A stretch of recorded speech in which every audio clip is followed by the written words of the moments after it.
Good luck.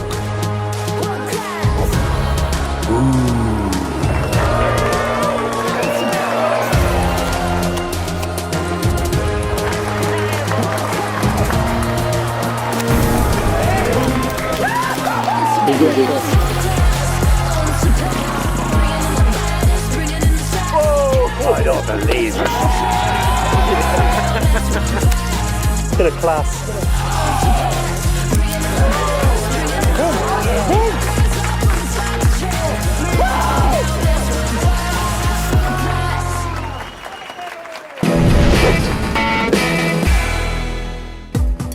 Hello everyone, welcome to Dublin and the 2025 Irish Open presented by PokerStars and Paddy Power Poker. I'm James Hartigan, happy to be back where I belong alongside Joe Stapleton. Hello, my babies. James, they're moving your girlfriend to the feature table. You gotta go. No! You know there's a saying that poker is an easy game played from the rail? Not for you. That is BS, and I'm never going through that again. So we kick off our coverage of a record-breaking main event here at the RDS in Dublin. 4,561 entries. Excuse me? 1,400 players remaining. The prize pool to be confirmed very soon. Somehow, we have to get this done by Easter Monday. Somehow, this has to conclude within 3 days. Easter Monday 2025.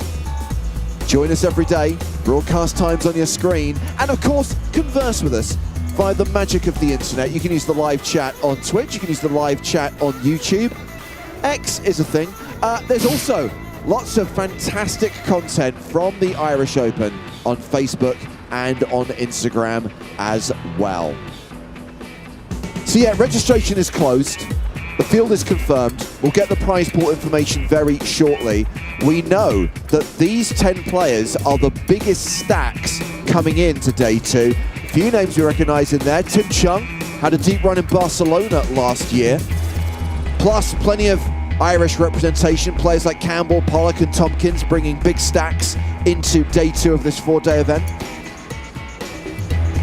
And of course, a decent international representation.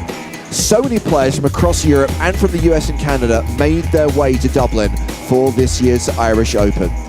And headlining our first featured table today is a former Irish Open champion. Who have we got on the main stage? Sometimes he's with us behind the microphone, but today he's playing the pokers.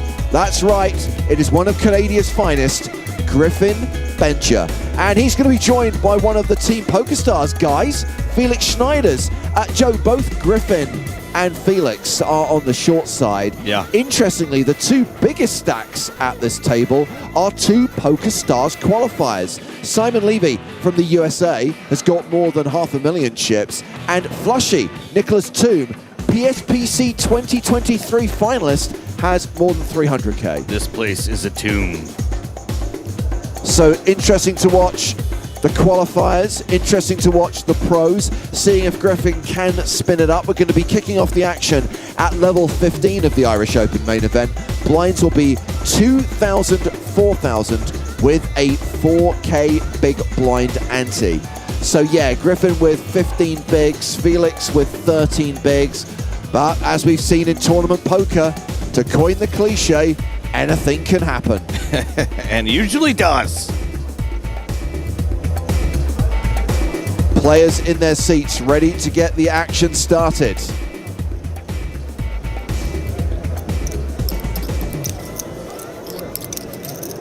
So is registration actually closed? Registration closed, they're just doing the final tally on the numbers. So you're right, it has ticked up to 4,562 total entries. Let's fucking go. Thank you, you too. Yes, let us go. Flushy, of course, became a millionaire in the Bahamas 2 years ago. 6th place finish in the PSPC. I think Felix was with us on the feature table at last year's Irish Open and lasted a grand total of a hand. Oh boy. Hopefully longer this time, buddy boy. Grind it, Felix. You only have 15 big blinds, but grind it. This is Dooley Al Shanti from the United States of America. Duly noted. A very healthy 63 big blind stack. For the record, you smashed it. It's crazy. You literally smashed it. I said 4,200. Six. It's pretty close. I don't know. Probably 550. 500. Griffin Benger won much the you need? Irish Open in 2017. Finton Hand was also at the final table that year. Griffin won a decent chunk of change and a very nice wooden carved trophy. Calls himself the defending champion, no matter what year it is. Appreciate it. He's also an EPT High Roller champion. He's a Shark Cage champion. He's a November Niner. Griffin's had a lot of tournament success in his time. Bizarrely. As fans. Well, we're going to go down to the floor because tournament director Sean Little is in position to confirm the field and the all-important payouts. All right, players, welcome in for day 2 of our main event of the Irish Open 2025. We had a total of 4,562 players, generating a total prize pool of 4,447,950 euros. This is the largest prize pool in the Irish Open history, so go ahead and give your guys self a round of applause for creating the biggest prize pool.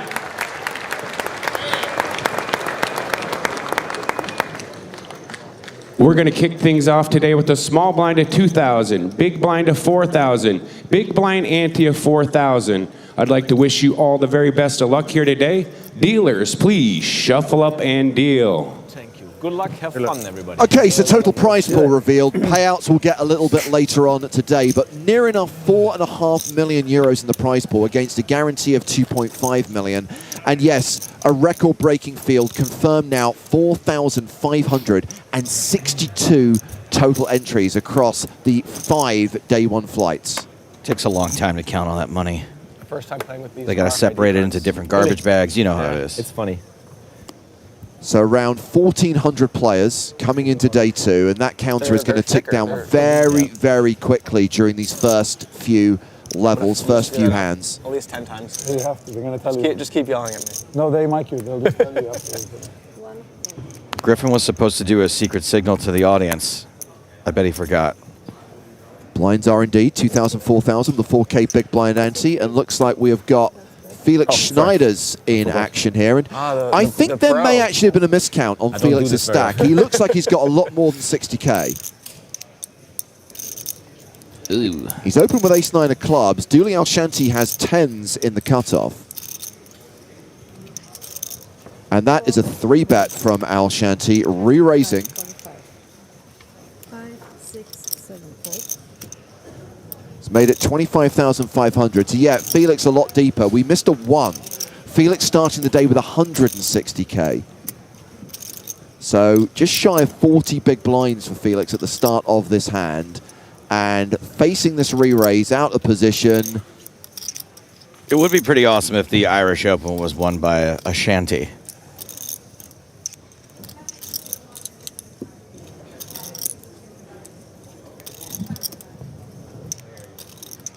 How big is this 3-bet?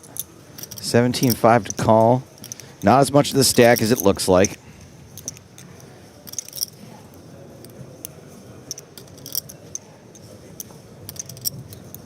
Felix would be out of position. I don't really know that much about Felix's game, but getting loose there, I was going to guess he's leaning toward fold. I think that's a simple open fold to a 3-bet. Yeah.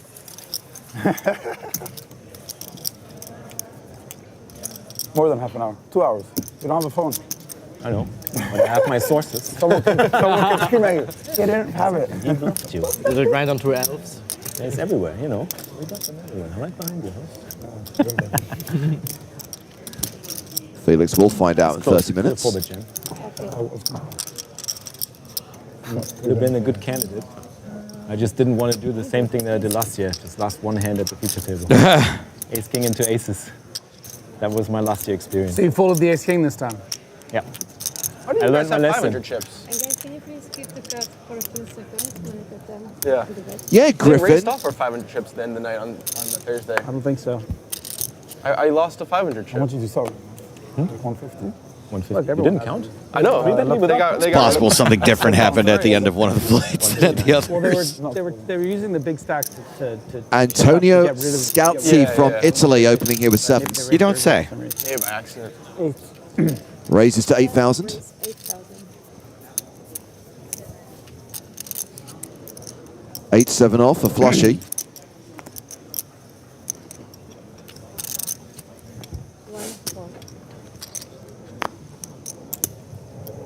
Nines. The stars nuts. Need to make for sure I Felix put posture Schneiders. so my mom doesn't get mad at me. Sounds about right. 3, It's 6 a.m. for me back home, so I don't, you know, and if I make it 2 or 3 hours and she might be watching, I'll start, you know. It's 7 For a.m. now, I can just slouch They'll while be she's up. sleeping. Well, my mom will be sleeping, but Felix re-raises to 20K. We see Ace-Jack folded. Looks like the action's going to come back around to Scalzi.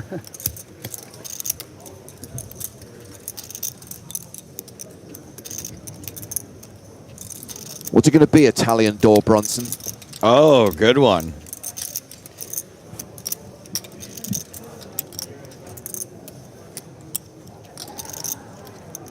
I wonder if you can almost turn sevens into a bluff after having raised under the gun.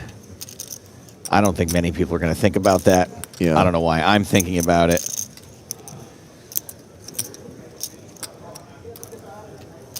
I think this is a real, probably too strong to fold.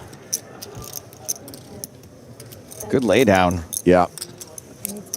Opened out of a 15 big blind stack, folded to the re-raise.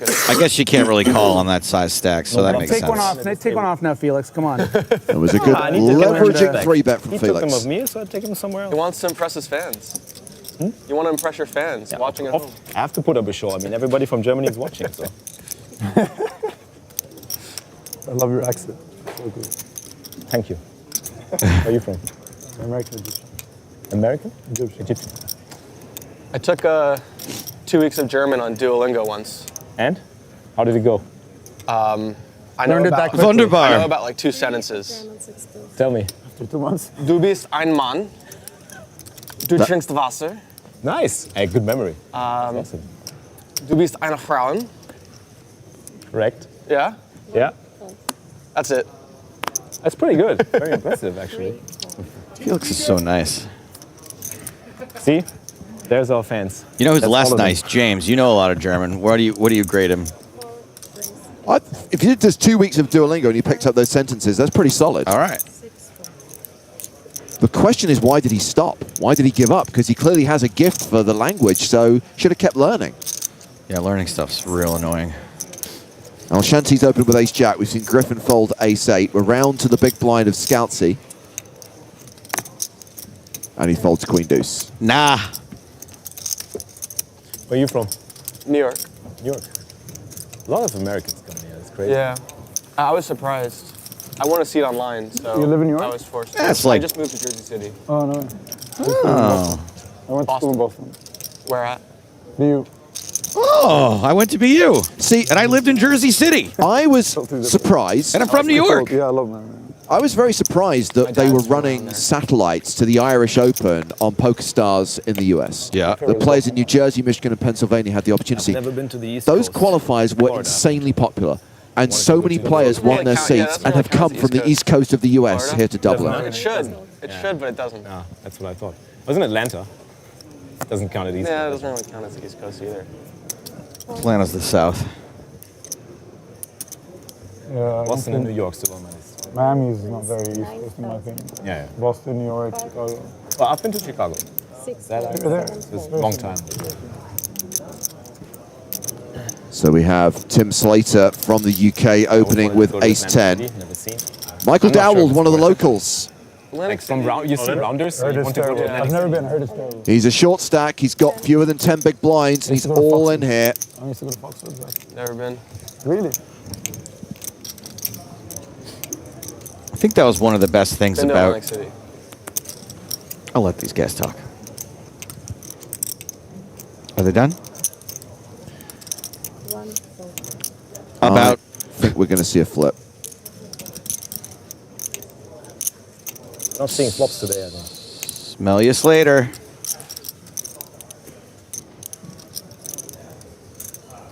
Yeah, no flops. Rake's too high. No Let's see flip. how long we can go without a flop.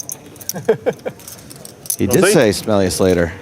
Wow, I was surprised. I Oh, my really thought favorite that ace-10 would call there. Flip in. A beautiful one. Stars nuts. Stars nuts. Stars nuts. It's tattooed. Huh? I have got favorite a hand. great Yeah, bad most- lookalike yeah, for Tim Slater, by the way. Most important hands of my life with it. So Is he about to be Tim slated? Next time we see Tim Slater, I'm going to give it to you. All right. And honestly, it's one of the You got best. in the It's one of the third best service bad call, lookalikes maybe. we've ever had on stream. I haven't got loads of chips myself. That's what I was hoping you were thinking. I didn't want to see a race. 5 hands in a minute. 8,000. We're going to need you to play a hand, Tim. 8,000. Okay, here we go. 8,000. Relax, don't do it. It's Holly Johnson from Frankie Goes to Hollywood. you had ace jack suited? Check out this open. You'll see in half an hour. The Grafton. Second in chips. You don't have a guy that's going to come and scream to you? Yeah. He had it. My friends have come in a minute, so I should have jammed it up in.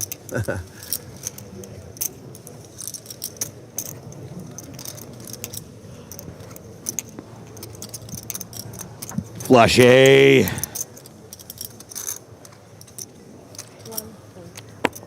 would have folded 8s. No flops. No Yeah. flops. Maybe 7. Have we not had a flop? I never jammed 7s, right? Oh, my American No friend. flop. No flops. Felix. Dooley. It's yours? Dooley, Dooley. Dooley? Dooley. Dooley. So is that 5 in a row, no flops? 5 in a row, no? That was the That's right. the fifth, huh? We haven't seen a flop yet, right? No. No flop. That's actually weird. Fans going, are loving keep this. We should go for the Guinness. Oh yeah, one Guinness. No flop, one Guinness. Yeah, that's the Guinness world record. They already saw 2 3-bet bluffs. No, no. 1 week fold for shrapnel.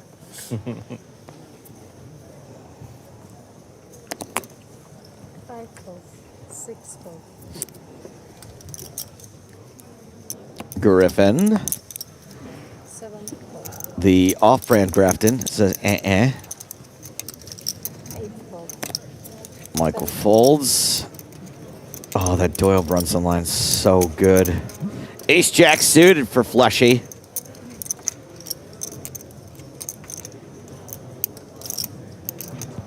Where do you live? It's gotta be Central Time. Montreal. Eastern, yeah. I think it's 5 hours behind. 5 hours. Yeah. 1 raise 9,000. Button open with the ace-jack suited. He's made it 9K. Must like the cold weather, don't you? A7 of diamonds for If anyone likes cold Hashnidas. weather, just bear it. Ooh, against the button raise, you can sometimes get into some trouble here. Decides just to call. And Dooley Alshanti with King 3 off in the bag. Ugh. We're breaking the streak. We're gonna see a flop.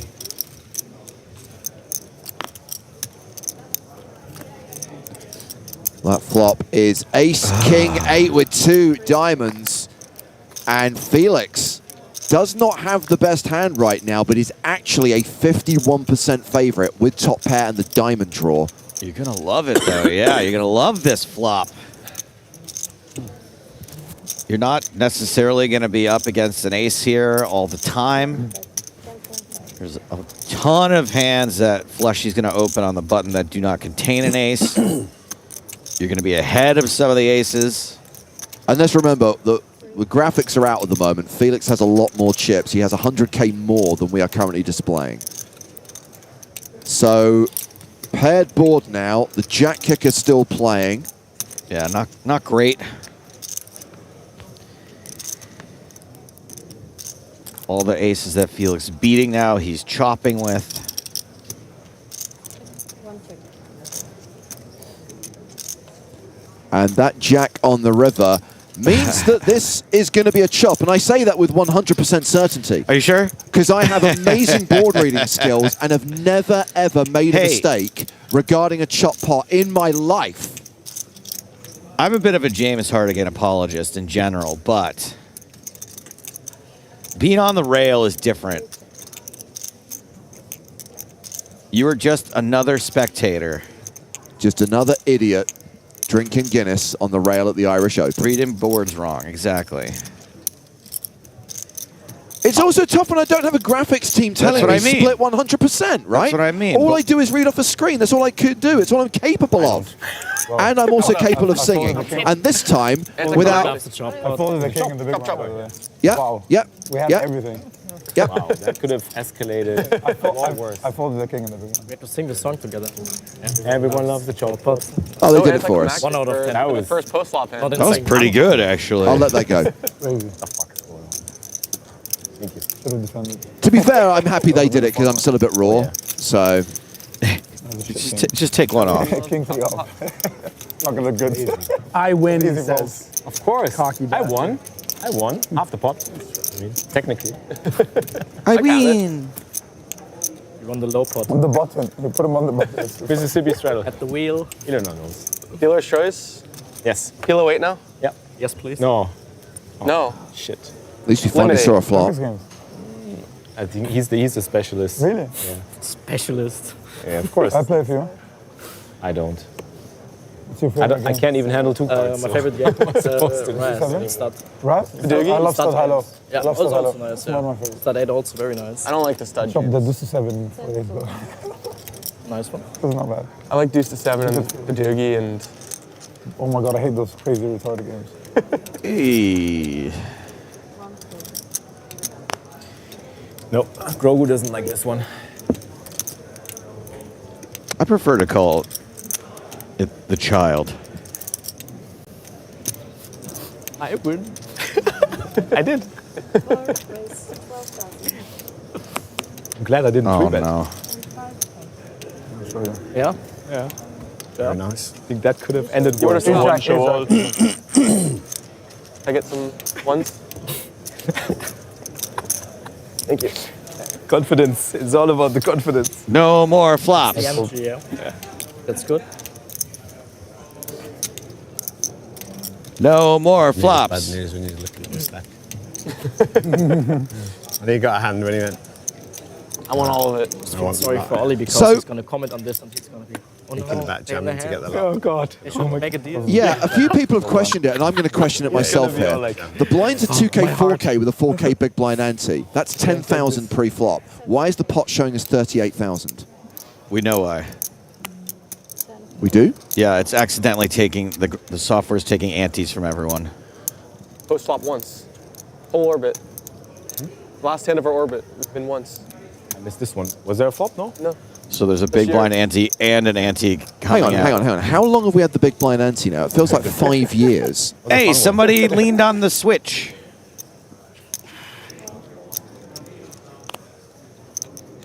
If they don't see more flops, they might remove us before the break. That's the first time, like, guys, you're out of here. Oh my goodness. No flop. Can I look? No flop. look? You gotta walk. Don't look. Flop again. Bad luck. Oh, you can look. This is insane. This is 8 Oh, times. but now I have to show all. Oh, you don't want to see that. This is great. 8 times no flop. Not being funny, though, that would be a One great way of making sure this is done by Monday, right? Just no flops. No, just keep the big blind ante, but everyone has to post yeah, it, sure. not just the big blind. Yeah, that's a good question. Here's the thing. We fixed the glitch. Imagine someone calls you refused. Probably have to. So I got it rolling. The tournament is going to end on time. Get a penalty, both of us. Yeah, Everyone's just turned off on it was YouTube. worth it. I've never fought for anything in my life. but I'm There's fighting no for flops. the What is this same boring shit? World's most boring poker match. Exactly. I earned that first hand. Anybody else has this OCD that you need to put the cards together so that the lines match? A little bit. I make sure that they're All pretty in? much in there, yeah. We've got Michael Dowdle all in again. I hadn't thought about that. Now I will. Oh, yeah. Thank you for ruining my Once day. you've seen it, you can't unsee Thank it. you. I appreciate it. Yeah, you're welcome. fours? Yeah. Thank you. Oh yeah, because you haven't played with the RFID cards before, so that's why. I like fitting it perfectly inside the box. Yeah. Yeah. So Daigo, the software is still confused because it may have been fixed in real time, but bear in mind we won't see it for another 30 minutes. So unfortunately, you're going to have to endure incorrect pot sizes, incorrect stack sizes, and we're just going to play a guessing game. Dowdle is all in for some chips. Poker is a game of incomplete information. That's true. That's very true. Oh, that's a good one. I'd already looked. Already looked. Bun's good. No flop. That's number. No flop, no drop. I like that. Yeah, That's yeah. 9. Give me some change. I give you a little. I gotta give you a little scare. Tiny bit. Oh, no, I wasn't scared. I was, No, yeah. I was hoping. We're hoping to see a jack. It's just raised 3 bets, 4 bets, Anything. 5 bets. Anything but an Even ace? What about an ace? I like it. Happens when you travel to Europe. Yeah. All the You're going to be Germans the king of it. clicking. Happy enough. Yeah, the clicking was a Yeah. back. Yeah. I thought you said you didn't want to lose in a race. I guess that was 5 hands in. Now you're like. Queens, come on. They can queens. What's there's no difference between kings, queens, and nines if it's a race. You see it differently, don't you? No. The thing about it is that you're likely to have something lower than a queen. Right. So I'm Yeah, happy but yeah, enough. right. But we. But You I could thought- call it you're a a math state genius. Jack, no problem. Yeah. Not that you'd be happy because I'm under the gun doing it. So. Yeah.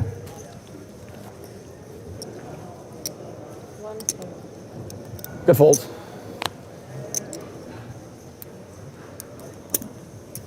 Three raise 8,000. 4 folds. 5 folds. Renan asking how many places paid. So we thought at the start of the day they were going to confirm that. They confirmed the size of the prize pool, just shy of €4.5 million, but we kind of could work that out for ourselves based on the number of entries. The actual number of players paid and long will what I they go are without playing playing for, hands? still TBC. No one's really playing. Did I play it? Technically, I guess you did. We just enjoy this too much. You started the day with 550. 503. You don't even need to play. Huh? I should be exactly at 500 now. I'm not. More. Oh, no. Small ones too. Lion King Jr. says, oh, hey, commentators. Hope you both are well. Oh, thanks. Yes, we are. 501. Thank you for your comment. So where's And thank you to everybody those of else you away who are saying 45 minutes north of here. you were at the Irish Open, had a chance to say hello to us. It was lovely to meet everyone who came here this year. He's like, I'm local. Tough drive down. It was. Like, that was the reply, basically. He's like, I'm local. This is the place I feel the most seen of any of the stops we go to. Never said that. No, I mean, that's what it meant. I was trying to guess from the accent. I would have said Scottish, but Scottish. no. You know, on my way different- to the two different Guinness accents. factory the other day, I passed a pub called Hartigan's. Unless I say I Yes, think you're Dutch. I've took a photo there in 2012. I'm living very close to the Netherlands. Whereabouts? And the languages are Dusseldorf. very- Dusseldorf, no? Cologne. Cologne. Lovely city. You know? Yeah, I've been there a couple Oh, of nice. times. That's awesome. Düsseldorf is nice too.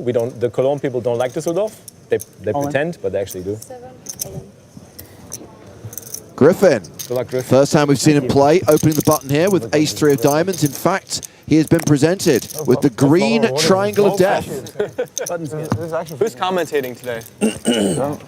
Nobody said. Hopefully not me at any point. Hartigan? Nobody there all sleeping right now. You might be soon. Because there's no flops. There's no flop, they're just chilling. They went back to Never see bed. a flop. I really haven't been doing much, I'm not going to lie. Commentating soon. Where are you from?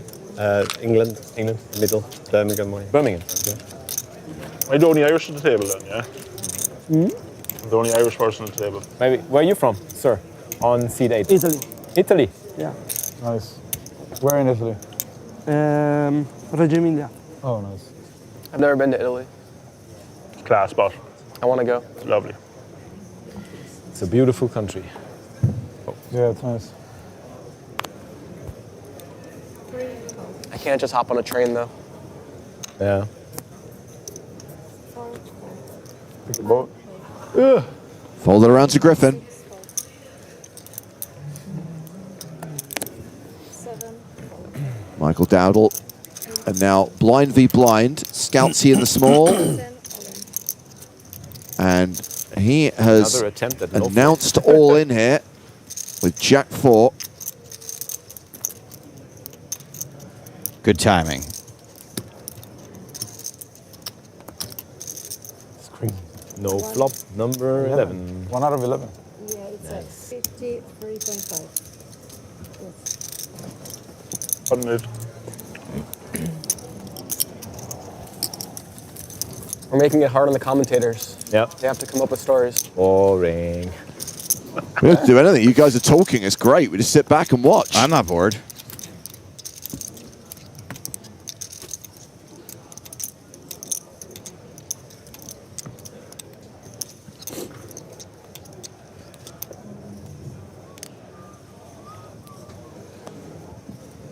That's more like it. 10,000. Is there a dinner break today or no? Yes. Yeah, so initially they were due to play 8 levels without a dinner break. It's now going to be 9 levels with a 45-minute dinner break early evening. 6 raise 8,000. 7 fold. US qualifier. Simon Levy opening here with King, Queen of Clubs. Flushy in the small blind, 7-3 off. Nope. You want to see a flop or no? I'm always ready to see a flop. We can't let him go the whole way. Yes, Felix. Yeah. We're seeing a flop. There we go. We are seeing a flop. For sure. It was weird. The Burgundy flops, Felix. Exciting, and we're not even in the end. Queen, Later. 9-7. No set, no bet. This is going to go check, bet, fold.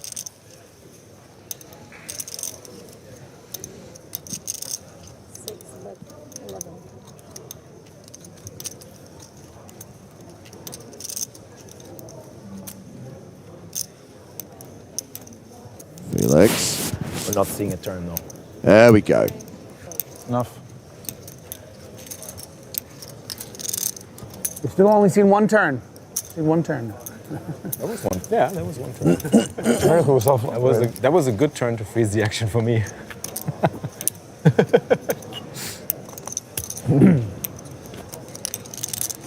So this graphics glitch has been fixed. The thing that hasn't been resolved is that during that whole period when that was happening, the pot sizes are wrong, therefore the stack sizes are wrong. So we're still in a situation where we're not 100% sure of the counts for each individual player at the table. The other thing that hasn't been resolved is that we're halfway through a level on day 2, and there's 1,200 players still in. On a more positive note, that means we've lost more than 100 in the first 25 minutes. And I'm not even saying it in a bad way. I'm saying if we started with this field, that would be a ridiculous turnout. If we continue losing 100 players every 25 minutes, things will be fine. It doesn't work like that. So 8-7 of diamonds opens. We get the all-in from Scoutsy with queens. And everyone folds, including Levy. Back to no flop. I tried. That's 2 hands in 13? 12 That's crazy, actually. Mississippi straddle is back. This is hand number 15, but I'm impressed they could even get that close. I would have no idea how many hands have been played. I'll break my stack. Yeah, brutal. Unbelievable. If I didn't have a little computer telling me. Excuse me. Bless you. Bless you. We're still doing that, huh? Sneezed into our hands at the table. 150 people busted already. It's 5 years ago. No one's remembered it. No one remembers it. It's hard to bust on this table when you don't see a flop. Yeah. Did you see the website, by the way? It's literally impossible. What website? Yeah, that's why we do it. Back to keep the Keeping you table all alive. into the money, guys. We colluded right Into before. the money. We're like, We said no flop. they took the phone. New player comes to. No, you can't. So no new player. Can't get any new players. Yeah, that's why I was just We thinking. literally cannot get a new We player. can't It's get a actually new pretty player. funny, right? It's actually crazy. Imagine the scenario, actually, like 9 players know each other or something. And just... 1 fold. Christ on a bike. Official.gov. 3 raise 8,000. I'm not going to get into it. Schneider's raised the button with Queen 8. We have the Snowman's 4, Dooley Alshanti. Num num.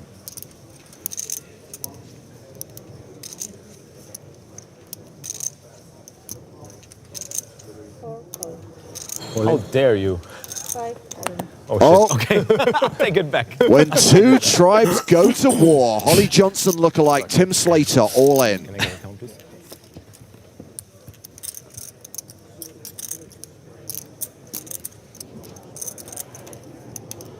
Felix is going to need a count here. 123. Thank you. It's less about Felix, I guess, and more about whether Alshanti wants to call it off with eights. 123. Potentially flipping, which he is. Very big.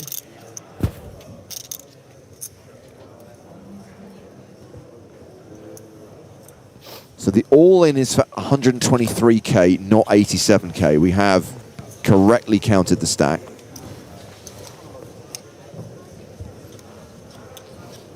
Show me if I fold. You'll see anyway.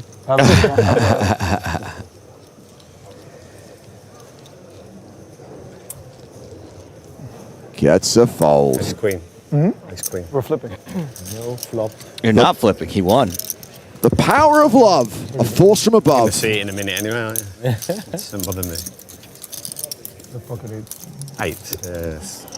Wow. You're hoping I've got ace queen or ace king. You're praying I've got them two ones. That's right, Tim. That's the worst I've got really. Yep. I can't make it 27. They've called. It's way too much. 20 pins I fold. Yeah, at this point. 22, 22 next. How many will be in the I've money? just got 30k too much, you know. Yeah, no, really. Pocket eight. Yeah. No, that's what I'm saying. I've just got 30k too much to call with that. And puts you back into not down. It'll be like No. 690 something. 680, 690. Yeah. I'm gonna do it that way.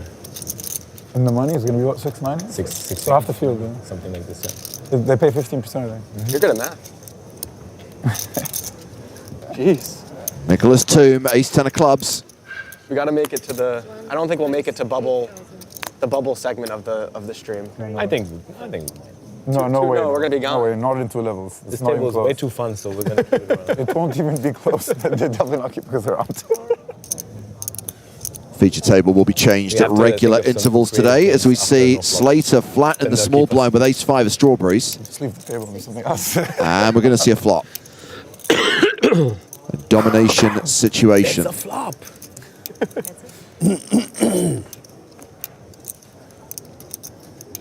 Oh, close to domination rotation. Straight draw, flush draw. Barney, What's not to like? why are you not coming here?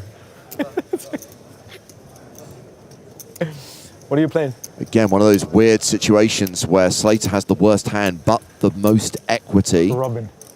And pairs is 5 on the turn. Robin. No, terrible of you. We had like all the PokerStars ambassadors made it to day 2 except for Money. Yeah. Poor guy. You didn't see what he tweeted? He tweeted like, he busted the last hand twice. Oh, okay. 20K. So it's pretty funny. So he Robin. busted last hand and then re-entered and busted again, or no? Yeah, twice. 2 flights, he had 200K, he busted the last hand. He just tweeted it. So. Slater leading turn after it Funny, went just check check on right the now. flop. He's like, what are you playing? He's lucky, but he's obviously not playing the main, right? Take it. Turn number 2. Wow. That's a decent one. Decent bluff.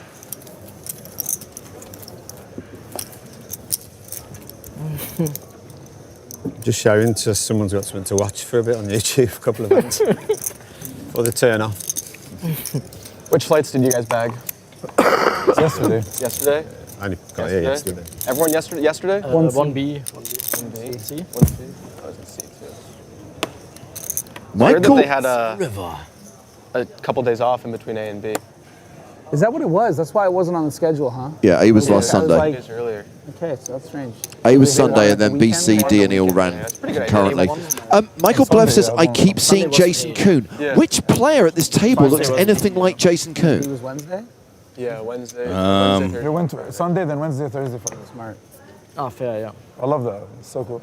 I mean, if you're of the belief all white many people look casinos alike. don't care Felix? about the weekends. Felix Schneiders and Jason Kuhn. Pardon the pun. Are you serious? Was it double I mean, they're from both last year? blonde, That's crazy. white. 290k for first last year, wasn't it? Or something like that. How can it? Where's everyone? No, last year was 3.3 something, right? How was it? Yep. Oh, okay. So it smashed it already. Yeah. They estimated this exactly. It's a big increase, isn't it? Big increase. It's just amazing. I love the setup here. It's so cool. Ah, Yep. The setup is so cool. Nice venue, man. The setup gets better every year, doesn't it? Yeah. They do an insane job organizing also. Event keeps getting bigger, but it's not a mess with the organization. It's Would you ever increase it a little very bit? organized. Would you go back up to 1500 euros or 2K? No, why would you? It's doing amazing. Why Doing would you increase amazing. it? It's a perfect number for everyone, even locally. Yeah. Covers everybody, doesn't it? Big players. You just add more events that have bigger lines, right? Yeah, Like yeah. They just did, like They added the high roller Yeah, the schedule. 10Ks. Yeah. There's 2 10Ks this year. There was no 10K One last year. 10K, I guess. But no, There there's was 10K a player. 10K Pirlo and a 10K. Yeah. Still oh, coming. really? Yeah, I think so. Okay. It got decent. Last year was just the 5K. The 5K got a lot this year. Tonka won the 5K last year. Kenny won it. They streamed it last year, right? Did they stream it this year? This Or is one, it- yes. it's the No, main? they didn't stream the 5Ks. No. 10K though, right? There was no 10K. There was only a 5K. No, this year. Yeah. They streamed the ladies. No. No stream this year? No. Not yet. We didn't stream the 10K last year either, but moving on. Scouts all in with Ace King.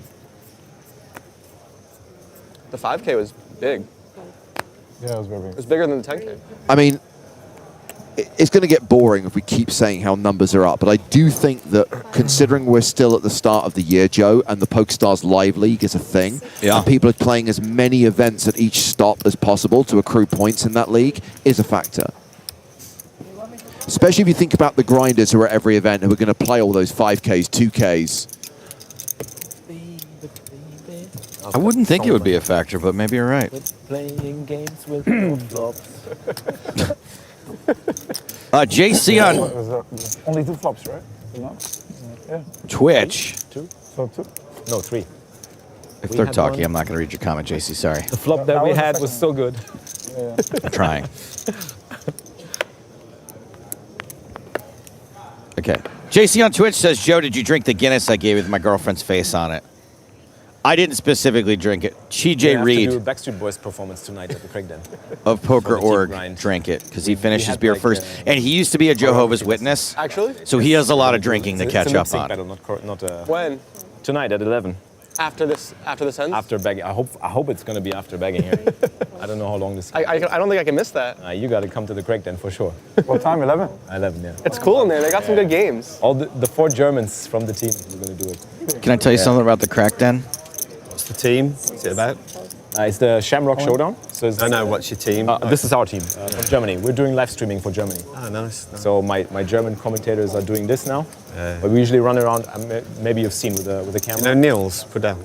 Niels. Yeah, we covered Niels. Exactly. Yeah, Niels won yeah, the I'm street friends with bounty. Niels. We covered him. So we covered the German community. You're part of a German professional karaoke Yes, team? exactly. That's pretty cool. And you guys go around and commentate on Germans who perform karaoke? Yes, exactly. Amazing. I'm not sure if you're joking now.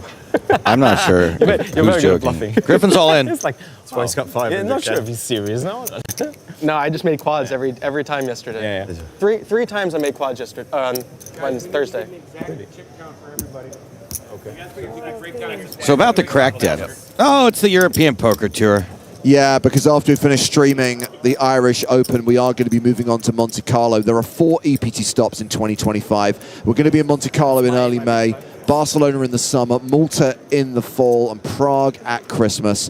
Full schedule in the PokerStars Live app, but remember, Monte Carlo, 5 days of main event coverage on the PokerStars Twitch and YouTube channels. Really excited to be bringing that to you.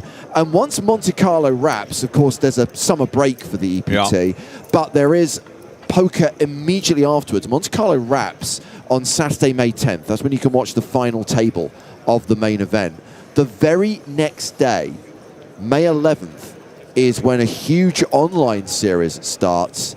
That's right, ladies and gentlemen, the Spring Championship of Online Poker, May 11th through June 2nd. Now, I don't believe the full schedule has been confirmed yet. What we do know is that the main event has been confirmed for Sunday, May 25th, and that main event will be streamed. The Monday, Tuesday, Wednesday of the Scoop main event will be streamed on the PokerStars Twitch channel. So yeah, we're bringing you live coverage of EPT Monte Carlo.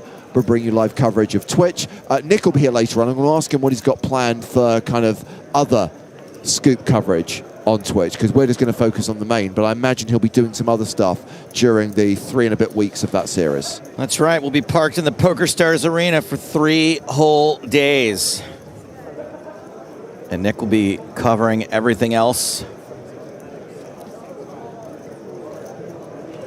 We did have a question come in about, is there any information on when the next big game on tour part is coming out? Yannick really enjoys those. Yeah, so interestingly, the other day, Joe and I got to see a preview of the audition show, which will be the first thing that you get to see. It's going to appear on the PokerStars YouTube channel on Saturday, May 17th. Yeah. It's going to show you behind the scenes in the casting process and show you how we selected the 3 loose cannons. No. And then the first episode of the new season, Saturday, May 24th. Pretty exciting. Very excited for season 2 of Big Game on Tour.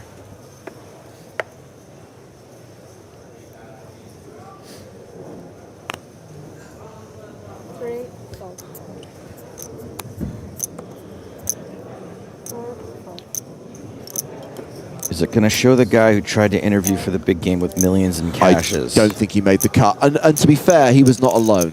Of the near 100 people who we saw, there were a fair few. I'd say at least a dozen, if not close to 20, who were proficient, near professional poker players making a very good living from the game. And blue or black?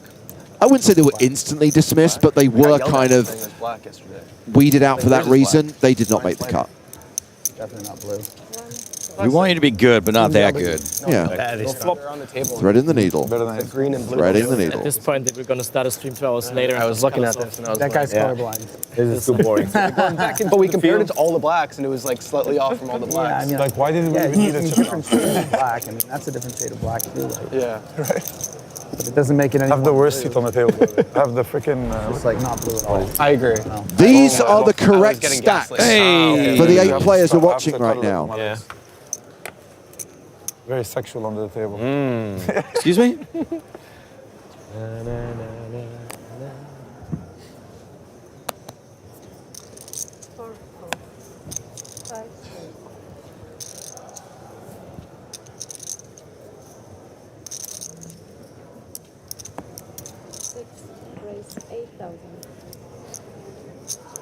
Okay.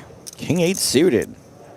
So we started the day with 1,393 players. We have lost nearly 200 of those players during the first 40 minutes of the day. Among the players who have fallen already, Connor Beresford, Giuliano Bendinelli, Andy Black, Rory Jennings, no, not Rory Jennings, and Asif, the poker tourist. He'll have to continue his international travels. He's no longer in the Irish Open main event. Always on my big blind, huh? That seems actually rather intentional right now. But whoops, Felix has got a hand. So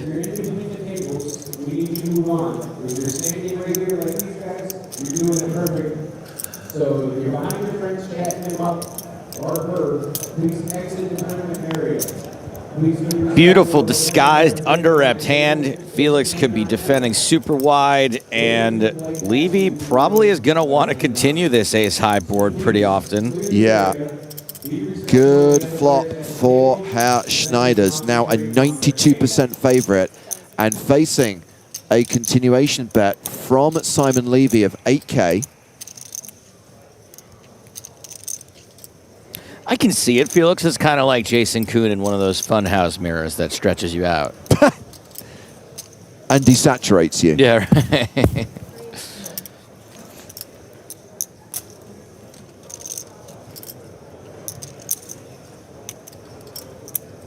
Well, that 6 of spades on the turn has Levy drawing dead. Whoever called for the 10 of hearts on the turn, I'm talking to you, Renan Hellfire. You're an idiot. It's a 6 of spades. Dummy. Yeah, who misreads boards? Loser.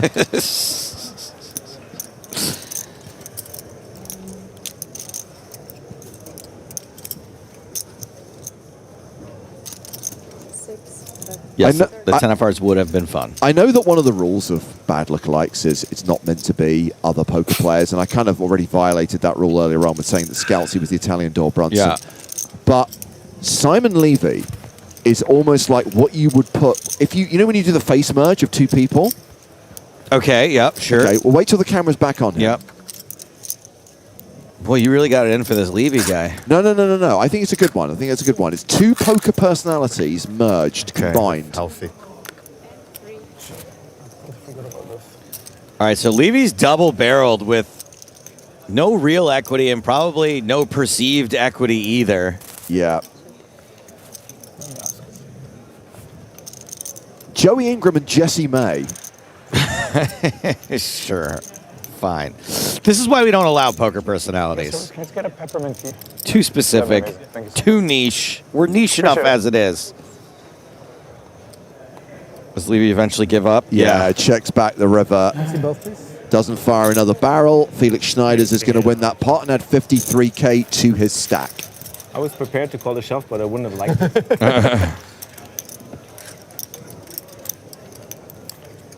Are you sure? We saw a river. I know. That's crazy. Ace check. It was a ride to the river. Nice. What did you get? King 8 of hearts. King 8 of hearts.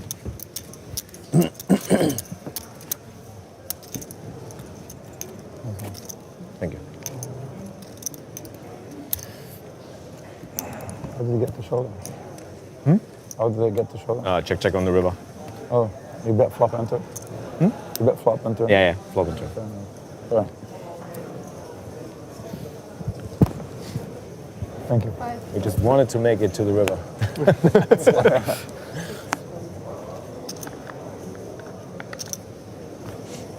Griffin, ace, king of clubs, starts the hand with sub 15 bigs.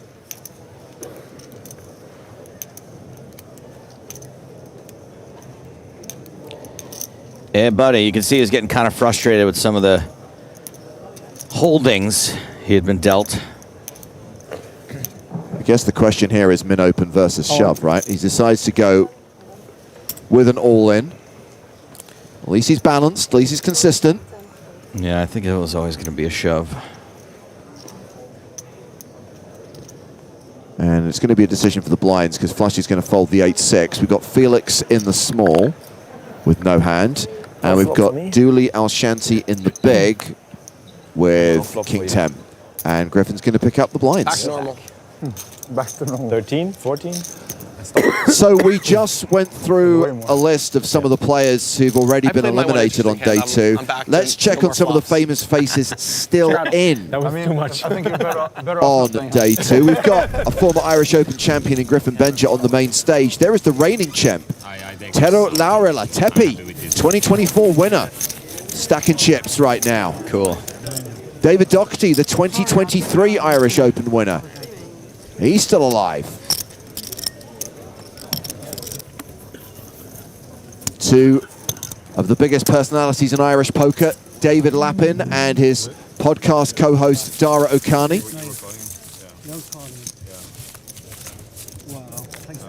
And another Irish poker legend, 2014 Irish Open champion Patrick Clark. Paddy O'Clark. And back to the main stage.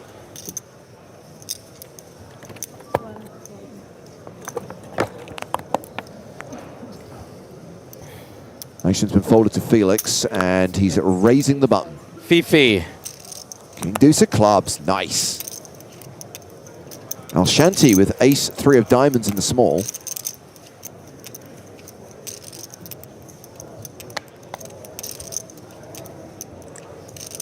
Okie dokie. Here we go, key. 26.5 and 5. Even I would do this same thing.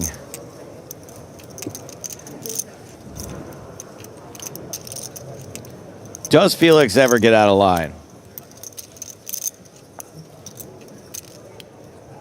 I wonder how many times in this situation Felix opens, he gets 3-bet. How often, what percentage of the time is Felix going to get out of line? 4 betting king deuce of clubs. Yeah. Doesn't seem like a Felix Schneider's play. But he should be doing it some percentage of the time, right? Isn't that how all this works? I mean, it's 0.4%. Okay. Back to normal. No flop, no flop. I endorse that open fold, Felix. I endorse that raise fold. This would have been a 4-bet. This would have been a 4-bet. There are options. This would have been a 4-bet fold. You could have if you wanted to. No. I would have accepted. This would have not been a flop. something. Unless you call a 4-bet. I mean, it would have been a 4-bet fold. Sounds like he knows he should be 4-betting it every so often also.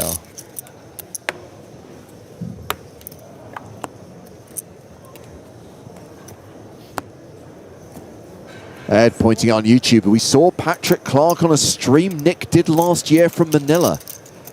I forget that they basically forced Nick to do all this random international stuff. Well, at least Nick gets to go to Manila. No, I think he was at home in Brighton. Yeah. At least he didn't have to work with a ridiculous time difference. Oh, wait.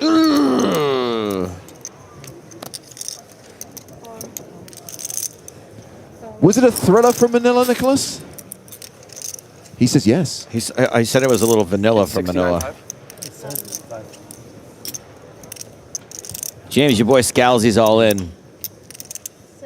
And Levy, considering whether to call here with sevens, would be dominated.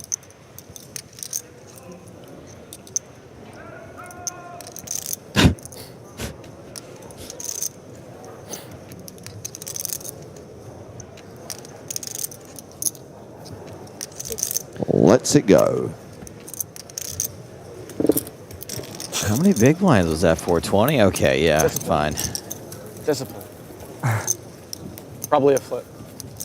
I was like, I don't know how you get away from sevens, but Yeah. 20 is a lot. So we resolved the chip count issue, so we actually have the accurate stacks now. We know we've got two relatively shorties at the table. Griffin's playing fewer than 15 big blinds. Michael Dowdle around the same. No flop. No flip. I have the pair. You had 2 pair already? I have He has what? Yeah, Big pair, he said. Big pair, yeah. I was really hoping he was going to be shoving with 10 deuce.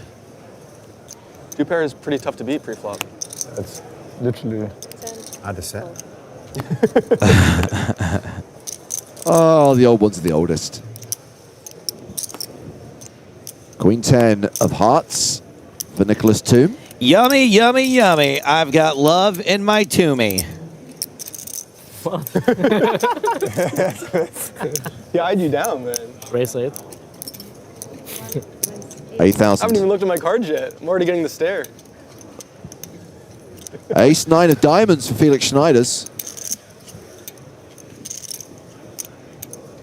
CB Feeder asks, how many contestants for this tournament?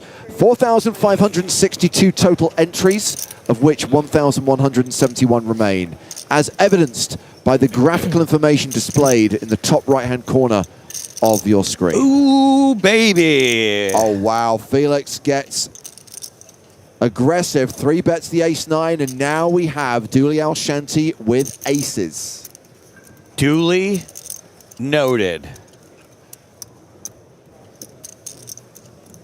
Cold 4 coming.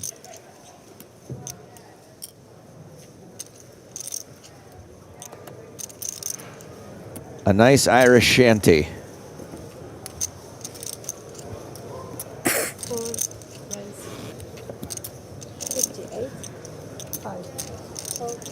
Well, I can't wait till Shanty makes a C bet. That'll be perfect. Please don't touch that chip. Fight me, man. I don't think he's getting called, so I don't think there will be such a bet. Here, I'll trade it for the 500 as penalty. All right, how often do we think Felix gets out of line here? They are too similar. This is the moment that Felix decides that a 5-bet jam is like an optimal play. In fact, I bet that guy that said this was a blue sweater would think this is the 100K. Starting to take it personal here. Do you mind? Huh? Sure, yeah. Didn't 3-bet pocket 8, small blind versus button. That's too many now, yeah. Felix. I was testing you to see how well. Felix. You can't have it all the time. But Forget the shoe. More interested in this. Show a 5. Show a 5, show a 3. No, he can't. He can't. Show aces. It would be good. That was a fun one. Yeah, I can imagine. Just 2 black aces. That's about it. 2 black aces. Sick. It's actually could Sounds the field once again. In addition to Griffin, at the feature table, some other regular PokerStars commentators are playing today, including Guillermo Sanz, Willow, our Spanish commentator, Benny Bruneto, the French James Hartigan, and Julian Bricard, aka you, the French Joe Stapleton. He is me? I thought he was you. Also repping Team Pro, we've got Seb Huber. I'm happy that I'm here too. Peace and love, peace and love. Who the hell is that? Wow, Chipper. Never seen him before. I love Spraggy. Spraggy is, I don't mind saying it, probably my favorite. Probably my favorite of the Team Pros. Yeah, we'll take a room. We'll take a room. Do you have a list? Do you number them? No, I think people can handle me having a favorite. But if I numbered them, then like people start getting Joe's Team butthurt. Pro rankings. Yeah. He doesn't know what to do without his phone at the table. Yeah. Thank you. I'm your cash cow. Him and me both. I'm guessing that Sam fell pretty hard on those rankings recently. Good one. See it anyways. Sounds good. Yeah, you will. Promise the good one also. It depends because there's various things. It's like, you know, Would be silly to pull something off here. how they behave at the table, how they behave on their streams, how they are in commentary, how they are as a friend. Like, I'm not exactly releasing my criteria either. You know, it'd be interesting if they did a feature table where you had to be on your phone the whole time. Like the dealer would recite what's happening, but you have to be on Instagram and you have to be like on Twitter. The opposite. So basically every tournament ever. Jack 10 of diamonds for Flushy. So many mistakes. Yeah, so many. What did he make it? I meant your mom, by the way, when I said texting your mom. 1, 3, 8, 3. No, I won't throw it. I'm just waiting for him. I'll fold that one. You see? It's on. It's on now.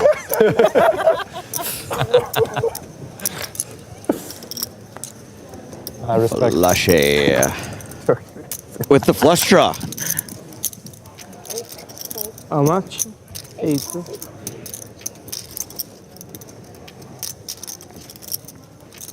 Crazy. It's like That how much was asked with the sort of tone that 4 maybe. made me think that he really wanted to call.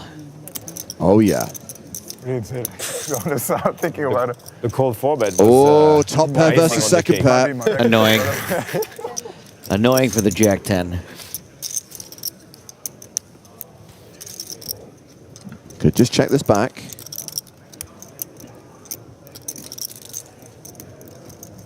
Feels bad. Feels bad to check it back. And he is going to continue. You made it 24, right? 9-5. Yeah. Oh, flop. Yeah. 9,500 is the C-bet. It looks so good. Yeah, absolutely. Especially between the two of us. You know the cards with the chip reader, they're so hard. Gets cold. Like, you know what I mean? Yeah. These cards are a bit different, but down they look so good.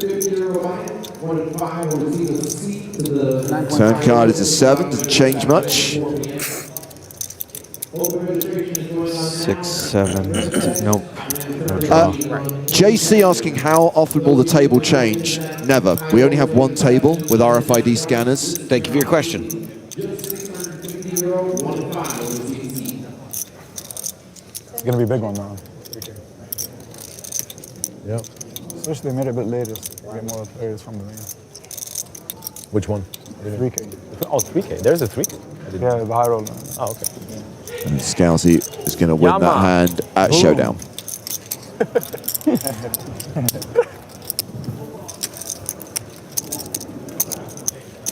I might do that next time, every time I 3-bet and you fold. Come on. Don't overdo it now. That'd be Okay, messed you up. had your Oh, fun. joke. You had your fun. No flop. I've not seen flops anyway, so like, fuck it. Unbelievable. If it happens again, I swear I won't be able to hold my lap ball. I can't hold the poker face. So good. I wish I was in on the joke more.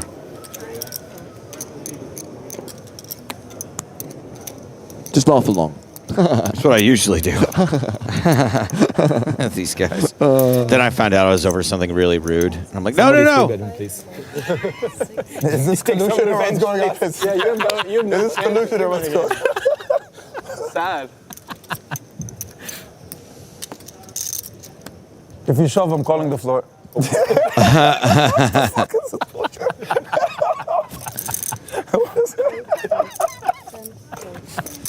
And you both are PokerStars pro. All right.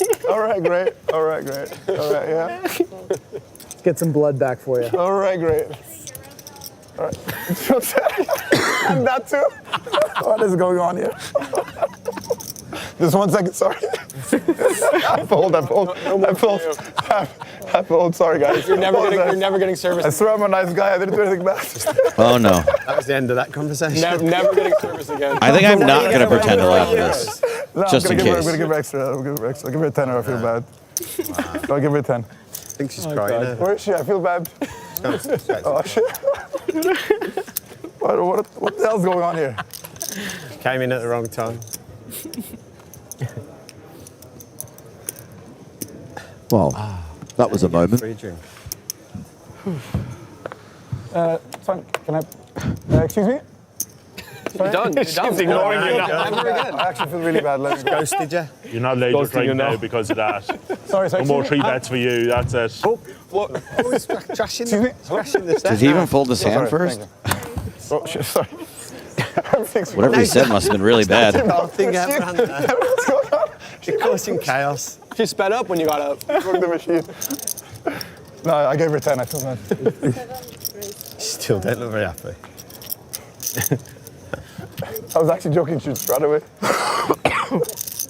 So Griffin opening from the hijack with King 9. Now you want €3 as well. Comical. Time for a flop between Griffin and me. Yes, it No, is. not this one. No, it isn't. No money.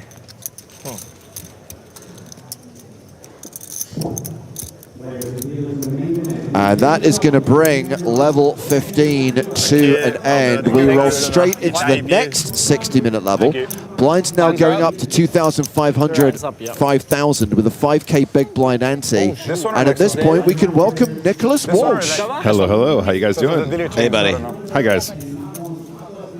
So I've successfully managed to, and I want to preface this by saying we had a big win last night, right, for the club. Michelle won. She's the champ. Yes. James Hartigan looks at me. He's like, we want to play a cash game. And I go, fine. I'll organize that. Get a cash game going. You made it happen. We made it happen. It was awesome. Private table. We even ejected Are you sure they weren't just somebody who thought he belonged at the VIP table. They had to get And then Everyone's from the table. I go on to lose my laptop, my backpack, and my phone.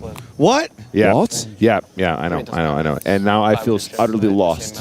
Everything's gone? I have found my backpack and my laptop. It's not with me now, but we're working on the phone. So if anyone found a phone at the Irish Open last night, let me know. I don't like to victim shame, but was alcohol a factor in any of this, Nick? James, when my friends say they want to party, okay, I go hard. And did you have a good night? Did you have a good time last night? I do want to say thank you so much for sorting that out, Nick. Okay, It was amazing. It was a really fun night. Well, let's leave it at that, and Okay. let's not be rude, okay? Okay. Uh-oh, wait a minute. Look a bit like him, actually. Huh? Ace, queen, ace, king. Use your red one with your White. other red one. Yeah, I could have put it right under the red, so you guys all thought I win. had 600 3K. That would have been more intimidating, and I would have played tighter. Scalzi, the effective stack, has 20 bigs and is going to get shoved on by Felix. Please not me. TV, lads. Yeah, this is a nightmare for Schneiders. Too bad. And it is a domination situation. And the Italian Dor Brunson is Good luck, guys. 3-1 favorite to double up here through Herr Schneiders. The Italian Dor Brunson. Oh my gosh.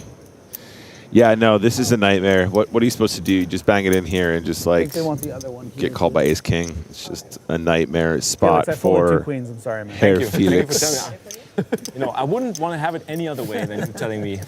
Somebody else folded the queen, maybe? Too bad about that queen. What about the hearts? Hearts out as well? Only spades left. King Jack 10. Good. Gotcha. Should be the right amount of outs. Exactly. Here comes the flop.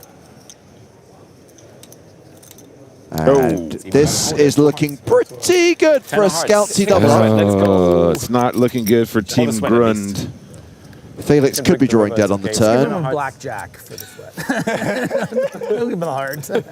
Hearts are I live. want him to get there the hard way. Oh, Okay. Not drawing dead. That happens to me more than you'd imagine. Wow. 1, 2, 3, 4, 5, 6, 7, 8, 9. Zen. Zen. Kein Zen. So that is a double up for Scalzi, and that's going to leave Felix with sub 10 begs. I don't know whether you saw Raksh's comment, Nick, when you talked about that we had to kick a non-VIP out of the VIP game. She says, you kicked out Whiston? No, actually, it was horrific. James insisted that this was a VIP party only. And when he sat down, I went, sir, are you aware this is a VIP table only? And then also went on to apologize profusely because it's not how it didn't come out the right way. Yeah. Why are you making me look bad? Still That was all your fault. Can't believe you mentioned it.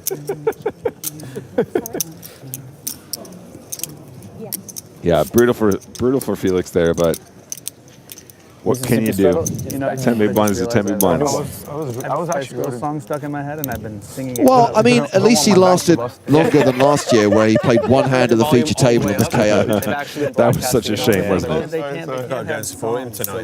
Well, 100%. I'll be there. This is a great table, by the way. I'll be screaming. What a bunch of characters, man. Well, they can definitely hear it. Also, Yeah, and Griffin I don't think Benger, they're gonna- GTFO. Are you sure this is done by then, though? I'm not sure. I have a feeling I'm sure you're saying. Maybe we have He's to do been it wearing on that stage. hoodie This is 9:30. Oh, yeah, since actually, no. the day he arrived in my room yeah, and level, decided to Oh, there. crash Maybe in we my have to do it on pad. stage Yeah, here. don't sniff him. That'd be epic. That would be even better. If Felix started singing his karaoke song, they'd have a problem. Yeah, they would. We might be doing it here. On the stage? Oh my God, you're still here. Sorry. Of course I am. I told him I'm worried about my bank busting. Back to the booth with you.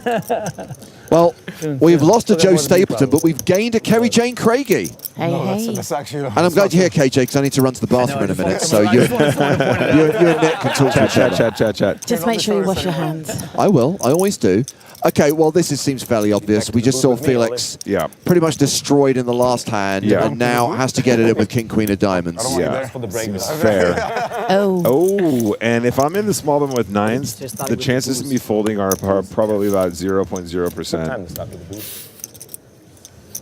All in? Yeah. Never would have guessed that. A rejam. Holly Johnson folds. To be fair, it is fair fight. Pull all the tricks. I'm going to pull out How my many jacket. lives Oh my God, bro. 5% extra equity with the jackets. Oh my God. 5% extra equity with Grogu. Oh, but I green feel doesn't so go bad even peeling, You got a guys. king queen suited. We're I actually flipping. feel bad peeling, guys. Okay, what else can I do? Good luck, Any good more luck. equity? Good luck, He folded Where's two your queens again. backpack? Get the backpack on. Extra 2%. Say one time. 9 stars nuts. Show your tattoo. You know, King Queen. I can't even anti-rail my own favorite. It's like, Oh my God. Oh, wow. The insult king. The insult king. Just a It was the blackjack. Noin with the insult king. Don't do it to him. I think after this one, I'm going to Diamond? nice guy. Okay. Unlucky, bro. Sorry, man. Unlucky. Felix KO'd. Wow. I mean, thanks for coming, bro. What can you feel do? bad. I don't know what's going on. I'm sorry. I mean, that was basically 2 hands in a row, right? You run ace queen into ace king, and then he does a flip. That's tournament poker. Yeah. Welcome to tournament poker. Imagine if we were playing cash and we could have fun and you could just pour more money. I don't know what's I'm not 100% sure you had fun last night, based on the way you're talking right now. I had a great time last night. Good. Listen, anytime I play cash, I'm having a great time. And with some of the best people in the world as well. Also, new ladies champion. How often can you say, I played poker with a ladies champion? The best was the dealer who basically kind of was obviously trying to say you won the ladies' member because you're boss of the woman. Yeah, and then it escalated. It went. You are the ambassador of the ladies. You are the goddess of the empire. My favorite one is boss of the woman. I just think that's just there's too good a line. By the way, we've just lost Felix. I've got a few other eliminations to tell you about from the main event. Both Sprags are now gone. Ben and Marley, Sam Grafton, KO'd, and the reigning EPT Barcelona main event champion Stephen Song is going to have to sing for his supper because he ain't going to make the money in this one. I actually saw Stephen's song just now as I was crossing the street to try and go find my phone, and I thought, what are you doing here, buddy? Okay, I guess not. Also, is Sam Grafton actually good at poker? I'm not even convinced. I will allow it. Based on the Dowdle, whistling, all can in you with guess the sevens. Spice Girls song. That's the question. You're too young for sure. Yeah. Okay, so I got to tell you guys a story about Flushy here. This is the gentleman with the beard. Obviously went on to win a huge score off of his platinum pass going to the Bahamas, right? Correct. 6th place finish in the PSPC in 2023. Thank you, James. And yeah, over $1 million, a million plus. Oh, pause. Oh. We've got another all-in and a call. Dowdle shove has been called by American PokerStars qualifier Simon Levy with ace-queen. We're flipping a coin. Every time. 50% of the time, it works every time. JJ. Queen. Jumper and jacket. That's the problem. He pulled on a super dry hoodie and not a Irish Open hoodie. That's your mistake, shift. mate. Like that.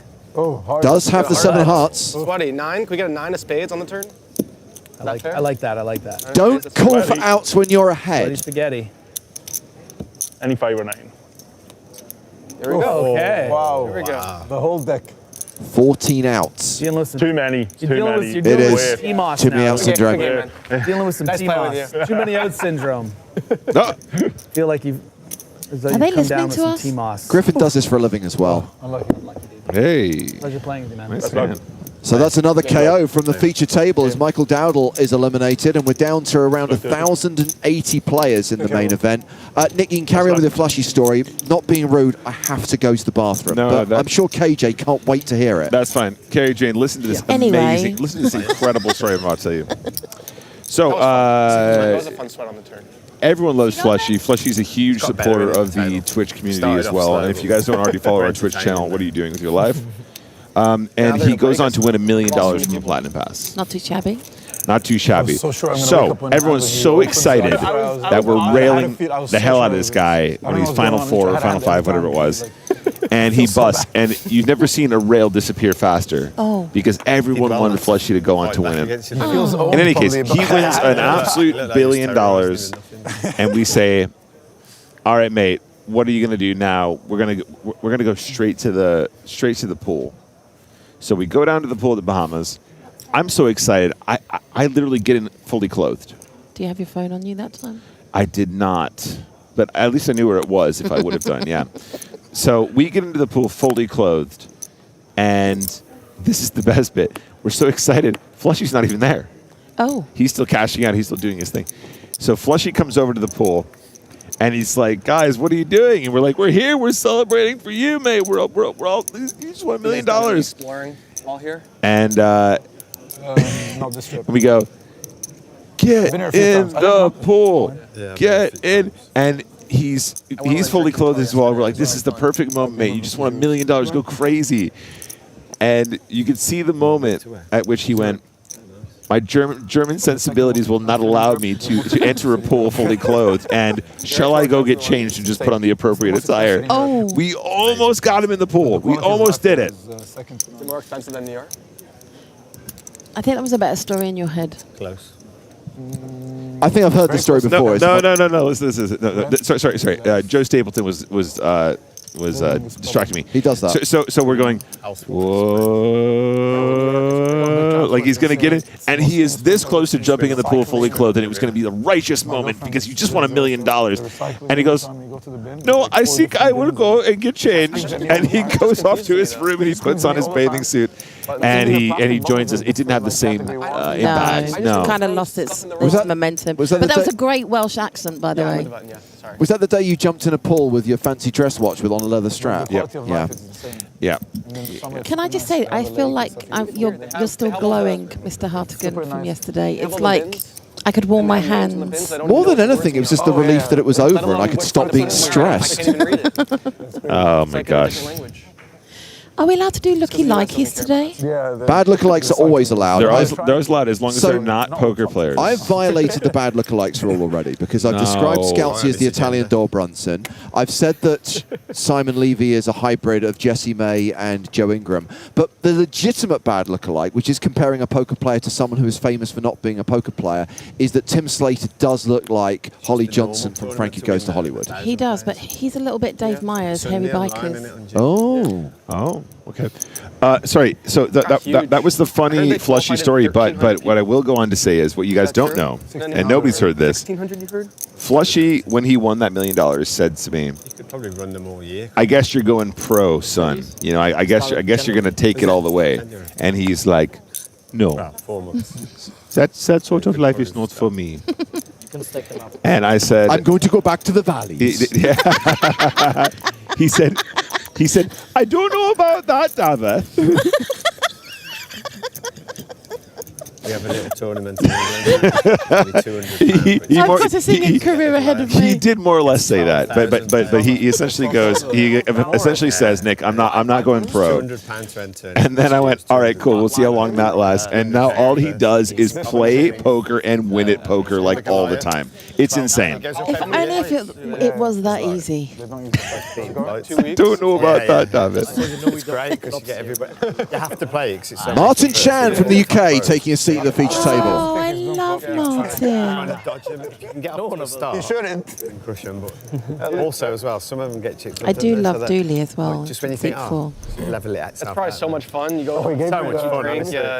Has Martin ever played on your stream before, Kerry? Oh, no, I have high rollers in one game. Both, yes, both Martin and Dooley. I was going to say. I haven't brought it up yet, but I actually played with Dooley very recently in the Lightning tournament. Dooley was at my table the whole day. He made the final table.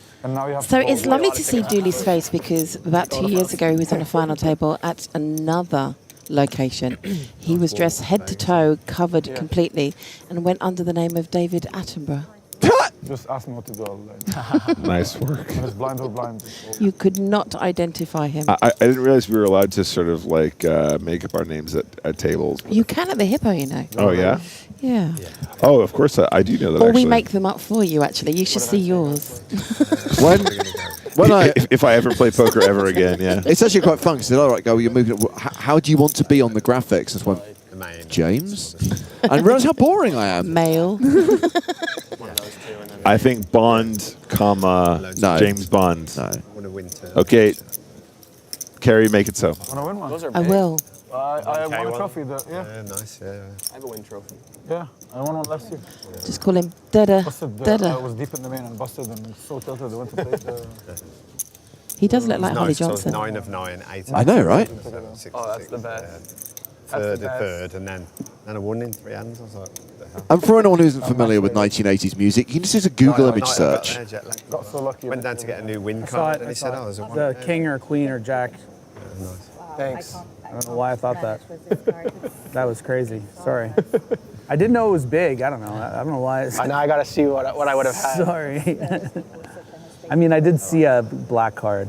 So we are now, what, 75 minutes into the day, played a full level and 15 minutes of this level.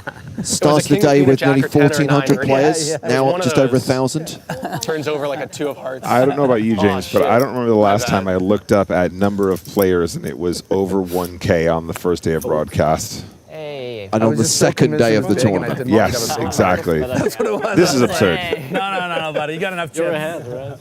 Numbers were just awesome. They just kept racking up every day. Yeah. You know, more and more coming in. So the one I feel thing, like we're still in the big blind. You would have raised. the one change coming into today is 9 levels on day 2 rather than 8. So just understanding that we've got to try and stay ahead of this thing and not get to a situation where it's the early hours of Tuesday morning and we're still at like 16 players. Well, James, you'll recall over the last couple of years, our partnership with Paddy Power Poker have brought immense numbers to the RDS. And I think the first year we did it, James, were you sick that year? You were sick on the first year? No, Joe got sick last year. Joe got sick last year. So on that first year, we were doing like 12 till 2 or something. Oh, I remember. Don't worry, I remember. It was savagery. To be clear, I got sick afterwards. It sounds like a hippodrome. That's much worse, no. I think dealers should be able to answer that. Date night with KJ. You get steak. No, we had a great time. If you guys don't follow the Hippodrome Live stream, by the way, drop that a little subscribe now. Yeah, no, I'm not plugging, honestly. I am. But I had to say that I've seen the crew on 2 different occasions this week putting in more tables and building more rooms. Yeah. They brought in 20 and then they brought in another 30 on Thursday night. Minari Poker, is that the FT hoodie? Yeah, he comes. No, I had a friend who's not really a poker fan, poker player, come in, and I was explaining to him with the color coding system and stuff, everything on the main floor. What an absolutely elite tier poker event this is, and the way it's run, and the way it's managed, and the way people can find where they're sitting and everything. It's incredible. Even I went to the wrong table twice, though. That sounds like a KJ problem rather than an Irish Open problem. It's standard. Yeah. I caught a taxi with him this morning from the hotel. But I did like it when we had the ladies' event. We had guys coming over and sitting down and not even realising. They just looked for an empty seat. That's amazing. And you're just like, yeah, not this one, buddy. Or they're coming to the table and the table's completely full and they go, is this table 37? You're like, whose lap do you want to sit on? That was happening yesterday. We sat down to our cash game, and people going, "Is this table 37?" So Scoutsy starts this hand with 40 bigs. He's open to 10k. Nicholas Toom in the cutoff with King Queen.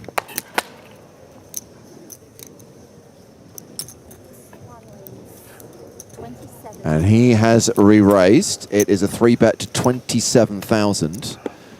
Jacks for Martin Chan, who's only been at this table for a couple of hands. I think this is a cold 4-bet jam. What's Chan's stack? 11 bigs? Oh, yeah. 100%. All in.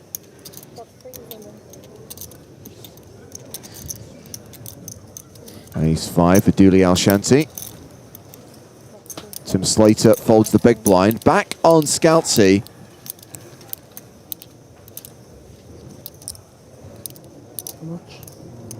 $57.5, I think. And the problem for Scoutsy is the player to act behind him.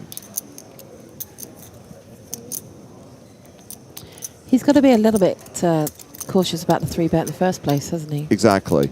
But even if you think, oh, you know, nines could be good here against a 4-bet shove, you know that there's still a player to act behind you. Never understand it. With a fairly equal stack. Exactly. What can't they put? Yeah, has to fold. And Flushy's priced in and has to call, and is 57 was going to be lucky here that he's racing and is not dominated.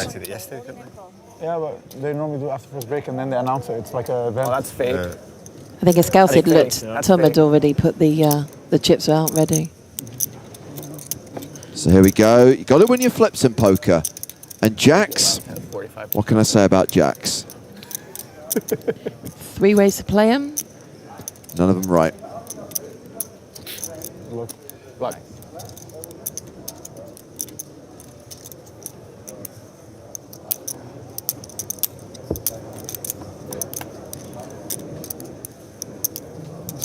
So far, so good for the at-risk player. Chan's Jacks holding on this 7-high flop.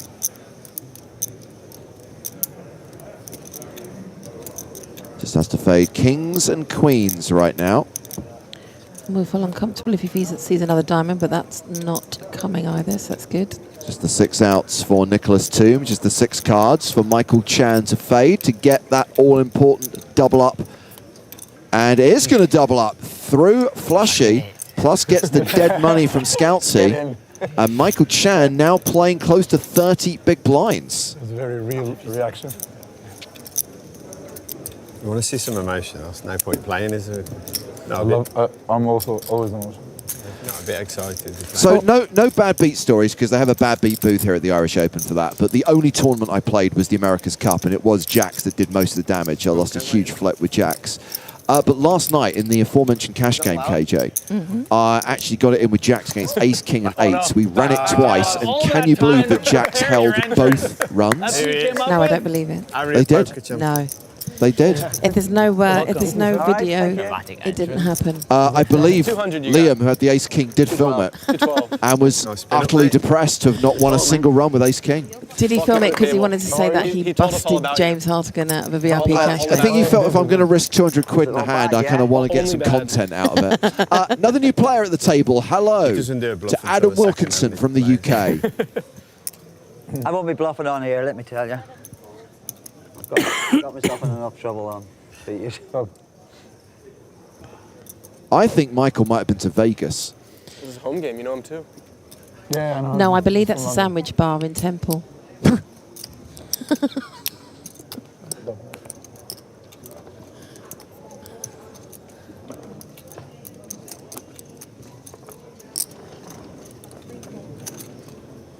Chan will be feeling so much more confident now. Yeah. Coming to the stream feature table with the short stack is always going to be a moment of anxiety, but I mean, well, you're either going to spin it up or people are going to see you fall. Yeah, and he obviously found a spot there as well where he just, had a pretty clear all-in. And that's always nice. I have to get Boothie to make some of these. I know, yeah. Up a table, isn't it?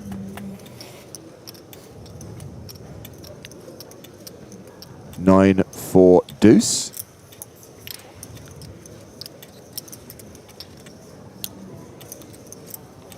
They took your phone off you, Adam. Yeah? They took it off you. Yeah.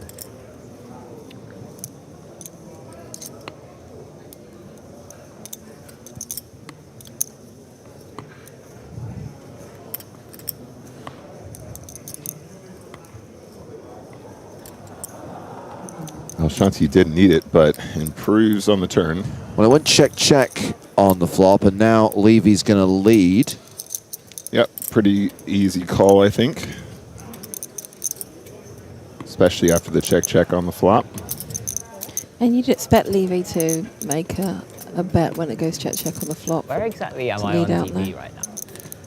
Where am I on TV? Like if I want to watch this later. YouTube.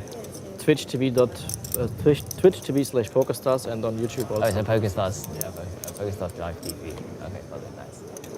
Thanks for the shout out. Doing our job. Twitch.tv/PokerStars. YouTube.com/@PokerStars.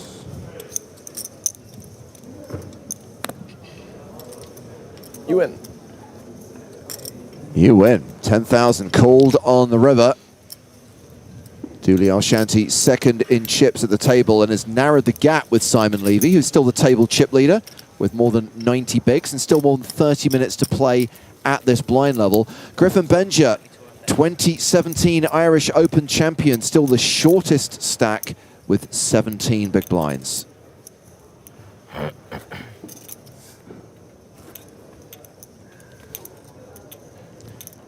Keaty says YouTube is for reruns, people. Not true. YouTube is also a live streaming platform. We stream on both Twitch and YouTube. You pays you money, you makes your choices.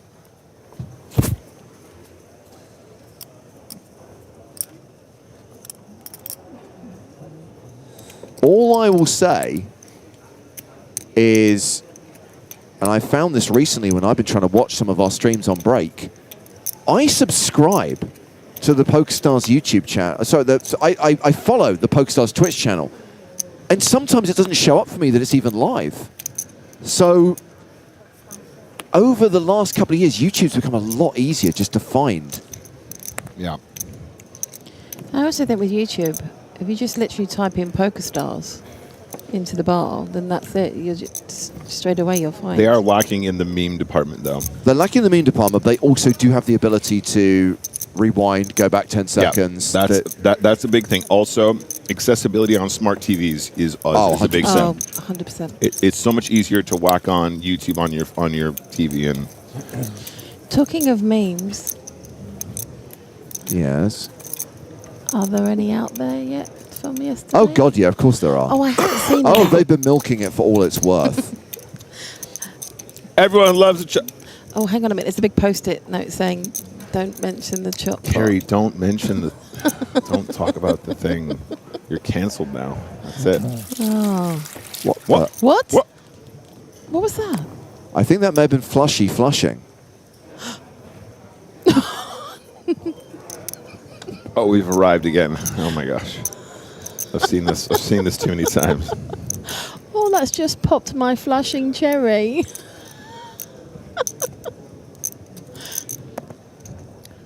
So, James, what would you say is the fallout? Is the outcome of a Skinner victory? The fallout? Yeah. I don't. Does she just? Is the trophy's going to come everywhere now? No, of course not.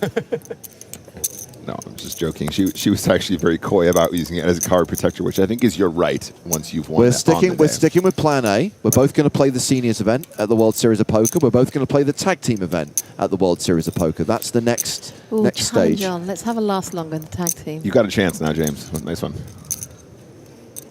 I mean, she's going to do 90% of the playing. Don't get, obviously. How raging is she going to be if you get stacked in the tag team? That's I will literally just fold. No set, no bet. I have to say, it's very fractious and very nervous to play with your partner. It is, yeah. No, I understand. TJ and I did it last year, and he became unwell, and I played practically all of day one on my own. And on day two, he said, "Do you want me to jump in?" I was like, "No." What are the rules again? You can only play. So the rules last year, quite wide in terms of both partners had to have played one orbit within the first 8 levels, and that was it. Yeah. Okay. There were people in there who had literally just grabbed somebody, got them to do that, and then played the whole tournament by themselves. I'm pretty sure of it. Yeah. Yeah, I think they should make it a lot more even between I think the so two. too. I think it should be, one person every 2 levels or something. I think would be fair. It's hard to police though, isn't it? It is. It's very hard to police. And to be fair, it was hard to police just like one person doing an orbit. We had one person on the table who's like, "Oh no, he's done it." We were like, "Have they?" But they were basing it on tickets. But James and I had the same conversation yesterday and saying that 1 or 2 orbits per person is a true tag team. Yeah, right. format. Yeah, exactly. I think also the other thing is, I say it's hard to police.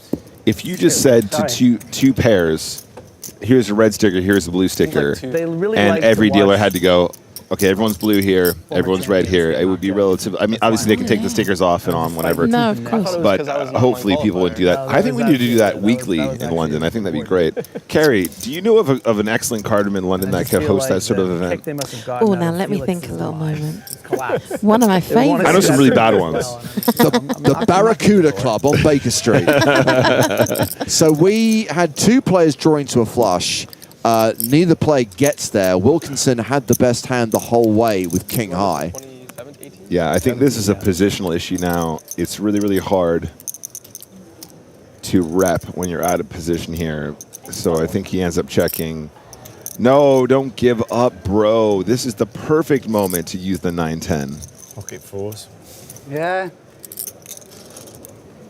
Fun's good. So 30 minutes until the first break of the day, and we've cracked 3 figures, ladies and gentlemen. 999 players remaining. Among them, some former Irish Open champions. Not just Griffin on the main stage, but out in the field, Stephen O'Dwyer. Who's this guy? The 2022 Irish Open champion. Hasn't won anything else in his career. James Mitchell, remember him? He won the Irish Open all the way back in 2010. Neil Farrell is an EPT winner, a UK IPT winner. Feraldo. Hey, Whiston! He hasn't won an Irish Open, has he? And while we're talking about team pros, everyone's favourite leprechaun, Tonka. He looked really not very happy to have a camera in his face right there. Yeah, he's usually very rambunctious. Also, Wister and I'd like to publicly apologize for kicking you off the VIP table last night. I didn't mean it. Maybe he's got your phone. Somebody's nicked it. That's what we heard being flushed down the toilet earlier on. Honestly, anyone stealing my phone would do me a favor. Wait a minute, Kings versus King 10. Are you okay, mate?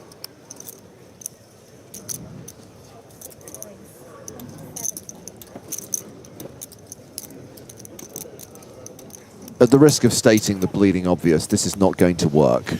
Yeah, Wilkinson easy folds. Also, what you showing up with your Arya hoodie on, man? Come on, read the room.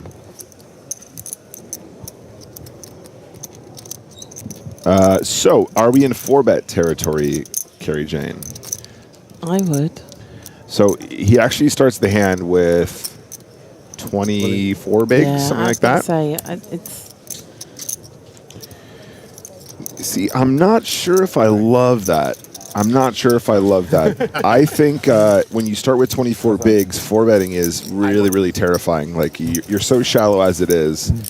If you want to put in more chips, I would say the shove looks weaker. But I also think... Now I'm on tilt. And I always say this, you're on the stream, you want any low connecting ace to be out of the way. I need to look it up. I'm not sure if we do any 4-betting not all in. Good job with off them of 20 4-bet with bigs. the pocket threes, wasn't it? I would love to. I just don't have my phone and or my laptop because I lost that last night. I wasn't that confident. Oh, Willie! There he is. Calm the tilt. That Aces for Chan. We had to move. We can't have any Willie on the stream. Come on. Despite the 18+ rating. Ooh, speaking of premiums. 5, 10, 25 big blinds. Open for the min. Just make it 100K to, sorry, 10K to go. Home straight now. Oh, now I can go home. I can see the finish line now. We're under 1,000. No, he's decided to go for 11.5. Why'd you fold kings this time? This is a strange bet size off of this stack depth, but can't be too careful. Who's gonna wake up with a hand? Not Adam Wilkinson. Don't start getting creative with 9-4 on the button. Thank you. He's building up his airtime. Griffin has main character energy. We don't need any other main characters on this stage. Nothing Which one of you doing. folded kings? He folded kings. I folded. Which one of you folded kings? I folded jacks. Come on. I played with you yesterday. I folded jacks. Aces.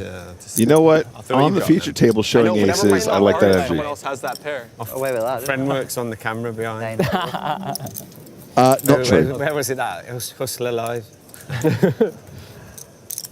You folded jacks and... I played you yesterday. You played 2 hands yesterday. I just folded jack. 2 hands the whole festival I had. 2 hands all day yesterday. 2 hands. Oh, in this... Aces. One time he raised with kings, he got 3-bet, he folded. Never got dealt aces yesterday when I played. Yeah, had jacks earlier before you come. Yeah. Dropped his range down.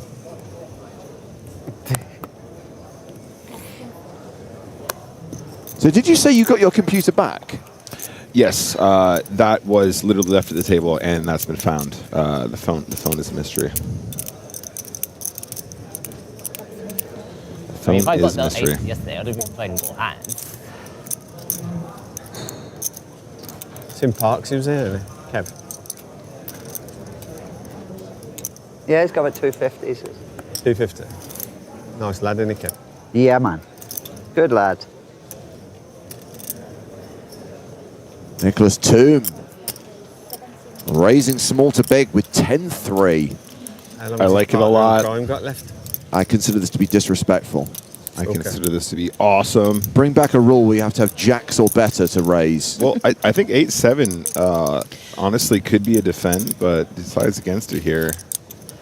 I was expecting Martin to defend now. I've seen his play before, I think.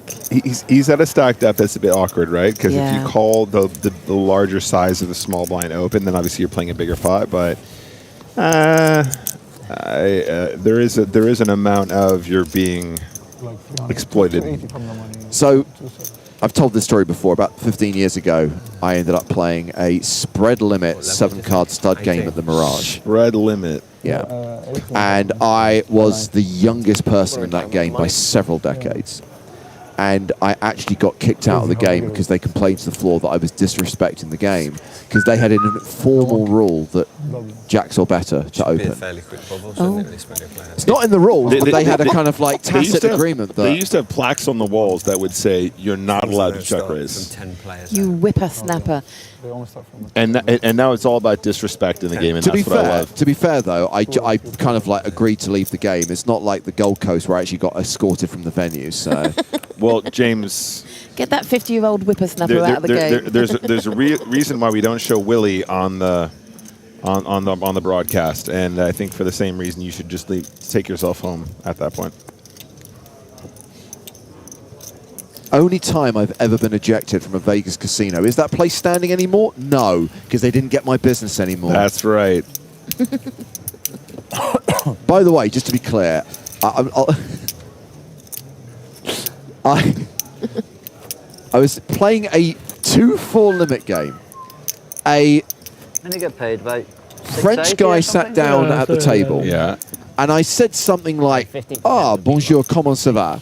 At which point the dealer barked at me English only at the table. To which I responded, "Are you effing kidding me?" At which point I got kicked out of the game in the casino for abusing the dealer. Well, that's reminiscent of what happened last night.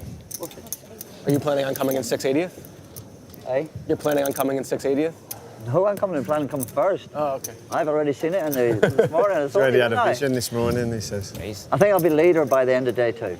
Chat picking up the hands on this table. I dreamt about it. He's having a great time. Pocket King's sad open. that Uh-oh. Dreams do come Then you true. better wake up and He apologize. might bang this in his face. Did you say you won it before? Yeah. Oh, you can't win it twice. I got more chance than you. I've never won it. That's fair play. Been there, completed it. Wow. Yep. And I think Chan is probably really happy about Quick this check. situation. Yeah, let's get this money in. Here's the plan, guys. Kings Let's again. just have big pairs and always win. What are you gonna get? You were right. aces, Aces and kings. It's I told you. I thought it. Well, the 3-bet yesterday he folded king, so I don't know why he's calling today. Just tell your friend who's in that seat later how many hands he would have had. Felix. Yeah, Stack sizing would have had an influence on that, though. 100%. Yeah. position, No. of course. I think El Shanti is doing exactly what you're supposed to do here. No questions asked. German got a good In player, fact, but eights are a slam dunk, slam in here, but it's ace high. There's always an ace on the desk, James. 9 of diamonds. No one has an ace, but running diamonds could be an interesting, Let's do 9. It's more fun. horrific way to lose. 9 of diamonds. Oh. That might just create too many outs. Oh. The ace of diamonds, so 10 outs for Dooley Al Shanti. That's a lot more. That'd be pretty sick. The way you were running. Oh, you guys are sick. Horrible, isn't it? Oh, no! Wow. I'm so sorry, Kings lose to running Sorry, diamonds, and Martin Chang can hardly believe it. Oh, he's devastated. Yeah. Unlucky, man. Yeah, that Running moment so of good to the disbelief. Oh, wow. I mean, what am I supposed Unlucky. to do? He has 20 big Yeah, drops, what can so- you do? Gets the money in shit, man. extremely good. The Schneider seat. The Not Schneider's the, it's not the seat you want at this table. It's not. Appreciate it. I'll take care of you next. You probably will, the way it's going for you. No, I was. No, I I'm think, button. I was You small sure? blind. I shoved the You small were- blind. He opened button. I shoved small I blind. was big blind. I thought Pretty I sure. was. I thought I was I'm supposed to be big 100% blind. sure I 100%, yeah. You're big blind now, yes. Oh, yeah. Yeah. Okay. It moved one too much. That's why I What are shoved. you doing with the chips right now, buddy? Guys, for sure, that's why I shoved. I don't know. I don't know. Can you act like I don't you've done it know. before? I don't know, man. Get it together, guys. You started putting out your big blind. I know, I was testing you. So I put out my You small failed the blind. test. And then you're mad at me for throwing my big blind in. Slowly. It's like a donkey sanctuary here. Just called me lucky. Guys, play before? No, just It's a donkey sanctuary. You sure you won this thing? Can we have some more fish food, please? Some more players. That was brutal for the guy. Tell you what, Kerry, only the Irish Open, man. Only the banter and the memes and the table chat, elite tier. You look like so you just good. ended his whole life. There's just as a general different atmosphere at the Irish Open. First the waitress. Didn't take that well. So much more fun. Somebody stopped me last night and they said, "Hey Nick, I really like the content. You know, like you on comms. I was so flattered. Thank you so much." And he goes, "In your opinion, what do you think is the best tour?" I'm scared, man. And honestly, Irish Open has got to be right up there. You won't get me. Top 3 minimum. Win karaoke later. I'm running Well, so it did win a GPI award this year for I'm just folding. best. I'm running so good, it's insane. Well, actually, Nick, it's not a tour. Oh. Anyway, Queen 4 versus Jack 10. Hashtag chat pro, James. Jeez. No, the difference is I'm right. Okay, event. Sorry. He probably didn't say tour. Gee. 10, 5 of hearts, so pair of 10s, flush draw. It's a post-flop flip. Thank you, Aaron Paul Kramer. Actually, Nick. Normally I raise there, but I'm scared.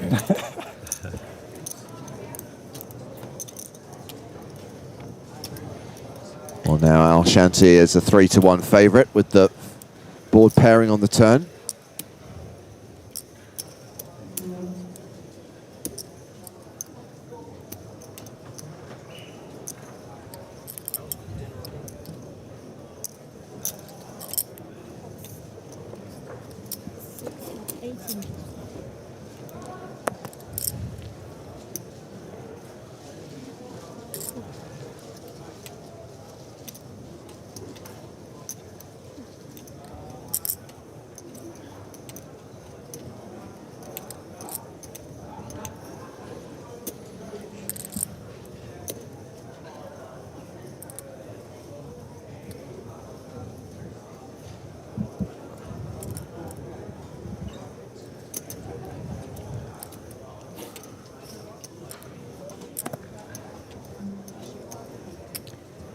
Real decision here for Al Shanti. Yeah, this is tricky.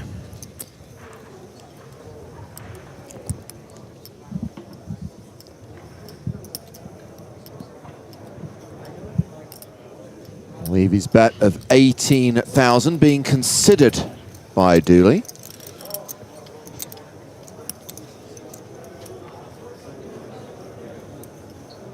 He looks like it's going for the race. Hello.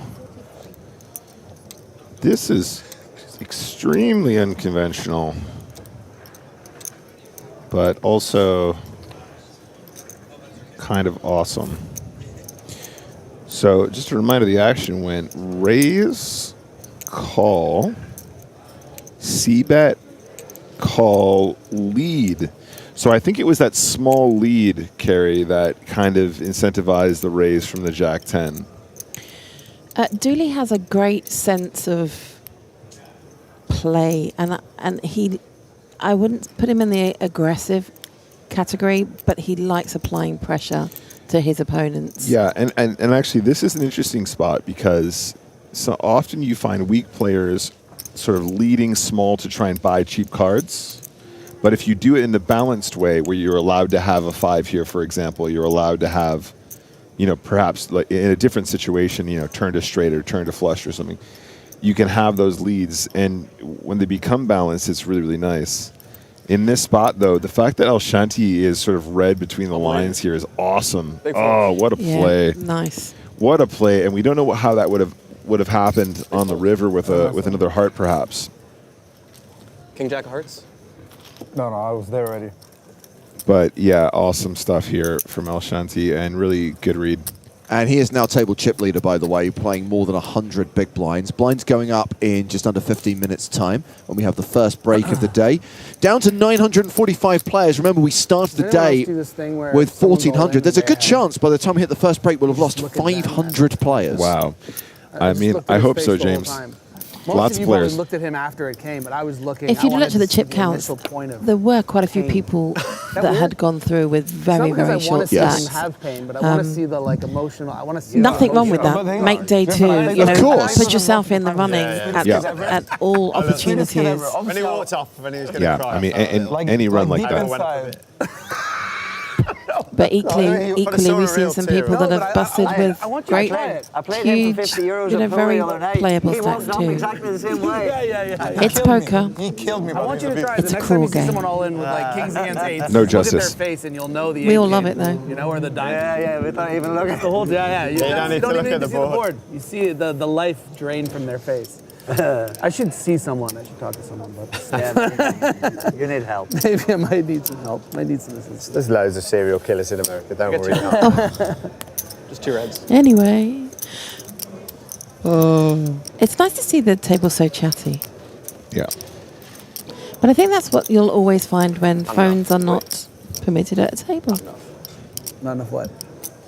Yeah, I always say it's a net benefit, right? I mean, the phones rule is very clearly a game integrity thing, but you do also get the advantage of forcing people to actually talk to each other. No, and it's a natural progression. It happens. It's really lovely to see. We see it all the time. And I think that's what I was thinking last night when I disregarded my phone. Just threw it over your left shoulder. I just wanted to be part of the conversation. And then the main man clicked in to get And he took over. show on. And how did that work out for you? Your show? Your show. Oh, It's been your show, like. In your own TV show. This very big hand. Mr. Tomb.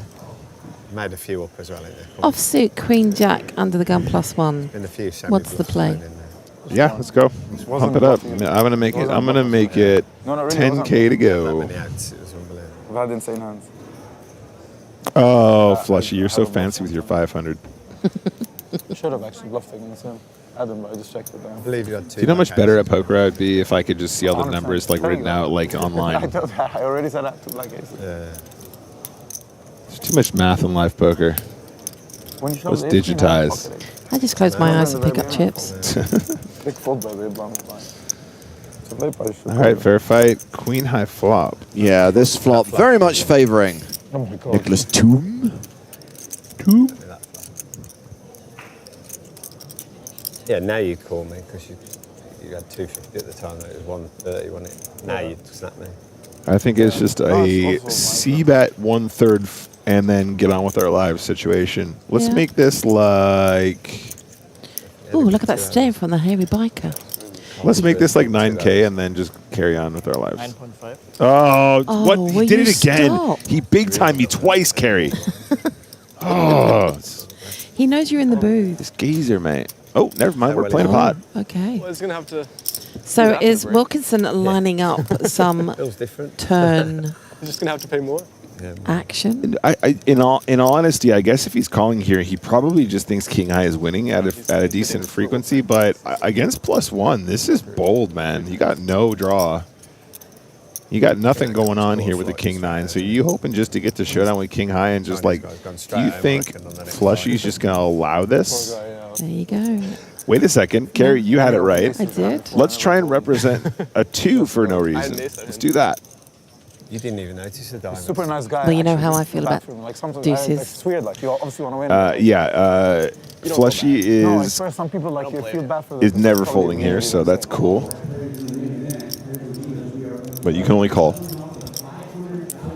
I don't think he'd have been upset if he'd have took you out. Obviously not. This is not dissimilar to the previous spot where you could lead with like 9-10 or Jack-10 or something like that. If Wilkinson's plan is to represent a 2, he's going to pile again, but it's just so... Oh, that body language though, Carrie. Yeah, I'm no, not sure. That kind of turned his hand over for him. That does not look like the man who has trips and he's trying to work out how much value he's going to extract. Is he asking how many he's got? 2 whites or 3 whites, mate? 3. I think he's going to... No, he's going to pile. He's going to make a move. He's decided he's representing this too. And that's what he's going to do. But now he's... but I'm not sure if the body language tells the same story. It's easy to see when we know the cards, though. Right, Carrie? True, but what's the story pre-flop? You know... Well, so he defends the big blind with you know, like ace deuce of spades or something. Oh, no. I'm not sure if that size is going to work, though. He hasn't put in the 500 though, so it might, you know, derail. This is honestly a really interesting line, and I know we're making fun, but I think Wilkinson is doing something very specific here, and the story is very believable. Well, equally, look at the thought process now. Yeah. The thing is, Carrie, this is brutal because there is no flush draw. Yep. So you're going, does he really have 9-10? Does he really have Jack-10? Is he really turning a gut shot into a bluff or something? It's so savage. You got the deuce, I think. Well, that's what he's trying to tell you. Yeah, exactly right, yeah.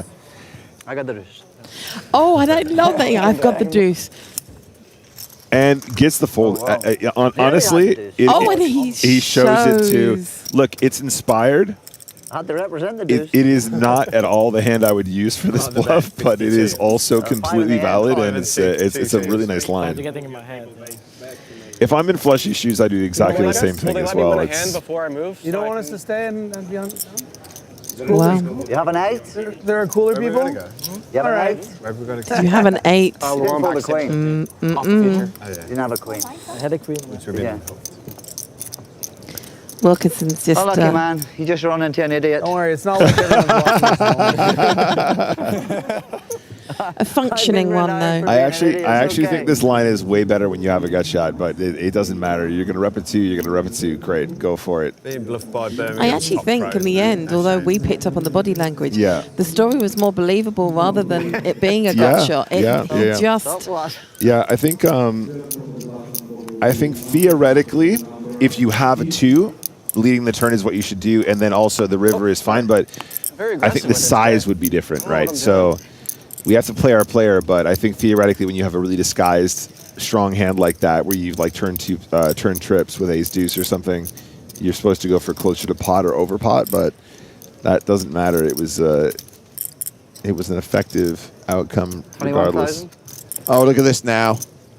He's full of you-know-what and vinegar, and he's up in it with 8-5 in the small blind. He's full of beans. Don't let the last hand put you off. Yeah, I would prefer if he hadn't said that.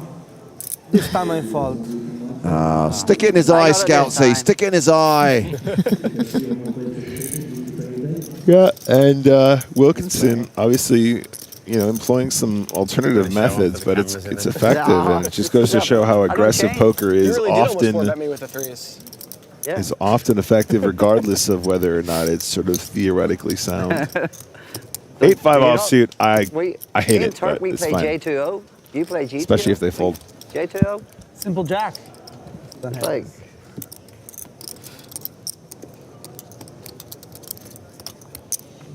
Action starting with Dooley Al-Shanti.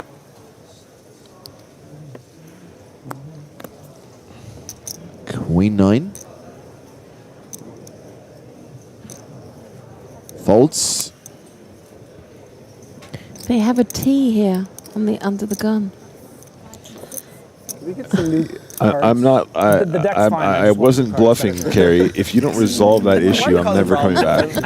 And you know how much I love spending time with you, so that means a lot to me. I know, I'm trying to get my hand. Aww. Wilkinson on the button, opening with ace-5. Yeah. James, are you aware of the T issue at the Hippodrome? It's honestly horrific. I think we're all going to go on strike. We've got Toom here with the same hand, ace-5, and looks like he's defended. Oh, there we go, and that will take us to a flop. He probably could have done something alternative, but I think actually at the stack depth, the call is probably kosher. Oh! No one has a diamond, right? So I'll check to see if I've got any diamonds. It's all about who's going to outplay who, no? Carrie, have you ever done a Chatbot song live before? No. Oh my gosh. all I'm going to say is that Griffin loves to do the chop pot at the table. So we'll give Griffin first refusal. Yeah, sure. That's triggering that card for him, I think. Yeah. You have to prep me though here. Do I have to look at both of you? It's about eye contact. Okay then. I'll give you a chance of hitting a diamond. 5K. 5K. Just keep it small.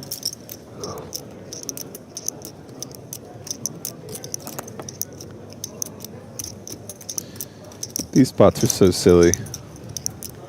But don't you so want a diamond to come on the river? The thing is, he You would don't always have a diamond, no? he would always bet a flush in the flop. He's never You're right, checking I out might have a flush in the flop. Go again. Sorry? You didn't hear me the first time, no? All his banter for I nothing. don't want to baffle myself here.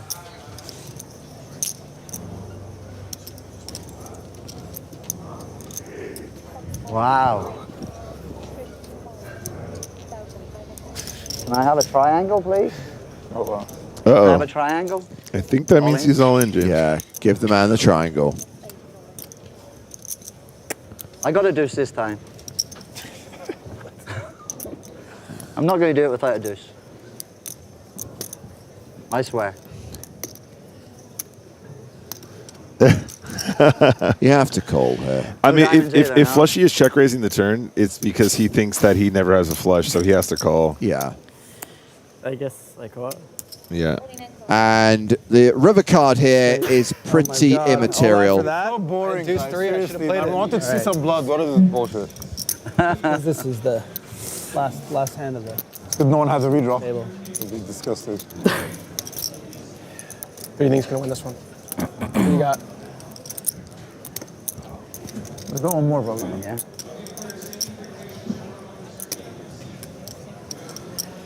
I like this ace-5. I mean, the Yeah. tension's Got the almost club covered. bearable. It is here in the booth because I've got to do something I've never done before. Everyone loves a chop pot. Thank you, Griffin. I told you you'd do it. I told you you'd do it for You us. had me, didn't you? How dumb are you gonna feel if it was that camera? That was a good one. I mean, who knows? we'll never See the know. back of your head. Well, yeah. Save the content. This is Trapping me. why they have the delay. They were both rolling, as far as I can tell. Trapping me over there. Bless him. Apparently Griffin did it straight to the camera, but the camera wasn't on. Oh, shame. Oh, okay. Our 15 minutes are always up. Oh, almost up, guys. This is it. We played it for Whitesmith. Whitesmith, are you watching? No more deuces for him, please. That was really brave of Griffin, by the way, because as I've discovered, unless there's a graphic on your screen that says chop 100%, you can never be sure. I had more chance because I had one red one. Only on a Friday. Nice answer. Well played. Oh, this will be the last hand of the level. By the way, we are going to be changing feature table during the break. We're going to be rotating, showing many different players in the field on this huge day two. We had a former Irish Open champion on our first feature table, the aforementioned Griffin Benger. Stephen O'Dwyer. It's all over. Wow. The 2022 Irish Open champion is coming to the feature table during the break among his table mates, Casey Swift from the UK. So new lineup on the main stage for the next session of play, which will be on the other side of a 30-minute break. I guess with so many people remaining and to give them all an opportunity to use the facilities and grab a sandwich, they're extending the break from 20 minutes to 30 minutes. No, I'm keeping How are it the hot dogs, by the way? It's my Have souvenir. we, I'm not sure if Joe has experienced any of the hot, is there a hot dog stand somewhere? I've not seen a hot dog stand here, no. Well, it's nice to be here in Ireland, but the PokerStars Arena reigns supreme. Al Shanti having flopped the set. It's a huge favourite here. That's straight draw for Scalzi. It's a pretty ugly straight draw, too. Ben Woodward, they have not announced the payouts yet. They confirmed the prize pool at the start of the day, but the payouts have not been confirmed. Oh my God, I guys, figure what we'll the fuck learn is them on on? the other side of the break, because we must be close. We're going to be close to the bubble soon. This is running so it's crazy, honestly. Just the set. Are we gonna race here? I know.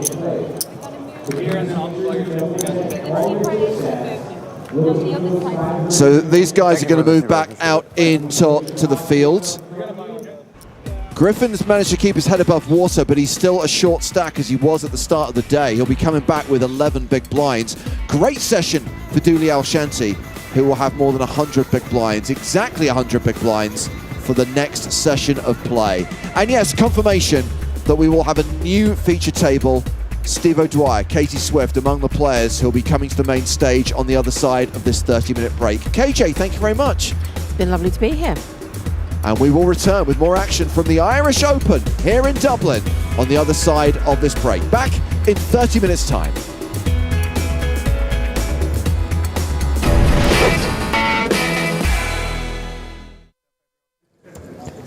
And more blasts from the past for your entertainment. Remember Bad Girl. Xuen Pham is in seat 1. Do not remember her. Plenty of locals in this event, including Rory Liffey from Ireland. Another Irish player, Jamie Drummond.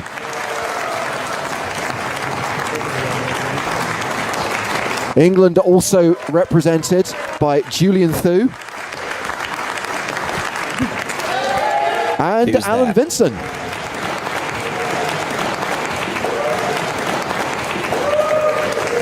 Another Irish player, John Coughlin.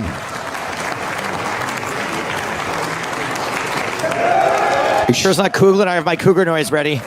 Sean Donaldson means that we have a 4 of the players at this final table are from Ireland and the other 4 are from England. Rambaswani rounding out this 8-seated final table. The blinds, 1,500, 3,000.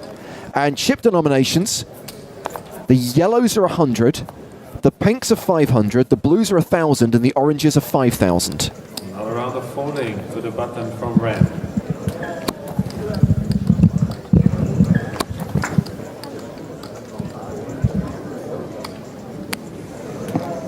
Calls 3,000. Well, this is an interesting play from I'm linked with Rambaswani. the 8-4 of diamonds. A little bit wide, a little bit loose. I'm guessing this is blind on blind, though?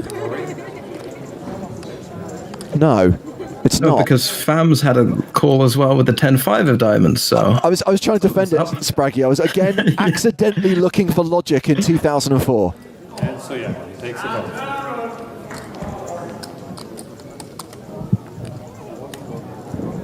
And Rory And I believe Liffey. Liffey raised the 6-5 offsuit and generates folds. It was 7-6 offsuit, but yes, a raise of 18,000 got the job done. Perfectly reasonable, perfectly standard hand to start us off here.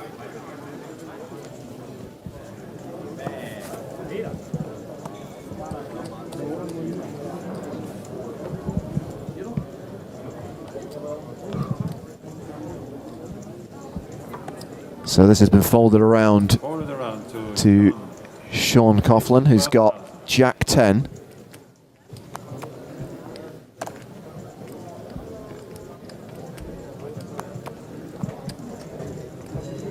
Now this is a hashtag fun fact. Rambaswani went by the poker nickname Crazy Horse back in 2004.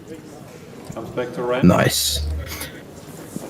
Poker nicknames need to make a comeback. 1/4 of the Hendon mob when they were actually a poker playing quartet rather than just a website that people use to find information. Small blind, big blind folds, comes back to John. Put in another 18,000.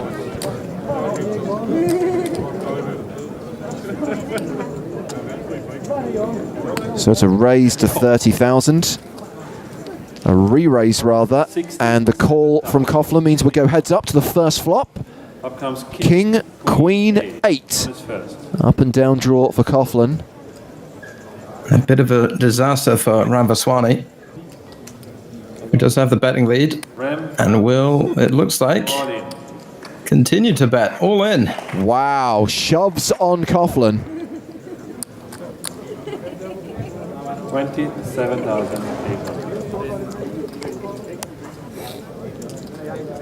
For only 27,000 more, that seems like quite small given the pre-flop action. See the win again. 68,000. 68. Yeah, and Coughlin does have him covered, so in making this call, Ram is the at-risk player and only has a slight advantage here with ace high. 20,000. It's pretty much a coin flip. Are we going to lose Crazy Horse? So 5. Now a 70% favourite. Everybody, last card, king. And the board pairs on the river, and that will be the double up for Ramaswamy. And that was only a 1-star hand. I guess there was a pair of kings on board, so they're going to class it as a 2-star hand, but you know what I meant.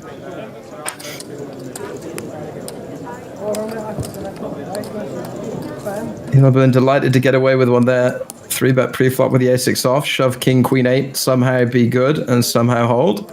So let's have an action replay, courtesy of some 2004 graphics. Basically, some people threw some chips in, and then we saw the flop, which was the first 3 community cards, and then we saw some more chips get put into the pot by the 2 players remaining in the hands.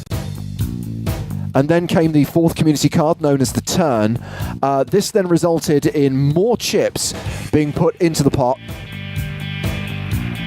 And the final community card, the river, meant so many more chips went into the pot. So many that we couldn't even keep count anymore. And then we had a cooler, which was a straight against a set. Not an exact replay of that hand we just saw, but that's how it could have happened. Close enough.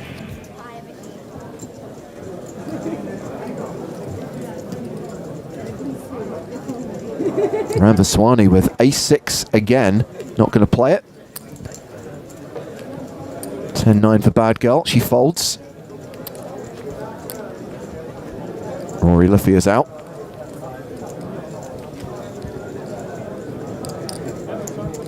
Ace-king for Jamie Drummond.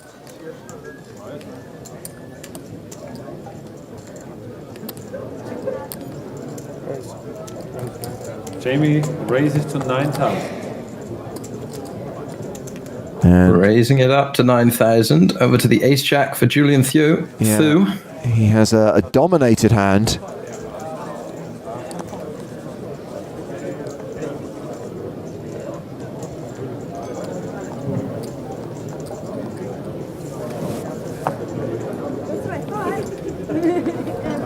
Wow, just lets it go, the ace-jack. And all in. Sits. And after being crippled by Ramaswamy, it's Sean Coughlin. He'll now move all in with ace-7. He shows ace-7 offsuit, playing against ace-king from Jamie. And this is not looking good for Coughlin. We see the flop. Flop comes 7, check, 10. Oh, it is always coming 7. We established that it's clearly been happening since the dawn of time. Queen, please. Percentages reverse. 70-30 favorite now, Coughlin. Even more on the turn. John in front, all in. And the last card. The river card is a jack. And that will be a double up for Sean Coughlin. You would find it hard to call. That was my amateur mistake.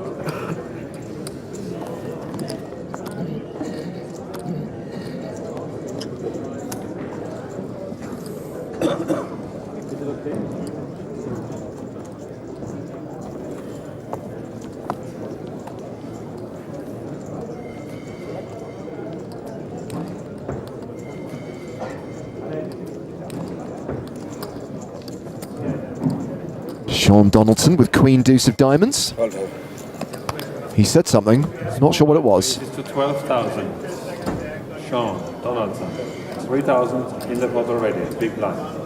Okay, so he's raised to 12,000. 4x raise. And it's a call from Ramaswamy with King 3 of Diamonds. And it's a king high. King 4 eights.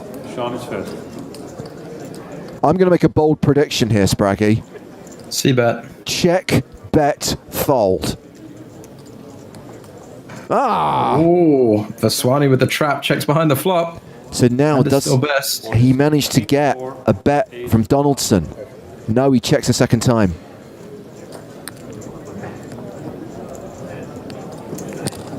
Ram bets 10,000 and takes the pot.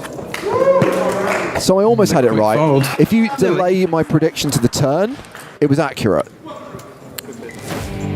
I was surprised not to see a c-bet, actually, just because I feel like in 2004, everybody's just betting, continuation betting all the time. So we are still 8-handed. Julian through the short stack with 33k, and it is Jamie Drummond who's the current chip leader with 176k. And the big blind was at 3,000, so this table's actually pretty deep. Yep, blinds are 1,500, 3,000. Action starts with Drummond.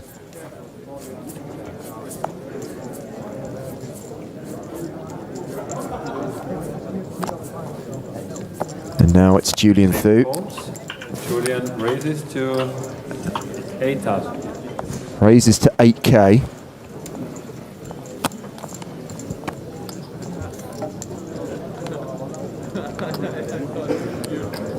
Back to Ram on the button, he calls. That dealer button is sick. Rambaswamy flats from the button with ace-3 of diamonds. And Rory Liffey has pocket nines in the big blind. And he calls with 3 players in the pot. And we've got three-way action. It's quite interesting to see a little bit lack of aggression in these earlier games. Julian Thu has, I believe, just 11 big blinds. Certainly a hand that you'd expect him nowadays just to move all in with. And nines definitely could have been considered for a re-raise, but... So having paired his queen and obviously having the up and down straight draw as well, Thu decides to shove flop and gets 2 quick folds. Yep, gets the job done. Good board for him. Shallow stack. You commented during London, Spraggy, on the applause and cheering from the crowd. I do love the fact that in the era before live streams and in the era before side events at the casino, you got a really good crowd. You got a really good rail for these final tables. Yeah, it's nice, isn't it? I don't know. It gives it kind of like a bigger feel, if that makes sense. It always seems to be packed out in all 3 of them so far.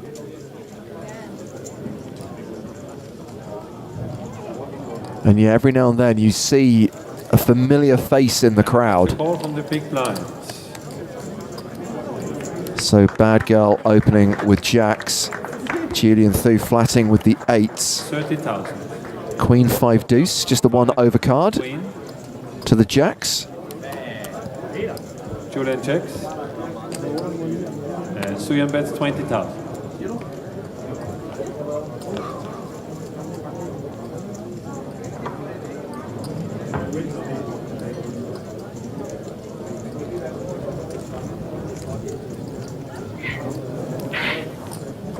And takes about 50,000 to Suyen. Continuation bet of 20,000 wins Bad Girl the pot.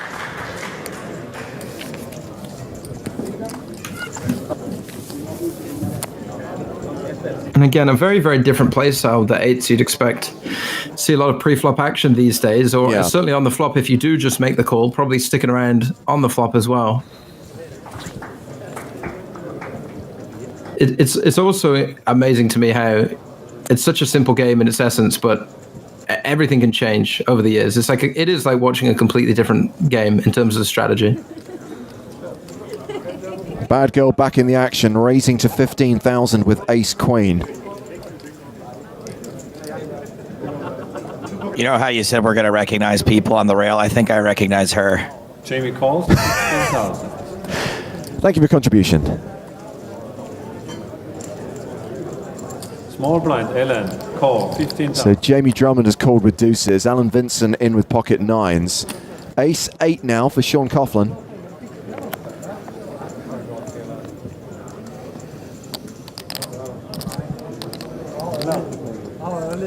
All in. And all in, seat 6, Sean Cullen. And he is all in.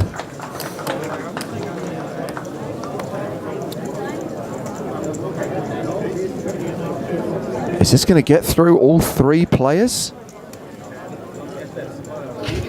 Fam doesn't seem too happy about it. Does have to consider 2 players still to act behind her as well. Is this who people are talking about when they say, come on, fam? English people, I mean? Yes, I believe this is where it all started. Someone pointed out last final table as well, Shipley was where, ship it common poker parlance. That's where that originated. Yeah, so we're seeing the birth of a lot of things today, Joe. Like most births, it will get messy. At this point, of course, Drummond was unaware that deuces never loses. Therefore, That's why we see the fold. Yeah. Question, were nines the stars nuts back in 2004? Vincent certainly seems to think so because he's called the all-in. Sean Callan is all in with ace-8. Looks particularly happy for a man who's From Ellen. 30% to win the pot. He's chilling. He may not know that. What comes? 10, 7, 4. It's not looking good for him. He can cheer when the 9 hits. Turn comes. The king. No help either. We saw one of the aces folded. The check and no help. No, Barry Greenstein, and Sean's going to be the first man out from the final table, cashing the 5,000 euros.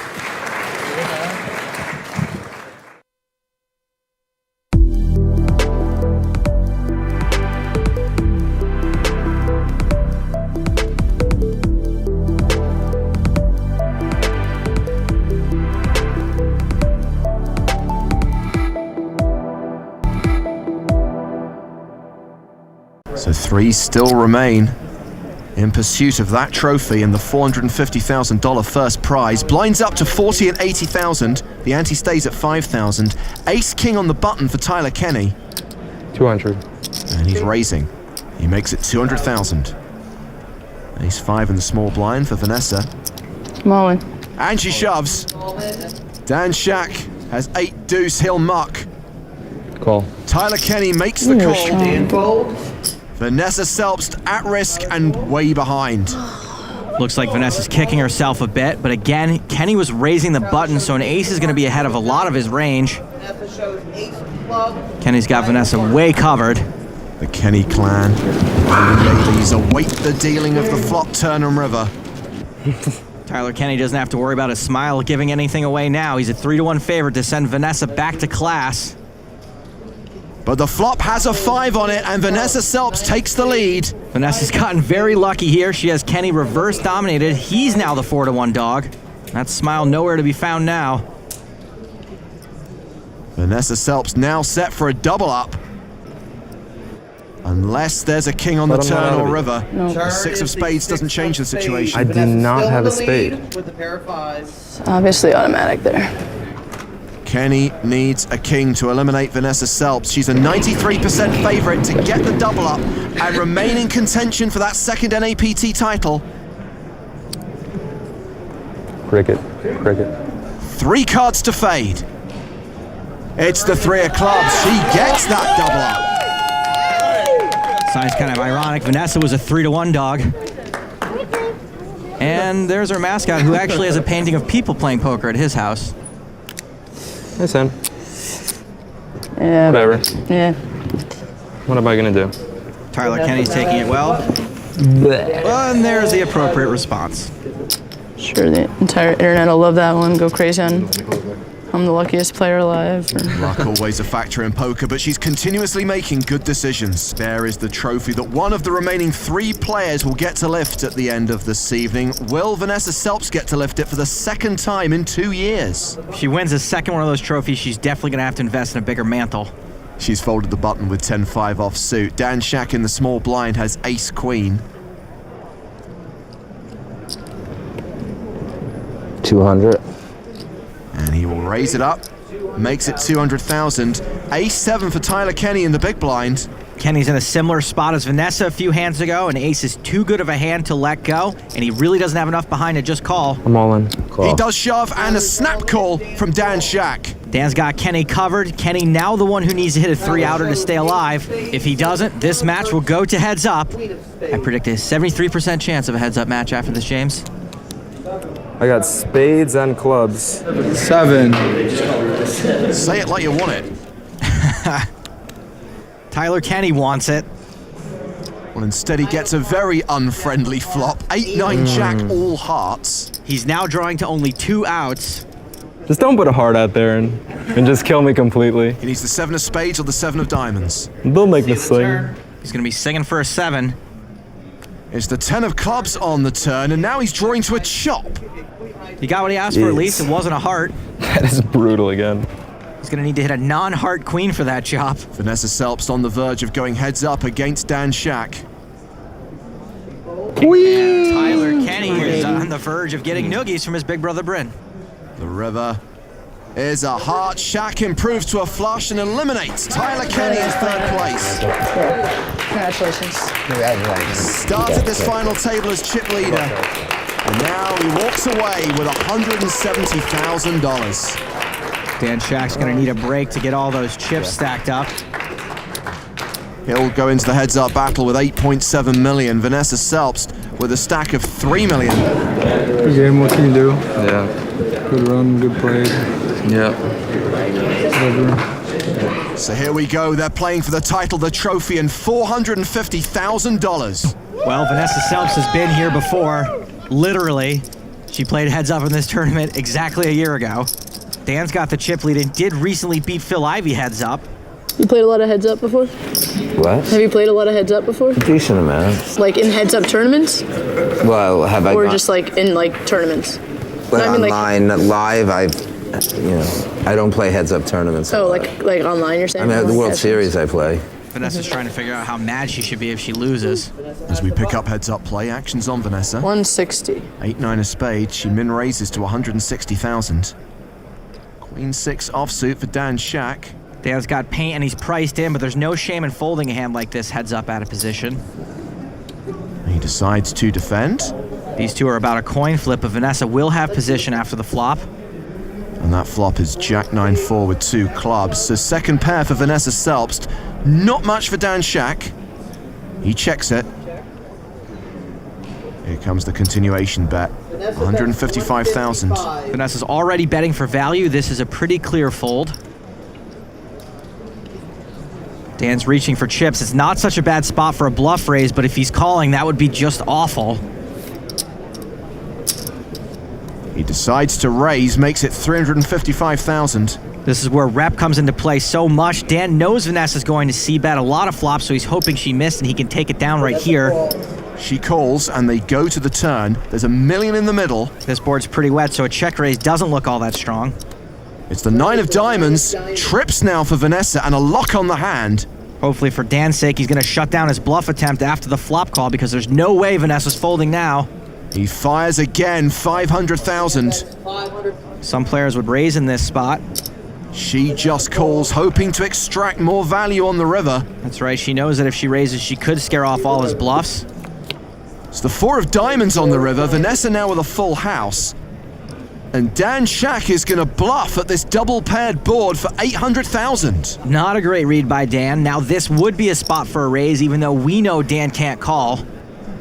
A croaky shove. And that's got Dan's attention. Don't worry, guys. Vanessa's got it locked up. Vanessa's chances of getting called here are just about slim and none. And after a little bit of posturing, Dan Shack will fold. Imagine how excited everyone would be if Dan called. Well, now they're almost level in chips. You have the 4 or the 9. You folded a jack, Dan? What? You folded a jack? I have to guess you have the 9. Good guess. Just a few streets late. 200. Can't promise you'll be rewarded with kings on the button, but... well, she's raised, a min raise to 200,000. I think it's 600. And here comes a 3-bet from Dan Shack. King, queen of clubs, pretty strong heads up. Dan's not the type to 3-bet super light, so Vanessa may feel like she can 4-bet for pure value. And that's what she does. It's now 1.3 million, an additional 700,000 for Shack to call. A call? And he does call. Dan was getting almost 3-1. Selbst has Shack dominated. Don't worry, Dan, there are 3 more queens in the deck. So he's going to have to play a 4-bet pot out of position and completely crushed. And there is a king on the flop. Wow, case king on the flop. Amazing flop for Vanessa, though there's a chance the ace could kill her action. Dan checks. Vanessa would typically continue her aggression here, especially since it's fairly likely Dan could have an ace. She does continue for 800,000. Dan in a bad spot. I'm all in. He shoves on Vanessa and she snap calls him. Vanessa's the 98% favorite to win this hand and double through Dan Shack. And take the commanding chip lead. Nice hand. Thanks. Wow, Case King comes up. That's nice. Dan needs 2 perfect cards, a jack and a 10. Not exactly in that order, or he will be the short stack. Well, there's the jack on the turn. This would be a real bad one. I'll say Shaq's equity just went up 450%, and he's still less than 10% to win the hand. And I'm no math wizard. Let's see the river, Merrill. It's got to be a 10. But it's another jack. King's full for Vanessa. And she now has a 3-1 chip lead over Dan Shack. Permission to cheer for Vanessa? I'll allow it. Yes! A very real chance for her to repeat here as champion and become the first player ever to win 2 NAPT titles. Vanessa beat Mike Beasley heads up in this very tournament last year, so right now she's got the power of the Mo's. Mojo, momentum, not to mention Mohegan Sun. Jack 7 suited for Dan Shack. Call. And he's limping. It's probably a raising hand heads up. Vanessa has King 7 suited. Vanessa could raise a suited king like this, but she's out of position. So she will check and see a free flop. Again, Vanessa has Dan dominated. And that flop is King 7-3, second pair for Shack, but top 2 for Selbst. Vanessa has him in jail again. And look at this. After she checks to him, he reaches for chips. He's betting 200,000. Dan got into trouble last time by committing a lot of his chips with second pair. Looks like he's doing it again now. She check raises 625,000. I'm all in. Shack moves all in. Cool. And Vanessa Selbst calls. Dan's got 1% equity in this pot, and that's the appropriate face. Well, I'm drawing dead. Not quite. You can hit running jacks. Vanessa Selbst is on the verge of winning this tournament for the 2nd year running and becoming the first player ever to win 2 NAPT titles. Drawing dead? You're good. Don't jinx things. I'm drawing the runner. You're good. Jack, yeah. Vanessa, you're the one who should be smiling. It's not over till it's over. I mean, he's got Jack. It would be pretty bad. Yeah. It would be really bad. Now he's drawing dead, and now Vanessa Selbst can celebrate. What an achievement! Back to back at Mohegan Sun. Hey, don't forget Dan Shack. He's gonna walk with 254K. Repeat! Vanessa's friends calling for her to come back and win it a 3rd time. Yeah, guys. Thank you. You deserved it. You played really well. Thank you very much. You did too. If there was somehow any doubt that Vanessa Selbst was one of the best in the game, she has eradicated that doubt and certainly proven it now.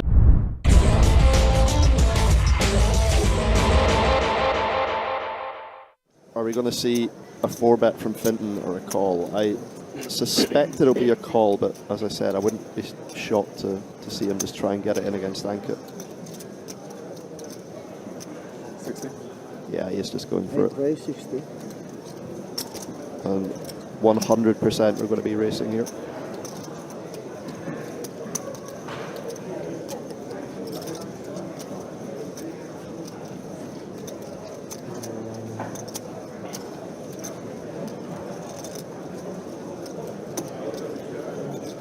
Two biggest stacks at the table. Vincent does have Ankit covered. Sorry.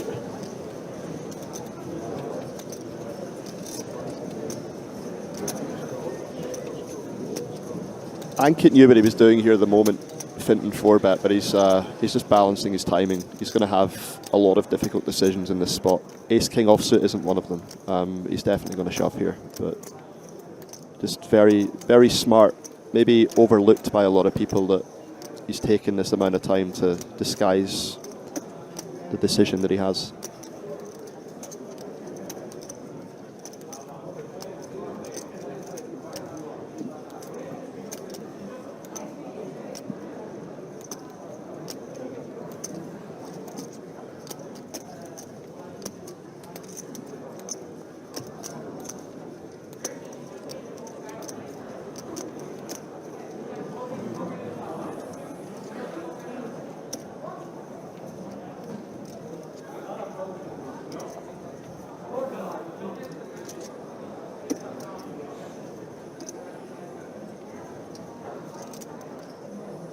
Well, he's just seen how Finton runs. Maybe he's actually considering a fold. Yeah, I mean, this could be an interesting clash, actually. Maybe it's more likely to be a shove. Maybe it's more likely to be a chop pot, because Ankit runs pretty good in one case and Stars fields as well. So the shove from Ankit Ahuja, the call from Finton hand, and it is a classic race at the feature table. Jacks versus Ace King. Ahuja with the Ace King. Ahuja the player at risk.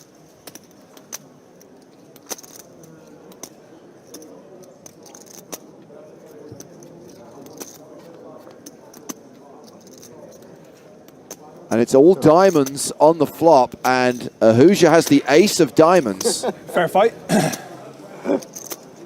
It's a mammoth pot, like no chops possible after that flop. It is a post-flop flip, still roughly 50-50. And it's a diamond on the turn. And that is a huge double up for Ankit Ahuja, and it's going to leave Finton hand pretty short stack, which is 95k. Around 235 or something, just to give you exact. Yeah. 10 of diamonds on the Super You have River. it? Do you have a 10 or 5? No, we're stopping it Do here. you have 10-5? No. Yeah, pointed out as well, there were 5 diamonds on the board, but if you remember, the big blind was tanking with King 10 of diamonds, so if he had made the move, he would have rivered a straight flush. King 10 of diamonds.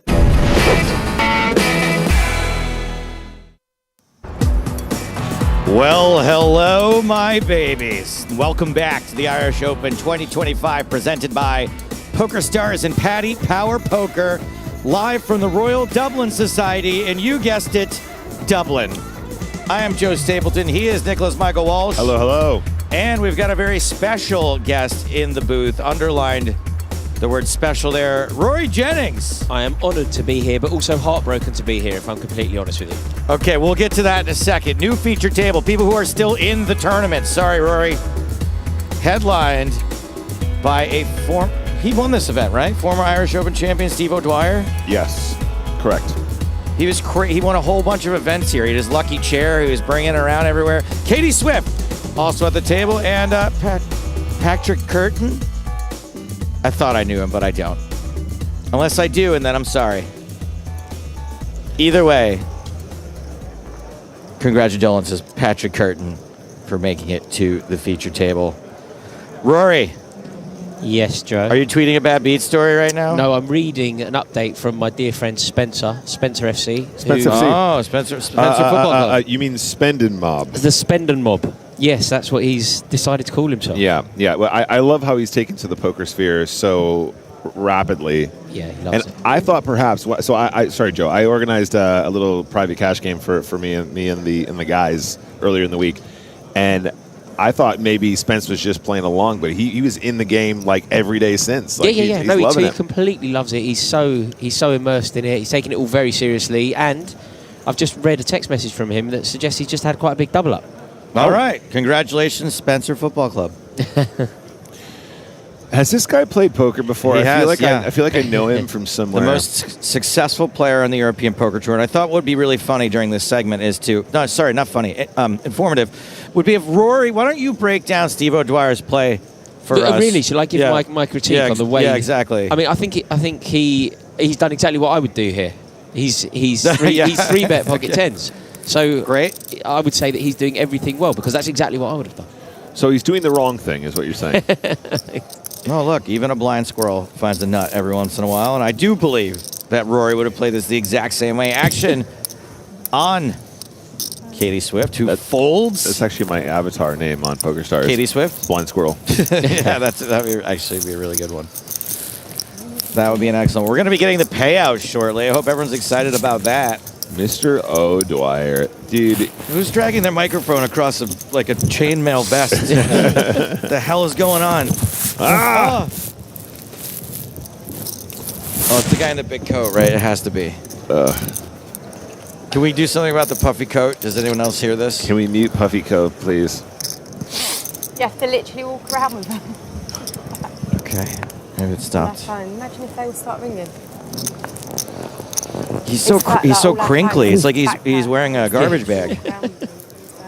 Imagine if they all start. Yeah, get the floor. Get the floor involved. Floor Also, this Adidas tracksuit, man, he could. Very Sopranos. You could imagine like Paulie Gualtieri sitting out. Yeah. For sure. No. It's like that, and that's the way. Yeah, Run DMC. Yeah, that's the one I was looking for. Thank you. When the flare concerns. What now? What happened? They've been exposed. Also, yesterday, Rory, I walked into the pub here at the RDS, and Spraggy was wearing a wonderful T-shirt. Yes. With your face on it. Yes, I know. As a young child actor. I know. I mean, as youthful as you are now, what a sweetheart. Okay, here you go, Rory. Now your chance to analyze the play of Steve O'Dwyer. Okay, so far we're in tune. I mean, he is actually a genius, isn't he, Steve O'Dwyer? Yes. Actually. No, he's actually devastatingly good at poker to the point where it's really annoying. Yeah. No, he's an icon. He also, Joe, if you remember, we were actually here in the RDS, and we were doing that thing about, how many flips has Steve O'Dwyer been in? Taken in his life, yeah. Right. And I made a guess, and Steve doesn't really weigh in on things usually, but it was such a ridiculous answer. He texted Joe and was like, "Tell your friend to shut up." Well, it wasn't those exact words, but it was really hard. I think it was like, quit his job. All right. So, we were missing a player. 4,562 runners. How much money does that equate to? Tell us, Sean. All right, poker players in our main event, we have calculated your prize pool. We had a total of 4,562 players, generating a prize pool of 4,447,950 euros, generating the largest prize pool in Irish Open history. We are going to pay the final 671 spots. 671 is going to take home 1,600 euros, all the way to our first place winner is going to take home 600,000 euros for our first place winner this year. All prizes will be on the screen and on the PS Live app. Thank you everyone for playing. What do we think? Next 600K? Not bad. I mean, look, guys, think about this in multiplier terms. 600x your money, let's go! I mean, it's amazing. It's been an incredible turnout, hasn't it? It's such a good atmosphere as well. Unreal. I say it every year, Irish Open, you cannot miss it. It's so good. And even if this isn't your price point, how many other events, Rory, this week for 350 euros, 200 euros, whatever, have been like 1,200 runners, 1,500 runners? Yeah, it's absolutely. insane. I mean, it's been fantastic. So many to play, so many different tournaments to play in, and it's the atmosphere, isn't it? Yeah. Do you think this is, in your opinion, is this the jewel in the crown of the calendar? Favorite tour. It is. It's my favorite tour, but it's not a tour, Joe. Sorry, yeah, I got told off earlier by Joe because it's not a tour. Okay. It is my favorite event of the year, and as you've come to realize in your ambassadorship now, it's okay. I said this earlier in the week, and this is perfect. It's a rave pretending to be a poker tournament. Yeah. Let's be real. Yes. And it is so much fun, and actually, if anything, it's dangerous for me. Yeah. Some folks out there noticing right now the discrepancy between first and second place money, nearly 300K difference, which is a lot. Yeah, but kind of story checks out, I think. But I think in an event like this, Joe, you have to imagine there's going to be some business on the final table. That was the second point there. Yeah, that's right. Yeah, I think that I know a lot of fans out there, Rory, aren't into the deal making. But when you play an event of this magnitude and it's 600x multiplier for first, and it's like that big of a jump, I think you probably want to talk some deals on the final It's also table. very easy to not be up for something when it's not you, isn't it? you know, if you end up in a situation, like it's very easy to present an opinion. I've made deals so many times in my life. People want blood, and they want to see the gladiators murdering each other. Yes, yeah. But ultimately, no. I mean, like in an event like this, if you got to that stage, it's life-changing money. It's unreal. You're playing It's poker unreal for 4 money. days, and it's completely revolutionized your life. Unreal. Hey, Joe, do you remember that one time I almost won $1 million? I do remember. How did that go? I came 16th for 30K. Brilliant. Out of like 10,000 people or something. It was like 10, wow. 10.5K. Where? It was the Sunday Million anniversary. Oh, recently this was. A couple of years. It was like 2 years ago. Or I something. remember that. Yeah. Yeah, and I don't like to talk about it. I'm sure our moderator Tom forgot about that story because I don't mention it ever, Joe. All right, raise and take it for Katie. Now, yesterday, it was a joke, but I was really harsh to Nick on the air. It was Stop, a joke. Joe. Stop. What did you say? Nick was doing like a long string of very good commentary, but just I thought it'd be really funny. And at the end, I go, "Man, will you just cram it?" And it hurt my feelings. It did hurt his feelings, and like I would ever say that if I meant it. Actually Right? hurt your feelings. Yes, it did. I can tell it did. No, but it because I still said the words. It shouldn't have done because I know Yeah, Joe coming would from never Joe, say of that. all If I people. meant it, I wouldn't say it. Right? Do you know, I don't think Joe has it I'm in just a him to kind ever soul. be serious. I'm in just that a kind circumstance. soul. No, of course not. Of course Always, not. no, just Of course always not. Just always joking. Of course though. not. I'm just a little. I'm a Must be fragile quite flower. hard for you, Joe. Though you know, if you ever have to be serious about something, it must be It's very real- difficult. I've had to be like, "Hey, look, this isn't a joke.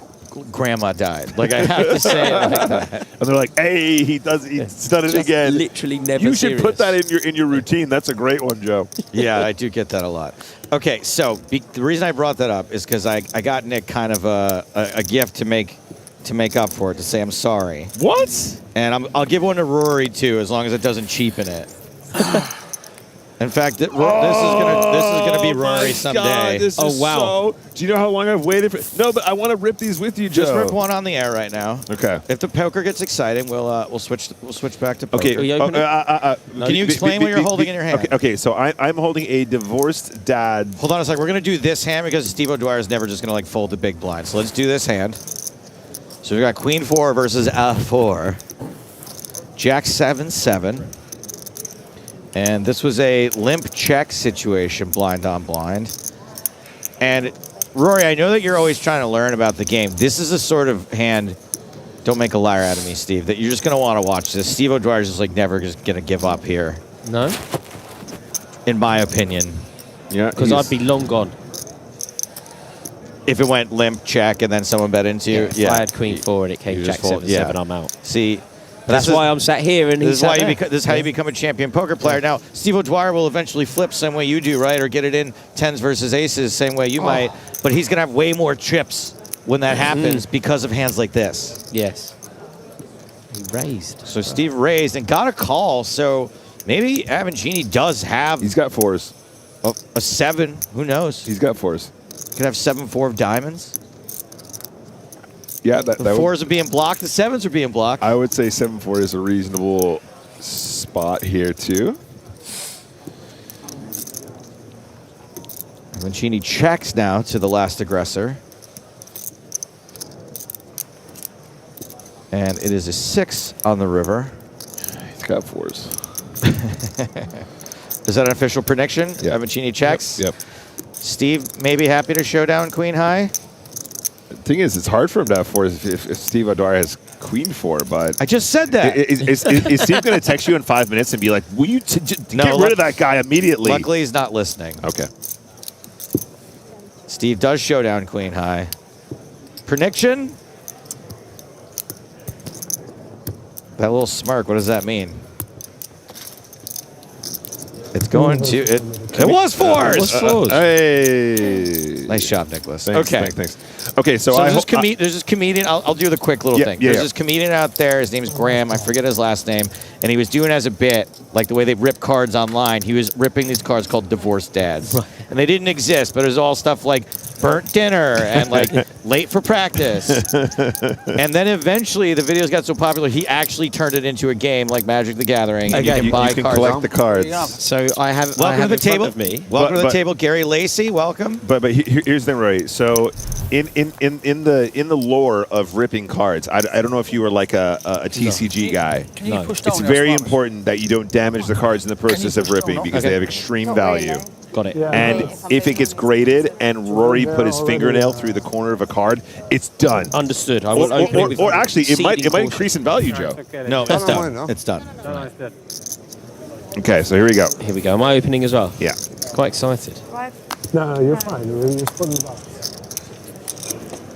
They're opening their packs. Taking it very seriously. I'm opening it with nothing but caution. Extreme prejudice. I do have a play mat with me as well, Nick. I'm not going to unfurl it, but I brought the play mat. Oh. And is there a divorced dad playmat? There's a play mat, Oh my and there's God. I've got some starter packs here too, but I don't want to open those on the air. I'm not going to lie, Joe. Until you told me that this was actually a thing, I thought it was just a bit. Now you're saying it was a bit, but now it's a thing. It was a bit, now it's a thing. Oh, this is very funny. What do you got, Rory? Go ahead. Wait. So before I open this, Joe, you're supposed to do a shuffle thing, or No, you don't shuffle. Okay. Wow, look at that. A fold of 10-9 on the button. O'Dwyer's going to limp in with 10-5 You suited. be careful with your cards, sir. Yes. No, he's not joking. You're gonna don't hold your cards up. Keep your hand. Okay. I don't want to see your hand. Thank you. Steve's such a wonderful grump. Trip fives for Steve O'Dwyer. A man who's seen 800,000 flips in his life. I think the number you said was something like in the hundreds. I think it was like in the hundreds of millions. No, it wasn't. No, it wasn't. I said it was like 50K or something. But what I didn't realize was that I was assuming he had been playing online forever, right? And therefore would have seen a lot more flips. But also, I was counting flips as like all-ins that were like 60-40s and stuff. And obviously, I was misadjusted. All right. So you want to hear my first one? Yeah. What do you got, Nick? I got front porch. Front porch, yeah, great. That's a great location. +1 attack, +2 defense for all wood-type beasts. This card stays in play until it's destroyed by your opponent. Great. What do you got, Roar? I've got morning coffee. Oh, that's also important for all divorced dads. I have divorce papers. Oh, that's going to be Sounds valuable. like a good one. Yeah. Both players discard their hand to the junk pile and draw 5 cards. Yeah, like starting over. That makes sense. I'm convinced hacked Facebook has to be right up there. That is a classic. That's a really right up there. I feel like I'm doing the bit where he does on Instagram right now, where I go, yeah, this is important. You got to you got to combine this one with status. Posting a status that you meant to be a search. Like my dad's status one time on Facebook just said Kate Upton. Pretty sure I know what he was trying to do. It was Brazilian redheads. At least I'm not in the spot. Action folds around to the small blind. We'll get back to the divorced dads after the blind on blind. Let's see what happens You're here. gonna like this one. All right, so blind v blind. Queen 4 clubs races to 10 or 18K. Excuse me. But now you're folding. King 7 of spades. Let's play this hand. Has a great big blind hand, but we're not gonna play it. I mean, there's, I guess, a larger than average. There's a 3Xer. No, yeah, blind v blind. It's the size up for sure. Sir. No, it is a tricky one with King 7 because you feel like you have to commit or let it go. So fair enough. He only had around 12 bigs or 13 bigs or something like that. All right, salmonella. You're going to be careful in Dad's kitchen. A lot of salmonella going around. Not exactly the cleanest place. The god of half-cooked bird. There you go. I've got a bag of concrete. Oh, what's that for?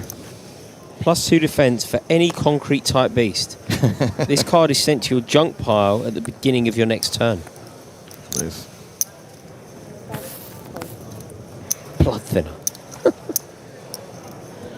Action around to loud coat guy. It's like he's wearing a Mylar balloon. It is a loud. He is a very loud coat. Ace King. No. This, of course, is Albert Nicholas. Makes it 12K with Ace King. Great name.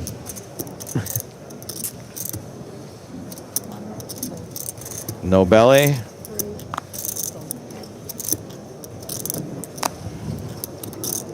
And it's going to be a raise and take it.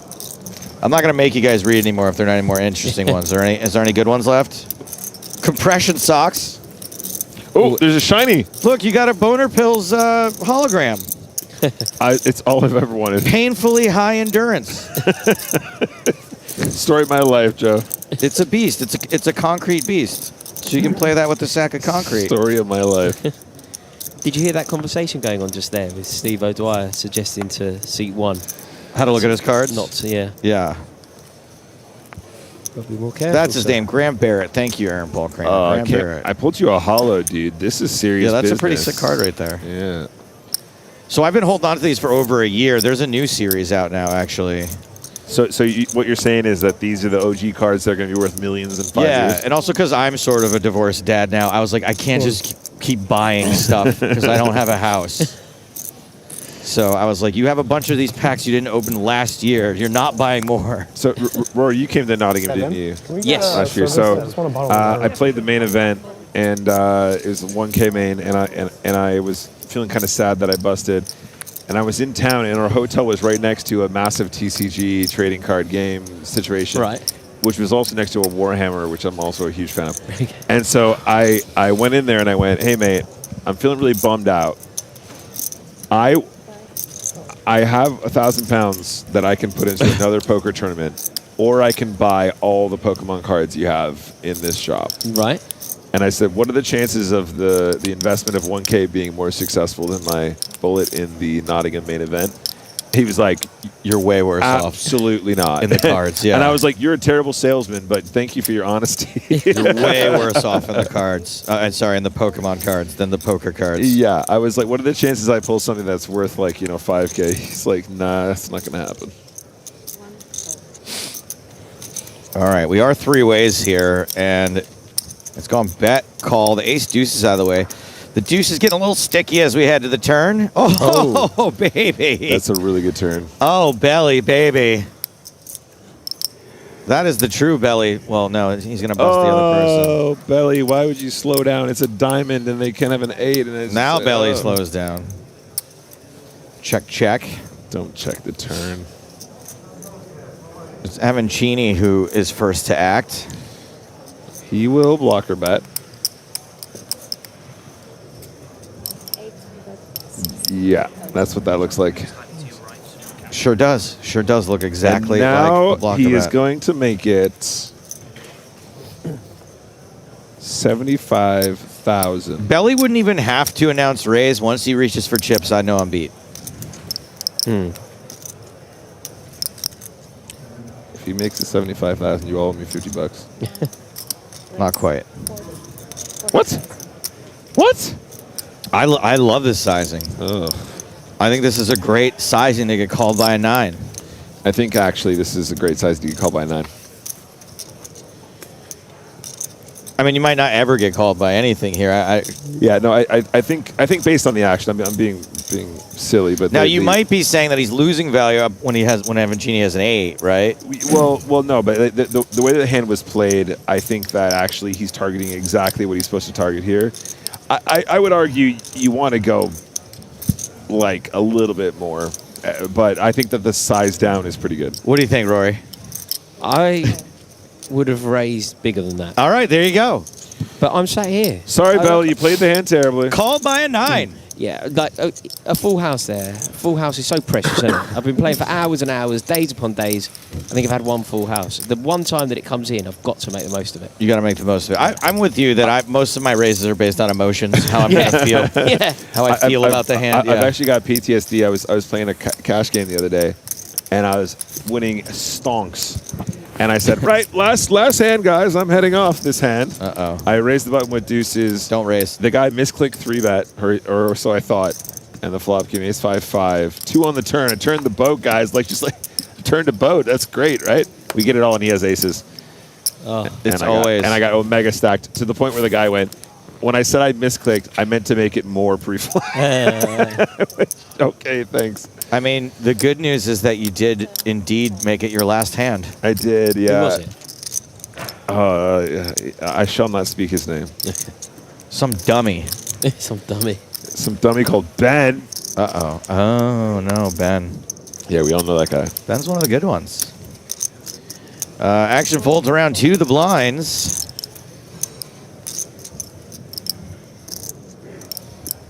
Swift with ace-5 off. How about we just go all in? Where's the restless leg syndrome coming from also? Is that here or is that on?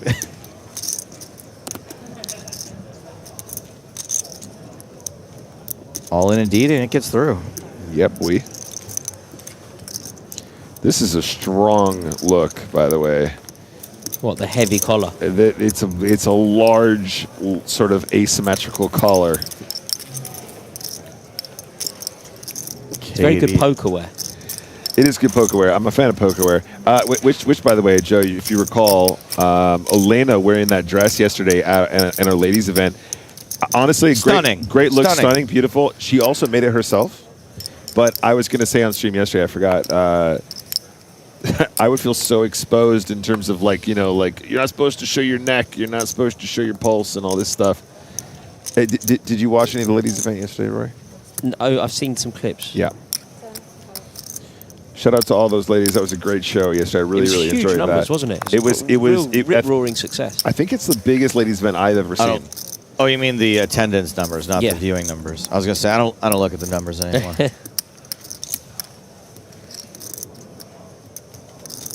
I played a ladies' event at the Hippodrome. We played the mixed one, didn't we? We did. It was great. I think that might be one of my favorite tournaments I've ever played in my life. It's good fun. Swift makes it 12,000 with king 10 on the button. Carucci with a dominating king in the small blind. I think I'd probably spend the whole day trying to move that caller from in front of my face. It would bug me that it's only on. It might even be in your vision. Yeah, exactly. And Carucci ships it for 85,000, and gets Swift to fold the worse hand. Yeah, this is frustrating for Swift because she had a really clear shove spot the previous spot, and then she's chipped up, so now she has a min raise, and now it feels so annoying to chip up, then just chip down immediately, just min raise fold. You know, when we play a lot of heads up, what we realize is if you're studying the game, min raise folding is just the absolute biggest sin you can have, which is why we start to employ a lot of limps once we get under 30 big blinds effective. And in tournament poker, it's even worse because there's so many variables behind you. There's so many people that can Is that right? So put you in a strategy-wise, spot. Yeah. min raise folding, bad. It is horrifically bad. So once we get under 30 big blinds effective, we end up limping like most of the deck. Okay. And Is this in a spin and go or an MTT? This is any heads-up poker. Oh, heads-up, okay. Yeah. I mean, the same is true for three-handed and tournament poker. Lacey all in with nines. This might be, so he's in the hijack here. I think there might be a little too much action behind. Yeah. You want to spin, don't you? Queen Jack suited is such a nice hand to go for, but I think there's too many players behind Joe, as you say. Let's see if this bet is called. If not, we can go back to that nice piece of strategy you guys were gnawing on over there. Ace-Jack suited for Nicholas. Yeah, he's going to run this one. He's all in. Or can he call? Who's the player behind here? This is Avancini. Yeah, just go all in.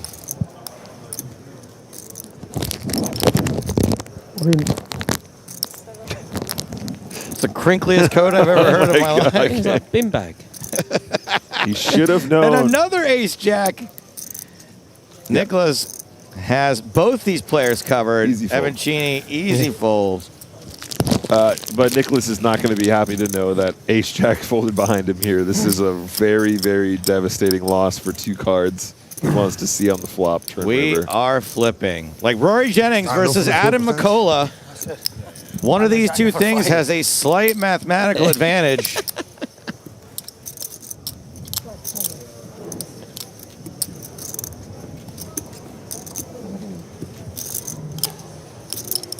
Lacey, the player, at risk.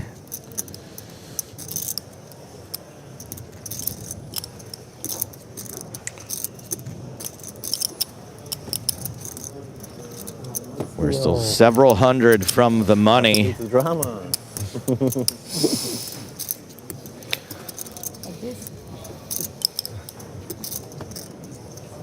And if Nicholas should somehow lose this, will only be but a dent. Tis a scratch. That's right. And away we go. Ace high flop, but guess what? Set of nines. Hide right behind it. Blockers aren't real, by the way. The 7 of That's right. For sure. Two hearts. Just because you sat down.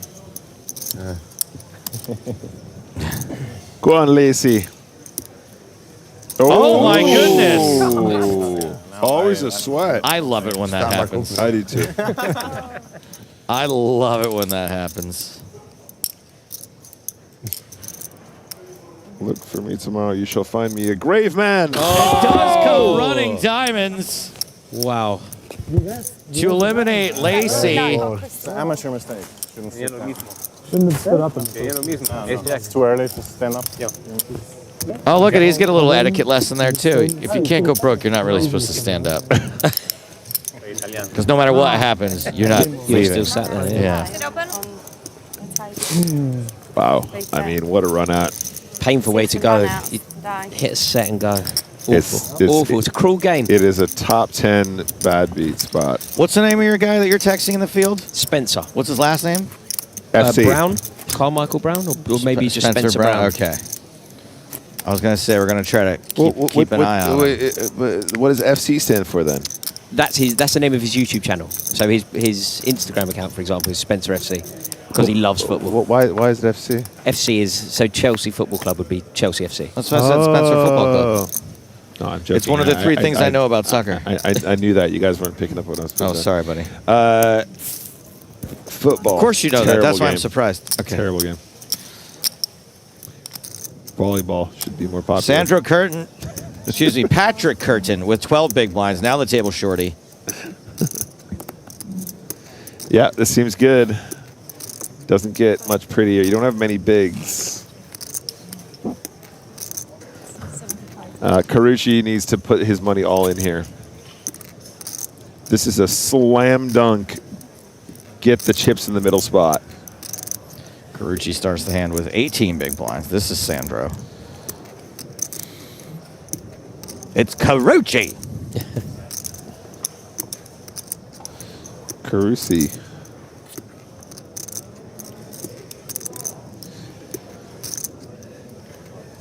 Oh, wow. Yeah, looks good. Starting to drop like flies. That's right. Yeah, there's going to be some chip consolidation taking place right now out there. Yeah, I think by nature of the fact we rejoined the action with over 1,000 runners, there's a lot of shorties in the field still. But yeah, this is good. What can you do? I think both players doing the right thing here.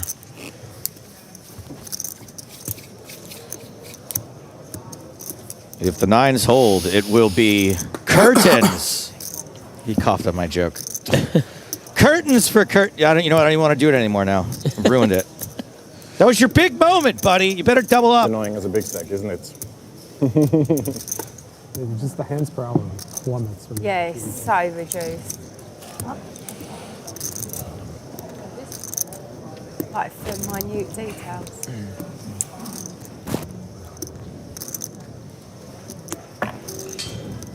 All right, good luck. Going to the flop. And that flop is always a sweat. 7-7 a couple of clubs. 50% now, at least, much for A6. More for the nines to fade. Oh, we must Jack on the turn. We must have lost some clubs there. Don't forget card removal. 10 outs. That's right. Clubs or an ace. Fades them all. Yeah, too many outs. Curtin does, in fact, take a bow.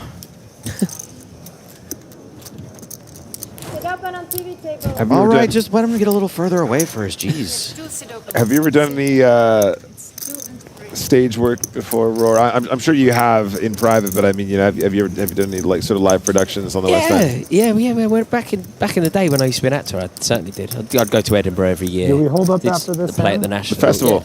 Yeah, we'll do Edinburgh every year. What was your favorite live production? He used to play at the Weatherspoons. Yeah. He would play Anyone would have me. Break into song and dance in a minute. Yeah. Do my routine from Oliver. Sit down. This isn't a stop. Genuinely, when I was a kid, I did Oliver Twist. Oh, of course you did. Yeah, the Palladium. Like it was our. What was your? Were you Oliver Twist? No. Okay. No. I was just one of the boys. One of the orphans. You were orphans 4, 11, and 19. Orphan third from the left. Yeah. He was. Adi, you day, my name's Gavroche. Yeah, did a bit of Gavroche. Yeah. What was your favorite live production you did? I do love Oliver Twist. Bugsy Malone. Yeah, sure. But Oliver Twist is special, isn't it? Yeah, that's banger. Oh, they're fixing his mic. Thank you. Oh, is that the loud jacket? Yeah, but I do think that I maybe owe Greg the sound guy an apology because that last bit was me crinkling. Oh, was it you?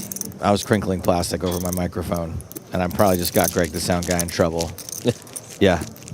I was doing that. Sorry, Greg. Sorry, Greg.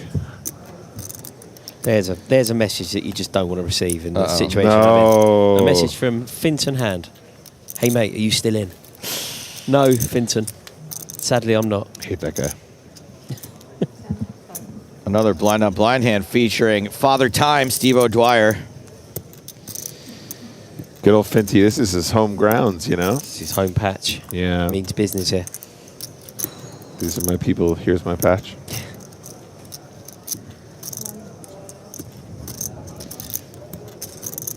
What was it like saving the universe from, from near death, by the way, Rory? Yeah, you're all welcome for that, by the way. Yeah, thank you. You are welcome. Joe, do you know that Rory saved the universe several times? No. In Doctor Who? I did. Oh, yeah. I did. I did know he was in Doctor Who a few times. I didn't know that he actually was pivotal in any universe-saving moments. Oh, no. The Earth would be a very different place now if I didn't choose to save it. I don't want to say the D word, but they would have taken over. Doomsday? Dalek. Oh, the Dalek, sure. We do have a straight here on the turn for Marco Belli. Senor O'Dwyer. They check the turn. And Steve, once again, probably has a hand that he's fine to get to showdown with, right? So Belly's not going to get the chance to raise here very often. Oh. All right, thinks maybe he can fold out a 5 or a deuce. Fire 6 into a pot of 1,800. We're going to see elevation. He's going to get all the information he needs. This is a nice bet. Honestly, I really like the bet from Steve here. It's like you're going to get called by worse often, and then if you get raised, you're just going to side fold, right? The thing is, Rory, Steve O'Dwyer's been around the block so many times. Every time you see him in this spot, he just goes, I know what I'm supposed to do here, 100%. Yeah, but he should be doing something a lot different at a Triton event than at the Irish Open. See, I told you. Belly gets paid. Yeah. Oh, sorry, Steve had a 5 this whole time, and I was thinking that he had king high. My bad. Nice hand indeed. I take it back. Steve O'Dwyer is terrible at poker. Let's go away from my blatant misreading of that hand. Check out a table a little off the beaten path. We're joining. Oh, my mate. Spencer Owen is what we have as his name. That's Spence. That's why I asked you about this. And I met Spencer this week, actually. Yeah, no, he's a great guy, great company, and he's turning into a great poker player. And Spencer has bet 25K on this river. The board's deuce, tray, king 5. Oh, he's bet into my mate, Jeff Walsh. Oh, met Jeff last night. Jeff's been a member of the poker media for about as long as I have. He has the same last name as I. Oh, that's right, yeah.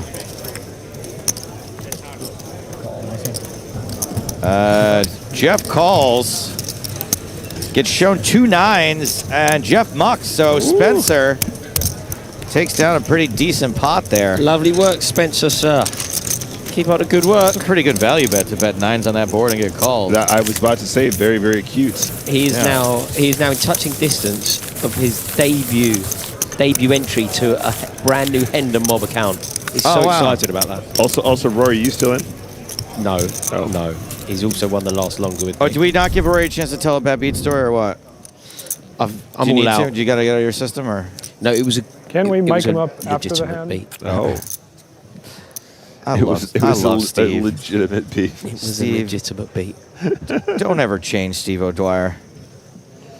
By the way, this is Govert Mattel. Oh, that's why Steve's giving him a hard time. I'm sure he knows Govert very well. Did you go to Steve's wedding, Joe? I did not. No. And I'm going to say this with not a hint of sarcasm. Thank you for not inviting me. Really? Because yes. I don't think I've ever met Steve O'Dwyer, but I'd love to have gone to that wedding. I love a wedding. No, the biggest favor you can do me as a friend is not invite me to your wedding. Really? I don't want to go. Yeah, I feel like that about many things, but weddings I can get up for. I feel like Steve got up to the front of the crowd, and his vows were something along the lines of, "You check raised my heart." This one? And I called. Do the whole thing, yeah. I went to a wedding one time, I'm not going to say whose, where the word PokerStars was said during the ceremony. And I was just like, come on, guys. Although if I were to renew my vows, like I got married a long time ago now, if I were to renew my vows, there's a huge chance PokerStars will be mentioned. Huge chance. That's crazy. Why, you're going to get invited. Why? Because they're live streaming and paying for it? If I renew it, if I renew, I'm going to invite you purely maliciously. Do you know why I'm Rory, saying don't invite if you me? renew your vows and you don't invite me, I will never speak to you. You're there, again. and Joe's there, just Because purely out of... here's the thing, is that I go. That's why I don't want to be invited. I'm like, God damn it, I have to go to this. You have to go. You have to give a really generous gift. Yes. I gotta go. Do I have to go to like a fake bachelor party for you too, or I just stand around pretending like I like being in a bar, pretending like I like golf? That would be the best part. Come on, that'd be awesome. All right, back to the poker for a minute if we can. Albert Nicholas has opened the hijack with King Jack, Ace-9 suited for Govert in the big blind. Fun big blind hand, beautiful big blind hand, in my opinion. We've done all the jokes about Metal before, but this guy is always persistently arriving on our streams. I'm a little bummed that he's wearing a WPT hat, considering he finished 7th in Prague in 2023. Yeah, I think he's canceled now. Just give me a marker, I'll fix that hat real quick. By the way, Rory, I'm a big fan of your Internet Dad's pod. Oh, thank you. That's with Spencer. That is with Spencer, I know. Maybe that's why he looks familiar. If you guys haven't seen it before, at Internet Dad's pod. Internet Dad's pod, yeah, check that out. Thank you. And you did this bit about how your wife doesn't watch the podcast. No. And I don't think she knows what I do for a living. Is she going to see this? And I just lost my mind. Yeah. I was like, I identify with that deeply. Yeah. I genuinely don't think she knows what I do for a living. She knows I go to work, but what I do at work, she has no idea. Yeah. That's probably why you're still married. Yeah. If she was like, you know, This one of these player's people pretty that built in. listen to your podcasts and stuff, she'd probably be one of the people that She's you trolling have me. to block on Twitter. Yeah, exactly. Yeah. You don't know what you're talking about. She'd be right. Yeah. Does anyone else hate Rory? Because I do. Yeah. I find the poker community, have you noticed this? I find, and obviously I exist in a world of football which is very tribal. I find the poker community very supportive. Oh, great. Nice people. So here's the thing, Rory. I have been a poker streamer and a content creator for a long time. And my community is overwhelmingly positive and supportive and nice. And then I talk to Spraggy or Finton or... 1 second. Thomas Swain, welcome to the table. I want to make sure we don't deny anybody their moment here. And those guys are like, it's catastrophically toxic. Is it really? That's obviously in a Twitch sphere, but I don't know if it's because I'm just wonderful and they're awful. No, it could be that, yeah. But no, it is a mixed bag. I would say that the poker community, generally speaking, though, is much softer, much kinder like, than you know, football. for example, today on my Instagram story, I put up, you know, say a little prayer for me. I'm going into day 2. Good luck. It was only unanimous support. I agree. And then also people that are outside of that sphere see poker and they're like, that's fun. Good luck. Good luck. They wish you. Football is brutal. I'm sure you've been on the... So tribal, isn't it? I'm glad to hear that because I am sometimes disenchanted with the interaction with the general public. But also, and they're not always very kind. But if you're saying it's far and away kinder than anywhere else, because I don't have anything to judge it by. Govert Metal, all in over the top of this open from belly. Oh, wow. Just arrived. It means business. Thing is, I've also seen your Twitter, Joe. So, you know, if you want to fight more. Yeah. I don't even fight that much anymore. Something has to be so egregious for me to be like, excuse me, but you're a lunatic. Actually.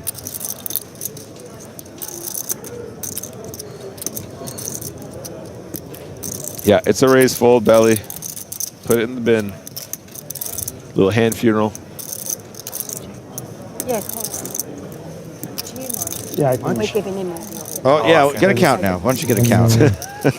He's entitled to a count. I would. Okay, yeah, no. But if that's okay. Yeah, no, of course. Do you mind? Yeah. Because it's that 136. To be fair, I'm looking at the stacks now. This is probably close-ish. King Queen is probably getting near a call. I think raise folding King Jack on the button there is very, very standard, though. It's not a mistake. I think that's fine. Govert Metal, totally accomplished player, knows what he's doing. However, I don't think he's doing that with King 10. No. Yeah, quite right, Joe. We're not dominating enough. Is the whole point, right? Exactly. And then you see him wearing that WPT cap, and you just go. I mean, to look at him, I'm not going to lie. I would assume that he's like not a very good player. As an older guy wearing WPT merch, I'd be like, this guy's going to be a total donkey. He's not though. He's a legend. He's a freaking legend. Yeah. And he's been crushing it for years. One person with the big. Yeah. Very confusing times. I know we haven't got the problem now of the red chips, No. but it still makes still makes sense though, doesn't it? To have 7. Luckily, they're on 8, yeah. Action's folding around on this hand too. He's raising. Careless Whisper, Steve O'Dwyer.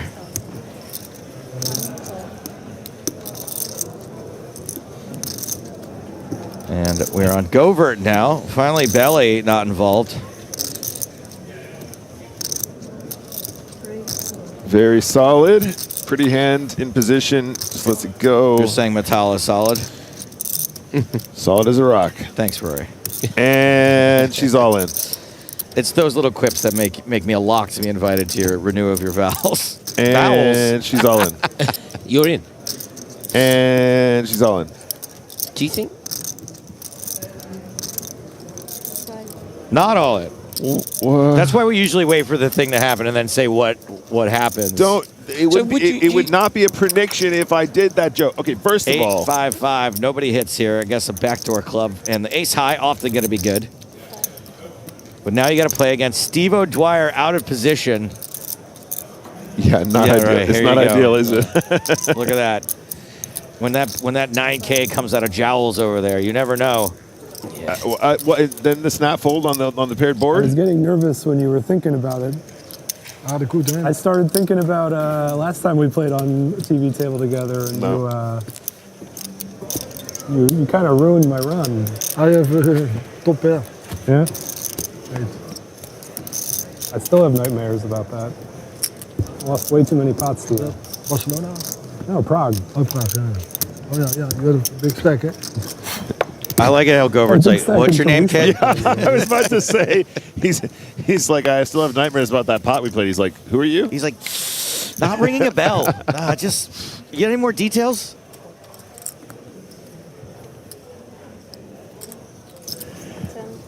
Yeah, no.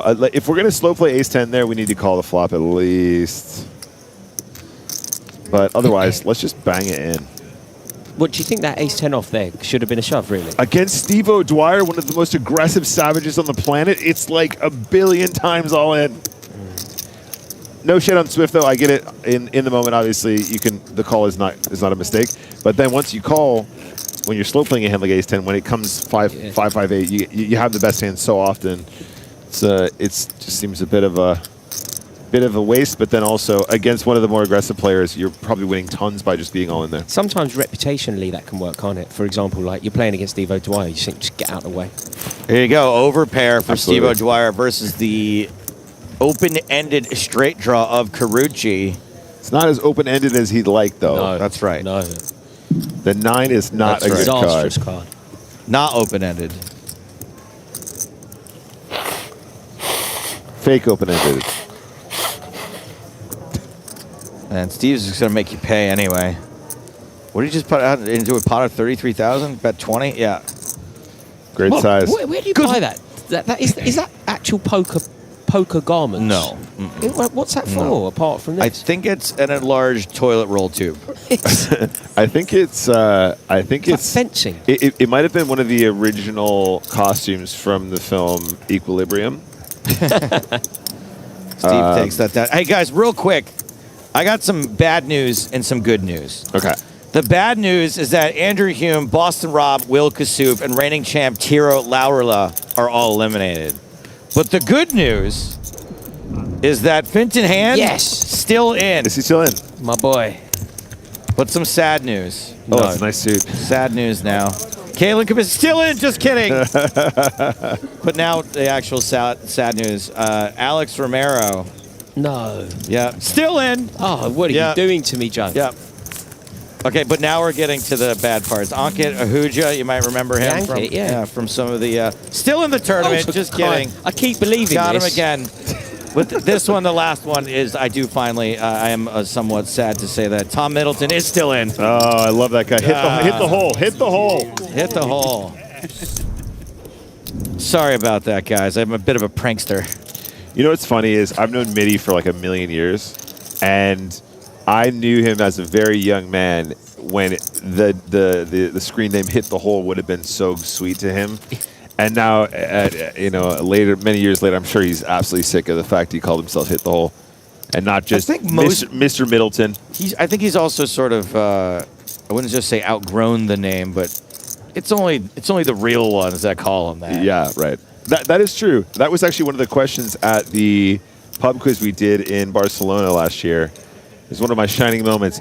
Swordfish 007. Who's that, Joe? That's your boy, Manny Glerzer. Oh, my God. Yes, he nailed it. Hit the hole. Thomas Jones. Let's pick up this hand here now that we've come full circle on that. Top pair for O'Dwyer. Bottom pair for Nicolas. And this is where you can get yourself into a little bit of trouble. You can go, oh, Steve O'Dwyer, he's not gonna get me to, he's not gonna blow me off bottom pair. And facing the one bet here, we can't really be folding any pair, otherwise we're being exploited.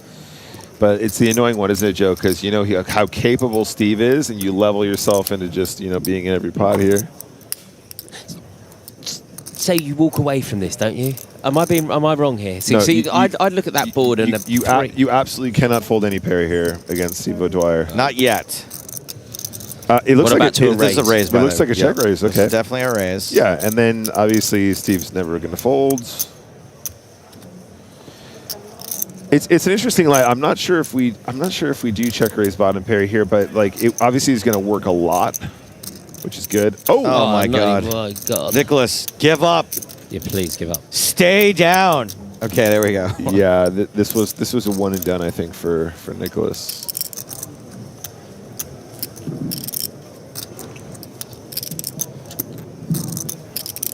That beard, so fierce.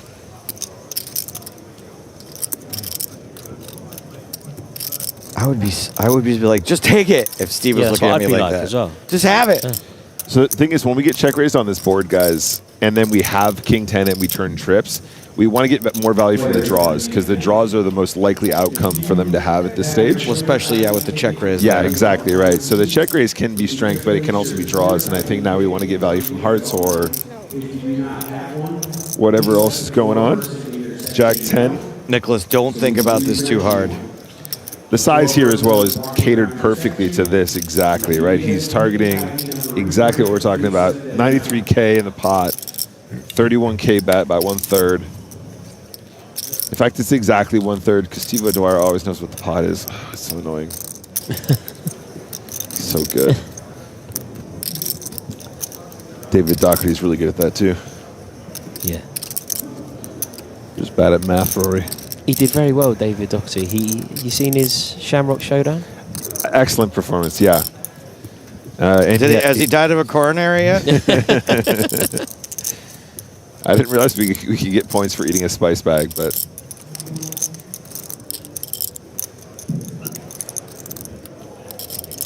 there we go. The eventual fold from Albert Nicholas. I know.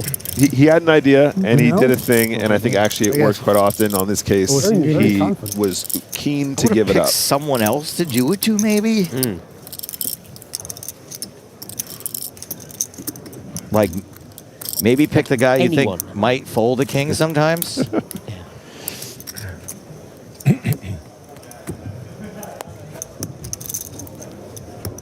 That's the thing about Steve being grumpy sometimes, that when he's happy, I really love him. When you get a real smile out of Steve O'Dwyer, it means something.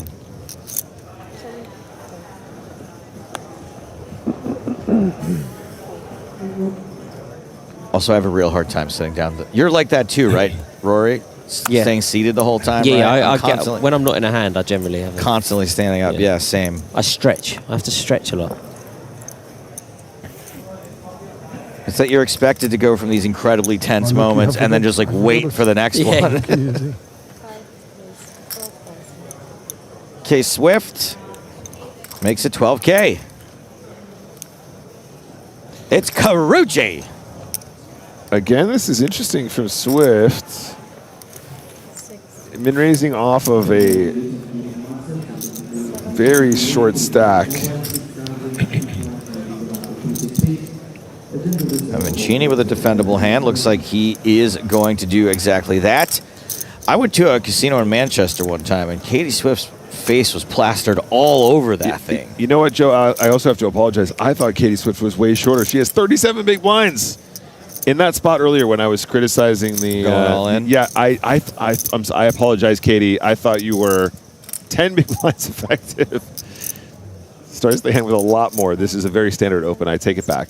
Yeah, Katie Swift is a serious grinder. And in fact, he feels so bad he's sending you a basket of apology kittens, Katie. I am. I apologize, Katie. I'm pretty sure I did commentary on Katie Swift's performance in London at some stage. Those are apology kittens. Apology kittens, courtesy of Nick Walsh. Yeah, I apologize, Katie. I take everything I said back, including the previous commentary. Katie Swift, I believe, was playing the Women's Winter Festival or some other event of the Hippodrome. She was definitely there. Yeah, and crushing it. Really, really good player. It's my mathematical skills that fail me at all times, Rory. I thought it was just because you hate women. Wow. That's me and Carrie Jane's contract done. Thanks, Joe. No, I'm kidding, of course. Pocket jacks for Swain. Thomas Swain. That's almost Batman's dad's name. Swain's. Thomas Swain. Do you think the shove for 104 then? Or would you raise and then potentially try and get a bit more out of it? Or do you think the opening shove is so the way to do it? I think technically speaking, we're supposed to be min-raising more here. Right. 60. Yeah, I think we're supposed to min-raise and try and get more value from our hand.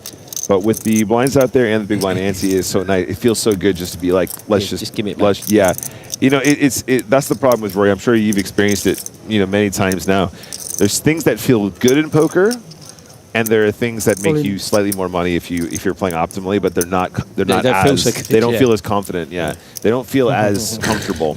A little isolation ship here from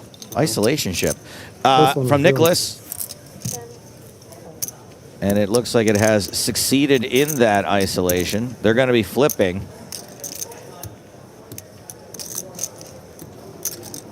Like mathematics versus sexism, one of these two things has a slight mathematical advantage.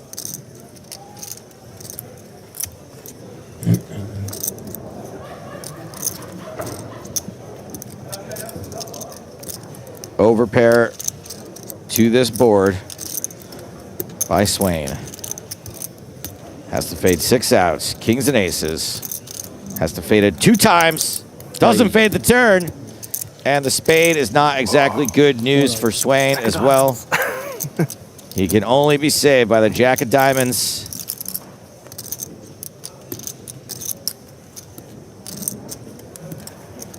Hit the road, no jack.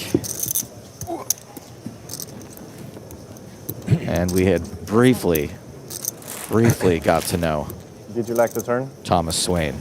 A turn? The gusto? Yeah. Rory, this is why I hate to give him names. You know what I mean? You just start getting attached to one of them. You start bonding. You start bonding and exactly. It's over. You imprint. Overkill. But you already know that on the turn was zero speed, no? On the flop, you say already. Yeah, I'm not calling anything again. You just knew. Stop at the peak. Right? Nice hand. Nice hand, the king. Thank you. We're getting ever closer to the money, aren't we? It's really, really happening. What was the number again? 671. 671. Ooh. Over. Extremely sweaty. Block. Nothing. Sponge. My looky is. My looky is. Govert still doesn't know who Steve O'Dwyer is. Mascotte. Is it to wipe away your opponent's tears or something? No? It's a sponge. Sponge. That's stressful. And it's a double. Yeah. 7. Why? What's the right number? This is fold. Fold. You are rolling. 5x is 5x open. What else is there? 25 seconds.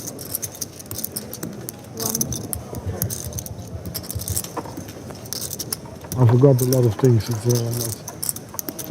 You and me I both, can brother. remember now. He's got CRS disease. You guys know CRS disease? No, Joe. What is CRS disease? Can't remember shit. Oh, who's got that? Me, Govert Matal. Steve doesn't remember who Steve O'Dwyer is. Must have been a really weird moment for Steve there, because he was like, we played. You ruined that run I was on. He definitely does know who Steve was. He just didn't remember, I don't think, the exact hand he was talking about, but no chance he doesn't know Steve. Aces is a good hand. I would say this is a top 3 hand. Top 3? Right. Now that we've done the real math, 43 big blinds, just an open. Feels good.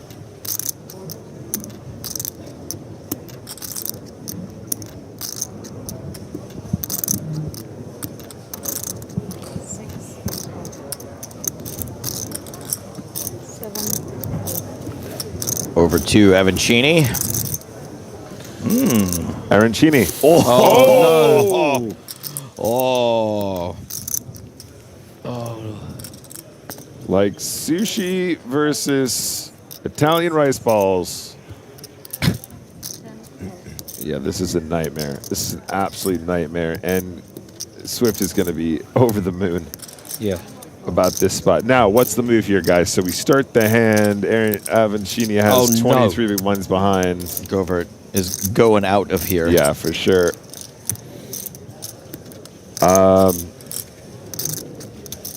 I think we can really do anything here, Just but cool.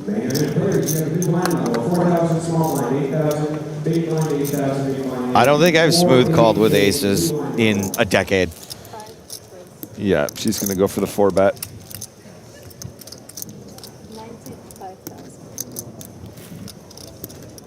$95,000.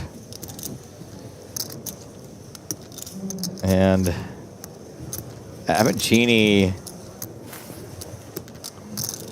really has a lot of information here, right? Well, I mean, this feels like aces or kings, Nick. It feels very strong. I actually wonder if this is the right size to 4-bet. So 36K was the 3-bet. 60, 70, 80. I think we can go closer to 80K here. And then that allows us to have more 4-bet bluffs. But under the gun versus cutoff is not a spot that we have a ton of bluffs anyway, so it doesn't matter.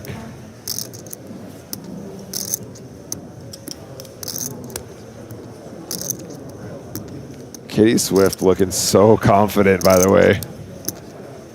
Stonewall. I wouldn't be. Even with aces, I'd be nervous as hell. I'm the right? same as you, Joe. I get excited about everything. The outcome of being a broadcaster is you're too emotive. Yeah, probably. That's probably part of it. That's my excuse anyway. That's why I suck at poker. From Avancini's perspective here, are there other hands that he'd be happy to go up against that she would play exactly like this? Would she play queens like this, for example? Queens, I think, is I would say queens is definitely in there. See, and if it's queens, maybe he takes that.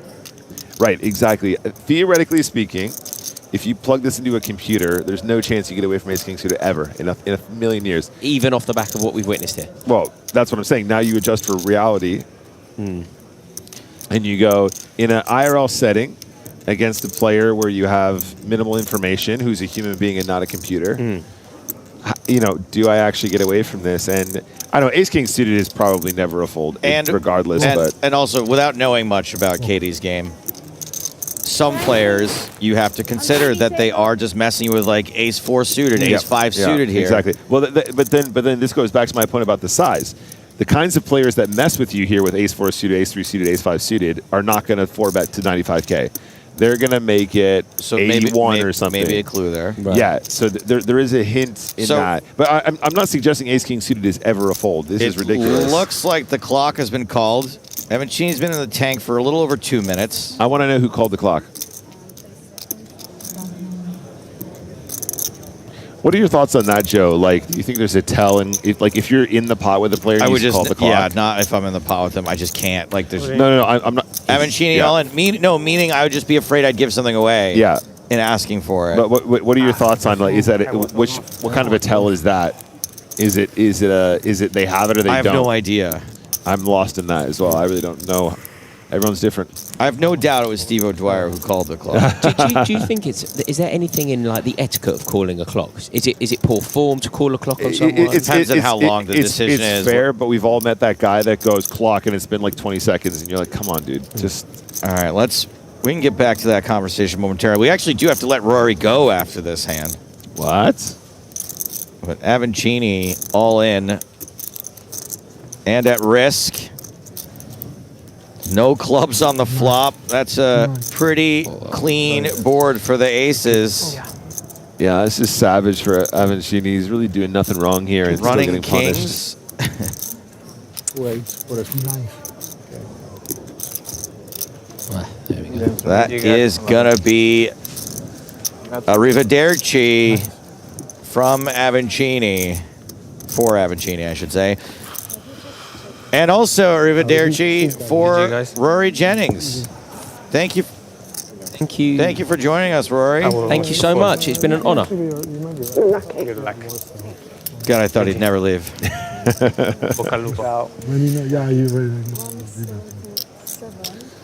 Yeah. I do enjoy Rory very much. He is a joy in my life. But we would never take something away without giving you something else. James Hartigan back in the room. Hello, Joseph. Just in time for the start of a new level, and of course the opportunity to shill something. It's Scoop, buddy. That's happening on PokerStars. Warm up, actually. Yeah, so this is quite cool. Obviously, Spring Championship of Online Poker, we've talked about it a few times. It's coming up right after Monte Carlo. But kicking off tomorrow is the Scoop warm-up. And this is going to run for a whole week. I think we've got like 6 million guaranteed across this mini-series. Yes. And it starts tomorrow with a PKO version of the Sunday Million, a $109 version of the Sunday Million, and the main events run the following weekend, next Sunday.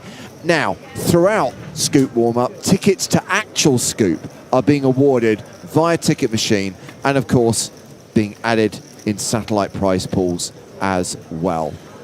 So I'm going to head off shortly, guys, but also, just to add to that, I will be running Scoop coverage all throughout the month, or over a month that we are going to have Scoop during the day to complement the wonderful streaming that we have from other ambassadors in the evening.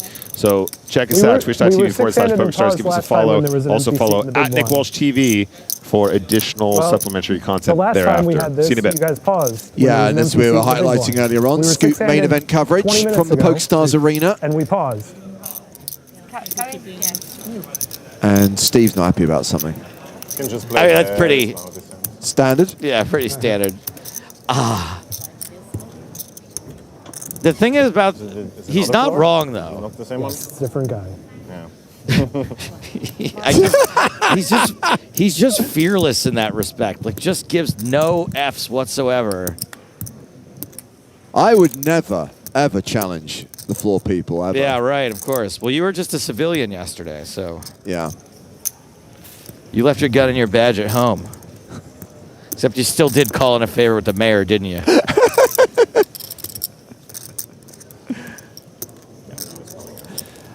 Samuel Grafton, we are delighted you can be with us. Obviously, we're sad everyone. that you're no longer in the Irish Open main me event. too. What a delightful tournament. So, so much money up top. Like, since we don't have our phones, we can't check to see if someone is supposed to be in that seat at the moment. He's got a good point. There's been a lot of big blind dodging here, and Steve obviously just called out a fairly big player over it a couple days ago. He loves to call people out.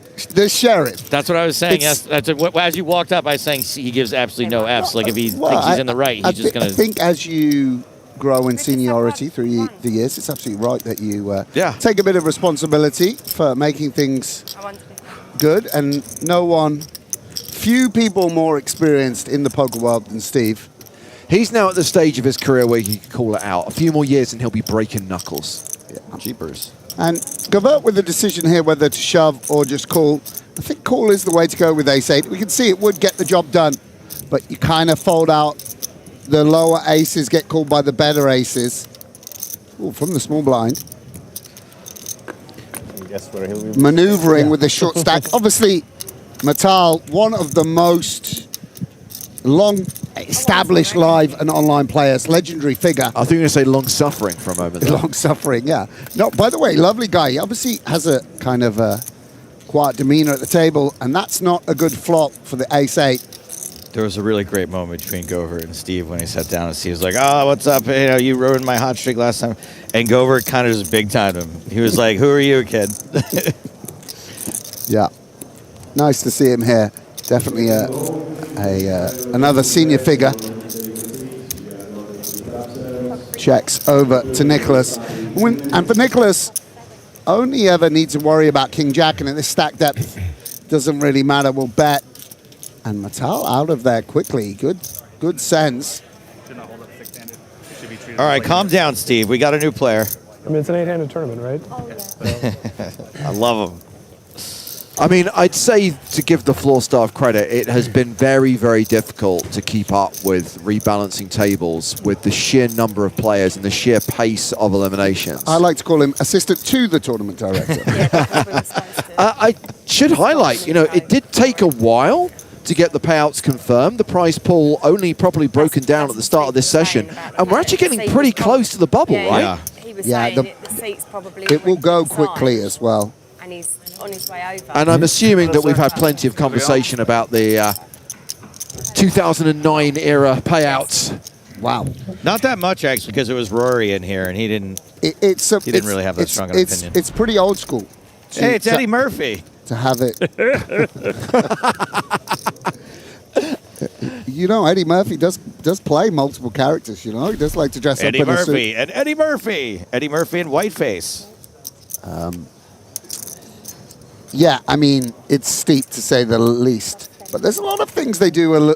You know, I got caught by first off the deck for the first time in a while. Yeah. First what, sorry? First card off the deck. Oh, I was there, you know, Yeah. I had one card of them. They were like, no, mate. They still have last aggressor shows first. I mean, that's wild, by the way. But I like it. A few traditions. It's an old country.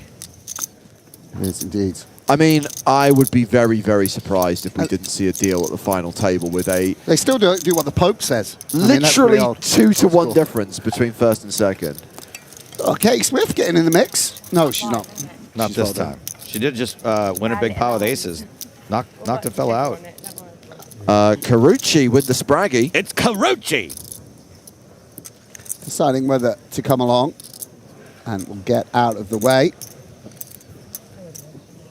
I think the fact that Steve covers and this flatting range from Belly going to be pretty strong. Just the one diamond for Steve, top pair for Marco Belli.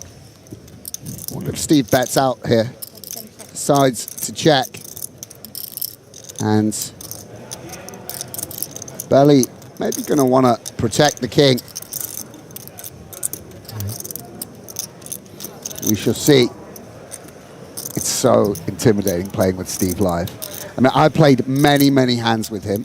And I played very high stakes, and I still get intimidated. It's really something.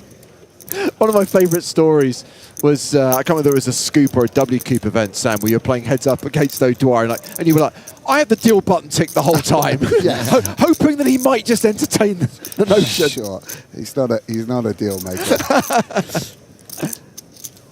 So what do we want to do here? That backdoor flush.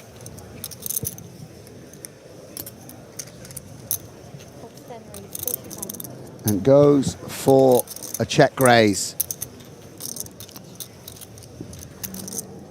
So if his opponent had stabbed with, say, 8s or taken a shot at it with, say, an ace-10 of spades, those better hands under a lot of pressure. When Belly actually has the toppest of pairs, though.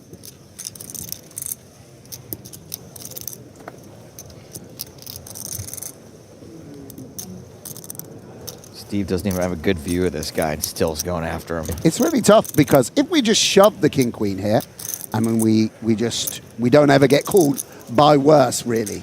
King-jack isn't check-raising and calling off, except for maybe king-jack of clubs or something like that. That also doubtful. So what do we want to do? I think the play is just to call. But under the pressure, with the bubble looming, some players will shove. 100. Yeah, and... yeah, this is... He's got the best hand. You can't deny that. He's got the best hand. He's got the best hand. But Get the money in while you're ahead. almost saying you got pocket 9s here. You're like a little bit over-repping it. And Steve will surrender. Bird says that raise does not make any sense. Who would 3-bet this flop? That guy. Meanwhile, Steve O'Dwyer still table chip leader.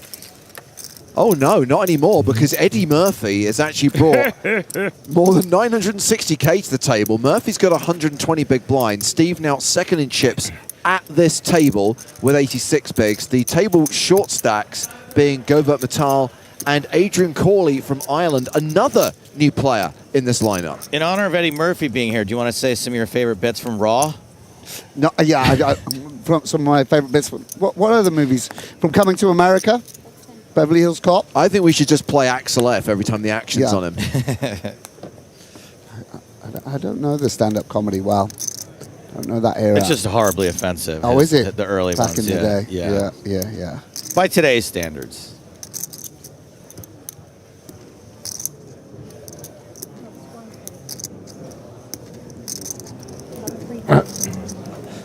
It's pretty good because you actually don't need a shot clock at the table when you have Steve O'Dwyer there. He's like he's like if a shot clock was personified, if it came to life. One of my favorite nicknames I ever heard was Scott Seaver calls him Father Time, so occasionally I'll drop a Father Time in there. That's right, Philip, the Razor. World famous bubble coverage is coming up, but no Toby Stone in Dublin. He is not the tournament director of the Irish Open. They've already got a Stone here, and it's Blarney.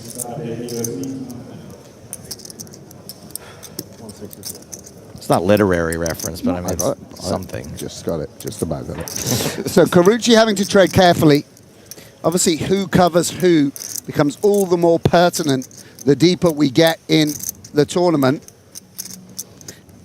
And Nicholas with a hand that, I don't know, I think I would just probably check here. Seems a bit reckless to shove. We don't want to get limp re-raised. But with this big stack, we'll widen the range somewhat. We can see Carucci's cards are very live. Would be nice to fold out this 9-8 off. See what Carucci was planning. Is an appetizing price. But at this delicate stage of the tournament, forced to fold. This is the way that being the big stack sort of compounds upon itself. And just to underline what Sam was saying about a delicate stage of the tournament, 717 remaining, 671 are going to get paid. We were talking about the payouts. We're talking specifically about, I guess, the top payouts. The other thing that surprised me, in addition to kind of first being quite big and there being that huge gap between first and second, is the min cash. When you consider how many players are going to be in this for multiple bullets, mentioning no names. 1,600 just feels a bit on the small side. 1.6x the buy-in. How much is the min cash? What, 1,600? Not 16. You mean 1,600? Yeah, that is a low min cash. Yeah. I mean, it's we're putting the money up top. Yeah, The university score. I told my wife. It's 2009, Sam. You play for the win. Yeah. Lock the doors, make him play straight through all night. No deal making. Extra $50,000 if you wear a patch at the table. Sponsorship deal guaranteed. When they play, the money's put on the table by two armed guards. No, yeah, and two. You pose with two young women if That's you're right. at the winner's photo. You know, everything's. And That is Murphy 100, the greens, the tower. here will 3-bet O'Dwyer. 20 greens? No. Justification, considering he's got aces. That's a reasonable choice of hand. Good hand selection, in my opinion. Carucci with the king-queen. Played pretty snugly thus far. Doesn't seem like we want to get involved with the offsuit version of king-queen, at least. I'm right in thinking that we encountered Sandro Carucci and Campione, right? One of the Swiss players who made the journey. How many stacks of green do you have? I have about 900. The PokerStars Open there. 900-ish? Yeah. That's a lot. I'm running good. Genuinely. Eddie Murphy is running good. I would not. Started with 200 today. Yeah, me too. That's better than me. I would not engage in a table talk with Steve O'Dwyer. Man, I guess. I'm very trustworthy. He can turn on the charm when he wants to. Also, look at him. Well, I hope so. He's. Should be hard to you'll see lie. it. You'll see it. I'll know. Of course, I mean, amongst his many accolades, I'm sure you've already mentioned, Steve O'Dwyer is an Irish Open winner. As I said, that's his one and only tournament win. He has had no other recorded tournament results ever. All we know about this young up-and-comer. But it is quite a feather in the cap, I would say. What's the biggest bad beat you've put on someone today? And I know it's a result that he is genuinely proud of. Of course. No, I've just been genuinely running good and running stuff. So I was going to say, it's going to be hard to top mine. Yeah. What was yours? Tell us the He's had many. He's had many. Tell us The biggest one was It's got to be the queen. I had Queen Jack against yeah. sixes on Queen 8-6 on the flop all in. Runner boat or runner boat. Nice.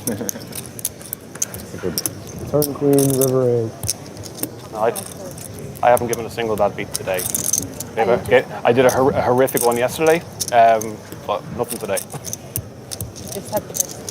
Just my very first hand today was Ace King. Stop talking about it. And then you're gonna ruin it. I got to run like Ace King, Ace Queen. In the first two levels, I had like Ace King 3 times, Ace Queen 3 times, tens as well, and won every hand. Just in case you wanted an entire player profile, Steve O'Dwyer.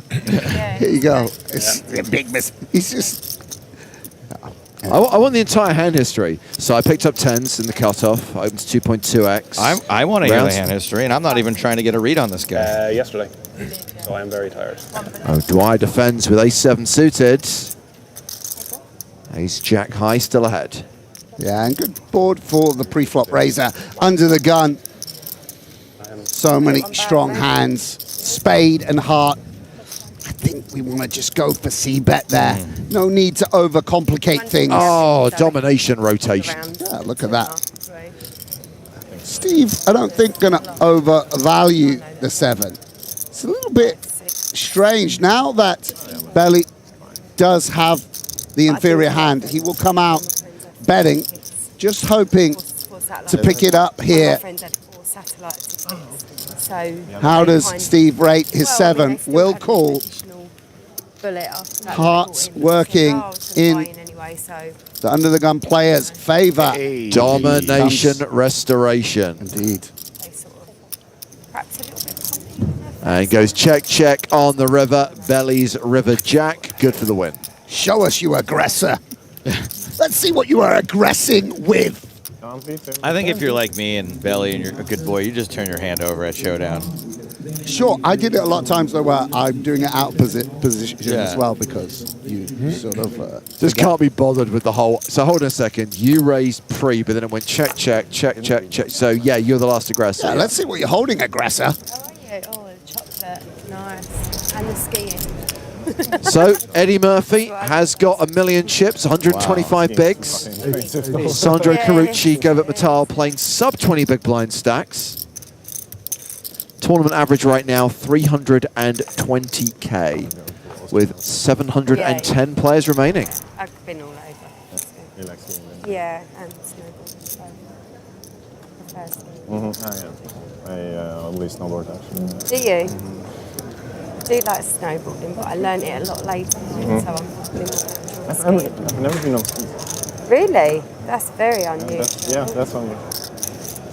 When did you learn to snowboard? As a kid. Oh, okay. Yeah, that's very unusual then, because it's probably more common now.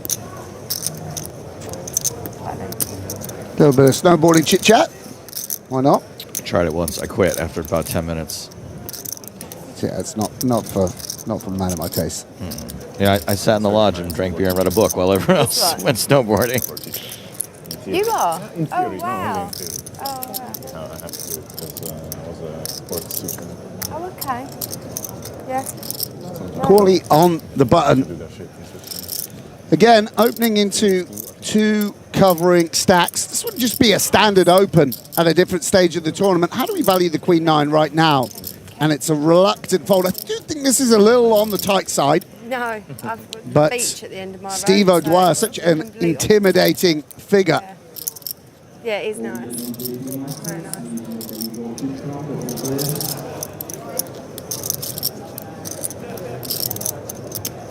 Belly. Just gonna bump it up. He's going to pump it up. Yes, you have to pump it up. With 10-5, you pump it up. You know you have to pump it up. There we go. Just raising him like he's an empty chair. How does Belly have O'Dwyer's number so bad right now? I went skiing in January for the first time in 23 years. Well, how did it go? Pretty good. Yeah? Yeah. Within like 30 minutes, I was like, I remember how to do this. Yeah. All right. Great. I would imagine it's a lot of falling down, but apparently not. you have the muscle memory, do you? Yeah. Right? Yeah. Okay. I ski. I went skiing once, and I just have a problem stopping, which is important. Where did you go? Katie just getting dealt out of this hand. Well, she has a little chit chat. I hope it's not first card off the deck with this dealer. Looks like it might have been. Whatever. Whatever. So we have a player at this table with the name of one comedian who people think is a hybrid of 2 other comedians, a David Mitchell-Mike Myers hybrid. Huh. Yeah, there's a little something to that. I guess it's called a bad lookalike for a reason. Absolutely. If it was a good lookalike, it wouldn't be a bad lookalike.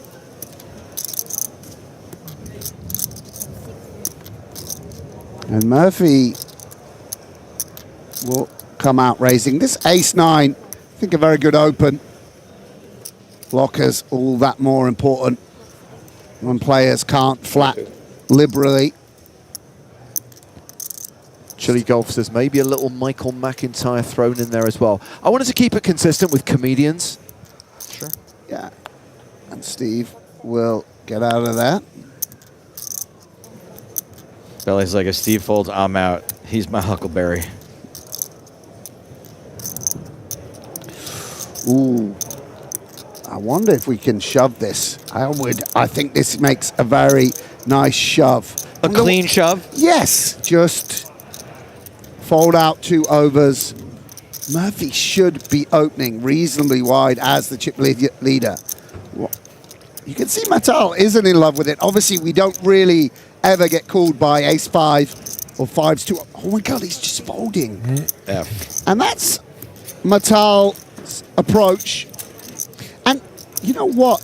This is someone who... I hope you're honest. Want to be too... I hope you're honest. I hope you're not lying. Steve's monologue resumes. I am not But, lying about being honest. I made you a know, big fold. Gavert, there is a reason he goes deep so often, and that's his approach to avoid a marginal spot, not even a call. And by the way, this is some... Oh, he's asking, yeah, he's making some inquiries. And to be honest, I respect it, because this is not someone, I don't believe, who's desperate for 1,600 in the bank. It's not going to make or break his month. It's his determination, combative nature, feels that folding there is the right play. Well, unfortunately, Sam, it is Chat Pro Saturday. It is! Oh my God, I forgot! So therefore, I have to take this comment from David Murphy as gospel. Go on, David. That is one of the worst folds that's ever been caught on camera. Yeah. Slight hyperbole. No. it's Chat Pro Saturday. Saturday, that's a We fact. just have to agree with it. That is an objectively true fact. Just one of the worst things, full stop. About fold. Yeah, it's not, I don't think, by the book. But, you know, you've been playing for a couple of days. We go again. First you don't succeed.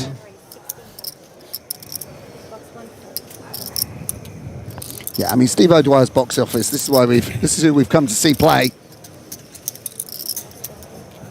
Oh, the showdown we've all been waiting for. Speaking O'Dwyer of box office, Eddie Murphy. versus Murphy.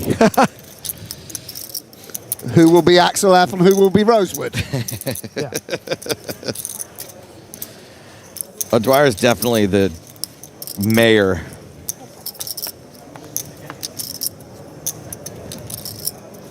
Ace 10-4. Queen high still ahead. Isn't Stephen Burkhoff in Beverly Hills Cop? Isn't he the bad guy in number 2? He's in the back. That's right, number 2. It's like became a staple of Hollywood. Get the most reputable, esteemed British actor and slam him in as your bad guy. Charles Dance. No one plays a better bad guy than Burkhoff, though. I saw him at the theatre the other day. Did you really? Yeah. And by the way, obviously in real life, he's like the most handsome-looking man. You know, he's also wearing a cravat. And just looked absolutely wonderful. Fantastic. That's the thing. Charles Dance could play a charming hero or could play the villain. Oh, Burkhoff, villain.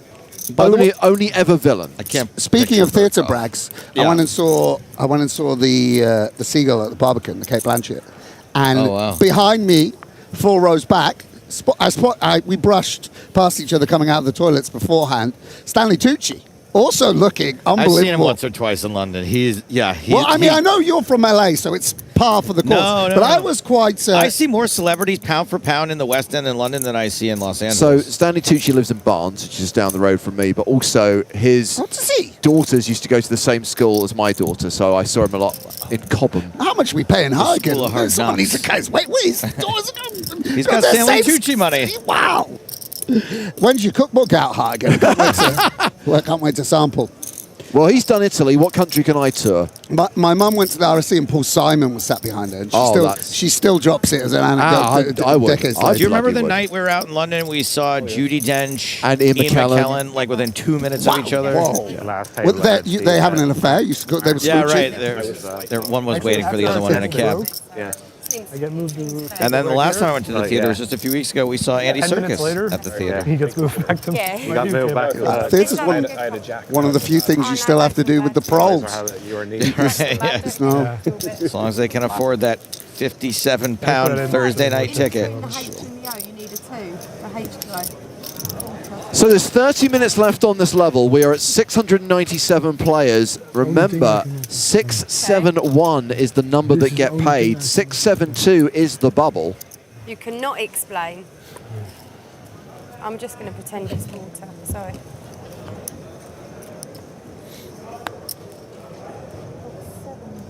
Yeah, and there is a sort of dynamic at the table where several players, quite correctly, by the way, playing very, very tight. Queen 9 off folded on the button. Pocket 6s folded in the big blind.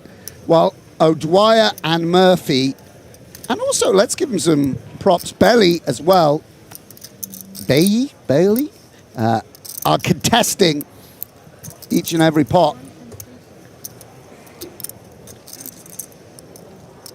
And Murphy, again. Well, he said he's running good today, Sam. Further evidence. And he's just going to...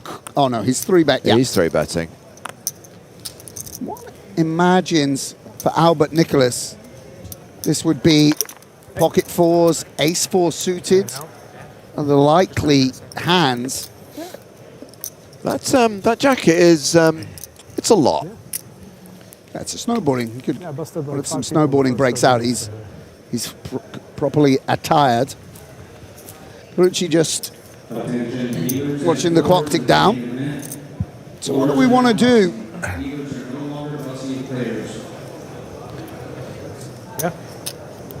Obviously, your opponent can't just blast off for 70 big blinds. And the call here would suggest pocket fours to me, at least.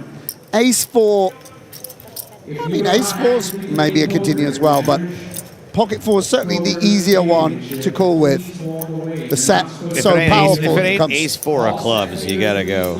Well, you gotta go pocket fours. Right, mate. If he's got 4-5 of clubs, we're up and down. Let's roll. And it will go check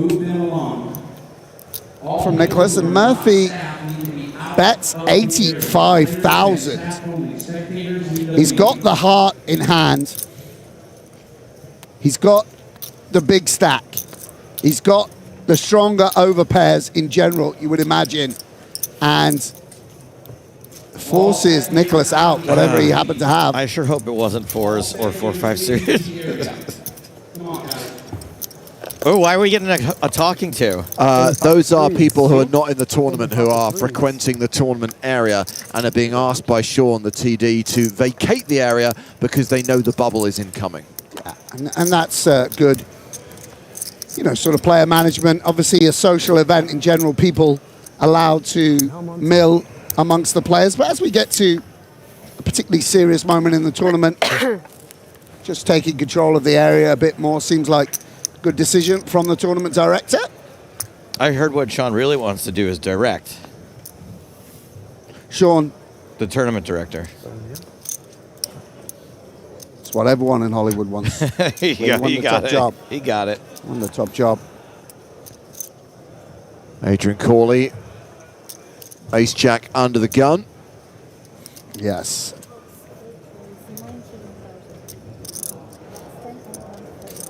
Just hoping this will fly through. 5-3 for Swift. Not going to play. 3 deuce suited. The suited Jordan. Not going to be good enough for... Does Marley, is that the one she calls the skinny? Why skinny? There's a hand called skinny. Deuce 3 offsuits, the dirty diaper, and let's get one of these Marley fans in chat. Nice. Yeah, and Nicholas does want to call here a bit more as the covering stack, but 9-8 kind of dominated. Maybe lower cards are even better there. So you can see he was very live against Ace-Jack. Just taking stock of how tight his opponent's playing from under the gun. I think that's a reasonable fold.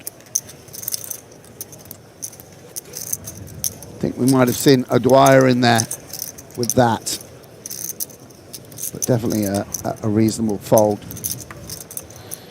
Obviously, it's an interesting moment in the tournament because we get that bit more tension. You can see the players really, you know, the concentration on their face, the delicate moment in the tournament. On the other hand, in terms of action, clashes, big pots, sometimes it's, you know, without the requisite composition of characters, can be a little bit, you know, few more razor take it's. It's a bit like a cat. You don't know what you're going to get.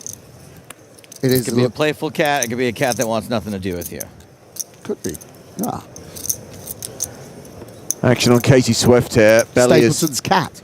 Opened to 16k with King Queen. Swift folds, so it's round to Sandro Carucci on the button. It's Carucci. Stapleton's cat's always dead, though, just because of the neglect, because you out of town and left it. Yeah, and there's forgot. not really. Fed it. Had to fend for itself for quite some time. Yes, exactly. If Joe ever got a pet, I think I would be on the line to like animal welfare that day.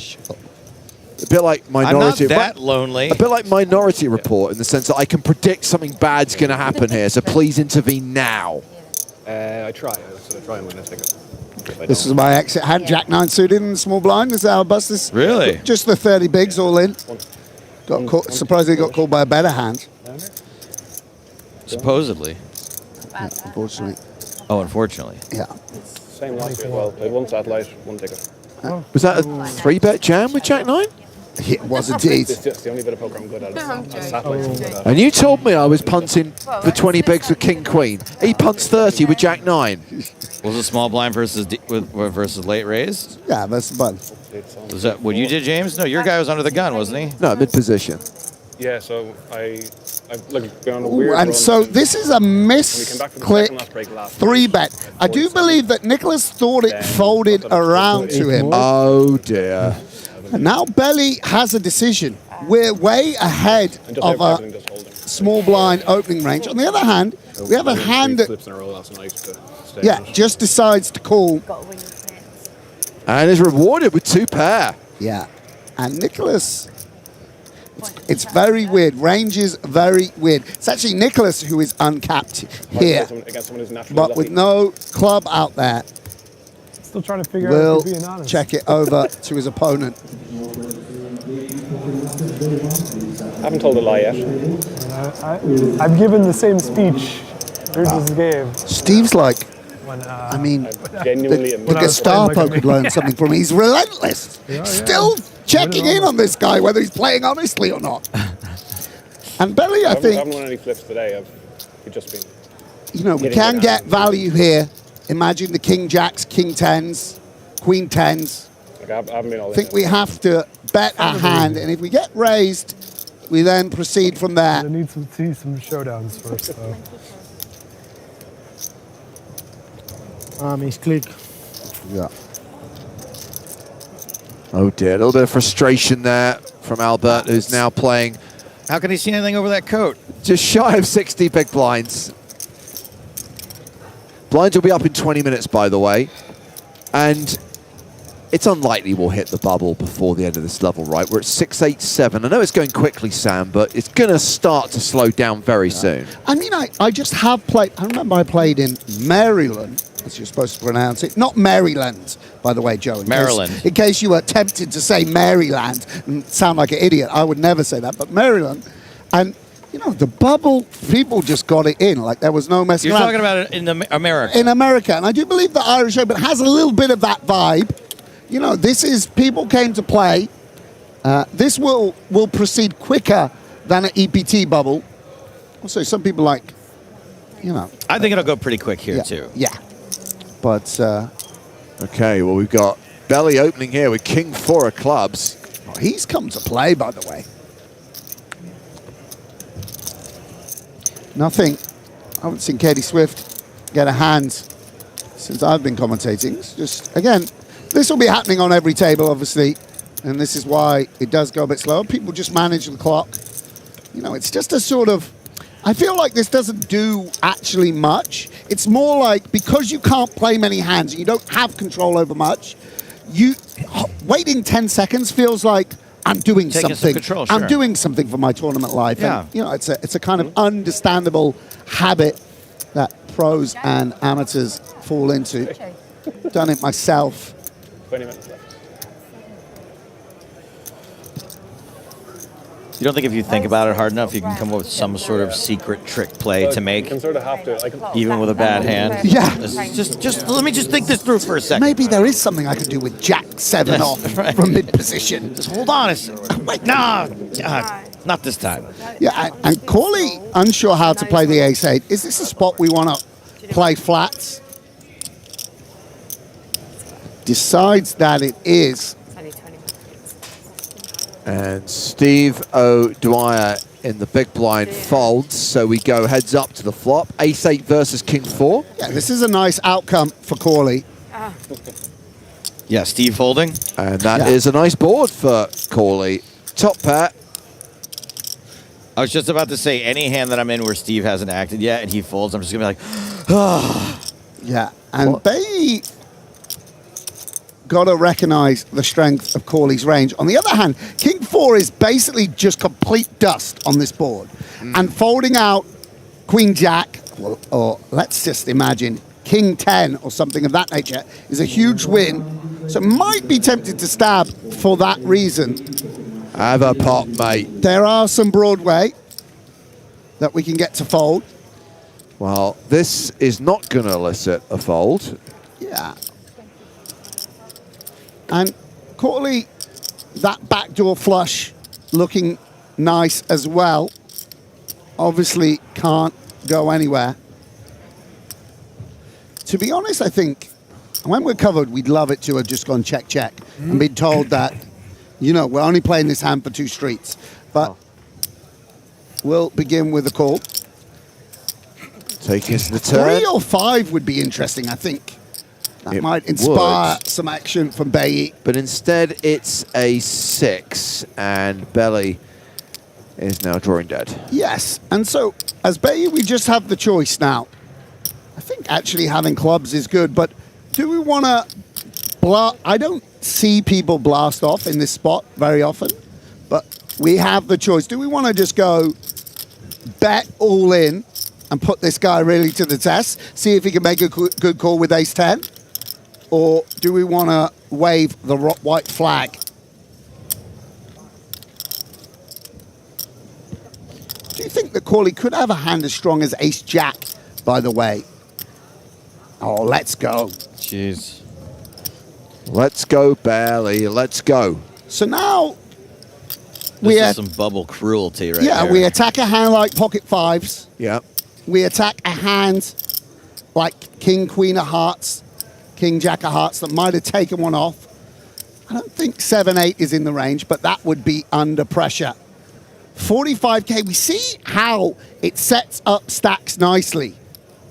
Corley's whole tournament life is under pressure. The second bet says, I have a hand better than ace-8.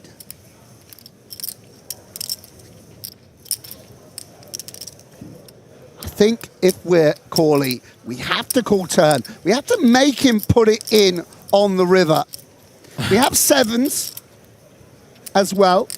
We have potentially 2 combos of ace-6. 2 combos, yeah, I don't know. We have ace-X of diamonds, which we can continue with. Maybe we consider folding this on the river, but I don't think we want to fold now. But Corley, look at how uncomfortable this second barrel makes him feel. Credit to Belly for, oh, and look at that. A change in demeanor. What does it mean? A nod of acquiescence. All in. Oh, baby. No, it's not. The size is going to stick it in his eye. Wow, I'm How shocked. much? I didn't see that coming, Joe. I didn't either. Yeah. I mean, and there's a bit of posturing now from the Italian. King high could be good. Could be. We beat 8-9 of diamonds. Look like a hero. By the way, I'm shocked. No? Yeah. Maybe they played, the old commentators get out, but maybe they played a little bit together. But the thing is I don't think that very often we're up against diamonds. It's gonna be 100 and something more. Yes, it is. Does he know that he's on TV? Does he know? If he calls here, do we retroactively take credit away for some of the other decisions that we thought were genius? We do. He's not calling. Now I want him to. This is where you need the shot clock, because it saves us. It saves us. Oh, don't worry. Your hometown, Hollywood, Joe. Don't worry. If he takes more than 90 seconds on this decision, Steve O'Dwyer's at the table. He'll sort it out. And Corley doesn't. I assume Corley just maybe he feels like he's got the best hand now. Maybe he thinks, oh, is my opponent going to fold ace-9? It doesn't really. It's such a weird shove that obviously we could see that it's just going to get through, but Corley sort of. This is going to take years off my life if I'm Corley, just because this guy wants to pretend like he had a hand for a minute. Yeah. How annoyed are you going to be when you see this hand back during the break and I'm going to be realize? furious. I'm going to be like literally my blood pressure can't handle this. It's a little unusual because with 379K, you're not necessarily too. No, he could be picking up chips. Outplaying Steve O'Dwyer, blind on blind again. He's got position on him. There we go. Thank you. Thank you very much, Marco. And credit to Corley there. Assessed the situation. I thought he was going to back down. Put it in the middle. Hand over, buddy. I got top pair.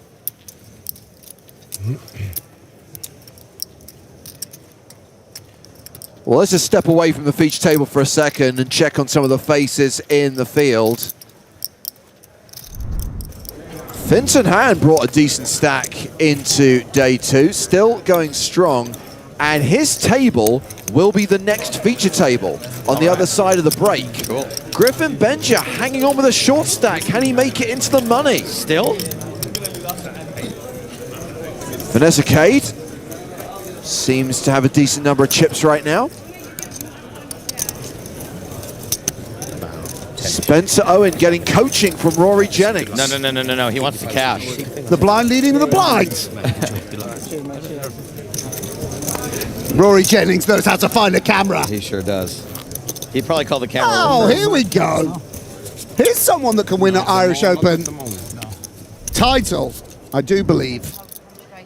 Tonka still going strong. So yes, 12 minutes on the clock. There will then be a 20-minute break. I assume it will be 20 minutes. The last one suddenly became 30 minutes. And on the other side of that break, we will have a new feature table headlined by Easy with Aces, 2017 Irish Open finalist, Finton Hand. Man, how cool would it be if Finton went super deep in this? He's playing great, by the way. He's so talented. It's not really fair to keep one table on it. His videos are pretty good as well. I like the Man on the Street video that he put out yesterday. So Dwyer limps again. Bailey, it was relentless. Belly. And I think, interestingly enough, when we are covered here, necessarily need to raise Queen 10 off. Playing small pots in position is kind of an advantage. But wants to regain some of those chips he lost. And it's going to work out here for Belly as he flops the toppest most pair. Steve Dwyer, 3 straight, 3 flush, and now Belly takes out a street.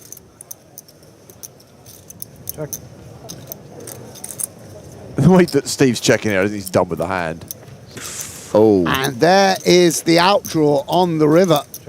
I retract my earlier sentiment. Oh, yeah, he shows first. There you go, assistant to the tournament director. It's not going to forget that. Let's see what you're playing, Belly. And sees the bad news. The bubble has gone red, ladies and gentlemen, because we are at 677. That means we're 5 off the pure bubble. I mean, that went so quick. You see what I'm saying? That's yeah, and 6 off making the money. Have you been playing all week? Also, we're used to bubbles. Maybe we're used to bubbles of 220 or 240, but 600, that's a lot of action. We have a lot of places around Switzerland that are tables. Can we also say a lot of people that aren't exactly bubble experts? Yeah, a lot of people who, you know, are not, they're having a good not time. necessarily wanting to back down. No matter how many Yeah. times you come to the Irish Open, you'll still forget. I mean, on the flip side of that, a lot of people who are in for $10 or $50, where this min cash will be very meaningful for satellite winners. That's right. Like Hypester on Twitch asks, how much is the bubble? It's actually 0. Thank you for your question. And Murphy aces for the second time. Eddie Murphy running so hot right now. At this time, we kindly ask that all spectators exit the tournament area. All spectators Step away from the poker tables. I mean, it's quite ironic, really. He must be cursing his luck a little bit because he should be opening super wide yeah, here. Like in the background, they're announcing, like, basically, hey guys, do not play a hand. And you've got aces under the gun. Very frustrating. Not now. Yeah, and Corley not going to be able to play the Ducks. Hold on a second. You just saw the ace-8 shove. Don't judge me Oh, for no, that's true. For a That's little true. set miming. A little set mime. Set mime. No, set mime. If you could mime a duck, that would be better. There you go. Look, one deuce gone. You guys couldn't hear me there because I was miming. Belly was my only hope to stand up to him. Show it. Go on. Show it and moan. You want to? Oh, wow. Yeah. Massive discipline. I thought Eddie would show that for sure. No, I've only been here. The back Wow. Don't give him anything, Eddie. This Eddie Murphy is no donkey. Yes. I suppose as well at the start, it's not got as many bodies in it as it's busy. So. Yeah. I wouldn't normally have my coat either, but because it's just chucking it down my brain constantly, I've got my coat on. But normally poker tournaments, I've just got like a hoodie, like. This is a poker event that does require a coat. Dublin, quite famous for its rain. Absolutely boiling. Yeah, it should be part of the package. You win a seat, a hotel room, and an umbrella. Yeah. Is there a PokerStars umbrella? Do we do umbrellas? Big green Irish Open umbrella would be great. I know you're on the edge of your seat about this, fellas, but yes, Deuce 3 suited is the skinny. Name that at Running Up Reno. Thank you, Susan, for putting us out of our misery. Which is where I introduced Spraggy and Marley. That's right, the Joe Stapleton introduction service. I do like it though. I like your coat. No, gold.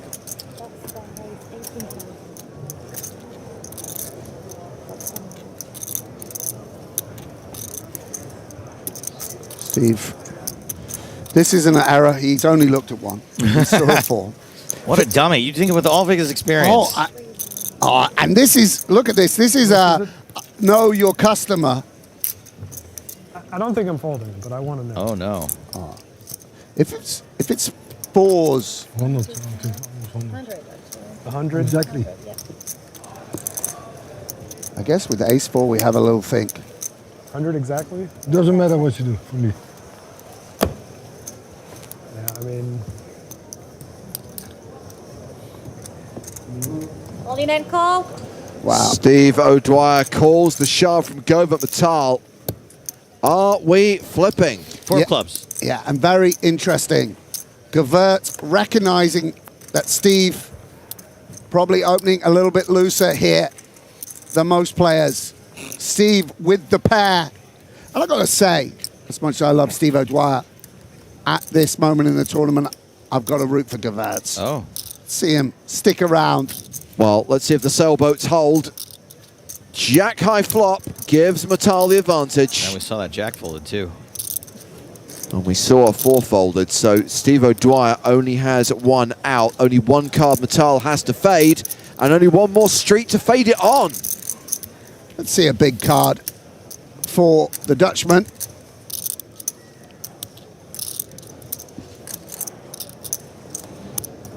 And that is a double up. Fearless. Boom. Boom. Shake the room. That's how you do it.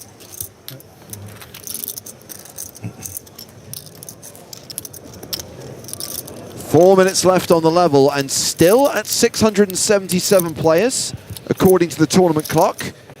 So no eliminations for the last hand. Snap shove, by the way. Yeah. 5 from big the time. money. Yeah, shout out Max Silver, who I saw here this week. All-in, I'm a little ahead of you, I think. What's that? With all the all-ins we play, I'm a little ahead. Yeah, Small. I think so. I don't have a strong feeling one way or the other. You're probably right. Yeah. Not Govert giving cards. been playing for many, many years online and live. He has no, There is it? No, that's he has no cards. Sorry. Also, Steve lived in Amsterdam for a while, so I'm wondering if they didn't play more. Give him, During give those this to him. years. It's a misdeal. It's a misdeal. I'm okay with this deal. I'm confused. Everyone give your cards back. Don't look. Don't look. No problem.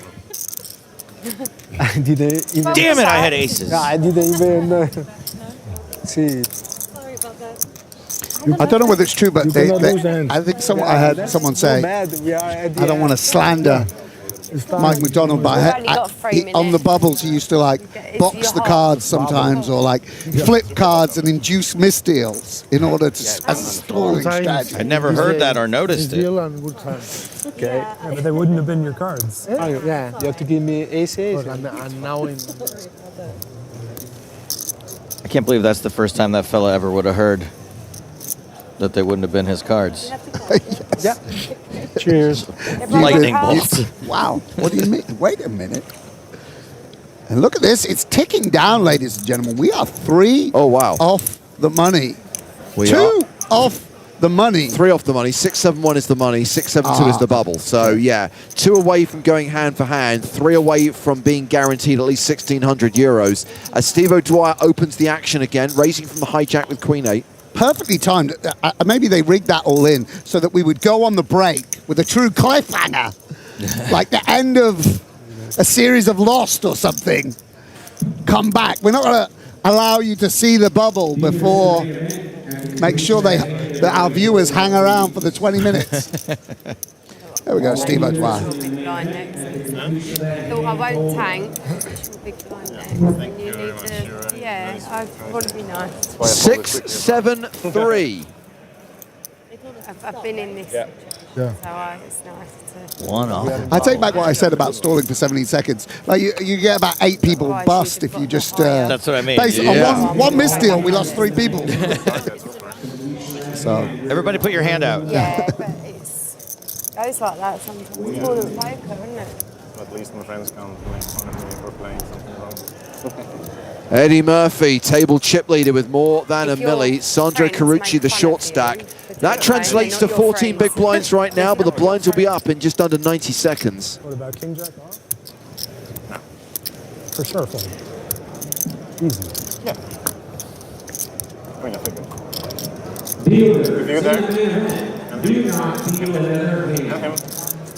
Well, you heard the man. Oh, what does that mean?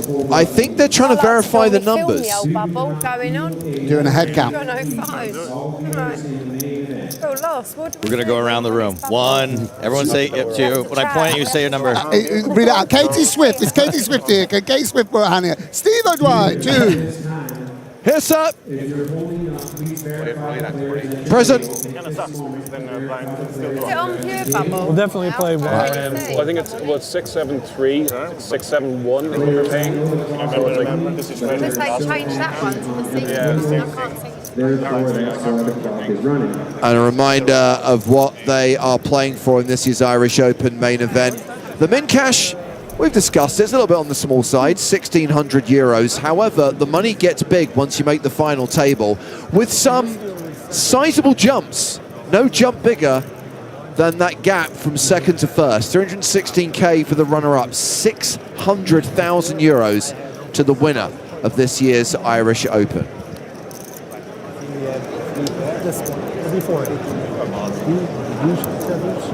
Six-figure scores for everyone who makes the last 6. And dealers, if the action is done at your table, I ask you to please stand up. If the action is done at your table, really doing it. Please stand up. If the action is over at your table, dealers stand up. Players, if you could sit down, that would help this process. If everybody stands up, then I can't see the dealers. Well, we're going to play 1 round of Duck Duck Goose. Okay, the problem we've got here is that the clock has hit 0. And I think players have already started walking out the room on break. Oh, no. So I do think they picked a really bad time to try and do a head count when half the field is leaving the room. Oh, no. You said you can come on break? Players. Okay, it looks like we're at 6-7-2. It looks like we're on the pure bubble. You're not going to play any more hands until the next level, regardless. Wow. So if the action is done at your table, perfect timing. Tournament area, that is okay. Please do not go stand at the other tables to check on your friends. It's going to be live for you to see on PS Live. So please just exit the area if you'd like to. Okay, players sit down, but now exit the area. Clear instructions. This is cinema, by the way. Look at this. Really getting a sense of the hubbub of the Irish Open. You see Wally? So confirmation that we are at 6-7-2 because there was definitely an elimination just before the break. We lost this fucking guy. Oh, fucking hell. I love that fucking guy. Mark Foggin eliminated by Maxim Petrov. So here's the problem. We know that Foggin's elimination took us down to 672, but there's still a few hands in progress. We haven't done a manual head count. We don't know where we're at. So we're going to get a break. We're going to come back, and we're going to try and sort it out. And maybe the bubble will just have burst? All I can say for sure is that we're done with that table. We're done with that lineup on the main stage. And we are going to have a new feature table on the other side of the break. So we say goodbye to Eddie Murphy, Steve O'Dwyer, Katie Swift et al. And we're going to say hello to Finton Hand and his table, because they're going to be on the main stage when we come back at the 5-10 blind level. It's a 20-minute break and then more action from the Irish Open, presented by PokerStars and Paddy Power Poker.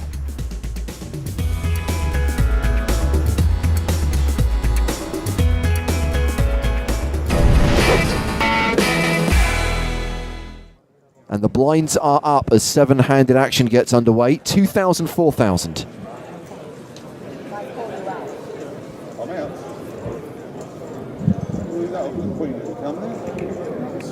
Kojak. One blind of 4,000. Ram raises to 12,000. And immediately... So we get the open from Crazy Horse and the shove from Bad Girl. All three bad girls right here. It's for the round to Ram, and Suyan takes the pot. And even back in 2004, it was common knowledge that you don't call an all-in with Kojak. You say that. Overplay King Jack. Joe, you can hold that over me if at a future final table or later on in this show, we see someone call an all-in with King Jack. Make a note of it. The good news is I won't remember, but I'll write it down. That's why I told you to write it down. I'm trying to help you here. I'm going to write it down on my mouse pad, a.k.a. a big green envelope. Ajax for Sean Donaldson. Ace Jack of clubs, Ace 9 for Ram Vaswani. Keeping with the theme, James, to write that down, I used a pen. And also the big blind. Wow. Yeah. Up comes Queen, Deuce, Queen. Are you LARPing, Joe? Is that what it is? Yes, I'm method commentating. Yes, he refuses to break character.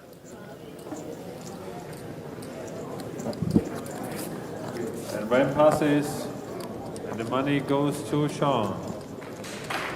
Have some more points, sir. The money goes to Sean. Yeah. Again, we talked about the lack of consistency in the buy-ins, the payouts, the structure, whether they're chips, points, or money. A lot of stuff still had to be sorted, and I think by about season 3 or 4, that's when everyone starts to get their act together. At what point did they ditch the table shaped like a bedpan? I think you've got a few more years of that to come. A gift from pagan events to the poker world. 14,000. Comes back to Rory in the small blind.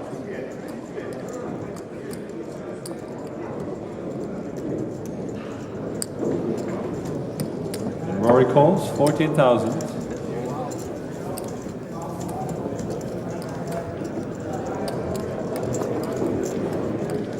Big blind folds. Flop comes 10, check, 9, 2 diamonds. Rory's first. He checks. This is top set for Liffey. And Ram checks. Turn card. Is an 8. Oh, if only Joe had been around in 2004 to tell Rory Liffey that you've got to always bet your set. Always bet your set. 3. Well, finally, a not terrible card comes off. Check from Rory and check from Ram. Another check and another check. Wow, so little value. Pair of checks. There's trips of checks for Rory. Slow play. 4-liner on the board, difficult to navigate. Check, check, check, check, check, check, check, check. He could have had a straight. You don't know. Is that real or has that been added? No, that's real. I mean, you've got Irish players at the final table of the first ever EPT held in Ireland with a mostly Irish rail. What did you expect? And this is still pre-Fintan Hand's infamous Dublin Rail EPT appearance. I think it was the London EPT where he made an appearance on the rail. Oh, okay. It's just more echoey, I guess, because they held it here at the Dublin Aquarium.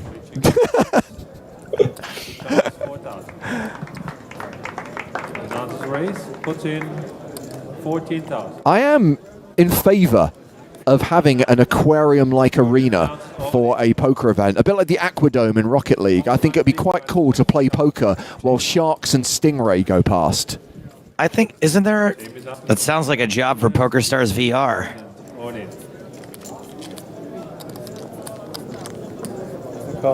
And he calls. We have an all-in.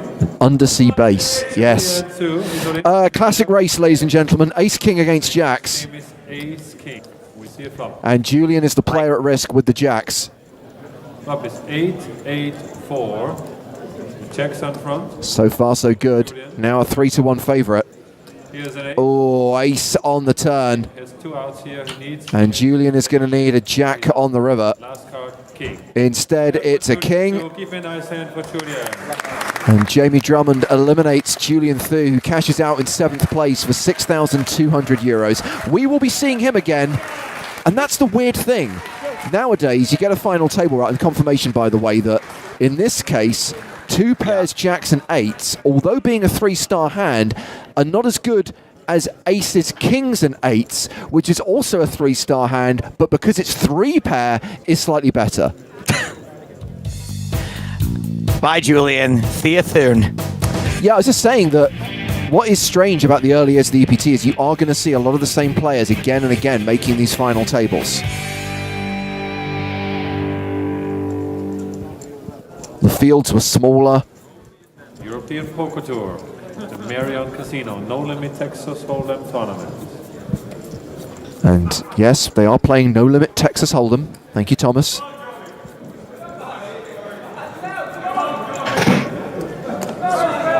Forward around to the big blinds. A call from Ellen on the button. 4,000. Alan Vincent has opened here with Queen 9. He's just called. He's just limped with the Queen 9. 12,000 more. And Crazy Horse says, I'm going to raise you with Kojak. Ram and Ellen. We see the flop. Vincent calls, and we get a King Jack 5 flop. Top 2 for Ram. Gut shot for Vincent. He checks. Ellen checks. Turn card. Another check.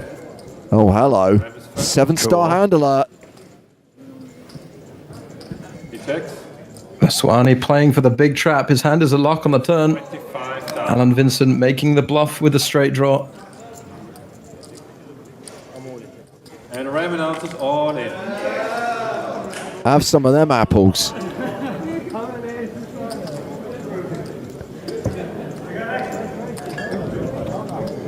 And he takes the pass.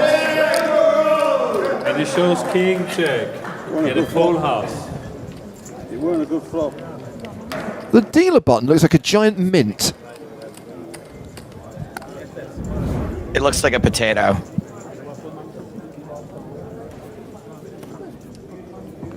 I mean, you know, like a... forget it. I've forgotten what they look like, Joe. Well, Jeno suggested it looks like a urinal cake. First position from Rory. That's more accurate. I didn't think I could get away with saying that. I should have just said that. 16.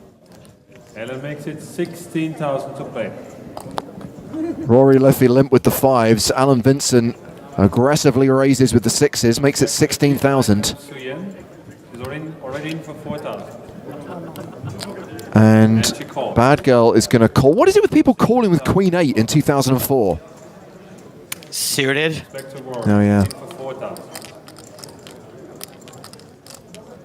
Hey, what happens if the flop comes down 9-10 jack? Who's laughing then, huh? I grant you that is a combination that could appear. 3 players. What's the math on that, Benjamin? Who knows? It's 2004. Nobody knows the math. That's I a don't very know good the point. maths. Good point. 52,000. We see a flop. Flop comes 3. Okay, you weren't far off. Jack 9-3. But not being far off is still so far off. Checked all the way. Turn card. Another is a 4. 3-9. Check 4 is the board. Suyen checks. Rory checks and Ellen. River card. Everyone checks. 5 of hearts. 6 is still the best hand. Suyen bets 20,000. Oh no, Liffey made a set of 5s. How did I miss that? Probably because the percentages disappeared at a key moment in this hand.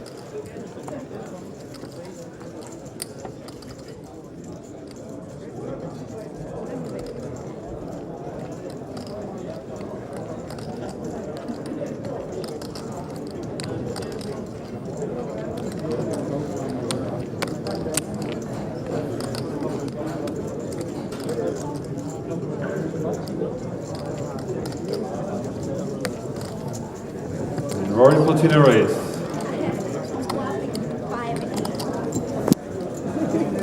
60,000. It's 40,000 more to Suyen's bet.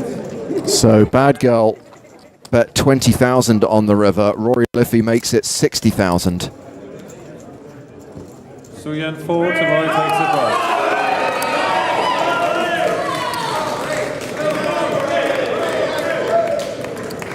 Pot of 132,000 to Rory Liffey.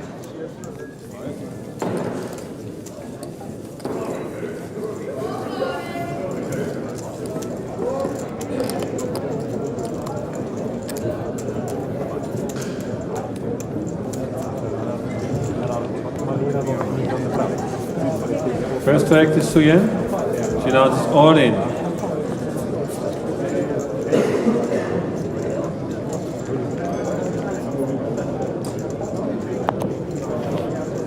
Rory folds, Jamie and Ellen fold. Comes back to small blind from Sean. It's about 70,000, 74,000. Call. Sean announces call. Suyen shows ace 4. All right, we see a flop. Flop comes ace, check 3. Both have a pair of aces, but Sean has a better kicker, king. Turn card. Here's a king, and there are no more rights for Suyen. Suyen is out. Give me a round of applause. Suyen 5.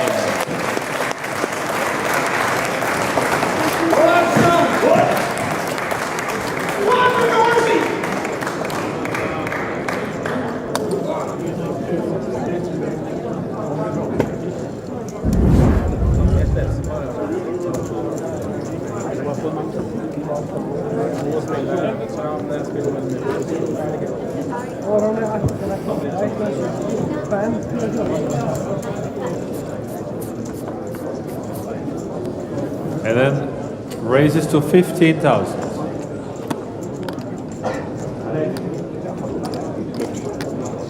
Sean announces re-raised 50,000. Small blind, big blind folds, comes back to Ellen. He says all in. And Sean announces call. We see Ellen is all in, shows a pair of queens. And ace queen for Sean. We see the flop. Flop is 10, deuce, 4 with 2 diamonds. Turn cards, another 10. Last card, 4. Ellen doubles up.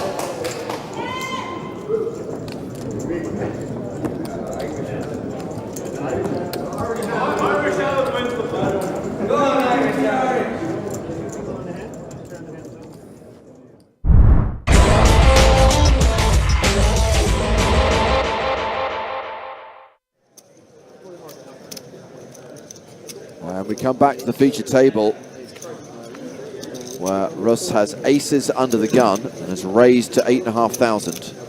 Ace queen suited, pocket aces. Welcome, welcome, welcome.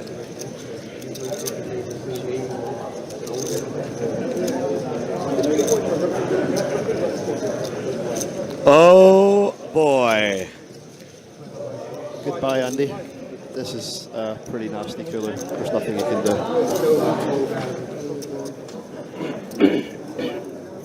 There's about to be a blackout.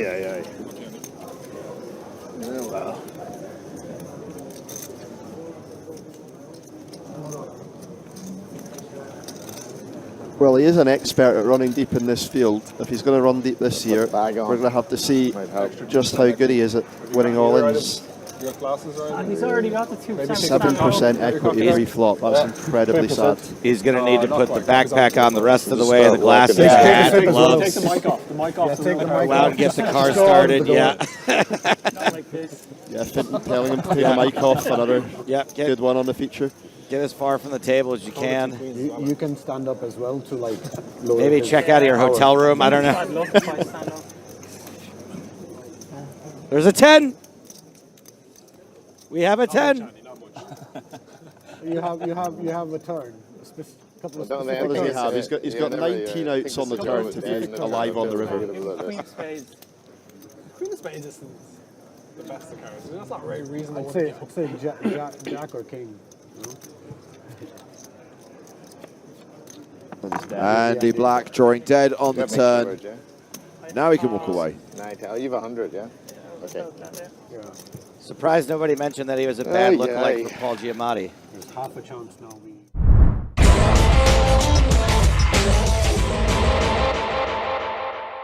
And there's the straight for McKeever. McKeever is incredibly likely I still think to. Maradona's the greatest player ever. It is going to triple up, right? Yeah. I don't see any way that he doesn't. But Connor's gotten himself into a bit of a pickle here. Michael Murphy. I guess a chop would be bad. Wow. So at this point, Connor's just trying to win the side pot, which he's created. Which, in fairness, having made it 66 pre-flop over the effective all-in, he is trying to win, what, 70,000 from Pacini? That's something. That's gonna break him even in the hand, right? So this is a very intricate little situation. Yeah. Finally does get the better hand to fold. C3, fold. Beresford. Pacini's going to see the queen jack. Yeah, drawing to a chop against McKeever. Surely you're doing all right. Here comes the slow roll. Oh, the slow roll, yes. Oh. He's going to straight. Oh my God. What are we so way in front? Well done, Back in the game. I know. Really good. To be fair, there's a certain age where that's the fastest you can roll your hand over. Yeah, the step. I thought you were ready to go. I didn't look. How many do you have? He didn't look. I knew the key. Oh, he wasn't slow rolling. Oh my gosh. It's a nice card to have, yeah. Poker must have been easier in the old days. That's when we're working with us opening bits. Hold. River card. Oh, no. Oh my goodness. This hand ends in a chop. And you know what they say? Everyone loves a chop pot.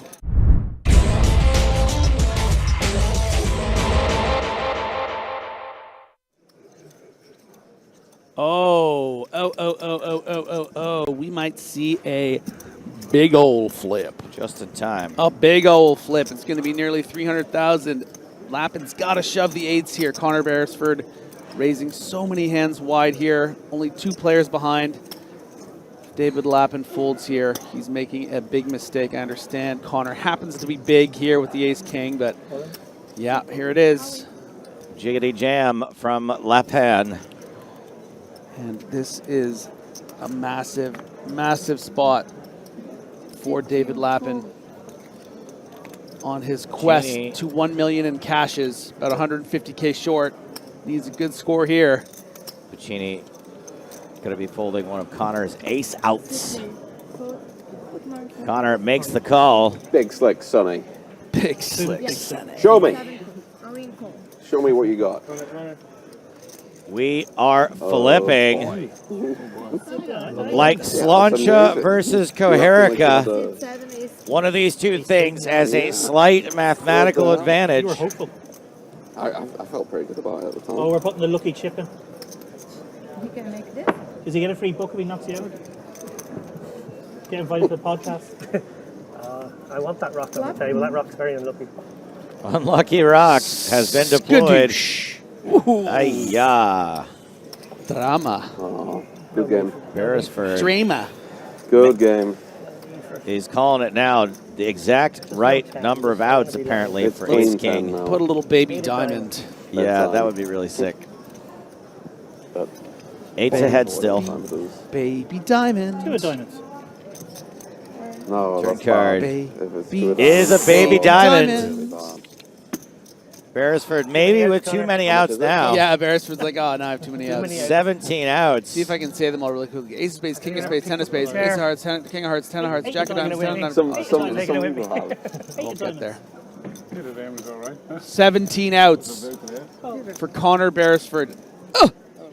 Too many outs indeed. Clapping. Let's get clapping for Lappin. Classic.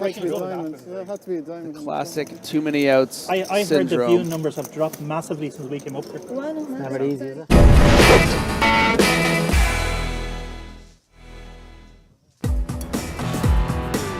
Welcome back to Dublin and the 2025 Irish Open presented by PokerStars and Paddy Power Poker. Day 2 of the main event continues here at the RDS. And we left you on a bit of a cliffhanger, didn't we? How many players are left? We're not 100% sure. What we do know is that we have a new feature table, and it is headlined by a former Irish Open finalist, representing Team PokerStars Pro, Fintan Hand, who lives literally around the corner from the venue, is coming to the main stage. He's in the 4 seat with 262k, slightly below average right now. The table chip leader is Luis Murcia, who is representing the country of España. Should be in your seats. All main event players should be in their seats at this time. So are we on the bubble or has the bubble burst? We need resolution. Luckily, there's a tournament director to clear things up. All right, main event players, welcome back from break. We did break a table during that break.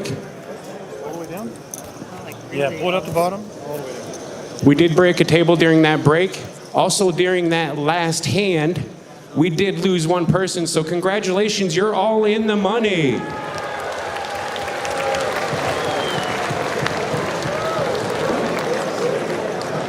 Poker players, we did have one player that was our stone cold bubble, Merrick Christian, on behalf of JP McCann and Paul O'Reilly and everybody at the Irish Open. You are our first contestant in the 2026 main event. The first player to a new record next year, I can guarantee that. All right, dealers, here we go. 5,000, 10,000, 10,000. Players, if you unfortunately run out of chips, do not leave the area until we get you paid for your efforts. All right, dealers, 5, 10, and 10, please shuffle up and deal. And there he is. There is Christian Merrick, who went out on the bubble just before the break, and he's signing for his ticket to play next year's Irish Open main event. Nick, I've got 4 words for you. World famous bubble coverage. Yeah. Yeah, no, I understand. And also, I think it's really sweet that they do this here. And it's just another one of those little quirks of the Irish Open that I think are so nice. And it's just very in the spirit of the Irish Open, I think. So here we go. New level has started. Blinds are now 5,000, 10,000 with a 10k big blind ante. 671 players remain, and we are in the money. Everyone now guaranteed 1,600 euros. We have one former Irish Open finalist at the feature table and one in the booth. Thomas Murphy, welcome back. That was very generous now, James. You did say finalist, but it was the final 2 tables. I can't take all the glory. I mean, we're all finalists of in a sense of the word. I kind of feel, Tom, that when we're talking about like fields of like 2,000, 3,000, 4,000 players, making the last 16 is as good as being a finalist, right? 100%. I feel like a finalist. My bank account, however, did not so much feel like first place. I feel like when we see the numbers inflating the way they have here, the biggest Irish Open ever, you're kind of more of a finalist in this context. Oh yeah, for sure. I was winning the event now if we had the same one exactly. in this field. Yeah. But I see you mentioned about the person who bubbled gets a ticket now, right? That's a new. That is new. That is something new. So okay, I must have missed. I thought we've done that every year since we've been doing it. I thought that was. I kind of think it's one of those things that they kind of, if they do it, we've got an all in here, but queens are ahead and queens are looking good for the double up here. It is Alexander Buvgard who is the at-risk player with the queens. Martin Donahue not having to call very many chips at all with the king 6. And just 3 kings in the deck for queens to fade.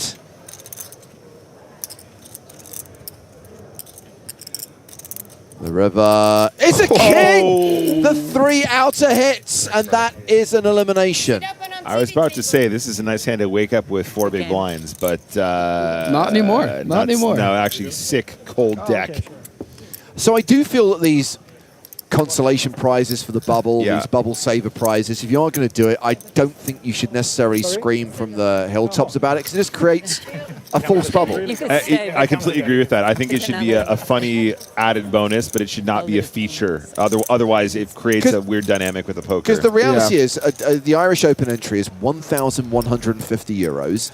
A min cash, as we've established, is a little bit on the low side, 1,600. So that's not really much of a gap between the bubble saver and the bubble. That was my exact thought, James. It's almost basically the same as a min cash if you think about it. But okay, here's my suggestion for next year.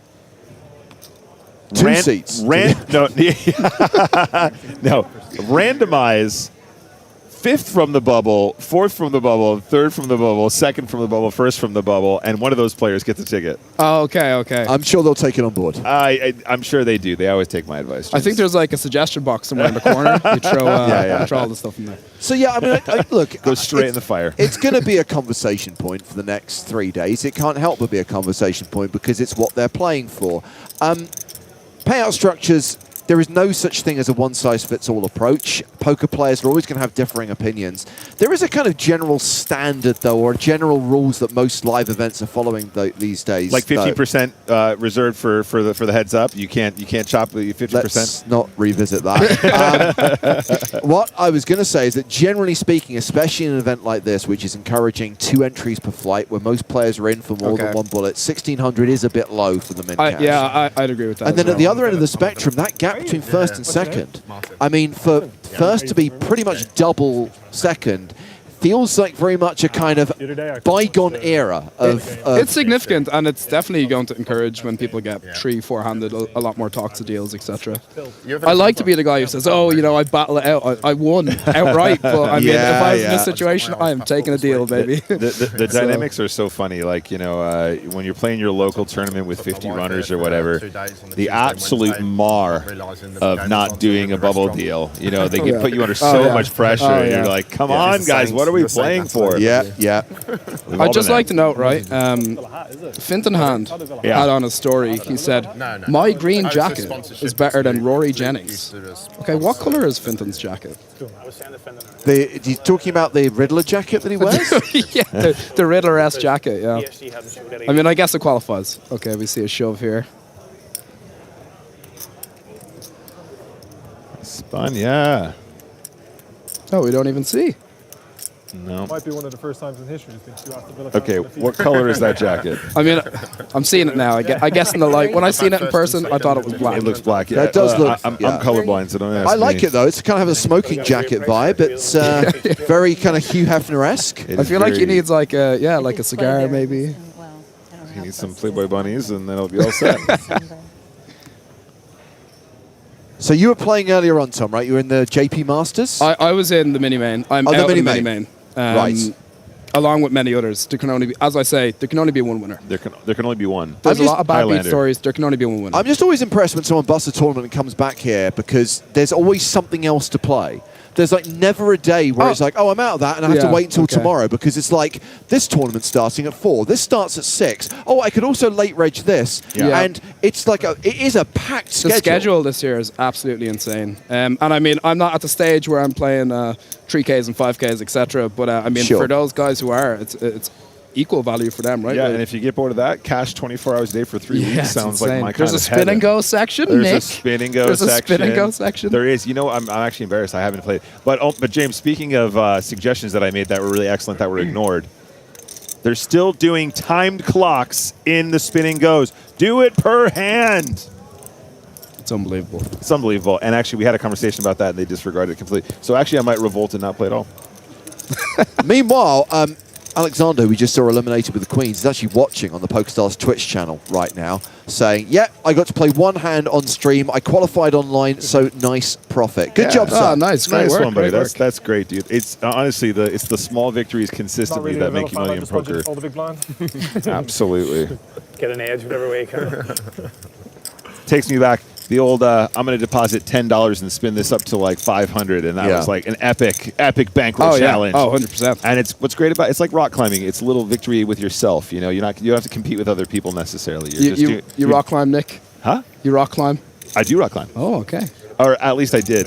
Now I'm fat and old, so no, not so much. But I've taken the opposite route. Now I'm getting into it, and I feel fat and old. I thought you were going to say I've taken the opposite route. I've started scuba diving. Oh no, no. What's the opposite of rock climbing, chat? You get better cards as well. So the falling down the stairs. Generally Cave diving? speaking, when we cover tournaments on day 2, when it gets close to the money, things tend to slow down. That did not happen today, and obviously we didn't get a long, protracted bubble. So I don't really want to highlight a post-bubble bust-out bonanza because it's pretty much moving at exactly the same pace it's been moving at the whole day. I see. And how many made day 2? 16, 17? 1,400. 1,400, right? Yeah, and I was heading in, and there was like 800 people within like the hour of it happening. Yeah, I mean, it was quick. But that's what happens with the big fields, James, right? So this is the 5th level of the day. So we've played 4 levels and we've lost more than half the field. Yeah.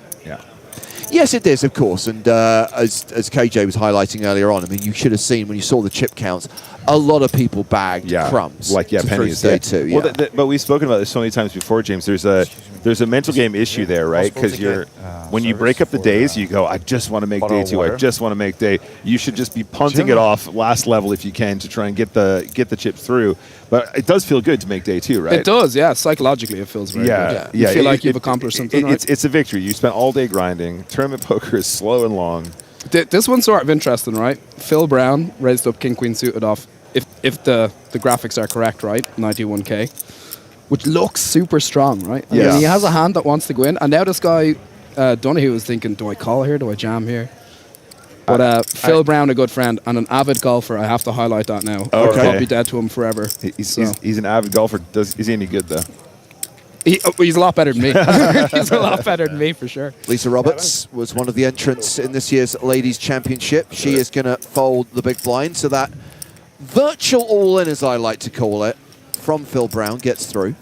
Quite right, James, and I think that was effectively what we saw there. Was wasn't many big blinds in the total stack. So it's also one of those. I don't know how. Maybe you're up to date with. But Pads does some cool stuff on this, right? Where it is a hand that likes to shove, but sometimes you can get called by a dominating King 8, King 7, or something in the big blind, which is great. I think it boils down a lot to how confident you are post, right? Because whenever you invite chaos, you might see the solver do something, or you might learn something about how you can play a certain hand. But if you don't have the post-flop chops, you can get wrecked really hard. So it's almost easier just to be like, I'm just going to run this one. You raise, you get 4, 5, 6 all red flop. You regret your decision. What's interesting too is I come across this in spins a lot.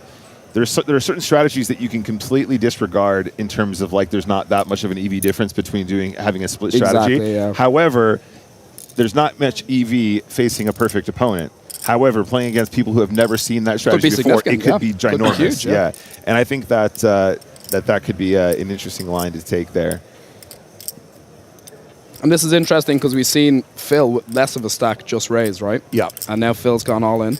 Probably a hand he doesn't want to exactly encourage action with. Happy to take the blinds. So I think that says a lot about the about that spot, right? The king queen suited, you could say, oh, he misread his stack, or like he should just be on here. It was clear that he had a point to make with the king queen suited. He was doing that intentionally because the fives were played very differently with even a deeper stack. Yeah, definitely. Yeah. So he understands the playability, the Sam Grafton visibility, James. The visibility. Oh yeah, he likes throwing that word out there. Yeah. He's been watching Sam Grafton's top poker content, and he knows that king queen suited has a lot more visibility. I couldn't remember. Maybe it was visibility. I couldn't remember the word last year that Joe said he just learned through Sam or something, and it was some word that it may have been that. Surely it's been said for the last 10 years in the industry or something.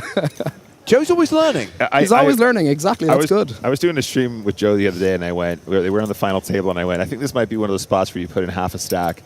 And Joe's like, why would you put in, what do you mean? Is this a new thing where we put in half our stack? And it happened like 5 more times on that final table. And he's like, what is this? Can somebody tell? Is this He's a learning. You always need to be learning on the job. The rest of us started seeing that in like 2019, but it takes some people a year or two to catch up. Yep. And it's okay to be a slow learner, just as long as you're learning. Okay, we have Martin Donahue raising from the cutoff. Finton hand defending the big blind and pairs his 4, but Donahue still way ahead, having paired his ace. I'm just going to put it out there. 10-4 of hearts is winning this hand. Oh, I can feel it. Is 10-4 winning this legitimately, Nick, as in it's getting there, or is it winning it in the sense that Finton is going to do something crazy like check raise the flop, barrel the turn, shove the river, and get this guy off an ace? This is not the texture where you get people off anything. 10! Never mind, I take it back. Yeah, I called the card, but nightmare You do spot. realize that means that ace-10 is now a 94% favorite, right? I cottoned on to that now. Yeah, sorry. I retract my previous statement. I can feel it after this, right? Finton hand, Instagram, followers, unfollow. Nick No, Walsh. I'm not even sure if he follows me now, mate. Don't worry. Finty, I'm sorry. I actually thought I was calling in your card and not the ultimate cold deck. It was a small hiccup. It was a small hiccup. It was unintentional. And we definitely agree that your jacket is green. Nick, you are an embarrassment. Misreading boards. What is the world coming to? Everyone loves a chop pot. Yeah, this is a spot where if I was Donahue, I'd usually size up a bit more, right? It's kind of weird when you block 2 pairs and stuff, but you want to try get all the chips in on the river. Yeah. I was kind of interested if Finton would call a raise here, but I think call is the best option. It feels right. From the cutoff, you want him to keep barreling, right? You really want him to just blast off on you. On ace, 7, 4, 10, 2 barrels, so super easy with any 2 cards, and then the king is even better, right? To keep blasting. I think what will happen here is he's going to I think Finty's just going to flat still. Yeah, I think he's just going to flat. I don't think there's any reason to raise. So Donahue betting 60K into a pot of 175K. You know, Queen Jack got there, King 10 got there, Ace 10 got there. You can sort of tell in the back of his head, you think he's like, am I being milked here? If you have 10-4, you think you're winning this hand 100%. Oh, yeah. But it's still, I don't know. We'll see. Honestly, Finton hand is a much better poker player than I, so we're going to default to whatever he says. All in. Oh! Finton shoves, gets snap called, and Finton hand will be eliminated. What was it you said, Nick? Mark my words, 10-4 is winning this part? Sorry. That was not a net. Finty, if you're watching this, I'm sorry. I didn't mean it. I didn't mean to balk the situation. What do you call that? The commentator's curse or something? It is the commentator's curse. Yeah, but the thing about the commentator's curse is it's always done in innocence. There's no fiendish narrative. It's good that you put that out there, so Finton knows. We go, this is a great situation. He's looking so good. He can never win this. We can never lose this hand. I mean, yeah, it's an absolute cooler for Finton. Very unfortunate. Yeah, and that will see Finton walk away with a min cash, 1,600 euros. We're now down to 619 players, 618 players in the Irish Open. 617 players, 616 players, 615 players, 614 players. Any more? Any more? Do we have a clip? Anything? Do we have a clip? Can we get a slow-mo of that? We are down to 614 players in the Irish Open main event. Whew. Whew. Unlucky Finty. Oh, 613. Brutal spot. 612. First. I was first. We are around 600 players in the Irish Open main event. There are still players in the Irish Open. Many a player, might I add. Well, we're not sure. It can keep going. It can keep going. We're on the final table. If it continues at this rate, the final table is possible today. So I think it's going to slow down. I mean, I'm so glad they took the decision yesterday to add a level to today. We're only going to play 8 levels without a dinner break today, and it's like, whoa, Nelly. Let's get down to a decent number tonight. Let's aim to just play 10 levels tomorrow, and then have things conclude at a reasonable, and I appreciate that word's open to interpretation, but reasonable time on Monday night / early hours of Tuesday morning. I was going to say, and this applies for both of you, I don't know how much poker you still play, James, right? But what is the worst thing busting out of a poker tournament is the obvious answer, the worst thing that can happen, right? But I hate when, you're going, oh, this 10-9 suited, I might 3-bet this, and then someone 4-bets it, I have to fold 10-9 suited now. Yeah. I hate, you get to play so many hands in the big blind, you peel the big blind, Phil Brown gets the 9-4-0, boo, terrible, throw it away. Do you know how often I get the call here? I hate that feeling. I hate that. I do dislike the feeling of, with the big blind ante, my calling range in the big blind is meant to be like this vast. It's like, but I hate this hand, and it's rarely going to connect. I've got to play out of position against someone who knows what they're doing, and yet every time I'm like, wow, I have to call here. It's a sad one. It's a sad one.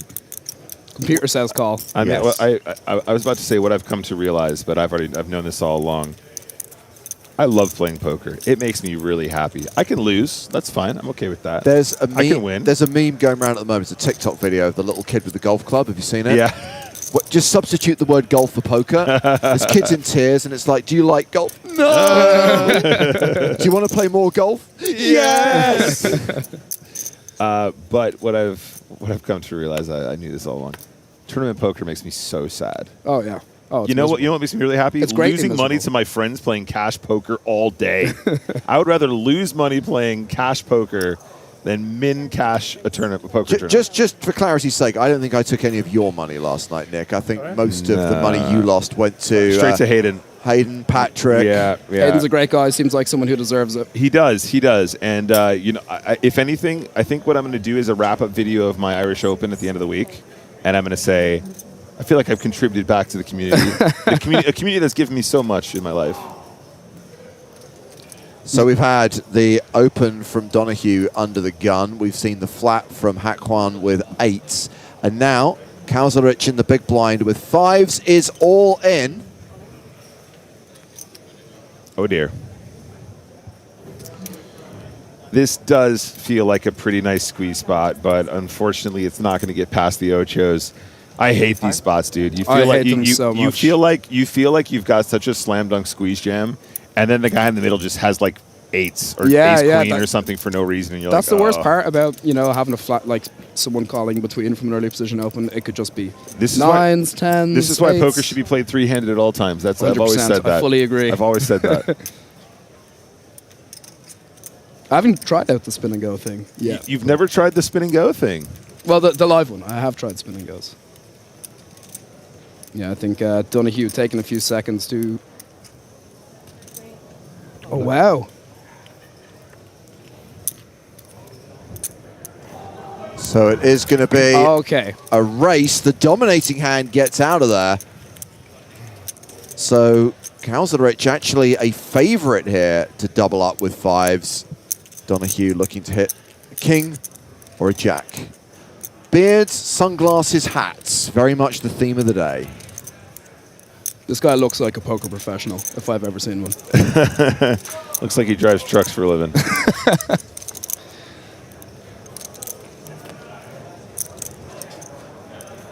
It is a jack on the flop that gives Donahue the advantage and now has Kowzerich drawing to 2 outs. And that is one of them. Spikes the 5 on the turn. Boom. And that set is going to be good for a double up. Turning sets. There you go. That's a good feeling in poker. 8. I was just, you know, for the emotional equity of the other guy, I was throwing it in there. So one guy in a collared shirt with a beard and sunglasses and a cap is delighted. The other guy in a collared shirt with a beard, sunglasses and a cap is disappointed. Do you know what I think this is? Yeah. The pickup of shirts, like the gain in the fashion trend. It's Dara O'Kearney, of course. Dara has a style all of his own, though. You can't. Someone really, who also looked like the Riddler yesterday in a green and black shirt. You can't replace him. So you've never done the spin and go thing? Not the live one. I have played Spin and Goes. I have not played the live one. It looks very fun. I've seen some people having a good time there. It does look like a lot of fun. I have thoughts, but they ignore them.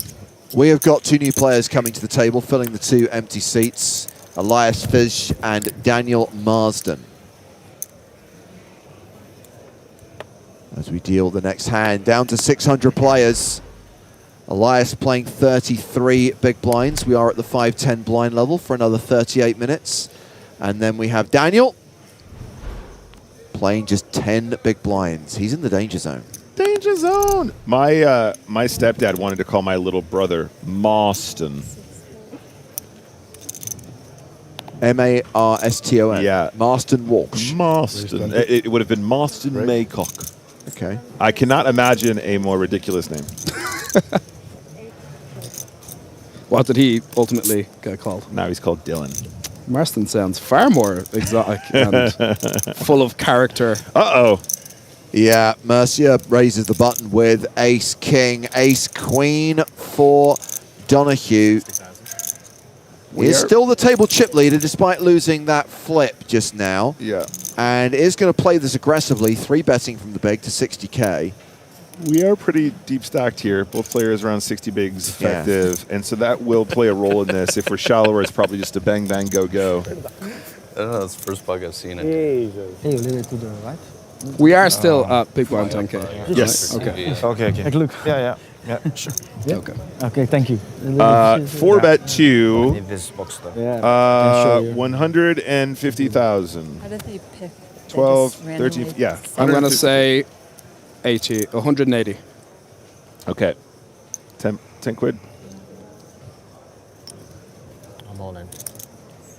Well, that 4-bet barely crossed the line. We didn't even get the size of it verified before Donahue verbally declared all in. Mercia called, and this is going to be a domination situation with Mercia at risk but ahead. By the way, Tom, you were right, 180,000. Oh, yeah, no, sorry, we didn't shake. We didn't shake. I didn't see it. I didn't see it. I couldn't even hear the all-in. He said all-in so quickly. I mean, literally the chips had barely crossed the line before he said all in. And, of course, Mercia snap called. And so here we go. Yeah, Mercia licking his lips here. Big favourite.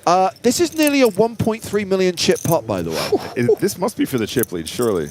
I think I've seen... I don't know. I think I've seen some million stacks. Unreal. Close. Yeah, this isn't a massive flip. It's just ridiculous. I mean, from Mercia's perspective, it's like, please hold just once, Ace King. Just hold up. I say flip, you know, I mean, all you got to situation. do, just no queen. Just no queen. No queen, no queen, no queen, no queen, no queen. I thought he was saying that for a minute. It's cracked. I mean, he's muttering something for sure. Oh, a king, a queen, and a jack. Now, of course, a 10 would make things interesting. 10 of spades? Meanwhile, I think Donahue was saying queen, queen, queen, queen. Oh! Can I just double check? That is a chop, right? They both have the same straight? They do. Thank you. I thought the 10 of spades would be spicy for the... Well, if it comes runner spade, then Donahue would have. Super straight! So this is a chop pot, and you know what they say? Everyone loves a chop pot! Especially Luis Mercia. Nailed it. That's first try, right? Well, I think I may have sang it last year, potentially. Okay. Maybe. Okay. And I sing it to myself all the time. Yeah. You sing it whenever I'm watching an EPT stream. So I'm actually emotionally and commutatively a part of it. I understand. Yeah, no, you're, you know, with it by proxy. I have to say, on the the topic of shirts, this man's shirt is it's pretty definitely rad. up there for style points. He's got a Dia de los Muertos situation going. Yep. Also, can we talk about Ace Queen versus Ace King just banging in a billion Yeah, of big course. blinds? That did feel. I love the fact that you were like, yeah, they're both like 60 big blinds deep. No need for this to get out of hand. Next thing, as I said, it's like I'm gonna make a 4-bet. No, literally all in. Oh, cool. Do you think if we look that one up that there is an all in there? No. I don't think all in is an option. I think what would happen, I mean, the reason I thought it was gonna be 180 is because I think the 3-bet from the big blind's a little bit small. Sure. 6 bigs. Sure. I'd usually probably just go with like a standard 8 or whatever. Yeah, and quite then I right, think yeah. once someone goes 4-bet not all in, like Ace Queen off is gonna be maybe a mix or something from out of position. If you think your opponent's getting really after it, maybe you could bang it in there. But I don't think there was much consideration of that. It was very quick. He said all in before the chips were even I on couldn't hear the it. felt. I It was couldn't hear it. ridiculous. But it doesn't matter. You chopped it, so it was a great play. Yeah, it's always easy when you chop. So Fish opens with kings. We get the all-in from Phil Brown with a lower pair, pocket tens. Top golfer, not so good with pocket tens. Not so good. I mean, slam dunk decision for Phil, but I mean, that's a very good hand from Fish here. Absolutely. There's Second best hand, might I add. Yeah, best hand. quite right. I think that this is a fairly standard moment for the tens. Yeah, and just a bit 100%. unlucky to run into it. Well, who knows? Could it be second best after this run out? How many tenors you got on you, Nick? Could he? How many times do you want to do this? That would be a losing bet for me. I think I'll leave it. I'll have you know the chop voids all bets. Okay.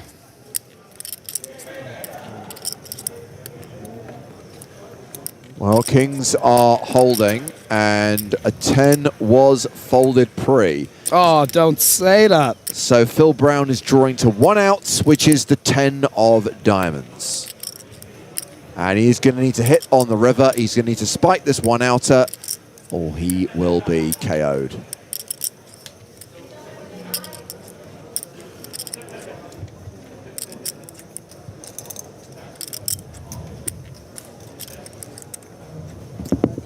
Instead, it's a king. Top set for Fish, and Phil Brown eliminated. GG's to Phil. Absolute gent. Gets a pay jump. Yes, indeed. The min plus cash, 1,960 euros. Almost 2 bullets. Almost. Dealer's not wasting any time on this table. Oh, You're yeah. gone. Get lost. I know we had a lot. Seat open. I said seat open. I know we had a lot of fun last year trying to work out if there was anyone who was in for maximum bullets. Yeah. So this year, let's work it out. So it's 2 entries per flight, right? And there are 5 starting flights, so it is possible. There are 5 this year. Wow. So it's possible to be in for 10,000 euros? Well, 11, right? I guess. If you, yeah. Yeah. And have you determined if there is any poor soul out there? We have not yet had that pleasure. So yeah, so that would mean doing literally 2 bullets in every flight, including the turbo. Spraggy 11 asterisks. That's your guess. At least they now close registration during day 1, so you don't have an opportunity to do another bullet at the start of day 2. Yeah, the 50 or 14 levels in day 1, right? So. Yeah, it's a small price to pay for friendship. Yeah, this is insane, right? The dealer's like, oh yeah, what's your name? You checked your ID? Okay, yeah, you're gone. Get out of here. And it's gone. Do some investing. We move the funds around here. Okay, goodbye. And it's gone.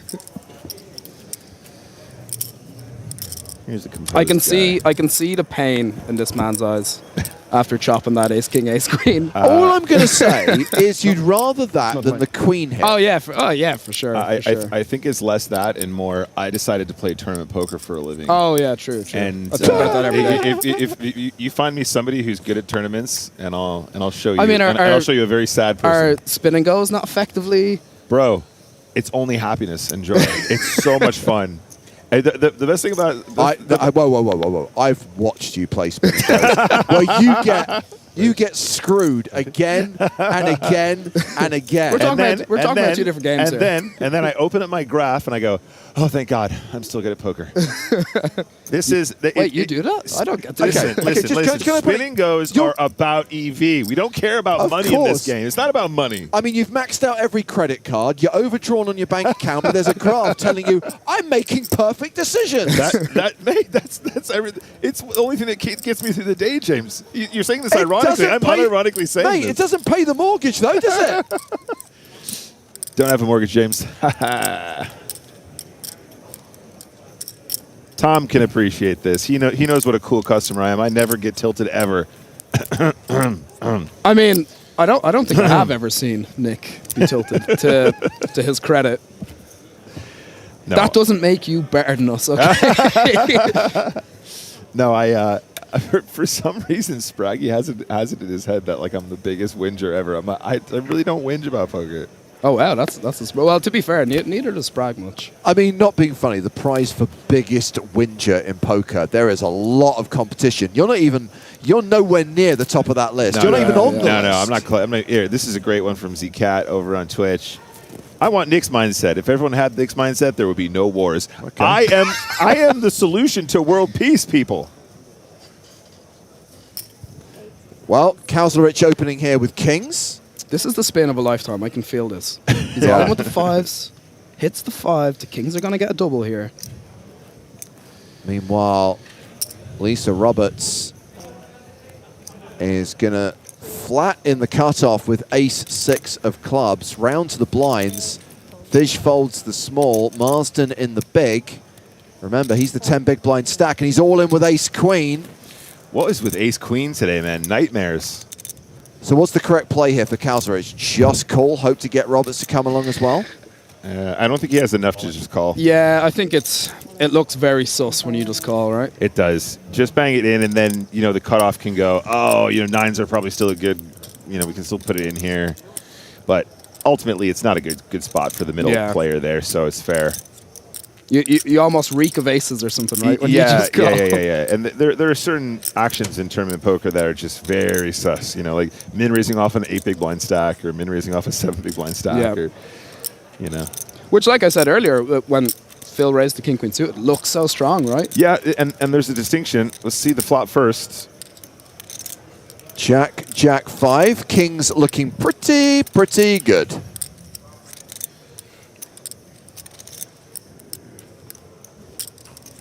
Pretty commentator's curse. Someone calling for it. No. Yeah, you gotta wait for it. Obviously, we saw an ace folded. 2 outs for Marsden. Barry Greenstein is required for him to survive. He does not hit. Wow. And Daniel Marsden will be eliminated. What a life. And the spin-up. On a heater.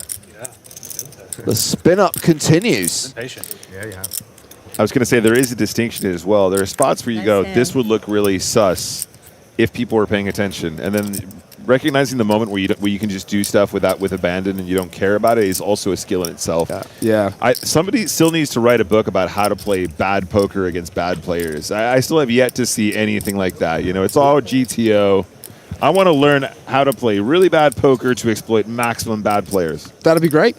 New player coming in. Michael Breen.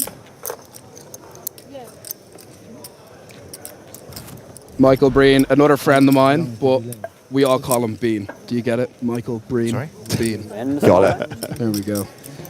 Mean? No. So hang on.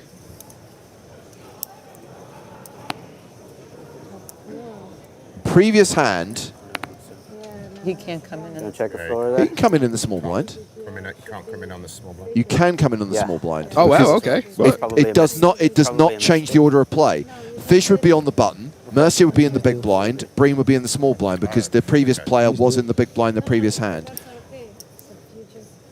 Yes, You can't come in on the small blind if it changes the order of play. But it I does think not. you're right. And the dealer, Yeah. pretty sure the dealer has identified it correctly. We And the think it only stupid big players are getting in the way. Poker players are stupid. At least that's how you feel when you're a tournament player. Stupid, making this decision. There's times I wish I was a cash player. I've really enjoyed the cash here in Ireland, but I keep making the mistake of organizing cash games with my good friends who are also professional poker players. Okay. So it's not been a particular... Stupid Nick. But the memes were excellent. Well, and memories were made. I'm happy to pay for the memes. Relationships were formed, you know, so that's all that matters. Resolved and confirmed. Breen in on the small blind. Mercier the big blind. Also, was it about 20 minutes ago? Maybe not even. We mentioned that there was 600 players left. It's already 50 players gone. I know, it's insane. It makes me happy, though. We need to get down, guys. We got a lot of ground to cover in not so many days.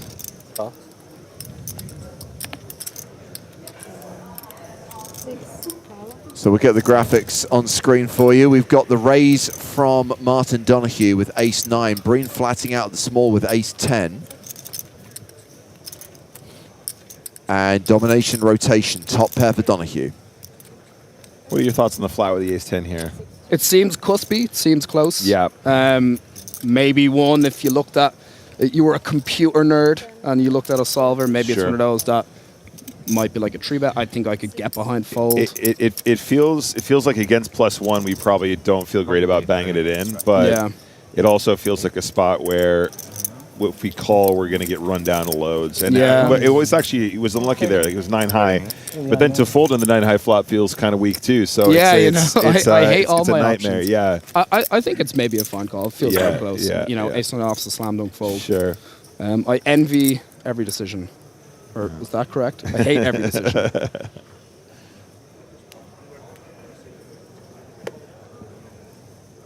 We got Bean out here rocking the red line patch. Are you familiar? Has anyone else worn a red line patch? No, this is the first time I've seen it. Okay. But I like the inside joke of red line. You know, only like true online grinders know what red line is. yeah. I mean, it's tough for anyone to have a good red line. Oh my god, my red line is abysmal. It's like, what's the opposite of the red line? Blue line. My blue line is like this. Yeah. Red line is like. Well, so I keep telling myself it's whatever works, right? As long as the other one is going up, as long as the yellow line is fine. But then I'm really jealous of people who have a sick red line. It makes me sad. But then do you ever check their graph or Sharkscope? So spins aren't tracked on Sharkscope anymore. Oh right, okay. Yeah. It's just the tournament players who are named in shame there now. Shame.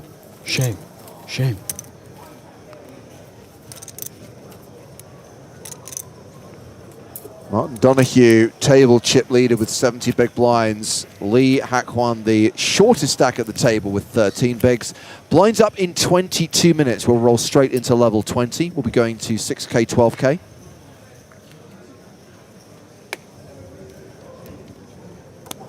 Did maybe you did, Nick? I don't know, James. Did you play any bullets in the? Well, I guess you can't, right? You do coverage. So. Didn't play the main event this year as with last year. I think you played a few events here. I played 2 bullets in the 6 max and 1 bullet in the Hendon mob. Okay. And then I was going to play the 550 mystery bounty one dayer, but we were doing rehearsals back here, so I couldn't sneak into that one. The only tournament I played was the America's Cup, which was one of the 350 Euro events. Yep. Fired 1 bullet, and that did not last very long. Which all of those events, I think there's 3 of them, right? The Hendon, the 356 max, the Americas, insane prize pool. Huge prize pool. Yeah. I dreamed of winning it. I didn't win it. Well, dream big, man. I love the fact that Irish Open has those levels and those sort of buy-ins, and they don't disappoint. They're not a side event at all. They could easily be a main event anywhere. Oh yeah, 100%. So many runners for some of these events. It's insane how well they're doing operating here, getting like 5 tournaments going at the same time. It's insane. Yeah, but like Nick, again, looking at the Thursday was all about tech setup and rehearsals, and then of course yesterday was our first day of streaming. Yeah, I like to tell everyone that I would love to play more main events, but I'm usually doing commentary, so I can't. Okay, and that's your excuse for not. In reality, it's just self-preservation. yeah. Just dusting money 24/7. This is a fun one. Second pair, open-ended draw. Yeah. It seems at least 2 players have caught a piece. I feel like Mercy is someone that we've seen quite a lot recently. He plays very well, and he's identified a spot here where he's going to go ahead and fire 22. And to a pot of 70.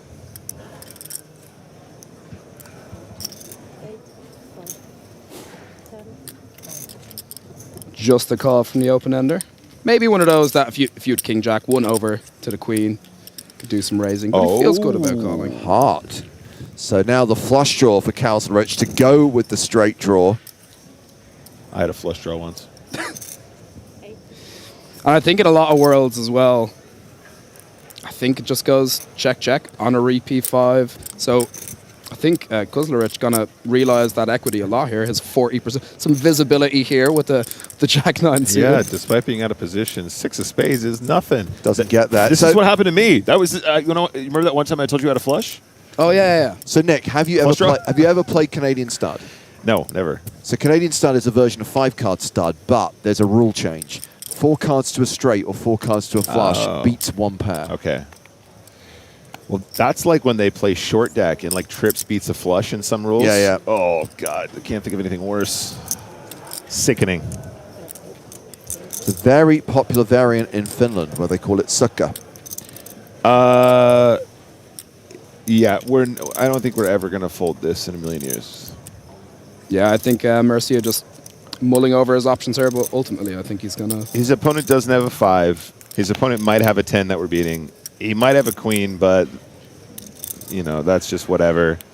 It seems like a really excellent bluff catch spot. If Mercia looked at me like that at the table, I would probably just cry. Oh yeah, Like, I can't handle it. I don't like the attention. I like having a chat. I like playing with people. When someone stares at me, I crumble. Yeah, crumble. So there is the call, the busted draw, the pair of 10s, ship the pot to Mercia. I love the fact that I saw people commenting this morning about how I had a day off yesterday. Can I assure you that I'm much, much happier being behind the curtain, behind the microphone. I am never going through that again. I'm never, ever doing that again. I can confirm, guys. I said to James, I ran into him at the coffee shop before we went live, and I said, "Oh, are you skiving today?" He was not happy with me. James is a company man. He likes to work. I just like to not be emotionally invested in the result of a poker tournament because it's a killer. As I said this morning, people say, oh, it's an easy game played from the rail. Hello? I was on the rail yesterday. Not true. Not true. He has tears to prove it. Just as you mentioned, you know, about being emotionally invested in the poker tournament. And I was thinking about the other day, all the stages in a hand, you're emotionally invested, right? And there's some action in hand. Oh, I peel a premium. I've 3-bet. I feel good about this. You emotionally feel good. You have a great hand. You have kings. Someone else gets it in with ace queen. You feel very good about it. But then there's the emotional roller coaster of the 5 cards being dealt. If that ace comes, I'm never playing poker ever again. Yeah, I think it's never over, and then it's on to the next hand. I think I quit tournament poker 5 times this week. New player at the table. This is Ignatas Kasis from Lithuania. Such a pretty hand. It is. I would rather queen 10 suited than ace jack off any day. Yeah, genuinely, yeah. I think he might just put in a little 3-bet here. It feels nice just to like pump it up a little bit.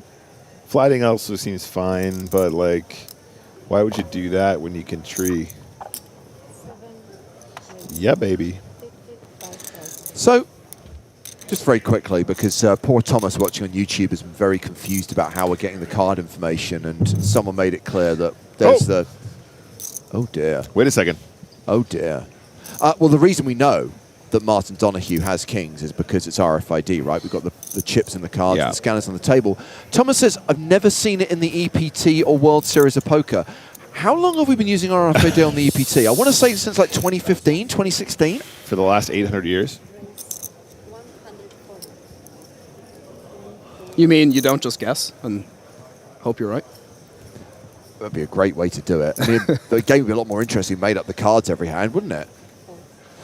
So we have a cold 4 from the small, and action is back on Fish. And yeah, I agree with you guys. Queen 10 suited is a pretty hand, but it does not hold up against a 3-bet and a 4-bet. Yeah. And the dynamic between Donoghue and Mercia continues. Especially not a cold 4-bets. Yeah, I think, you know, when you said, hold up a second, Nick, it seemed like there's a lot of action, but with these 2 hands, I don't think it's going much further. But I mean, the way we've seen Donahue firing the ace queen off. He's Yeah. definitely snapping off those kings. I'll tell you that Well, much. you know, like if it's ace queen, are we just banging 60 bigs or what's going on here? Yeah. No, I think that's a very fair way to play the hand. It seems good, and I liked it a lot. Nice pickup. What the cool thing about three betting ace jack there as well is you do get that additional info. Like the cold 4-bet is very rarely a bluff, and it's not really a dynamic where we see those positions being squeezed as a bluff often either. So 100%, you have that yeah. benefit too. Works out nice for Mercia there. I mean, if he flats and faces a squeeze, might end up getting onto a flop, you know, versus a 3-bet perhaps. And I feel like my job in this booth right now, right, is to kind of identify so many Irish players, you know, bring the Irishness to the booth. Sure. But I think a thing we see a lot this year is there's a lot of people coming in from abroad, a lot of satellite winners, a lot of Americans, a lot of Europeans. I saw a stat, I think it was a few years ago, or, you know, before the kind of post-COVID boom.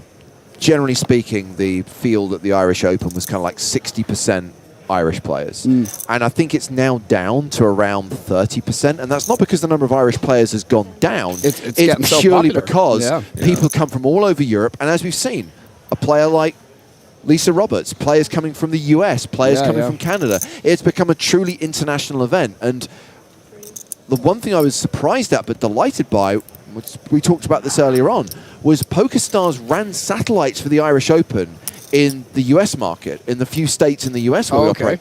They were so popular. Wow, yeah. Too many Americans at this event. I'm going to say it. How dare you, Nick? They don't call it the America's Cup for nothing. No, it is great to see. And I mean, awesome being voted turnout. GPI, was it event of the year? Or I mean, best of- I remember talking to Paul about that before the awards took place when we were congratulating on the nomination, and we said, "Look, this is great for you guys because it just shines a spotlight on the 100%. Irish Open." You know, I think the Global Poker Awards have done a really good job in recent years of actually looking at the poker world beyond the United States, but it's still a very America-centric ceremony. So. Yeah, I really look forward to a universe in the near future where we have more American states open for poker. Yeah, I personally think it's un-American not to allow online poker. Yeah, very true. Very and true. It's very well said. Nick. Like you can't play Texas Hold'em in Texas. Good luck with that, bro. All in. All right, we're all in. Yeah, I was gonna say with Donahue opened this hand, maybe a pip too wide on the offsuit section, right? Maybe you want to do 10-9. I agree. Yeah. But you kind of want to be careful, as a rule of thumb, right? You want to be careful when you get to this stage of the tournament. You're in the money. There's some short stacks. You want to open a bit more blocker-heavy hands. Prevent people from having hands like Ace Queen, Ace King. And he got punished. He stuck it in his eye.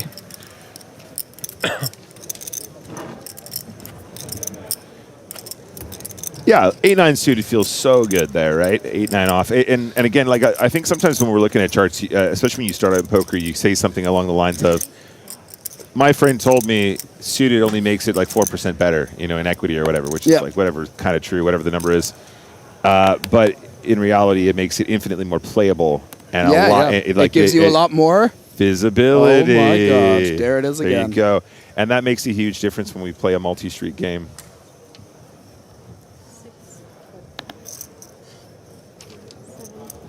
Here's a nice hand. This is a beautiful hand, Jack 9 suited.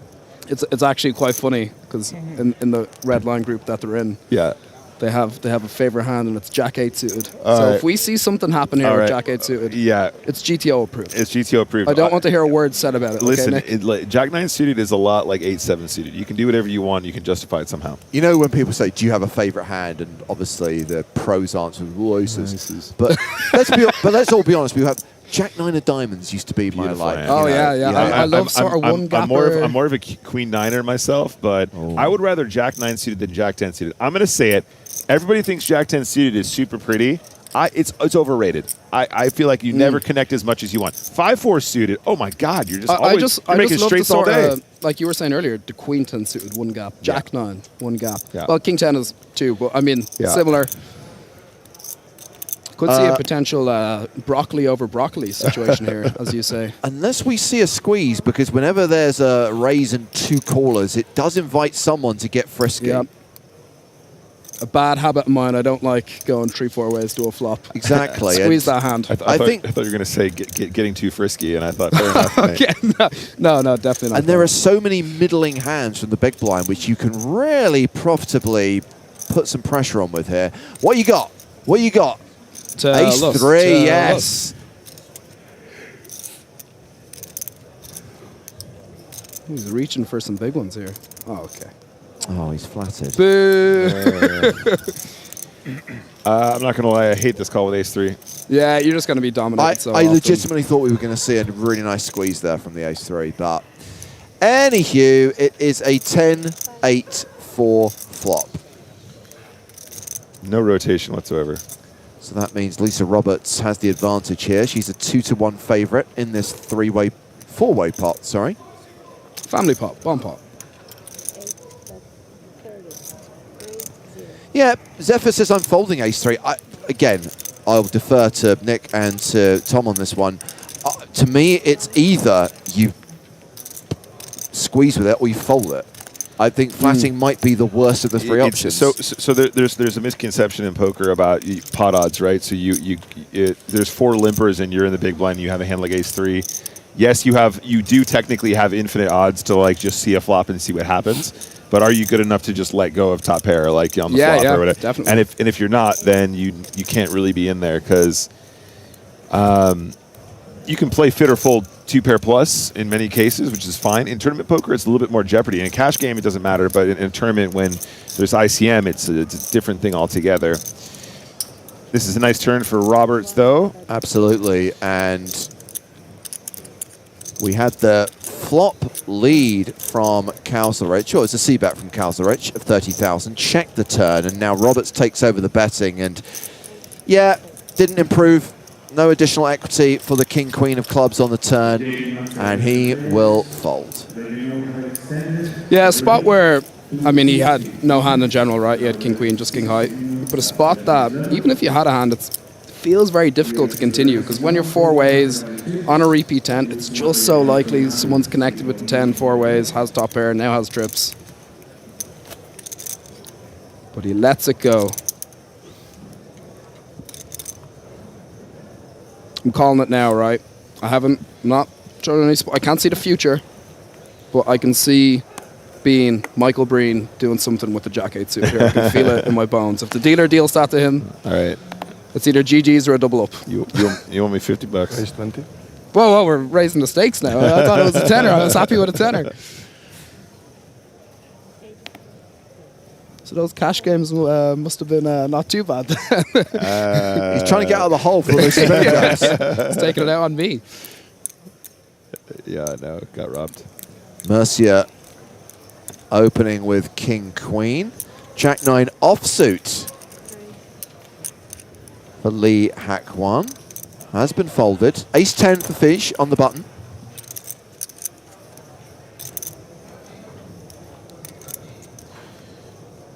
$451K, 45 bigs.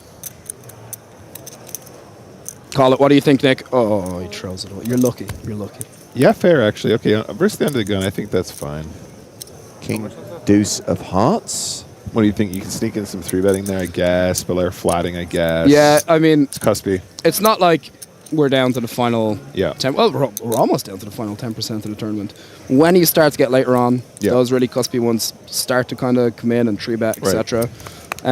Earlier in the tournament, in a chip EV scenario, you might be happy to call it, but yeah, he makes a fold. No, I don't hate it at all. Yeah, I think that's fine. It's not Jack-8 suited, but it is 6-2 suited. I'm in here. I'm in. I mean, I would argue pretty much any suited hand is a call. But with ICM, some of these really ugly ones come out, I think, at some frequency. I mean, ICM's for poor people, so. I couldn't agree more. And, Okay, I mean, look, you got a pair of 6s, backdoor club possibilities. I'm liking this. I'm liking it. There is some backdoors, but you will see scenarios when Breen is so short, he only has 14 bigs behind. That is true. He is facing only a 1.5 big c-bet, but like, it really does become difficult to have to see the turn, see the river. Your SPR is going to shrink so much. So as a rule, we really don't want to fold any hand, any pair, any draw, right? But like also at this stage, like you said, we're down. Exactly, we're down to like almost 10%, and a lot of those sort of backdoor flush draw and a pair combos aren't nearly as nice as they were a minute ago. Earlier in the tournament, you bet half pot and call them, buddy. Especially Call 'em. versus under the gun. You know, you're just going to run into so many monsters there. You can see the cards, James. You're being biased.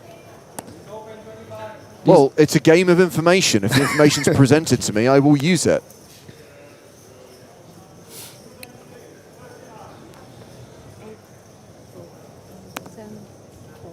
Thurgerberger's just joined us. Did Mr. Hand bust out, or has he been moved to a new table?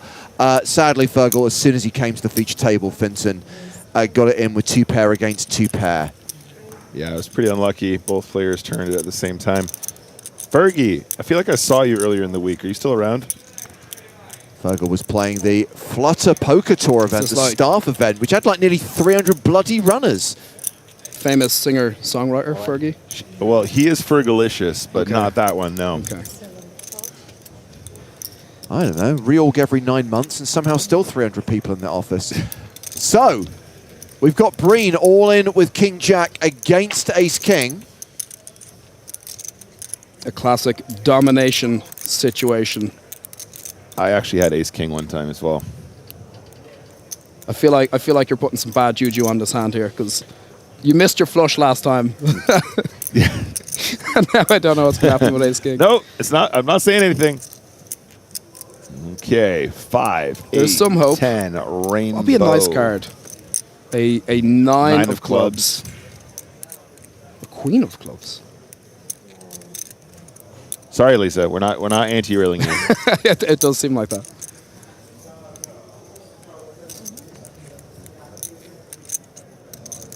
That is no help. Stand up, my goodie.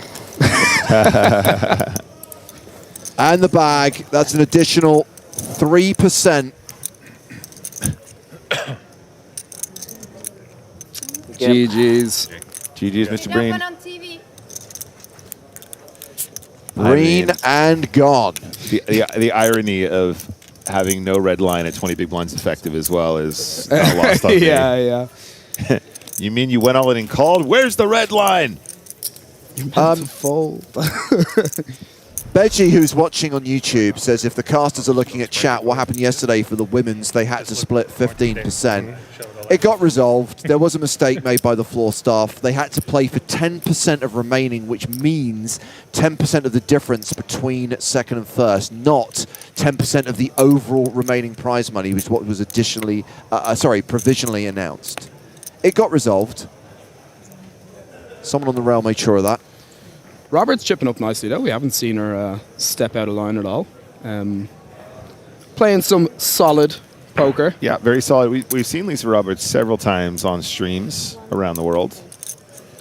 I think I might have done commentary on her run in Women's Winter Festival, perhaps, the Makes Hippo sense. as well. She's a regular in all of the all the women's events. I mean, am I rooting against her now because she knocked out an Irish person at the Irish Open? How much are you playing? I want an Irish person to win. 550. 550. 550? Thanks. Mercy, you're thinking, having some devious intentions here, possibly with the Ace-6. Probably thinking with 550k that this person is a little bit too deep. Yeah, I like it though. Something that I'm a victim of when I play live is not thinking about all the options, you know, just having the presence of mind to say, how much you got? I could do something, but I'm not going to, but I give myself the chance to think about it there for a minute. Okay, well, let's see 2 potential new feature tables out in the field. So Tonka and Whiston are now sharing a table. And we've got Umberto Ruggieri sandwiched between them. He's the guy who came 3rd in EPT Prague back in 2023. And then we've got a table with 2 former Irish Open champions, David Doherty, who won the title in 2023, plus Ian Simpson, who was the Irish Open champion in 2013, and representing Team PokerStars, Spain's answer to James Hartigan, Guillermo Sanz. Willow, there he is in the corner. Smile for us, Willow, smile. Huicho el picho. That was a star-studded table right there. My God. Those are two good tables to choose from. Can we also talk about how many chips Tonka always has all the time in his whole life? I was gonna say that, but I didn't want to interrupt James's bit. But yeah, the difference in Western and Tonka there. Tonka might be one of the nicest people I've ever known in my life, and also the most savage poker player. It's unreal. Just to be clear, if Tonka had sat down at the VIP table last night, we wouldn't have ejected him like we did Western, right? No, we would have got rid of Western, though, for sure.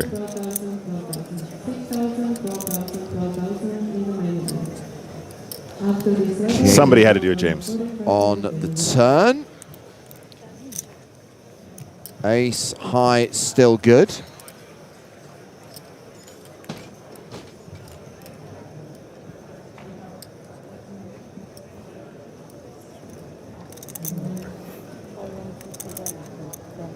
And Fizz is going to bet and win the pot. And that is going to bring us to the end of this level. Blinds are now going up to 6,000, 12,000 with a 12K big blind ante.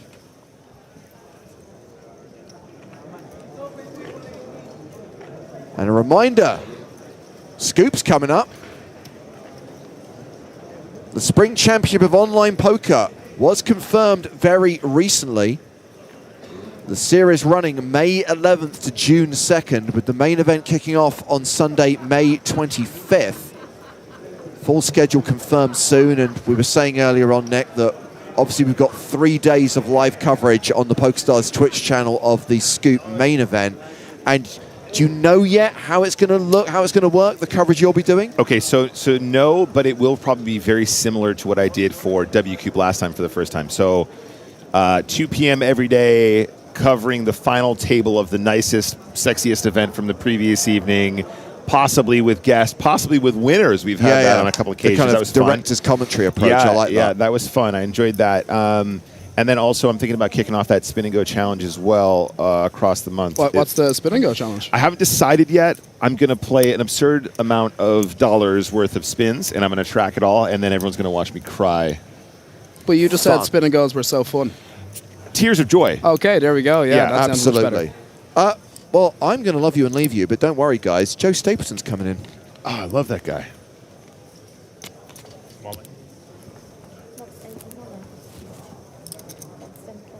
Oh, we've seen some action here with the Ace King. Just the all-in. Hello, Joe Stapleton. Hello, my babies. Tíramela. Muchas gracias, bro. I feel like I'm rooting for Kozlorich. You're out of here, buddy. We're not supposed to have favorites. This could be the guy. It's very possible the future 2025 Irish Open winner is at this table. Yep. Yeah, sure. Why not? Yeah, so I haven't decided on what the challenge is going to be. I say challenge. Ultimately, it's going to be a big number. But for an actual spin grinder who plays full time, the amount that I'm playing is probably going to be really pathetic. But people don't realize that, right? You know? Yeah. So I'm thinking somewhere between 100K and 500K worth of spin and goes. Like monetary value or number? Like in buy-ins. But if it's going really bad, it's going to be more like 20K. Like, 500K in buy-ins or 400K in buy-ins. I think probably it's going to be a smaller number to begin with, and I'll extend it if people are enjoying the content. Okay, yeah. See what the traction is at start. Yeah, but everyone who knows Gotta give me, it a chance too, though. Well, that's what I'm saying. So if I'm playing 50s or 100s, 100K isn't that much, right? That goes pretty quick in terms of buy-ins.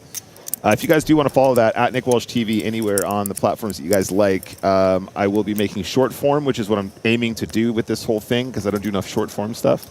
But I also stream it. I was originally going to do this as a heads-up challenge, heads-up hypers, which I was up for, but also you're playing the cartel all day long, right? So it's unreal how hard that is. Oh, that 100%. wasn't the issue. It was more the fact that I would finish that challenge with like a 1% ROI and be like overjoyed at the fact I was beating them pre-race, Yeah, right? yeah. And then everyone else in the world would be like, "You call yourself a professional electrician, right? Like, hey, go get a jet, It's a buddy." win for me. Yeah, it's a win for anyone. Yeah, 100%, I no. actually started that, and I managed to get a couple of the regs to quit me outright, which I thought was already a huge win. Is this Julia Roberts? Is that Julia Roberts? Lisa Roberts. Lisa Roberts. Gotta be a cousin or something. A sister. Raceland is asking, will the Spin and Go Challenge be watchable through Twitch? It will, and that's what I wanted to do. I wanted to combine what I do professionally. Oh, that's crazy, too. Look at this. Hak Yun's at this table. I listen to her podcast. Oh, I get it. I get The it. Hak Yun. Take it a sec, Nick. Take it a sec. Oh, okay. Let it sink in there. Let that sink in. Any crypto going? Yeah, right. I bought her coin. I over-leveraged. Hak Young, the shortest stack at the table, 10 big blinds. Doesn't she have like a documentary coming out about that? I'm certain. I'm certain. It's the content machine, buddy. We gotta have. Oh, it keeps on churning. It we demands. There's gonna be a documentary about something that hasn't happened yet. That's Yeah. where we're at right now. Like we need the documentary first, then the event. I can see Joe writing this down on a notepad right now. Is there a market for that? A Maybe, documentary who or knows, something else? I was gonna take out my notepad, but I realized it's not good for air. Never mind. Lasse in Twitch chat asks, are the commentators players themselves? Yes, thank you for your question. 2 players in this booth, 1 non-player. I don't know. I'd How say dare you I'd say that say about I'd me? say Joe Stapes is a true player. I'm not a true player. I am often miserable at the poker table. Well, you used to play a lot of cash, right, Joe? No. Or did you? No. Never? Never. I'll take it back. I've played fewer cash game sessions in my life than you will play this year. Oh, well, that's for sure. I don't play cash. you were invited last night, but it's fine. No big deal, buddy. Just don't want to play poker with me. It's fine. I took the opportunity. I was in bed at 8:30 last night. It was fantastic. I respect the opportunity. I should have taken that opportunity many nights this week. I promised myself that Irish Open was not going to be as messy. You didn't show up to a game where Nick, and I quote, was giving back to the community. So, to be fair, our producer Hayden was playing like a total waste man. Bezzy says, I don't mind these casters. I watch EPT 22, and Jesus, they were painful. What even is that? I mean, this feels like what is 60% EPT of the 22? 2022? 2000? It was the same commentators. Yeah, it was yeah, definitely the I was same about to say. people if it was EPT. Did you know they didn't have RFID for any of the other EPTs? Yeah. There was somebody saying, when is the WSOP and other competitor brands going to use the RFID tables? One like day us? they'll catch up. One day they'll catch One up. day. Still Did you patent this technology? There's going to be a market for this. Write that down. I think it can catch on, yeah, personally. All right, here we go. Lisa, don't call me Julia Roberts. Going to open from the Colorado with King, Queen.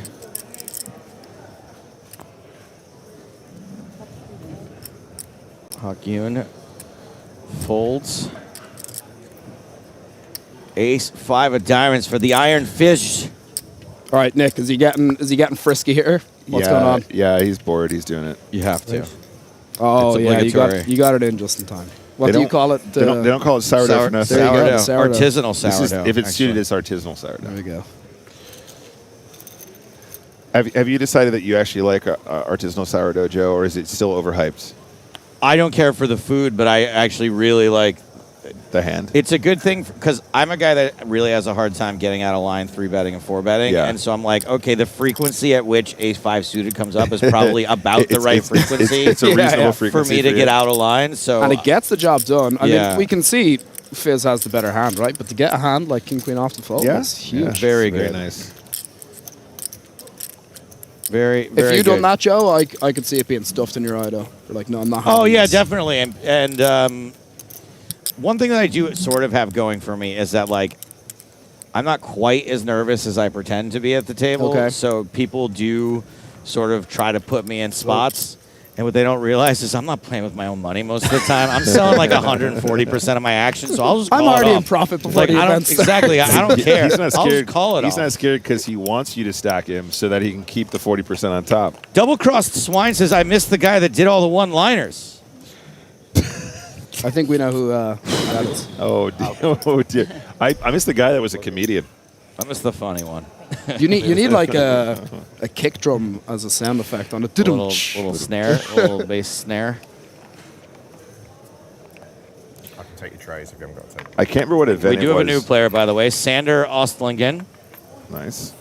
I don't remember what event it was, Joe, but there was, might have been WSOP. Some guy pulled like the $1 billion mystery bounty. Oh my god. Oh, okay. And the guy who ran around the room 17,000 times? No, Okay. the opposite. The guy's like zooming in, like they're trying to get the reaction, and he's like, he looks like he's upset. Like he like has no reaction whatsoever, and everyone's going. He sold 180%. Yeah, this is the look of a guy that sold 300% of himself, and he has to explain to all of his backers that he just won the $1 million, doesn't have the money for it. Ooh, is this an all-in or? This is an all-in over the top of the under they're going to open from Mercia. Yeah, this feels close. I would never come over the top of America, but Mercia maybe. It does seem like that. A better hand to fold. Great success. My job is already done. Sevens have folded. Right. I mean, yeah, this might work, but I would say +1 with the sixes feels really cuspy here. Yeah, it's like I think probably. Say what you really mean. I think probably folding is what you want to do. There you go. I feel like maybe now that we're in a scenario where there's still 470 people left, it is sort of 10% of the field, but massive field, 4,500 runners. It's going to be a little less ICM, and I feel like maybe sevens or something like this. Yeah, it feels like that. But it's a pair. It's all in. We got some famous faces still in. Not everyone succumbed to the post-bubble bust-out bonanza. Benny Brunetto, who I loaned... No, it wasn't him. It was his partner. Never mind. Caitlin Kameski and her Irish last name thriving here in the Emerald Isle. What a jumper. I thought it was Polish. It would be really convenient. Seb Huber. Peace and love. Peace and love. Peace and love. Nice fellow, that Seb Huber. Somehow Griffin Benger is still clinging. He was on 15 big blinds all day today. It looks like he's got a couple of big chips now. I was about to ask, why isn't he here? But he is here. He is in the event. James Mitchell, the 2010 champ. And he is sharing a table with David Lappin. Still in the Irish Open. Yeah, right? Do you remember what you said?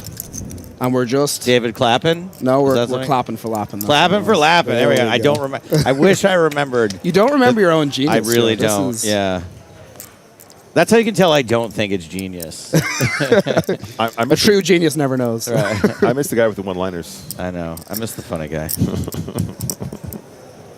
Modern DJ Automation wants us to know that dealer's fine. A little over 200. 100.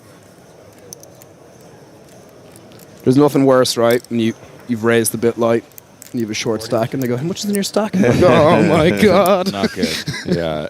So even if it's the person that just asks all the time, it's still annoying. Yeah. None of your business how much is in my stack. Just make it like a little smaller than 3x. Let's make this like 60. 70. Yeah, 60. 70 seems like a little under 6 bigs. 70's better. Yeah, a little smidge under 6. I just want to do a quick one here from Extra Alt, who says, "Damn, I wish Joe Stapes saw my bust hound hand from earlier. It's a bucket list thing. Don't worry, I'm sure you played it terribly." Fisk all in. Sorry, Fizz. Fizz all in with Ace King. And apparently they let Steve O'Dwyer enter twice, or... Oh my god, that is such a good lookalike. This is how he got in twice. It's Look, not he allowed, has the right? hat, he He's has the breaking glasses. the rules. Way better. His disguise is good. Also the chairs. It's just multi-tabling. It's just 20 minutes on each table. Yeah. How to con your way into the Irish Open. He's already won it once. He should just be barred. Griff, barred. Never allowed back. Won it once. Yeah, I mean... And think about it. It wouldn't affect the prize pool too much. Anything to get off work, that's Griffin. No, Griffin loves this. Griffin loves the attention. He loves being back here. He loves pushing each other into the bushes. He loves coming back and winding up Joe. Such a goober. He is maybe the world's greatest goober.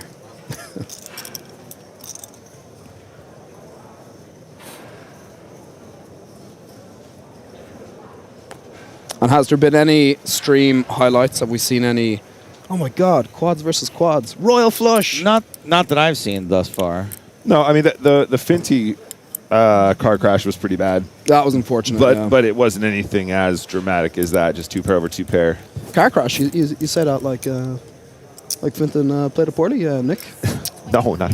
No, there's some implications there. Don't do that. Don't do that. I think I'd like the record to show. First of all, I wasn't anti-reeling. I really thought the 10 was a good card for him.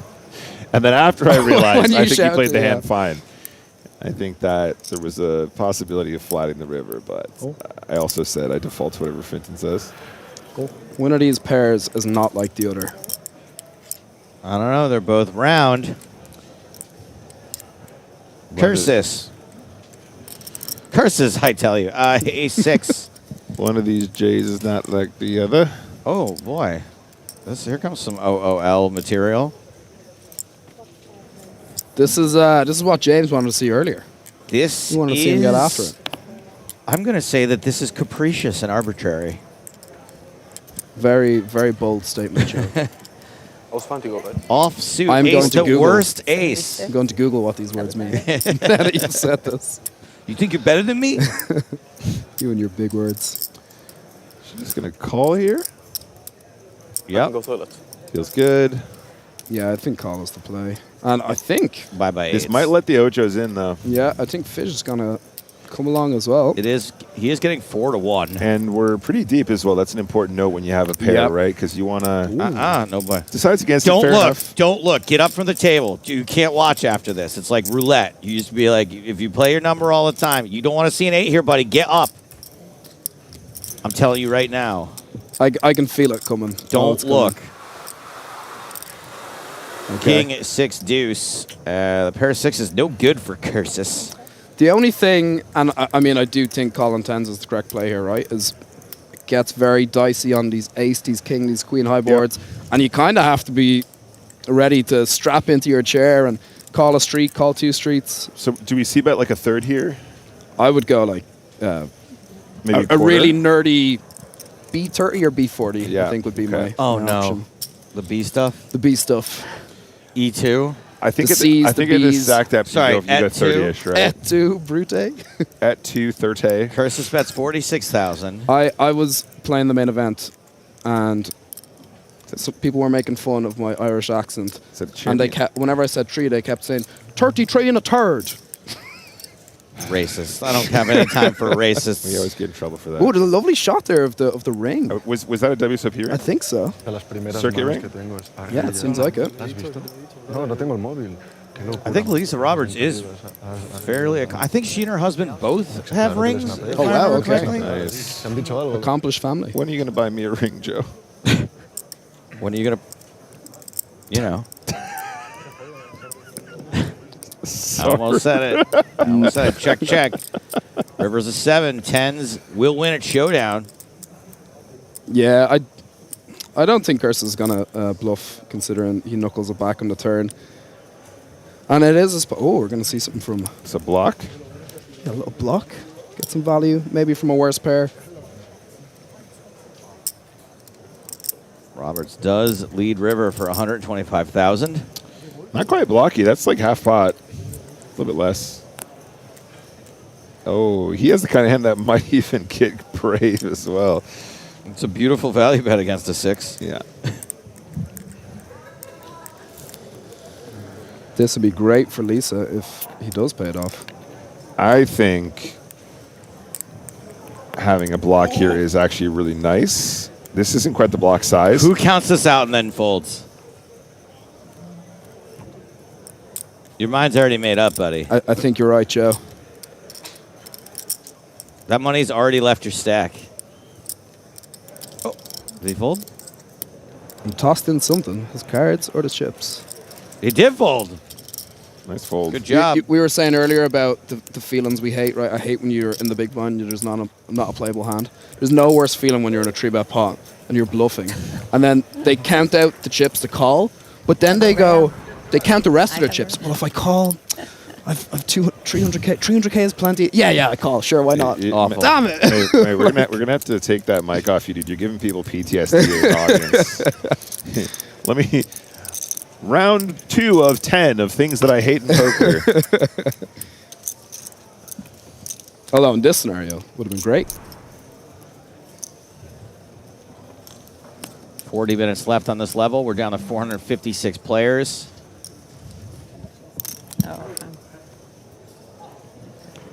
We got through quite a few today, Joe. Not enough. Never enough. King 10 for Fizz. I'll allow it. 25. Was that a question? Oslingen. Queen 7 of diamonds. Ace 8 suited for Mercia. F yeah. I like how Joe also said, I'll allow it when he folded King 10, and I can't wait for this guy to rewatch his 15 minutes of fame on the stream and say, you know what, Joe approved my play. He's got to know that can't be good. Mercia 3-backs to 60,000. The blinds fold. We're back to Oslingen.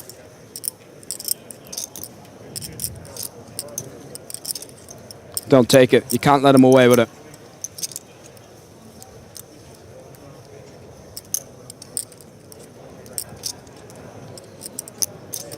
It's the first time 3-betting you. We need to draw the line here.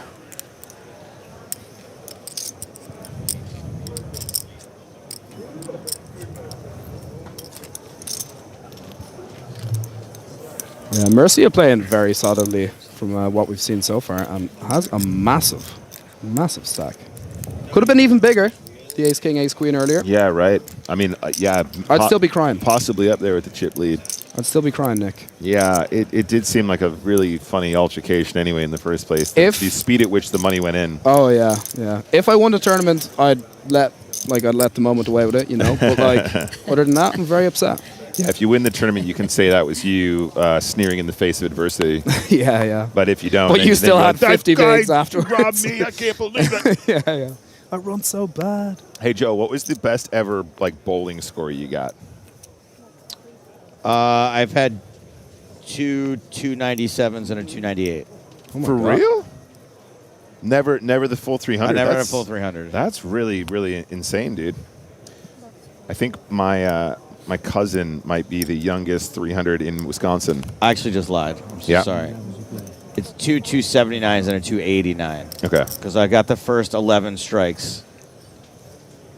The first 10 strikes twice. Is it 300 like a perfect 12 perfect strikes score? in a row? 300 is perfect. We're talking like a howl from Osman It's Middle. also, and no, I'm not trying to be a dick to your cousin, but the technology has come such a long way now from when I was a bowler that it's so much easier to bowl a 300. I totally get it. When you have a real ball and you don't, you got a alley ball, it's a totally different thing. Well, I just mean even the real balls that exist now, the physics behind them, the materials are made out of, the way they're weighted, all of it. I understand. Oh, my God. Big cooler shaping up here. Jacks for Cursis. Oslingen is going to get caught in between two much stronger hands here with the 3-bet to 76,000. Kausloric with the clangers is going to flat. Did I hear call? No, he's had all in. He's sticking them all in. He feels good about the hand, Joe. He's gonna get. I know. He's I gonna just get was called by looking for Jax here. for the slightly more. Jax thinks this is a great spot. Yeah. Road less traveled. Man, poker's so silly. Ace 10 is going to beat them all. Ostelingen with the unfortunate timing. I mean, sometimes don't you do this and go, ha, ha, ha, have fun? But what? New 3-bet? Yeah, like you 3-bet and you get two people to go all in. You're like, I meant to do that. Good work, everybody. I'm out. Bye-bye. Whoa. So the Jacks actually The bad news is I might be priced in. did not come along for the ride. It's the exact opposite of what I thought was going to happen. Oh, wow, yeah. That the jacks were going to be versus the kings. And it's funny, right? Because you would rather be against jacks than ace-10 here. You know? Absolutely. Okay, sorry. To be fair, jacks opened, ace-10, 3-bet, king shoved. Yeah. Okay. Yeah. To be fair, yeah, the jacks isn't as nice as they initially looked. Everybody hates pocket jacks. But correctly in this case. Yeah, there's only one way to play jacks. See, now, if there is some pain here, if he goes off the stream, he'll go, I run so bad, this guy would have called jacks, I would have double up off him. Yeah, if that guy didn't 3-bet ace-10. But I think he's correct, and he's flicking it in, and he's rooting for an ace. So Kozlorek, the favorite, but at risk. Oslingen can knock Kozlorek out if the 32% materializes, which it does a lot. Does about how much at a time, Joe? Somewhere between 30 and 40. Okay. Basically half. It's basically a flip, actually. It's pretty much a flip. That's what I tell people, lost the flip. You either win or you don't. It's 50-50. Yeah, there you go. Oh! King high flop is relatively good news. Oslingen still with 15% equity despite the set of kings. It's just so wrong. It's so unfair. Okay, it's a bit better. Oh, I just realized he folded jacks. Oh, that's right. Oh my my gosh. This guy would be so mad. Yeah. Someone, So camera, please go to this man's face. That is so please. sick. Please, can we get a reacts? Curses. Curses, for sure. Ignatius curses. Definitely. When you play kings, then, yeah? He saved you. When you play kings. Yeah. You've had him a few times, right? Please, I hope the other guy says it. He's got to say I folded jacks, right? It's like one of the only times that's acceptable. Yeah. Oh, guys, I folded jacks there. But it's also one of those you don't really want to go, I'm the type of guy that folds jacks. Yeah, right. Yeah, to an yeah, open and fair. a three bet.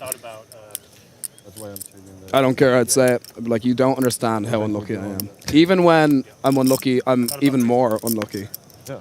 This one time I was playing cash at the Old Vic in London, and I flopped a royal flush with ace king of spades. And I laughed out loud when the flop came down. And the guy goes, what are you laughing about? And I went, I'm just really lucky.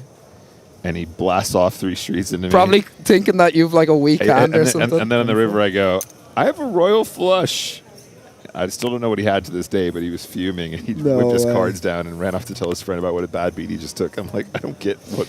But when you think about it from his perspective, right? Not many people go, you see, it seems like you open nines or something. You went, oh, I'm so unlucky, all over cards to my nines. And he's like, I'm going to get this guy off the hand.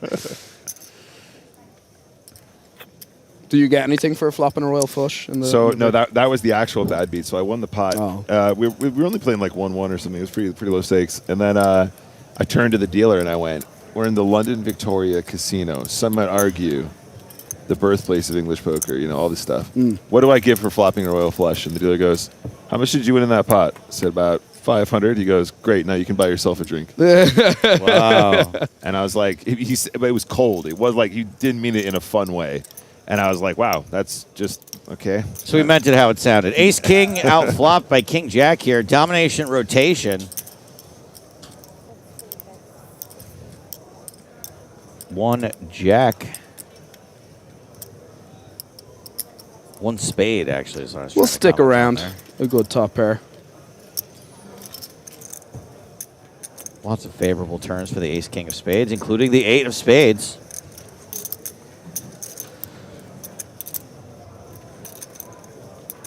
So much hand. 2 overs? A flush draw? Yeah. No flush draw? 2 perceived overs, we'll just say. It's almost the best hand. It is almost about half hand. the time. I think it wins. Yeah, right. It's a flip. Keep calling. And Fish bets 66,000. Donahue calls the 66. And the river.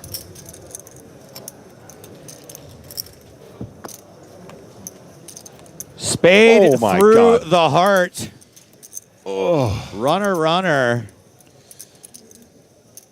I wonder. What's your size here, Tom? Yeah, that's what I was thinking. When they call 2 streets, you need to bomb this river. I think so. It's just they're so likely to be so top pair dense. Yeah. Top pair's a really good hand. That's even, you know. Make it. You want to be a cool internet kid. 252. Slight overbet. I'm bluffing. Yeah, I think some people can also fall into the trap of sort of blocking, betting small here and hoping to get induced. But in a line where he's not raising and he's just calling, he's so top pair dense. That doesn't feel cool at all, does it? You want to get the max out of it. If your opponent fishes all in. Oh my God, he said all in. Whoa. Oh my God. Okay, that might be a bit greedy. I'm not sure. I'm not going to lie. Nick, you said bomb the river. Okay. I thought Nick said that. I said bomb, not carpet bomb. Good Lord, you should be a politician. Yeah, I think if he goes like a 230, a 240, he gets a little bit of a tank, he gets paid. This could potentially get Donahue to fold. It just feels hard for this to be a bluff. It feels like it's difficult for this to just be like ace 4. Yeah. Well, and if it is ace 4, it's ace 4 spades anyway. Exactly. Right? It sort of needs to be like what offsuit, single spade. Is it ever the non-spades ace king?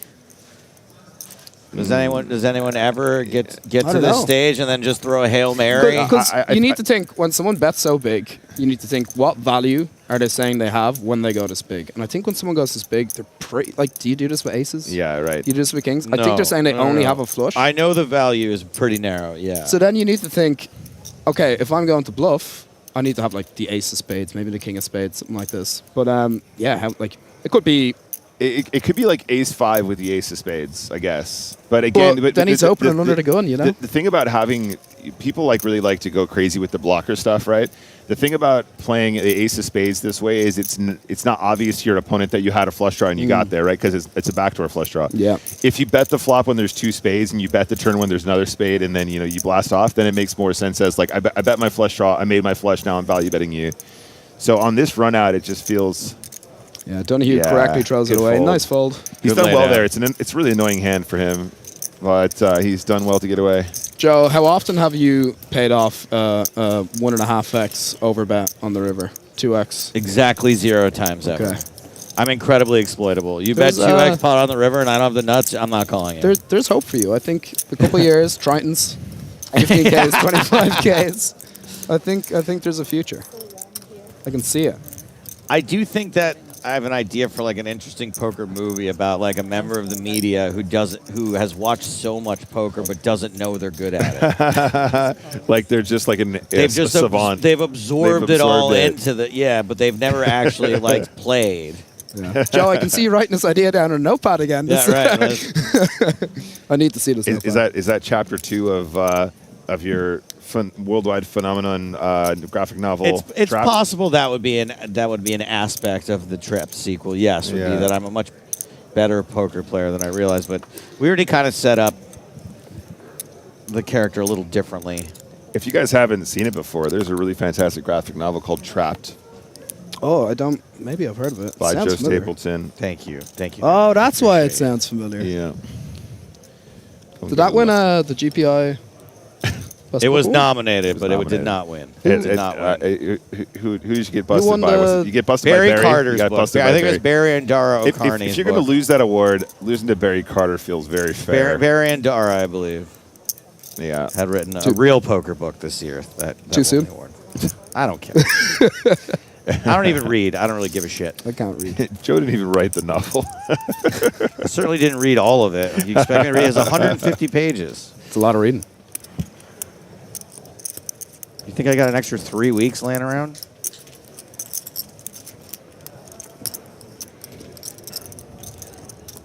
But I will say, as much as I did say I could see a future of you and Tritons, I thought I could see the future, and I imagined I won the main event.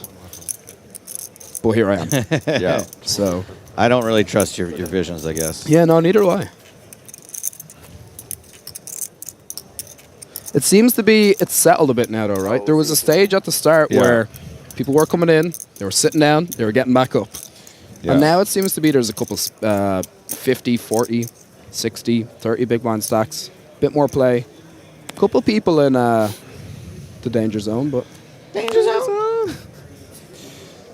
Joe, have you ever pitched a poker movie idea concept thing?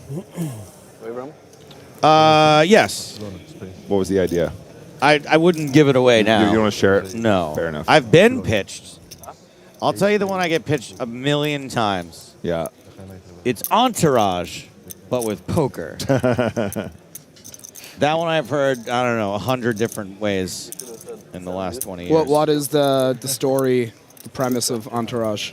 The story premise of Entourage is there's a young, talented actor living in Los Angeles, and he becomes really successful, and he's rich enough that he can pull up all of his friends with him. And so they just live this crazy, insane Hollywood celebrity life. So probably maybe like 4 people's poker life. Yes, a lot. It happens for real. Yeah, of course.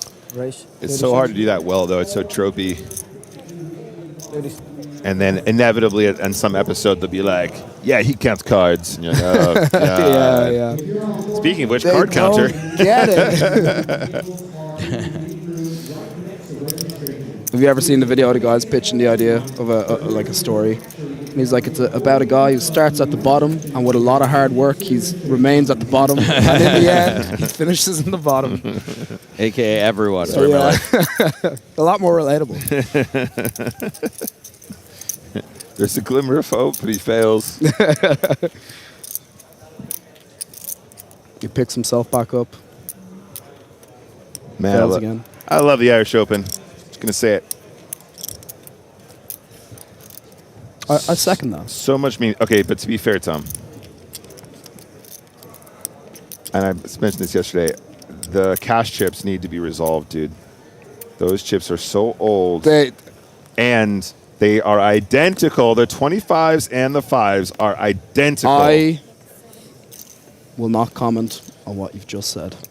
I will pay for the chips personally if we can resolve this. I may strongly will buy agree all the or new strongly chipsets. disagree with your statement, and I won't say which one. Well, I think I know buying a chipset for the volume of chips that we have is insane, but I honestly would personally front the money if I could have a more enjoyable cash experience. Yeah. Because the funny thing is, I love playing cash here at the Irish Open, but when I look across the table at someone's stack and I go, you might have 900 or you might have 50. Yeah, one or the other. I'm struggling with that. And by the way, I think the tournament main event chips are like the nicest chips I've I ever agree. played with. They're really good. Yeah. The and oversized 5K, 25K, 100K chips, The so colors nice. are lovely like that. The cash chips, maybe not so much. Yeah. As well as the tournament Because cash itself. game players are scum. Joe said it, not me. Wow. It was like something floated around the room there. I feel like it was Sorry, I feel very really, strongly about this. really That's why I wouldn't personal. play yesterday. Really Ace personal. 10 versus King 4. I feel so hurt. Yeah, I can already kind of tell Ostelingen seems like a reg. Defending the King 4 off seems like it's on the bottom. Cram it, Joe.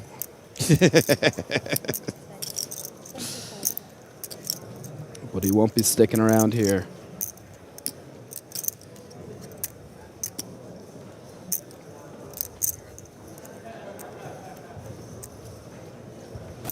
Could be spicy if they were, maybe this deep, but he had like the King of Diamonds and the 4 of Clubs or whatever. Ooh. He's going to go for it. And anyways, because these spots are really nice to check raise, because I think a lot of people, the original raiser, a lot of people are going to play C-bet range here. They're going to have so much Right. trash. They're going to fold like... Especially from the hijack.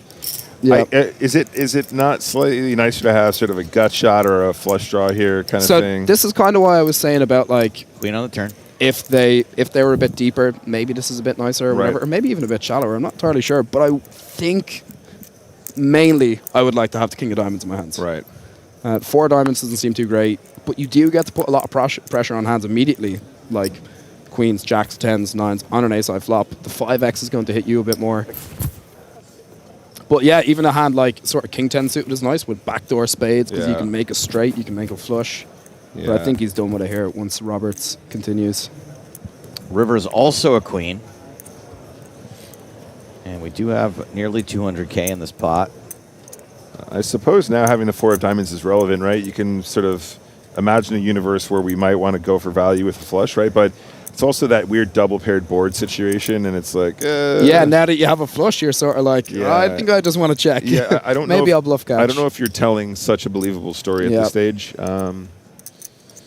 But it's not ridiculous, and certainly you could still say I have a 5. You know, you can still represent the 5 or the diamonds here once you've check raised flop. Yeah, I think the thing is, if you had a 5, you'd probably continue betting the turn. Now I think I'd just give up. And I think it's important for players to realize when to give up as well. If you think your opponent very likely has a value hand or is weighted towards showdown, sometimes it's just better. Check, give up. Check, give up. Indeed, this pot ships to Roberts. You mentioned earlier about, some nerdy solver stuff about some plays are really similar in EV against the computer, right? But if Right. you're against a player who, say the computer is meant to continue Yeah. so many hands Yeah, here yeah, in yeah. this amount at a time, Yeah. if Roberts is just very likely to have an ace here, Yeah. or have kings, or have a queen, then yeah. I think this is a massively misunderstood concept in general. Like, I think a lot of people, you know, we have great tools now that will say, oh, you get a gold star because you're playing perfect GTO. But also forgetting that equilibrium is usually the break-even point, right? And then also underestimating how valuable it is to exploit players, because the amount that you win against a human is usually way more than it would be allowed if you were playing against an adjusted equilibrium robot. I know how you beat the computer. Yeah? Unplug that shit. So you were going to like bust out a War Games reference here. Game or something. Yeah, I thought, you're going to... Game over. Stalemate. Throw your controller at the screen. No one wins. Have you ever smashed a game controller, Joe? Yeah, but not a long time. Like, in my like 6 months? adolescence. 8 months? No. Yeah. Have you ever smashed a computer associated with poker? Again, maybe in my 20s. Tom? You don't have to admit it if you Did don't you say want to. something? Yeah. No, I I've plead the definitely, fifth. given the desk a bang in frustrating moments on the computer. I'm a computer gamer. Yeah. Actually, I remember now that during the pandemic where I had like a twice a week home game and we'd play like 2 sit and goes, and I went like 8 months without winning either of them, like a 2-table sit and go. So 4 a week for like 8 months I didn't win. And like after some ridiculous beat, I remember going outside and picking up my pool skimmer and smashing the water of the pool like as hard as I could, like over and over again until I bent the pool skimmer. Because I was like, this is like a victimless crime. Like I'm not gonna damage anything. But I did. And then eventually I was too close to the edge of the pool and I smashed my fingy. You have neighbors, Joe? What's that? I just imagine, your neighbor looking out, Brian, and he's like, honey, he's at it again. Looking over the hedge. Yeah. Like he's doing it. Yeah, Why is he Joe's eating out the there. water? Joe, what is it Joe does again? Poker ambassador? Yeah, story checks that. Yeah, just wearing my patch So as I do it. I used to live in Thailand for a short spell. Oh. And back in the day when like being a Thailand grinder was really cool. And I wasn't one of those guys, by the way. I wasn't that cool. But the Just to highlight. the guy goes, there was a guy in the house that was like one of the OG like Supernova Elite, like 5-time wow. Supernova Elite players. And he was so good at poker. He was insanely good at poker. Like he was just such a good player. But the rage tilt, they said that he had bought like 5 iPads this year because from every smashing once in them? a while he'll just smash an iPad. And then you look at his graph and it was like, Yeah. No, I'd never be that bad. and I'm like, hey, if you're winning that much, you can buy as many iPads as you want, buddy. So I dated a professional gambler for a while, and she was doing sports betting. Before I met her, she said that her husband at the time, and they used to buy cell phones by the case. Oh my God! Because every time they would lose a bet, they would just smash the phone. I mean, this is like flip phones, so Yeah. they weren't particularly expensive, but she said they would buy them like 48 at a time because it would be like a thing for them to just smash them. Just bam. Every time they lost. I've always wanted to rip one of those in half. Oh yeah, Or just snap it. Yeah. Or like a cool spy espionage-esque movie, and they finish the call and they go, "Goodbye," break it in By half. the way, throw we the do phone want to into let the people, river. if you're getting this frustrated with poker, if you're getting, take a break. Take a break. I'm not even as a joke. Like, take a break. If you're not having fun anymore, if you're getting to the point where it's causing you more stress than joy to be playing this game, then don't play for a while. If you notice you're going through 5 or 6 iPads a week, Definitely or even pick a one, break. I You would know- say. even one. Yeah, no, I think the funny thing about that was he was actually a very responsible player. Not so responsible with his iPads, unfortunately. Donahue opening under the gun with ace queen. Kozloric going to defend ace 5 in the big blind. This is one kind of James was talking about it Ooh, earlier. baby. Ooh, both players flopping the piece. Domination, rotation, restoration, all on the flop. An ace on the turn would be. Well, I didn't want be to a say it. problematic Commentator's curse, mate. But this is sort of a one that you could 3-bet versus under the gun. For that polar 3-betting range, when the bluffs you're going to get in, you can get under the gun to fold some really strong hands. But calling it is definitely a viable option. Yeah. I feel like I'm inside someone's mic. I feel like they're in my head. Bet call. 22K called. 4 spades on the turn. Action on Kozloric.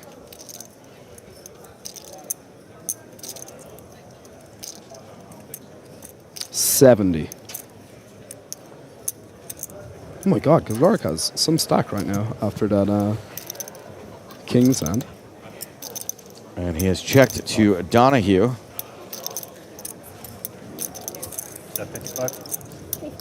Not quite 70, 55,000. I'm just off my 50. game. I thought I heard 55.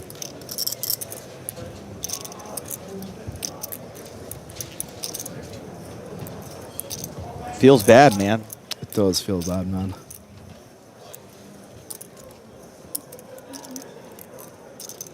Yeah, getting a decent price. But I mean, just a hand that's so weak. You're going to have better hands to continue. You're going to have straights. You're going to have 2 pairs. You're going to have sets. You can have king, queen, queen, jack, all of these sorts of hands. But we'll see what Kozloric does. Good He layout. gets away from Good it. fold. Like I said earlier, this is the epitome of a professional poker player. The glasses, the hat. I mean, it looks like he's an undercover cop. Just waiting for you at the airport. Yeah, I get that. I get that. There's definitely a disguised look to him. Are you or are you not a knock? Do you ever watch Breaking Bad? Of course. And there's the scene where he's like, well, I don't know, man, just say you're not a cop or something. Don't cops have to say that? It's like the law, man. They don't. It's like the law, man. You got to tell me if You you're got a to cop. tell me if you're a cop. Okay, I'm not a cop. Have you seen this indie game Schedule 1, by the way, Joe? No. Oh, you should check it out. I think it's right up your alley. It'll be fun. Actually, I don't know. You and James aren't potion guys, and you're not crafters. Yeah, I'm past that point in my life. Like, I wish there was a version of GTA where you can, like, skip all the character building and just do the missions. Like, just give me... Yeah. Like, I don't want to walk around picking flowers for, Yeah, I do hate that for some sometimes. side quest. The only game that I can manage to do all that and it doesn't bore me is the Spider-Man games. Like, they're perfectly paced, that the side missions are like a nice break from the story. Yeah, it's a cool story anyway. So this guy, the guy that made that game, did it completely independently on his own, and it was like the most downloaded game on Steam, so he became like a millionaire overnight. Why they keep changing breaks? What is your guess here, Nick? All in? Not all in? 3-bet, not all in. 2 more levels. I think we're too deep just to rip. You're a better man than me. Yeah. I honestly, the offsuit ace queen might just be a rip. I think that's probably completely fine. Me and my friends, we study together. We have a technical term for this in the Well, professional wait, world. sorry, stop right there. You studied? No. Okay, Who's well asking? then you know way more than I do about this spot. What are you, the cops? He doesn't have to say.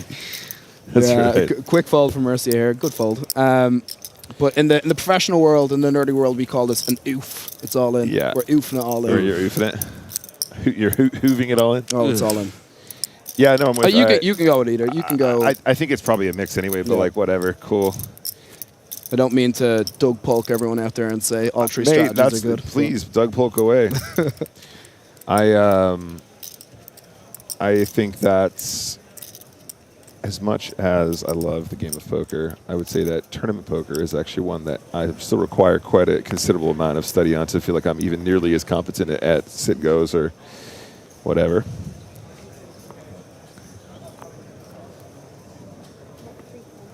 419 players remaining.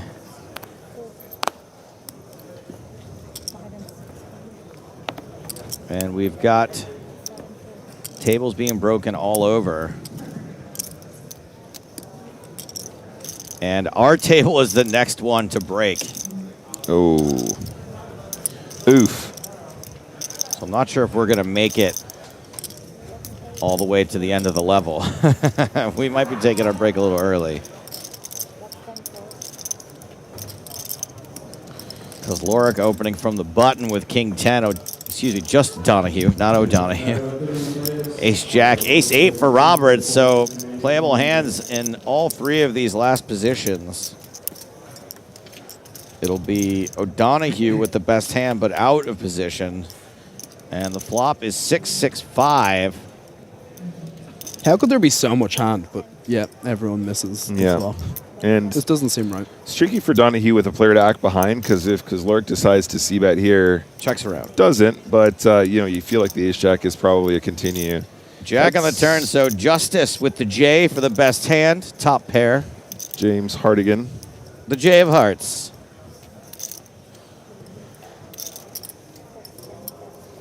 Yeah, I think Donahue's lead here is just going to get the job done. If Kozlorich had like an ace 10, he might stick around. I could see him sticking around with king high, but I think this is going to be enough. Even if Donahue has a flush draw here, it's still probably 2 live cards often as well, so feels fine. Kozlorich does well not to lose any more than he needs to there. C-bet on the flop is interesting against 2 opponents, but on that board it feels like you're getting called a lot. Especially with the flat and the small, that's going to be a bunch of pairs that probably never want to fold on that board as well. So you kind of have to decide whether or not you're going to blast, I guess. Yep. And that's always, I think that's something that a lot of players underestimate too. Like, if I bet the flop, what am I going to do later? You have to try and line up. Yeah. You have to agree with yourself what you're going to do. So here comes the floor to tell these players that this table is gonna break before the end of the level. This happens so infrequently.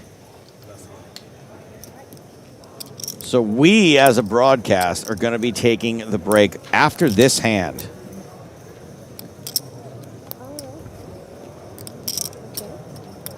Last hand? I was gonna say you want a chance to make that tenor back, Nick, and you can say who's going to win this hand. But then I'd have to sort of give you 9-1 odds, and then it gets, people don't know how much I owe you already, so just leave it. We'll just call it there. Cursus has opened. 24. Jack 10. O'Donoghue with a very easy re-raise spot. Both pairs of a gun. Like Remy and Ace King of Hearts on the button. I heard him say 24, but that's not a re-raise, so it's just a call. Just a call on the button. All right, okay. A little deceptive just call. Huck, Hugh. Again, so sad. Oh, it's all limping. Wait, what? No, he already had 25 out there. Oh, he didn't change? Okay, got he it. didn't need to try anything else out. So small raise. Queen 8-7. And surprisingly live, Joe, with the 5-tree. Yeah. No longer, but yes. This 5-tray is rogue. Oh, yeah. So Cursus Vamos a comer algo, no? with plenty of ways to catch up. Did Donahue just flat the ace king? Yeah, I think so. That was the relevant piece of information. Wagwan. That was probably the last word or words I thought were going to come out of your mouth after. What is going on here?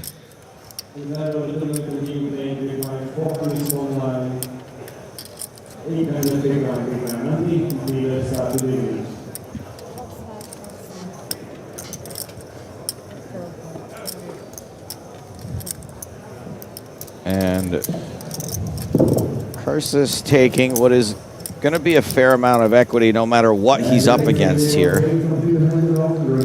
Yeah, Cursus just following the flow of action here. He raised under the gun. Yeah.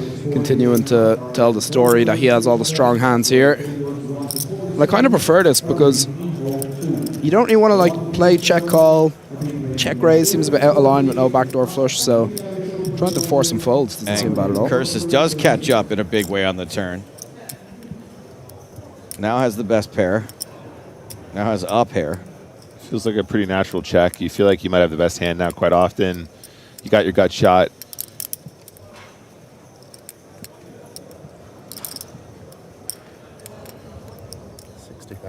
Oh my goodness, Donahue coming out swinging in position.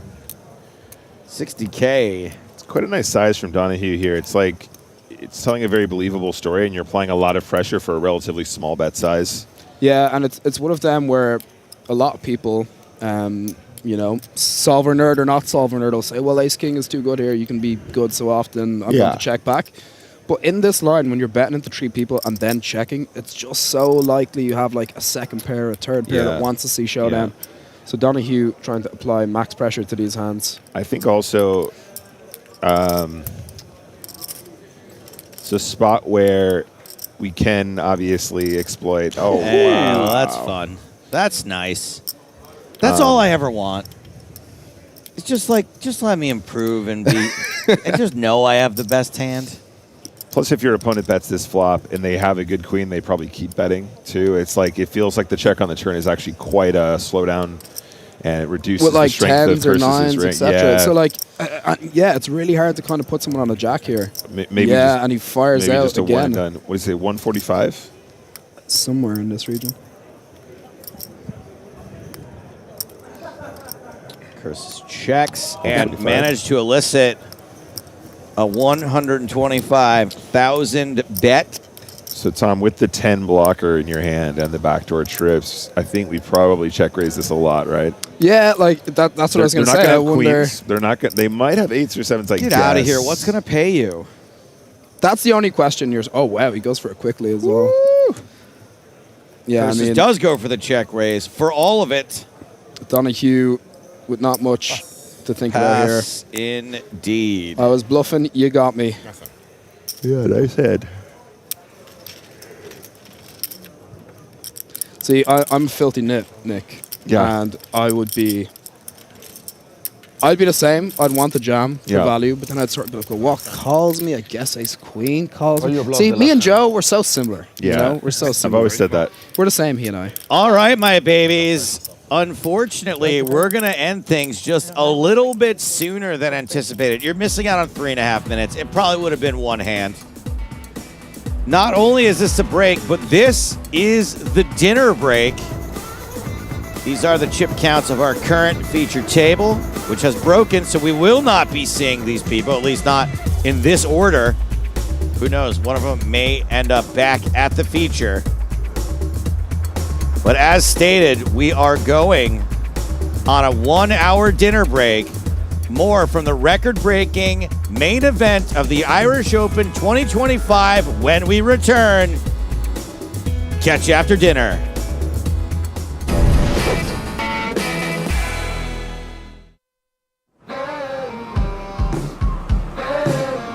The European Poker Tour is back in Ireland. For 5 days, more than 600 poker enthusiasts have tried to channel the luck of the Irish in the EPT Dublin main event. 6 talented title hopefuls have emerged from the pack. But one stands out amongst the rest. Dimitri, the Polish guy. He's a beast. I think he's most experienced. I think the biggest threat at the table is Dimitri, for sure. But he has all the chips. It's going to be a lot harder to win this one. Can anyone stop the Polish prodigy? Winning this event is going to be way better than all of the rest because it's more prestigious. I hope I can do it.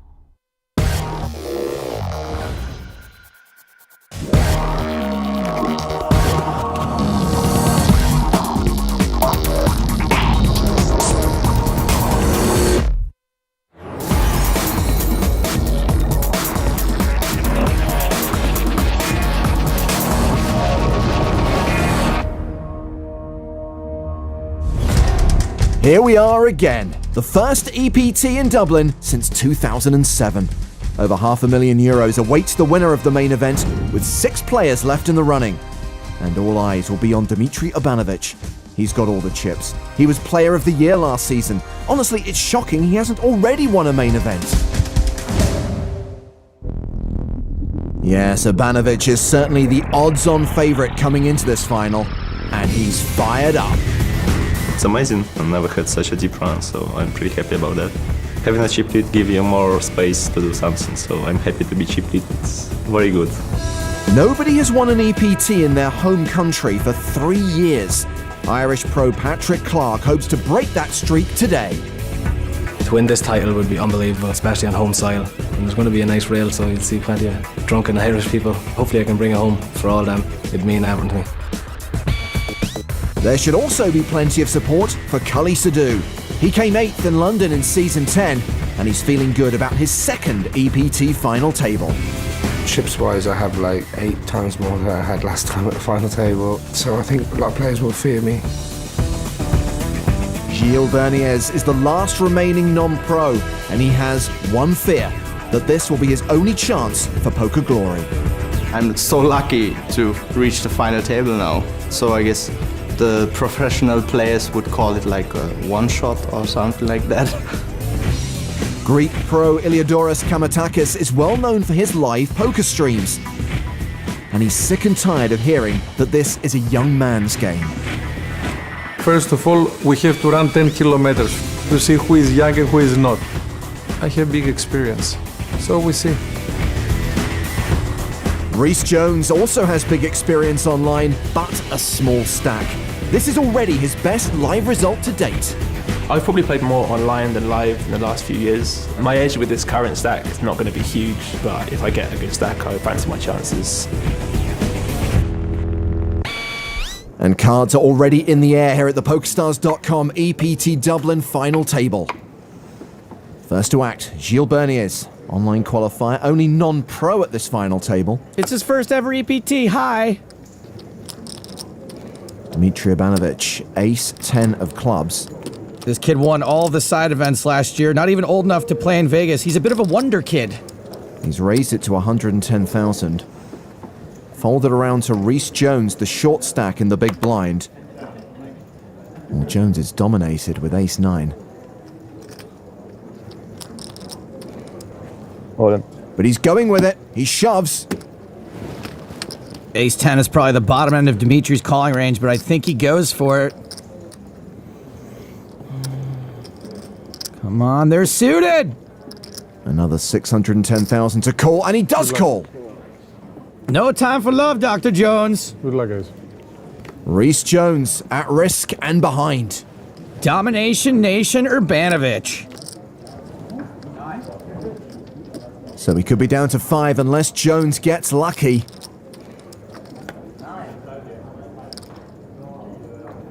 Oh, a 10 high flop. Now less than a 1% chance of survival for Jones. He's going to have to get real lucky.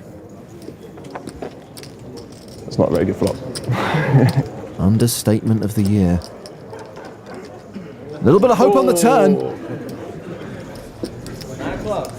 9 of clubs, all the 9 of spades. Works for Rhys Jones. 2 cards can save him. He doesn't hit. Great game. And Rhys Jones is eliminated. Oh, Dimitri, you barely not teenager, you. The Polish pro who dominated season 11 of the EPT up to 6 million in chips, while Rhys Jones cashes for 119,450 euros. So 5 players remain, all now guaranteed more than 152,000 euros. Up top, more than 500,000, 561,900 to be precise. So Obanovic has stepped away from the table for a second. Actions on Cully Sadu in the cutoff. He's got ace-6. So raise from late position to 110,000. Kamatakis on the button with Jack-10 suited. This guy, Kamatakis, he's a real hoot. Streams poker online, brings the average age on that site up to almost 19. He re-raises. It's a 3-bet to 310,000. It looks like he seems pretty intent on proving he can run with the big dogs. Action is back on Sidhu. I'm all in. He shoves on Kamatakis. I'm gonna assume Cully's got some kind of read on the Greek because this is a little nutso for that many chips. I wasn't that crazy about this 3-bet in the first place, and this is exactly why. Billy Chataway front and center of the Cully Sidhu supporters section. I really like this Iliadorus guy, but he needs to make like a tree and fold. Eh? Anywho, Kamatakis passes. And Sidhu shows a card. No, the 6. Sixes are good there. Kalima. Kalima. Kalima, Shatide. Meanwhile, Mustafa Kanat has just showed up to collect his 25k high roller trophy. Cooley. Let's go, Cooley, let's go! Cully finished second to Mustafa in a high roller in Barcelona, so I'm not sure if that was real or a needle. Blinds are up to 30,000, 60,000. Local boy Patrick Clark has King 10 under the gun. Patio Clark, let's do this. The 2014 Irish Open winner raises to 140k. Ilios Kamatakis is now the short stack. He folds the button. Gilles Berniez in the small blind. Has a dominating hand, King Queen. Does he look familiar to you? I kind of want to call him Steve No Dwyer. Looks like he's hyperventilating. Why is he breathing like that? What is the altitude of Dublin? Someone get him a paper bag.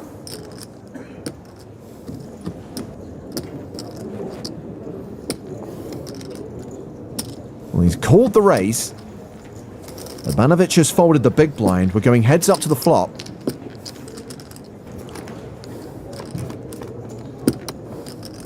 Well, there's a king. And a 10. Top pair for Berniez, but 2 pair for Clark. Sick, from dominated to dominating. And can we get this guy a scuba tank? Action check to the pre-flop aggressor. Clark continues with the best hand. Observed by his girlfriend, Kelsey Goodman. More like Kelsey Goodwoman. Hashtag everyday sexism.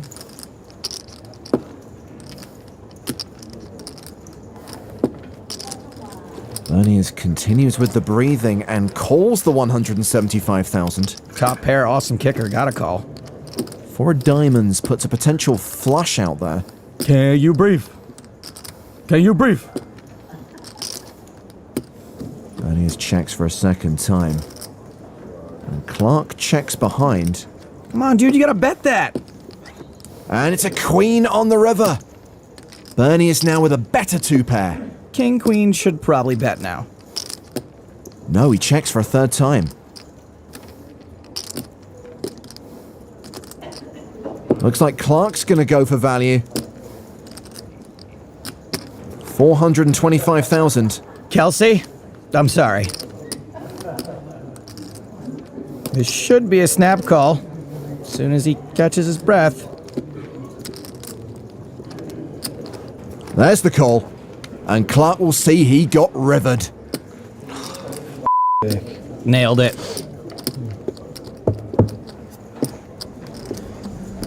That's the saddest I've seen a group of Irish people since the time Bono went vegan.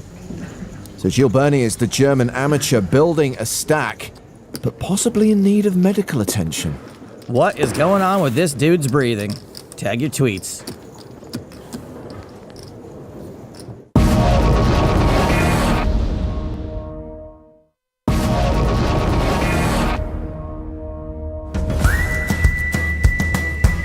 It's all action here at the PokerStars.com EPT Dublin main event.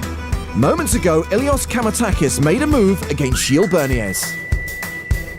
Unbelievable. And after a long breath or two,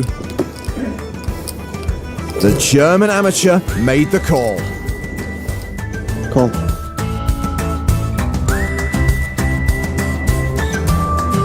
You're thinking to fold ace queen? Nice game.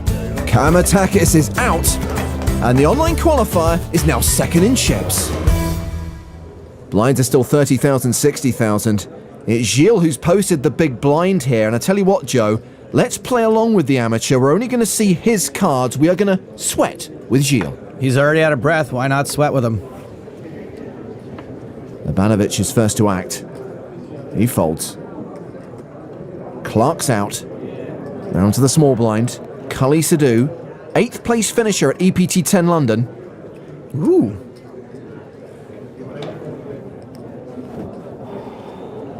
He raises to 175k. So Gilles' hand is Ace Deuce of Hearts. A call here would be totally standard. He does call. The flop is ace high, ace 9 tray. Well, against just the small blind, I like our hand a lot. No c-bet from Sadu. Having said that, there's not much to protect against and not much we can get value from. Gilles checks behind. 7 on the turn. After we check back the flop, there's lots of hands Sadu would bet here. Into a pot of 390,000. He makes it 260,000. But I still think a flat call is just about our only move.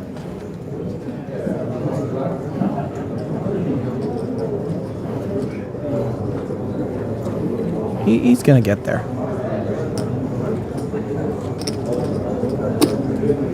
There's the call. The river card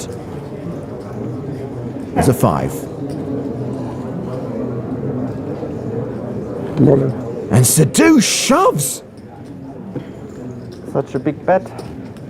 Wow. Nearly 1.5 million into 910,000. Sadu's not really supposed to be bluffing here. I liked our hand at first. I no longer like it. His breathing's normal now that he's facing it all in. That's kind of weird. Chaz Chatter on the left has joined Cully Sadu's rail.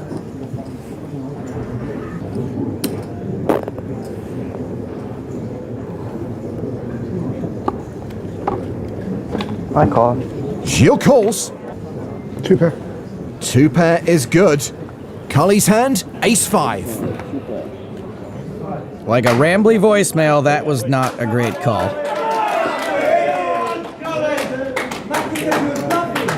Maka was wrong.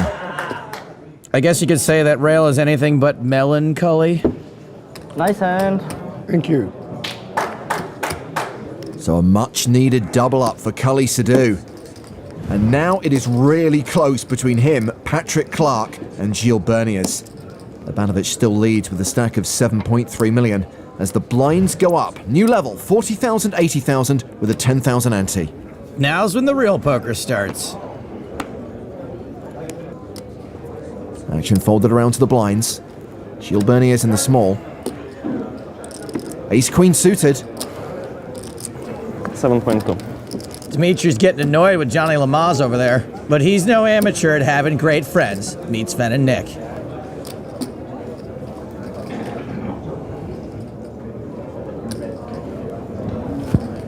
Berniers limps in. Ivanovic has got pocket 8s. This is kind of a cooler blind versus blind, especially since these are the 2 biggest stacks. I think Darth Vader's going to see a raise from Ivanovic. I wonder if he has the bends. 300,000.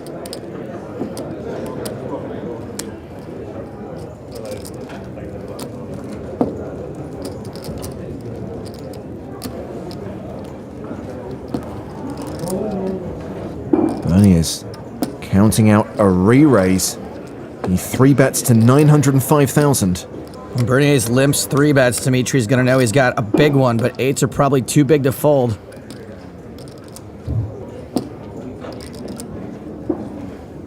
I'm all in. Ivanovic shoves. And his breath is caught. Not normal.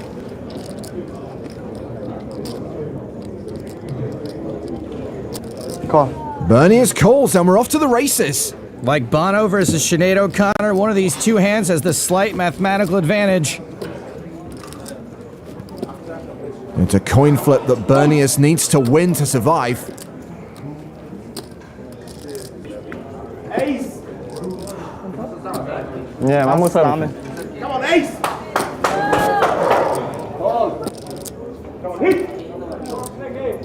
The flop is king 7-5. 8 still ahead. 6 immediate outs for Gilles Bernius. The turn card is an ace. Deuce! Hey, deuce! No, man, classic Sven. Hey, deuce! Bernius doubles up unless there's an 8 on the river. It's a jack. Yeah! Come on! Weekend at Bernier's. And that hand means that Gilles has taken the chip lead from Dimitri. He's the new final table boss. And he is fired up. Ist ein Call gegen ihn. Ja, ist es auch. Ist ein Call gegen ihn. Abanovic down to 3.3 million.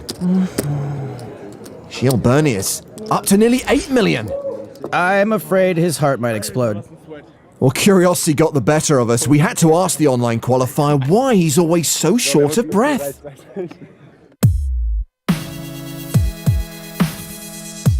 Because I'm nervous every hand I play. That moment, I feel like I want to die. I qualified and it's my first EPT. If you don't have such a skill like the other players, you just maybe need a bit more time and you need to think twice or 3 times about what you're gonna do.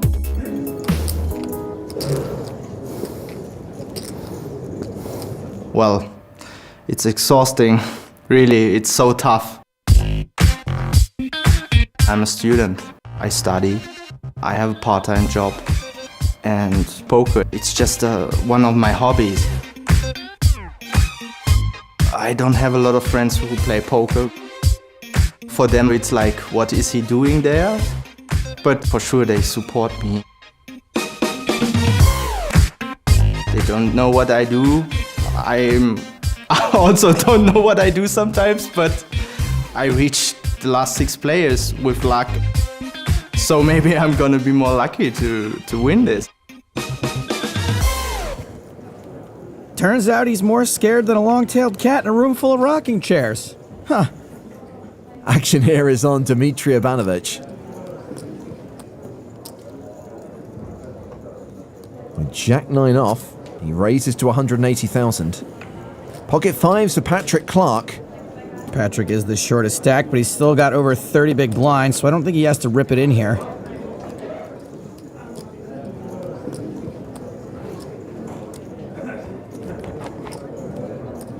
He calls on the button. Kali Sadu folds the small blind. Gilles Bernius with ace 3 of spades in the big blind. Getting a great price.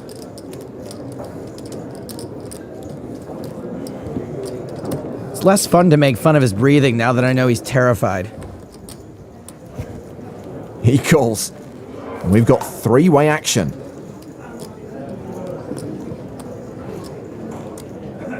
The flop is king 10 deuce. Clark still has the best hand. Abanovic with a gut shot. Bernius with a couple of backdoor draws. Yeah, I kind of like Urbanovic here. Best draw and probably the best shot at winning this hand with a bet. He continues for 235,000. Gets the best hand to fold. Bernius not done with this. He check raises to 605k. While I'm somewhat impressed with the aggression, I'm not sure that any better hands would actually fold here. It's kind of random. I don't know if ace-queen would even fold. Wow, what sorcery is Sven employing to keep that drink in the air? Sven Gali? Now, if you're an amateur who's terrified to the point of hyperventilation every hand, you're probably perfectly content to fold out the worst hand on the flop, so I actually do understand this. He does get a fold, and he's now playing around 10 million.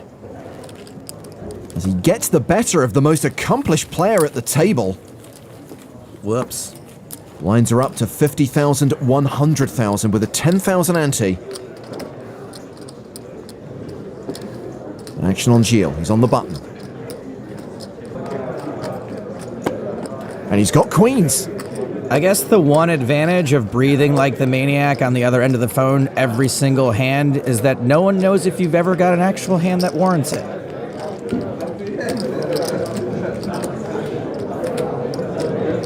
$225K from Hufflepuff.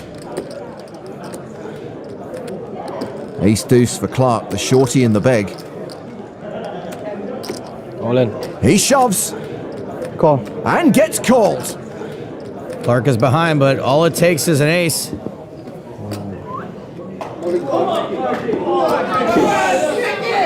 We've all been there. A lot of support here in Dublin for the last remaining Irishman. Ace ball one time. Good luck, man. Yeah.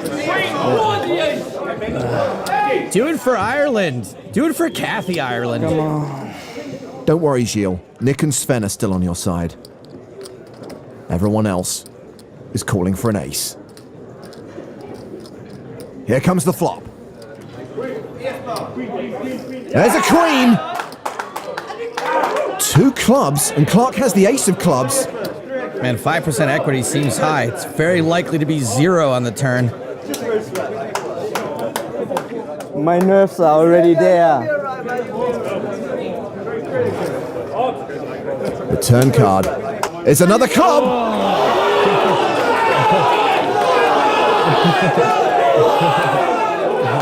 We have ourselves a sweat. Just needs a club, or in a certain 4-color deck, a 3-leaf clover. 8 out. All of Ireland calling for a club. Any club but the 5. It's a spade. And Patrick Clark is out in 4th. Boom! Boom! Well done, well done. Sorry. No, you played very nice, really. The local lad cashes for nearly 200 grand. No pot of gold, but maybe a pint of stout. Meanwhile, Berniers is up to nearly 13 million. He has a stranglehold on this tournament. So our online qualifier's incredible journey continues, and you could play in an EPT main event. Qualify now at PokerStars.com.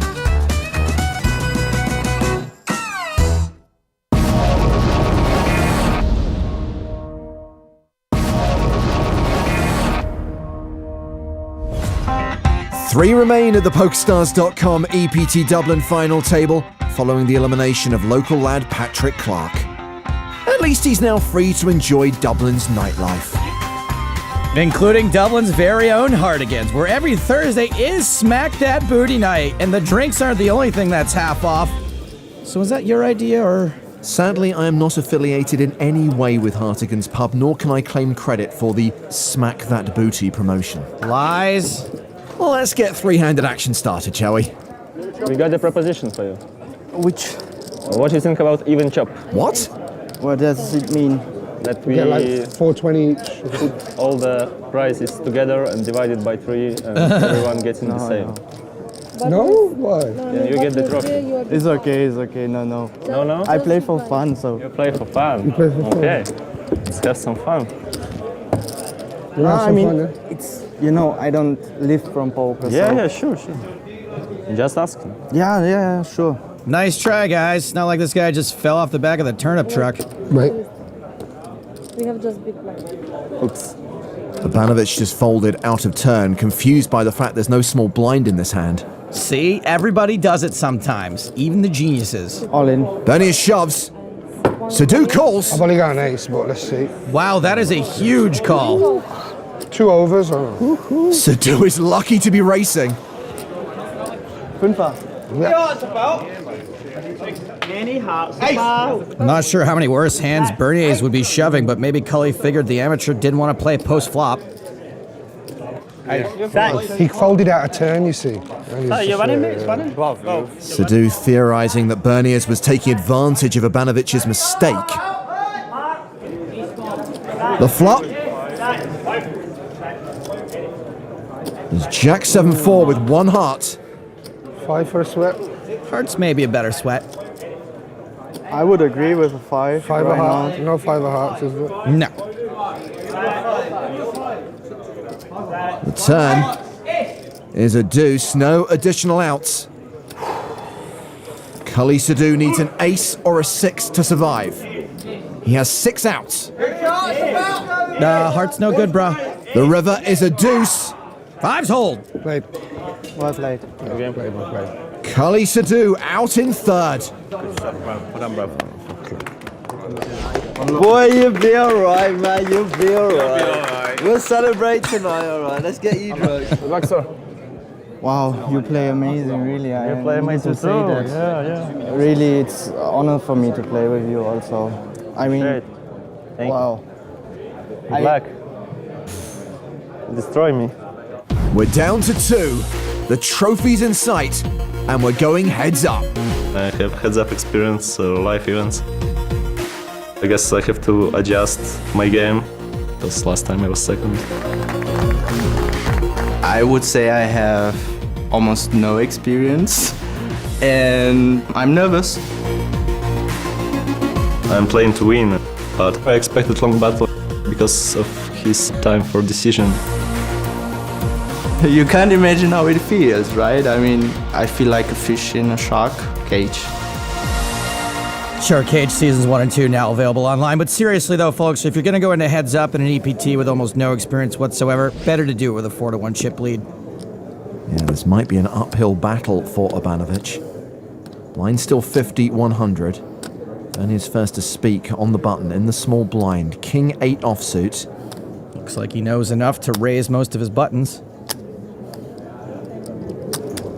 250,000. 10-9 for Obanovic. He defends.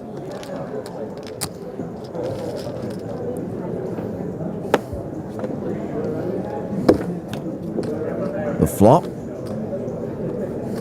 gives Bernie his second pair, but Obanovic has the nuts. A straight to the jack. Flops the joint. Checks to the razor.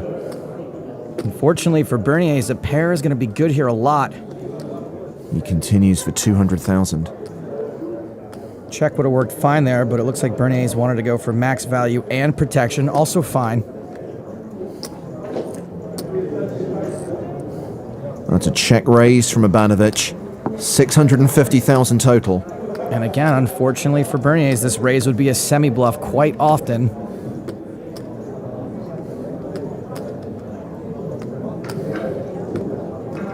So after the trademark deep breaths, we get the call. The turn card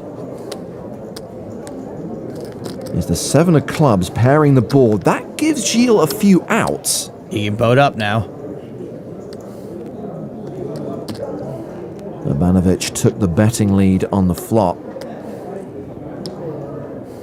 He barrels the turn, 915,000. Love this sizing by Dimitri. It really seems like he knows he can get a lot of value out of this spot. If he were semi-bluffing flop, he'd still be semi-bluffing now.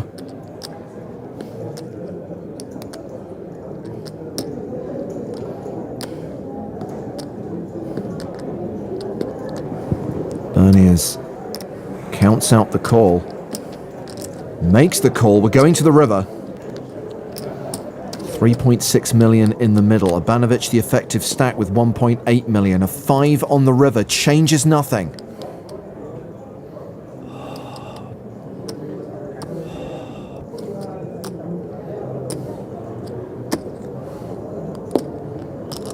I'm all in. Obanovic shoves. We don't need another hero. Well, you really can't blame him if he calls here. Dimitri's supposed to have a ton of missed draws in this spot. He wouldn't be doing this with just a jack and probably not just some random 7 either. Call. He makes the hero call. That should be shown, right? Flopped it.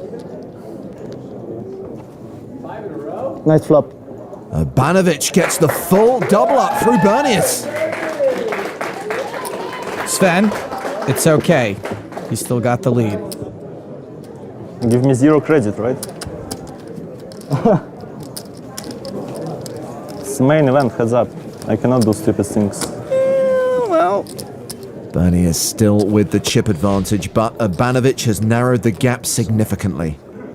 Well, Joe, it's time for you to step inside Urbanovic's brain. We're going to sweat with Dimitri on this hand. Looking forward to it. This kid could do anything except have a legal drink in America. Well, he's raised with 8-5 of spades.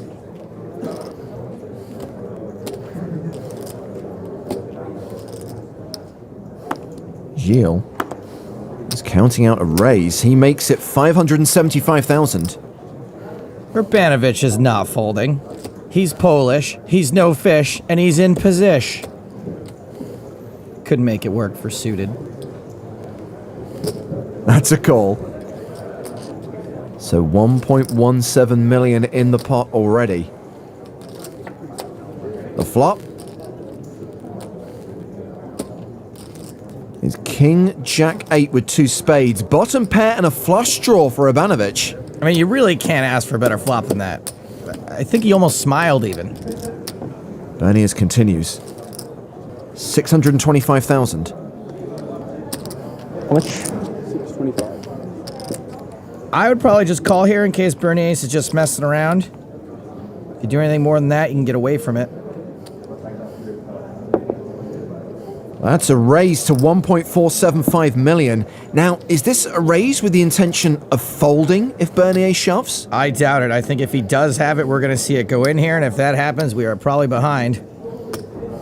What do you think, Sven? All in. There's the shove and a call. Not much. But better. Yeah, I'll say it's better. We are not behind. Nice hand. Berniers has 4 deuce. Well, I was wrong, but this time it's in a good way. Yeah, I don't get it either, guys. You better tell your boy to Gilles out. Well, the turn is a 7. That means Berniers is drawing dead. Nice hand. Thank you. Urbanovic doubles up and reclaims the chip lead. I think Bernier's lack of experience is starting to show. Come on, 4 deuce. Love the attitude, though. You're going to be rich either way. At least everybody knows now that I'm fish, you know? Don't worry, dude. Dimitri's a 20-year-old millionaire. He thinks everybody's a fish. My name is Dmitry Urbanovic. I'm 20. I live in Poland. I think I'm in good form right now. Won 4 side events at Malta. 3 times in a row final table at Super High Rollers, at Monte Carlo, Barcelona and Prague. Being EPT Player of the Year is like very, very good. Before I was unknown and now people know me in the poker world. It's kind of strange, but I guess I like that.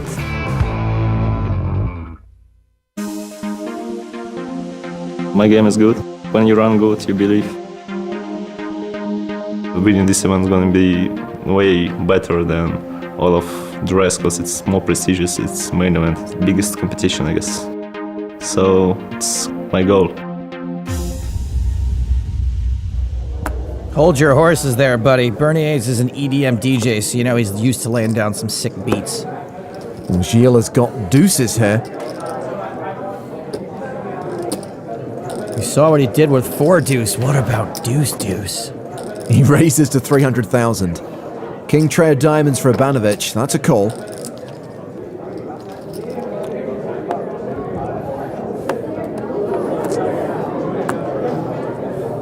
The flop. Get it together, guy. I've been biting my tongue all day. Ace 9-6. Sorry. Deuce is good still. And Berniers will make a C-bet of 300,000. Continuing. I wonder if he'll just blast off again. Urbanovic calls. King high would be beating plenty. The turn card is the deuce of diamonds, a set for Berniers. Tricky. And Urbanovic has picked up a flush draw. Well, I suppose Berniers will be blasting off now, or blasting on. I don't know what you want to call it.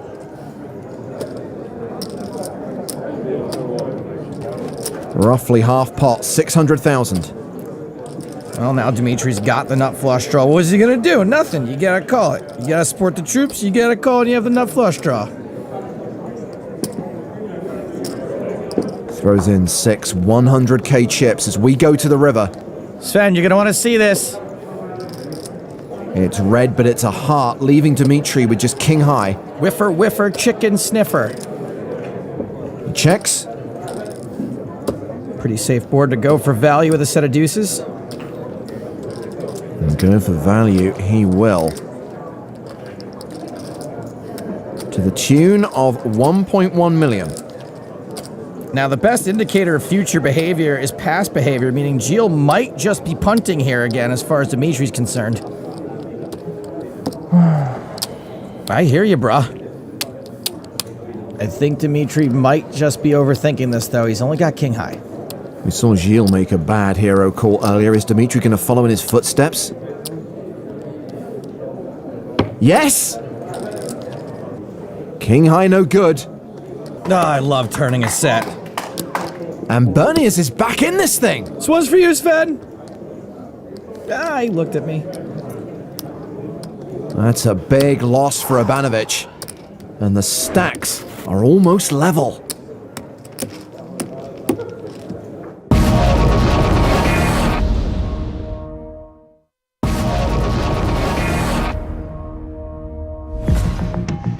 The tables have turned again in this duel in Dublin, with Dimitri Ivanovic losing the chip lead to amateur player Gilles Berniers. The Polish pro will need to stay focused to avoid another heads-up defeat on the PokerStars.com EPT. Urbanovic lost heads-up to Eric Seidel on a super high roller after having a massive chip lead. He did not take it well. I think mostly because he wasn't over the fact that Zane had left one direction. Blinds are up to 60,000, 120,000 with a 20,000 ante. Gilles, the German qualifier, has ace-10. Oh, we raising. We raising it. We California raising it. I heard it through the grapevine. Gotta breathe a bit first, though.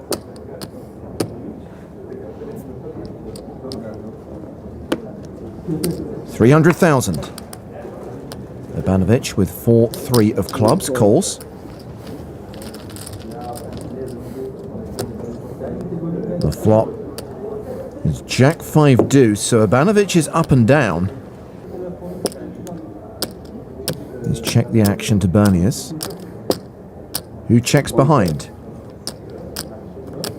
So Berniers pairs his 10 on the turn. Ivanovic now has a flush draw to go with his straight draw. That was his only live pair he could hit.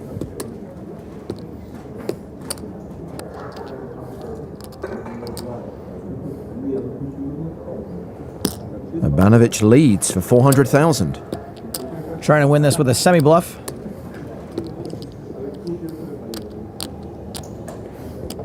How's Berniers going to respond with second pair top kicker? He raises to $1 million. Don't know that I would have raised there, but in this exact instance, he's picked a good spot to charge Dimitri to draw.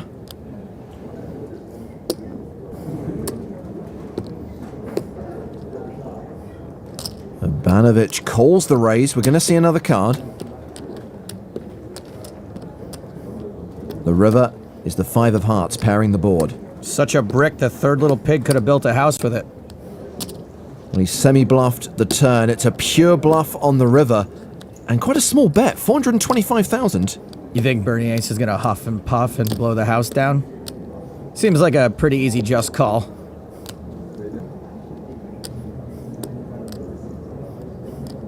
All in. Wow, he shoves on Ivanovic. Dangerous shove. What if he had it? He didn't have it, and he folded. Show one. You will see. Show now. Nice try, you lovable little scamp, you. Well, after winning that pot, Berniers has increased his advantage over the pro.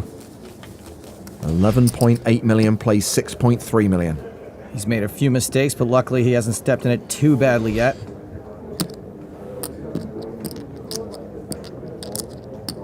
Six, 4 of diamonds.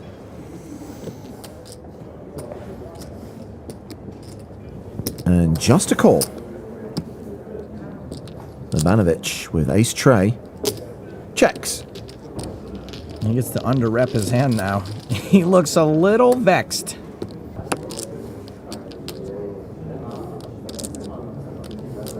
Well, how about this for a flop?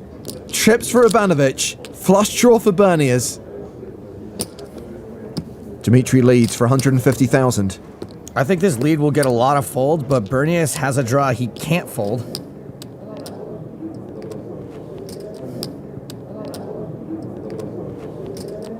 He calls. The turn card. The 10 of spades. Ivanovic now a huge favourite. He's 84% to win this hand. He both loves his hand and is in love with his hand. Fires again, 415,000.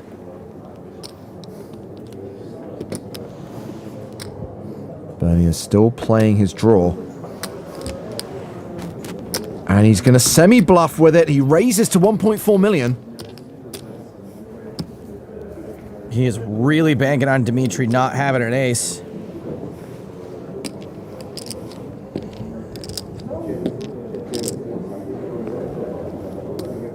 Probably wonders why Dimitri would lead the flop and not just check.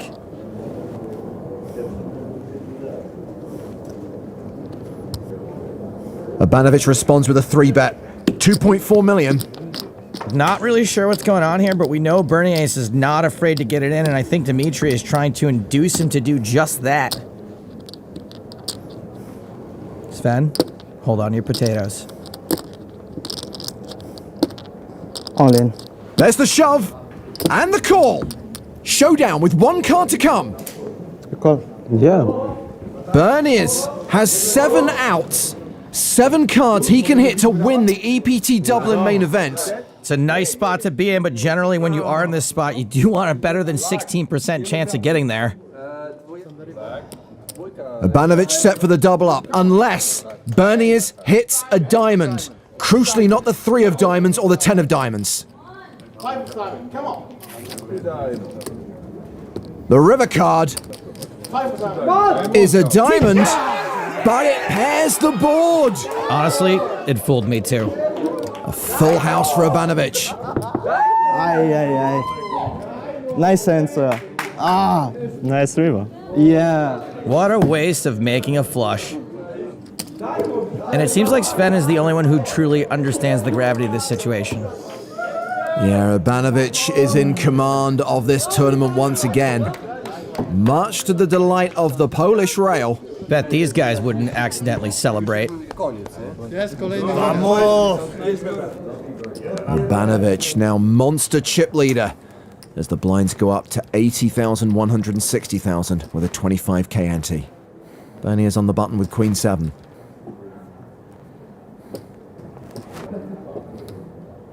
All in. He shoves. I call. And Ivanovic calls. Just kings. Berniers has run into kings. The shove from Berniers is probably fine, but it's pretty close mathematically. Też tak myślę. Now it's Ivanovic who's on the verge of winning this tournament. There's an 88% chance it happens. Same big kind. I'm not sure how much more this Sven can take. A rare real smile. To spokojnie. The flop has a 7 on it. He's got outs. No. Queen of spades. Queen of spades, let's go. 5 outs for Berniers.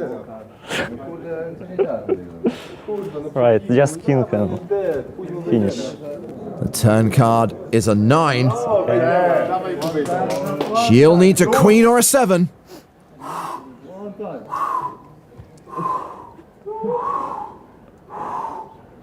Ivanovic on the verge of victory. The river card is a 9. He's done it! Good game. Very good play. The EPT 11 Player of the Year wins his first main event title here in Dublin. And Gilles can finally breathe a sigh of relief. It was an incredibly entertaining heads-up battle. Unlucky to the online qualifiers Gilles Berniers, but still an incredible result for him. And a very deserving winner in Dimitri Ivanovic. Dmitry Urbanovic, it feels like we've been waiting for you to win a main event forever, but you've been on the scene for like a minute. Has it seemed like a long time to you? For me, it's like 2 years because I was dreaming to be the youngest EPT winner, and it take me like 2 years to do it. So, I mean, it's not the worst case scenario for me. You made a ridiculous comeback in this heads up, and it seemed like from what we've seen before, we've seen you have some pretty big losses heads up. It seemed like you had a little bit to prove this time around. Not really. I just did a side L style, and that's it. I learned from him and what I was doing here tonight at heads up. Well, guys, let's get a big round of applause for EPT 12 Dublin champion Dmitry Urbanovic. Maybe all I need is you. Dublin will have a special place in my heart. I'm pretty happy I got the title. Back to the river, my empty soul. I got the plane in 6 hours, so I got like 4 or 5 hours to celebrate and party.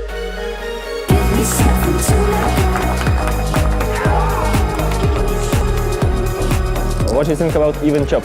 No. I play for fun. You play for fun? Okay. Let's have some fun.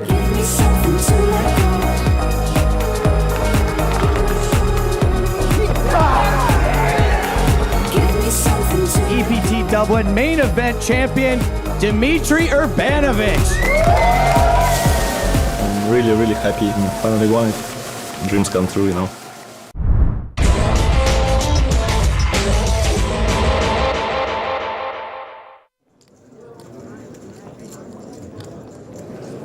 Is that when they're showing it in March? I think so.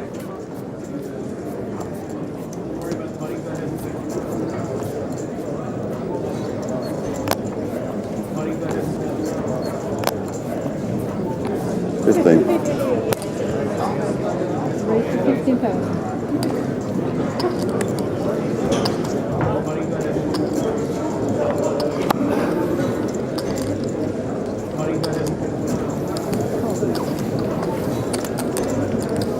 Button raises to 50,000, small blind falls, and ram in the big blind calls to 15,000. We see a flop, 2 players.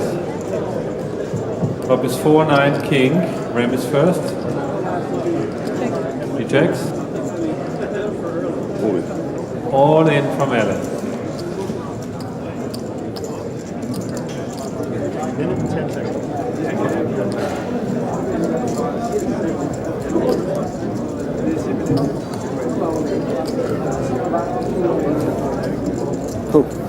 And ram calls. Flop is 4-9 king. Ellen shows ace-8, is ace high. Ram shows king-5, it's a pair of kings. Ram is all in. Turn cards. 4, no change. Only card Ram doesn't want to see is an ace. Last card, 6, and Ram doubles up.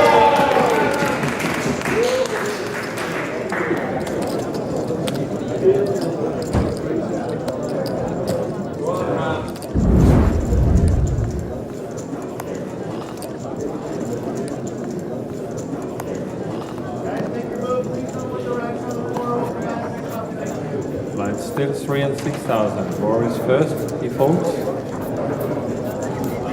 Jamie folds, and also Ellen. All in the small blind from Sean.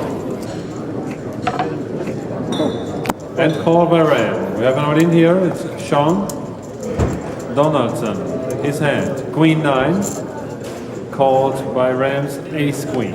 We see the flop. Top is deuce, 6, deuce. No help for Sean, the all-in player. He's behind. Turn card. It's 3. And Donaldson's going to need to hit that 9. 5, no help for him. Please give him a round of applause. Sean Donaldson. He does not. 5th position. And he is out of here in 5th place. 9,800 euros. 9,800. Donaldson, Donald gone. Who's left? Okay. That's right. We have 4 players remaining. 2 Irishmen, 2 Englishmen. Rory Liffey, the current chip leader, just ahead of Ram Vaswani. Alan Vincent third in chips. Jamie Drummond fourth on the leaderboard. I think those flags are the wrong way around. I think Drummond is Irish and Vincent is English, but details. Wait, they're not the same? Joe, you tread In first position. dangerous waters. Raises to 18,000. I kid. You can tell because I'm doing that with my Irish accent.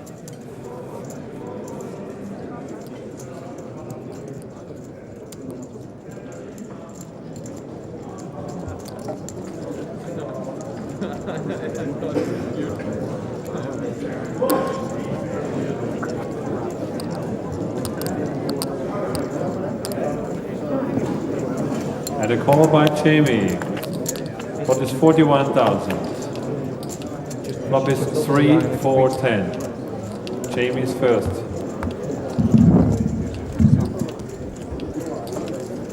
He bets 20,000. And one of the first not all in hands we've seen for a while. Vincent was the raiser. Drummond bets 20,000. Vincent folds. 61,000.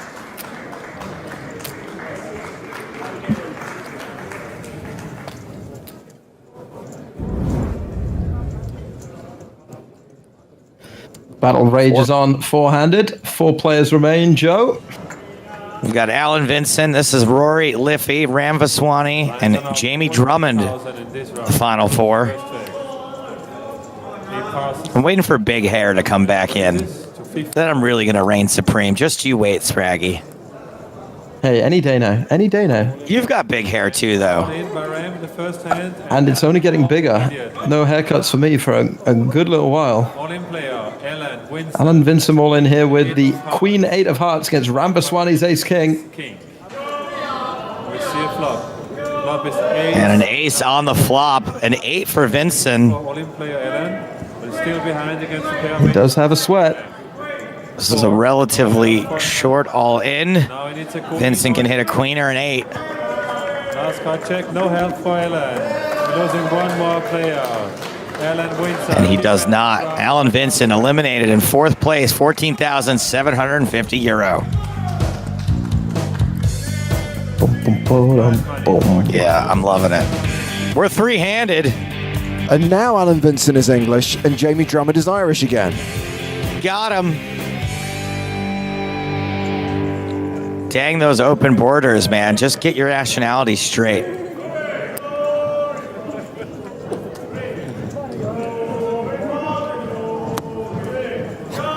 Fold from Ram. Swanee folds. Liffey.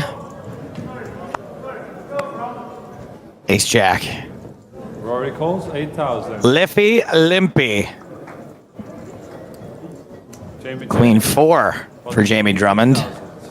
Gets a free look at the flop. 6, 2, 3. And flops an inside straight draw. Rory checks. And Jamie checks. Turn card. 7. There's check. Rory Ace Jack still the best hand. 7 of spades on the turn. And Jamie checks. River card. This could go check again. It does. And a 5 on the river makes the straight for Drummond. Will he get any value 20,000. on this 20K bet? Call. He does. 58,000. Jamie shows a 4, which is a straight. Nice hand. Rory says nice hand and folds. 58,000 to Jamie.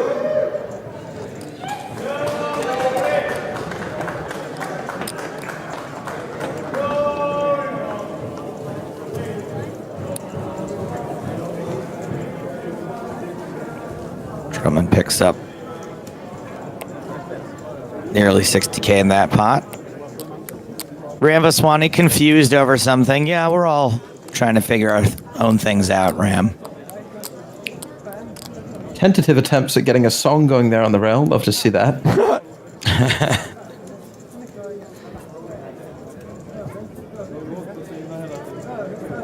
Action on Jamie. Call by Jamie. Limps with Queen 9. Man, I really miss these days when you could limp pots. I think I might have cashed occasionally.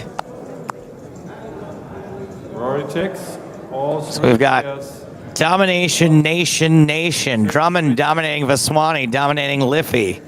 To the flop. 8-7-4. So that's a 4, 5, 6, 7, 8 for Liffey. That's a straight. Bets 20,000. That's a Straight Swanee. into the 5-star hand. 5-star. And Vaswani with the 5-star draw to a bigger straight.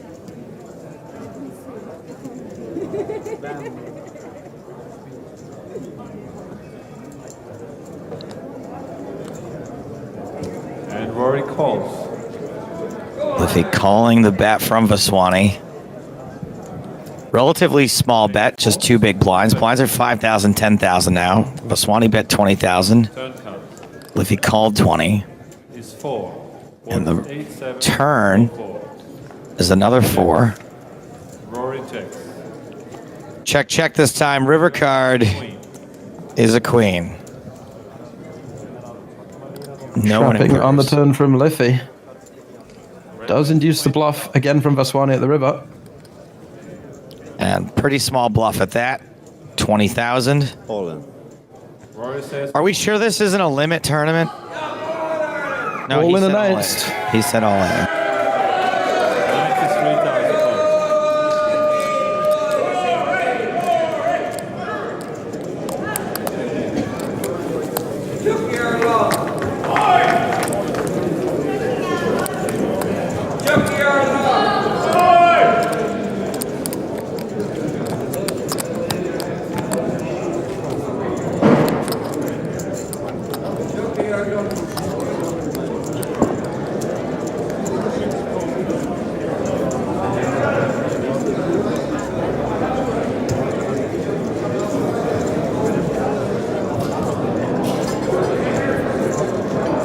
Rory folds.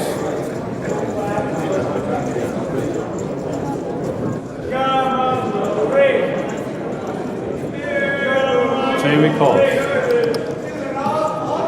Comes back to Ram. Ram checks, we see a flop. Pot 23,000.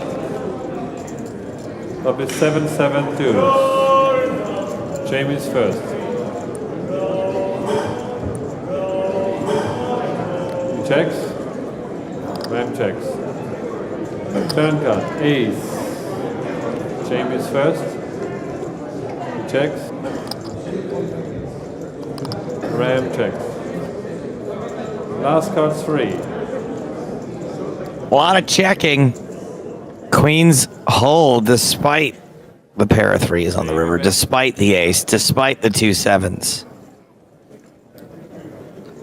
And with Drummond betting 1.5 big blinds, Vaswani may feel like he has to call. And Ram.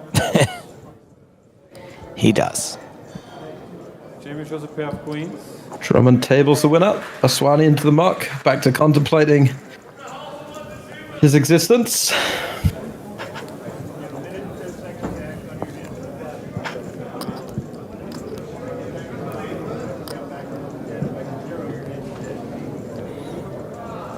As 3 players remain.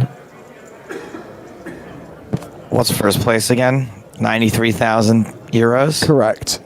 Or points. I can never remember.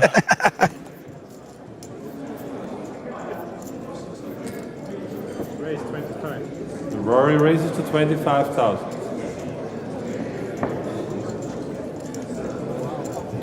Jamie folds.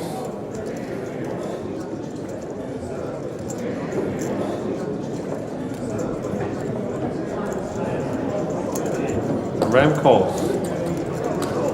About 58,000. We see the flop. Flop is 9 deuce queen. Vaswani flopping open-ended here. 8 or a king will give him the nut straight. Liffey with just the ace-8 high makes the bet. Has a backdoor club. All in from Ram. Vaswani super systeming it. Got a draw. Go all in.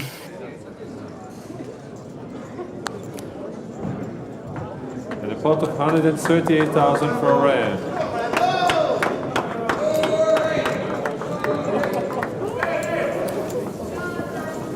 And gets the job done. If he makes a fold of the ace-8 high, getting another wash on those cards. Three-handed play rages on.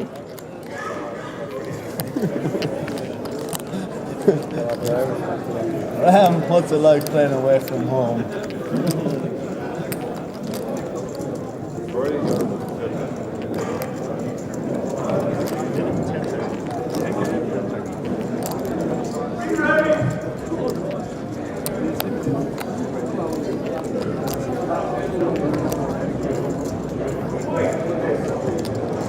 Call by Jamie. Ram checks.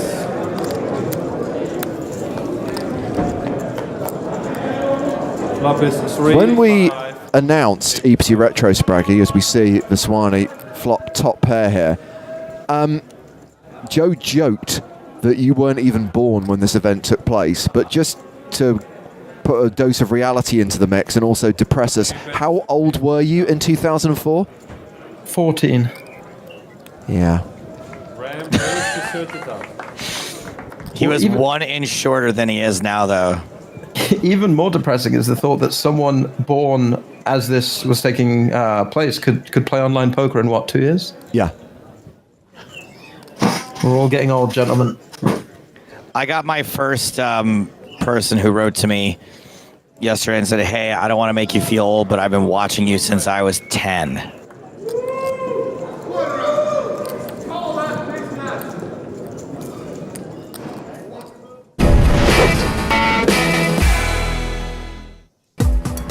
What a cliffhanger! I want to know who won that tournament. As it happened before the internet was invented, there's no record of it anywhere. It's the year 2025. We are in Dublin for the Irish Open presented by PokerStars and Paddy Power Poker. The main event continues here at the RDS. We start today with nearly 1,400 players, more than 1,000 of them. A 4-figure number of players have gone. Today! Correct. 397 players returning from dinner break, including these 8 players who are going to be on our new feature table. And notice that this lineup on the main stage has not one but 2 previous Irish Open champions, namely David Doherty and Ian Simpson. Also, Katie Swift back on the main stage. 2 Irish Open champions at the feature table in a field that started a 45-62. 397 left, and we still have 2 former champs. Oh. Now, granted, it is the longest running poker tournament of all time, so there's a lot of former champs. Correct. But still pretty impressive. Ian won the Irish Open in 2013. David was the champion 10 years later in 2023. You should. Hello then. If you could just go along and tell me your names.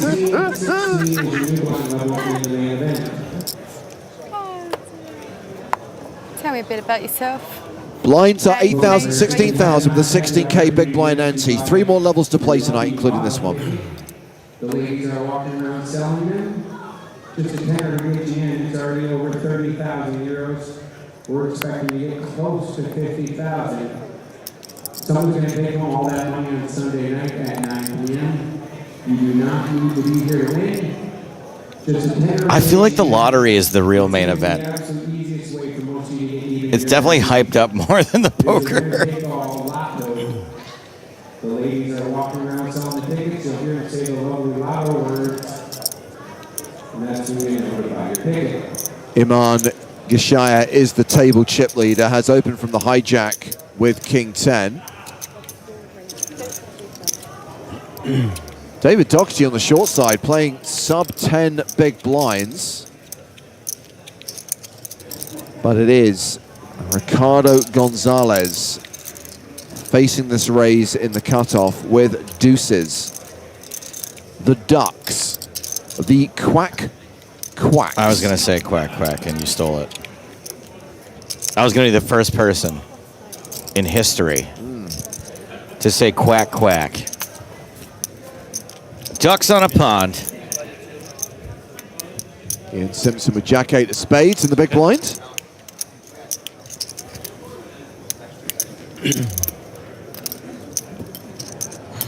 He defends. Be careful. Anything you do is now an advertisement for MTT Poker School.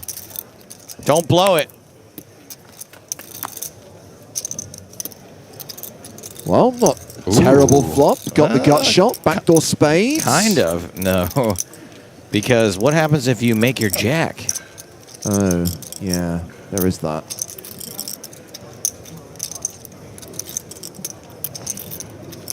So Gashaya with the gut shot, 72% equity. King high still the best hand, continues.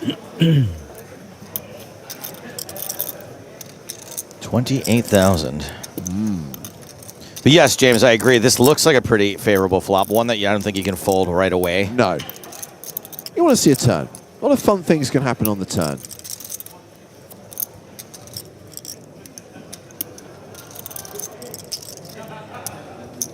And I guess maybe sometimes you consider check raising a gut shot.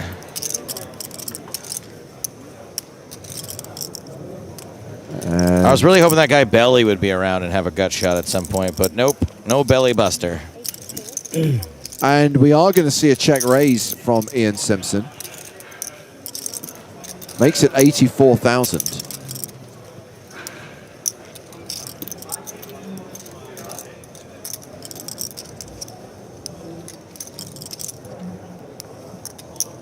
Well, if you can raise a gut shot, why can't you 3-bet a gut shot? An even better gut shot.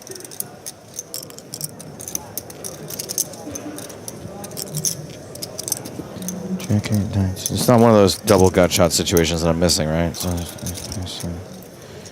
9, 10. No, it seems. Yeah, it seems okay.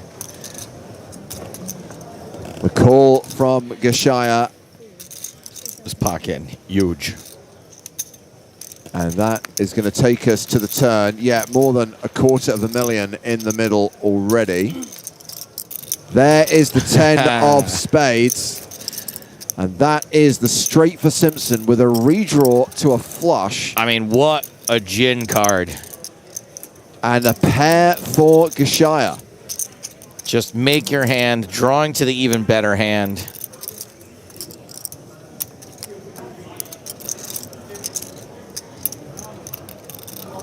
Do you really like that card, or is that a banana on your rail? I like the fact that he's brought his banana in the patented banana guard. Orange chips. Allows you to carry a banana in a backpack without it getting all mushy.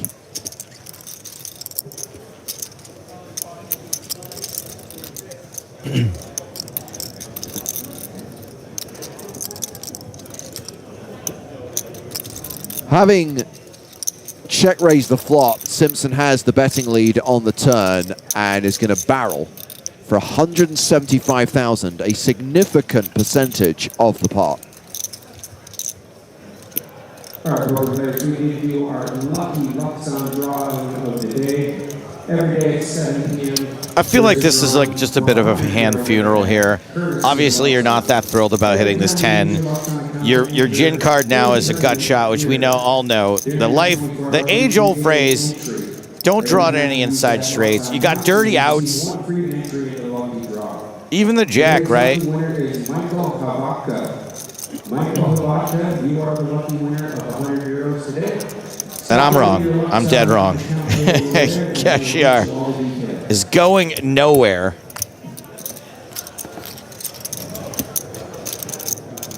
$606,000 in the middle, deuce of diamonds on the river. Cacao. And Simpson loading up for a value bet on the river. Is there any size here that could get paid off by a 10? Yes, if you roll the blinds back to yesterday and bet like 400. Maybe you can get 400 called.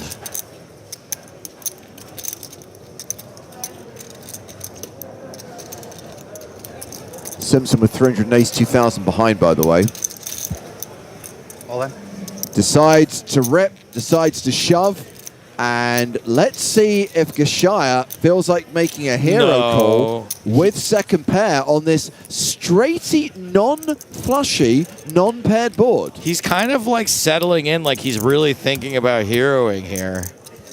I've seen people do weirder things. This is not a Hollywood. He's really going to try to get a read. And this is a good line from Tom. He is beating Jack 10 of spades, a hand that very easily could have check-raised the flop and barreled the turn. Except this 10 of spades is on the board, Tom.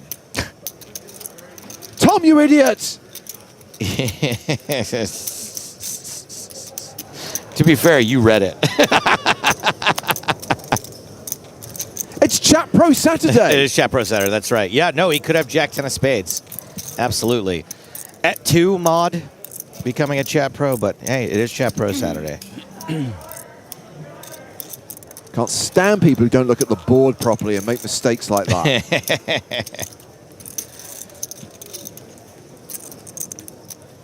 King X of spades is more popular, is more accurate, is what Stozy Pokes is coming up with. But no one bluffs in this spot. Yeah, this is. I genuinely believe he's trying to get a read here. Any other sort of body language, and I'm like, oh, he's just doing a little posturing, but I don't think this is posturing.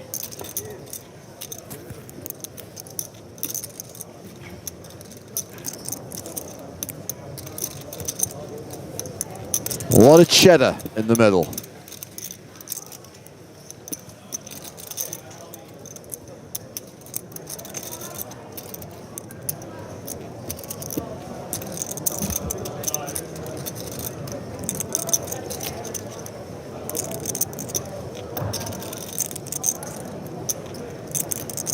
Jack says he's re-unblocking missed spades.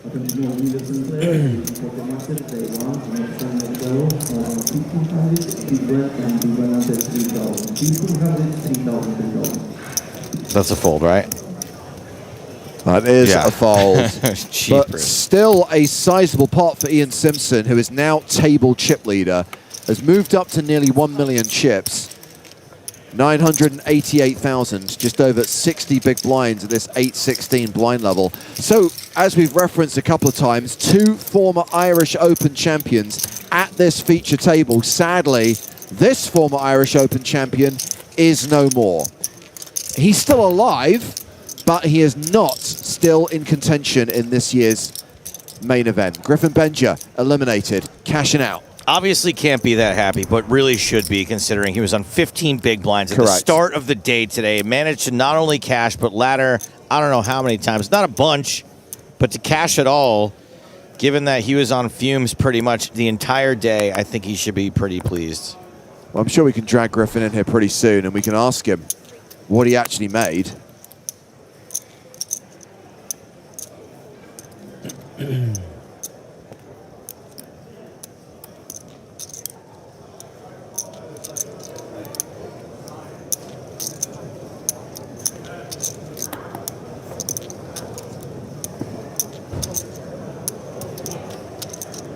Well, we've got Oliver White here on the button with Queen 8 of strawberries.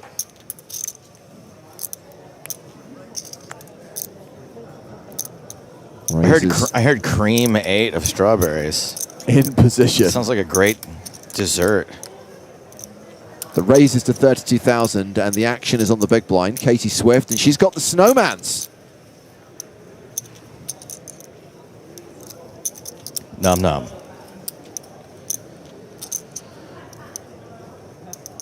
Nummity nummity. Num num.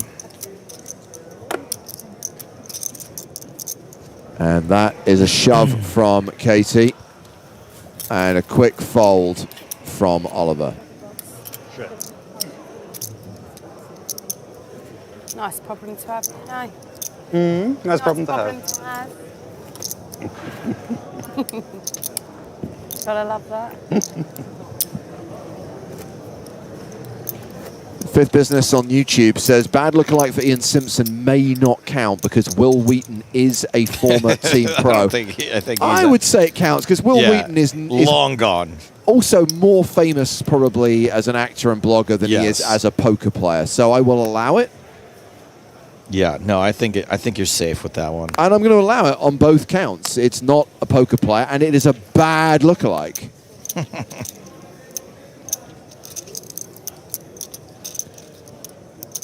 Ricard Gonzalez, Ace-Jack.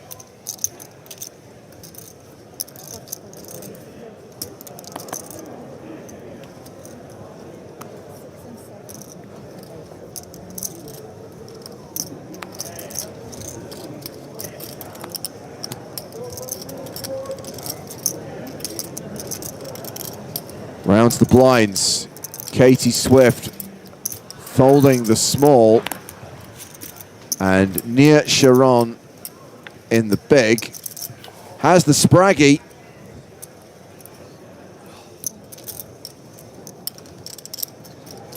And he's going to defend with it. He is dominated with one of the unluckiest hands in poker. And we've got an 8-6-5 flop. So Sharon does have an open-ended straight draw, plus has backdoor clubs working for him, plus he's rocking a Brosnan-era Omega Seamaster.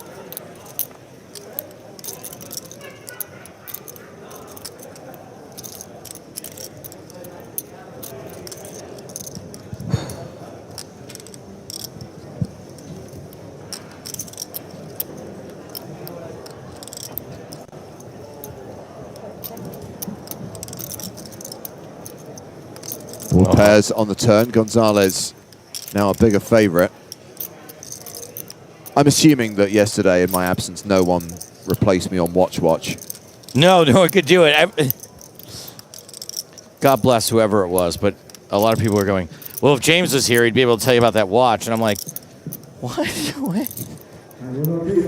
I don't get they're going, well, if Sam was here, he'd be able to tell you what's going on in this hand.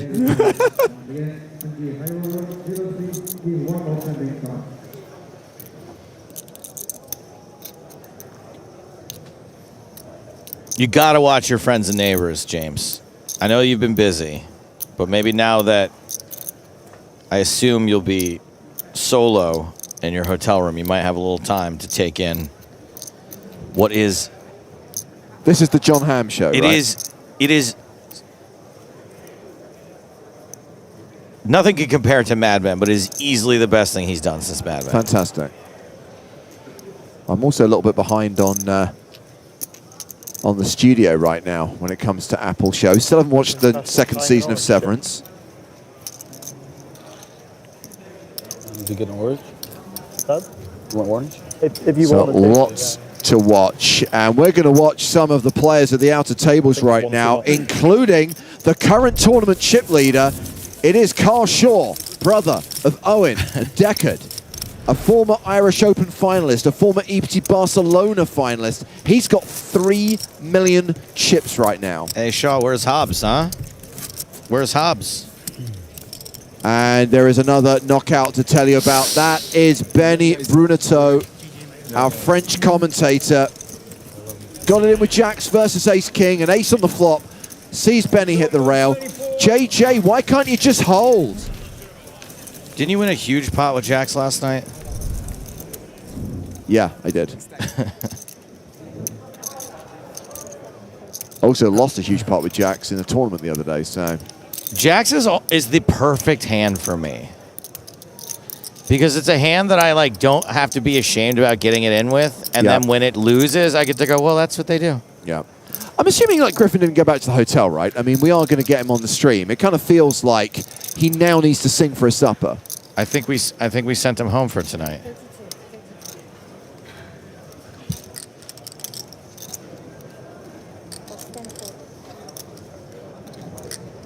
He did offer to take over for me so that I could go out, and I was like, it doesn't really work like that, buddy. Pero Adri, pero espera, me la acabas de adular, tío. Well, you and I have a date in the crack den tonight, Joseph. I still am just anything to avoid doing that. Maybe they should add some more levels tonight. You know, I think it's going to be a long day tomorrow. I mean, I can't rule it out. You never know what surprises are going to occur at the Irish Open. Heads up to this flop cutoff versus big blind. Oh, baby. Strawberries. We love strawberries. There is no way with his stack and with that flop, David Doherty is not getting in here.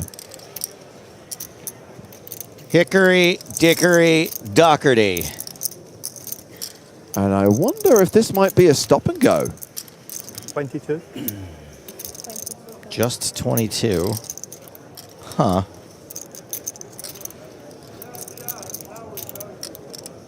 Top pair, top kicker for Ian Simpson. I mean, what is not to like? I kind of feel that you just get the rest in here, right? Hey, do you really like your hand, or is that a banana on the rail? Are you going to say that every time he plays a hand? Every time he probably would like it, yeah. Okay.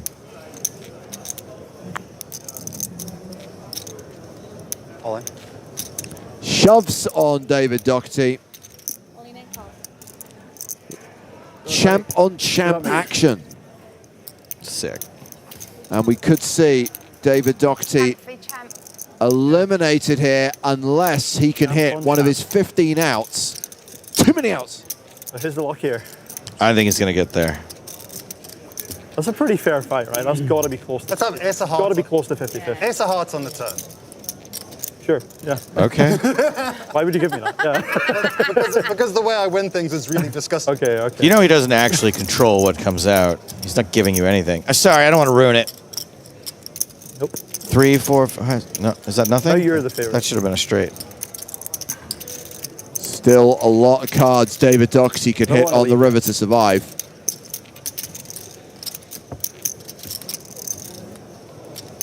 And that queen is not one of them. You were right. Too many outs. Oh, sorry. What the hell? I don't want to leave you hanging, but I'm trying to like move it in. Good play. GG. Good luck, everyone. David Doherty cashes for 2,630 euros as the other former Irish Open champ, Ian Simpson, chips up to 1.1 million. The Simpson. Good game, man.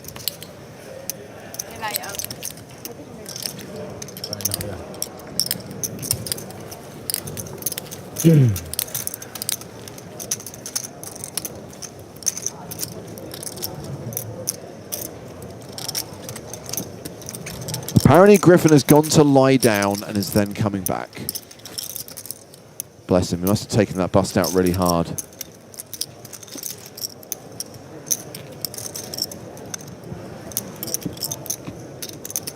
Question is he gone for a lie down in his own bed or in Nick's? Was that story told on the air, or are you referencing something people don't know? I don't think that was told on the air. Long story short, Griffin gets here before his room's ready, asks Nick if he can crush in his room, walks into Nick's room, doesn't say a word, gets naked, closes the blinds, gets in bed. And then when we realizes that Nick is crashing around the room because he can't see anything, says, oh, you can turn a lamp on.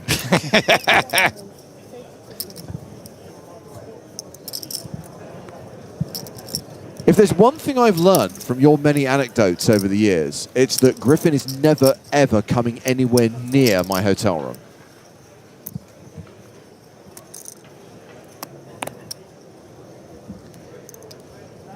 We've had the raise from Oliver White, and it's rounds to Iman Gashaya in the big blind, who has King, Queen offsuit.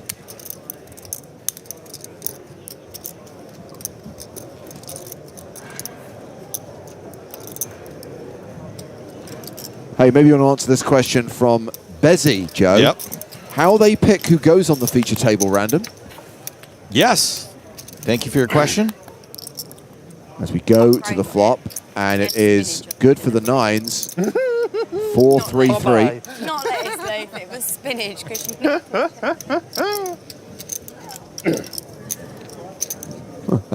Whose laugh was that? Oh. So Ian Simpson took David Doherty's chips and his laugh. It's like the legend of Tim Tyler when the Baron took Tim's laugh. Love having an apartment. So I can cook. I've got an apartment, so I cook every day. Yeah. Love it. This guy Oliver White looks familiar. 15? Yeah. 10 on my leg. That's why you needed an hour though.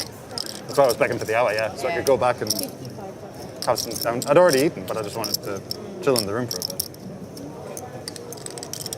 Yeah, it makes sense. Worked. Yeah. Good start. So it seems.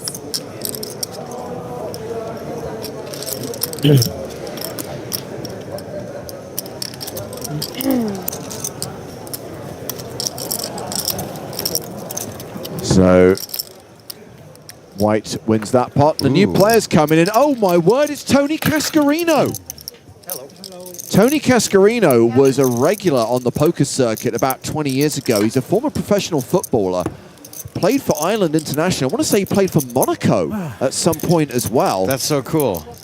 But but like every single poker show on TV in like 2004, 2005, all of those 6-seater shootouts you'd get on Channel 5 late night.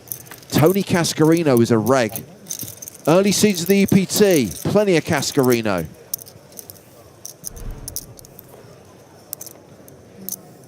That's really cool.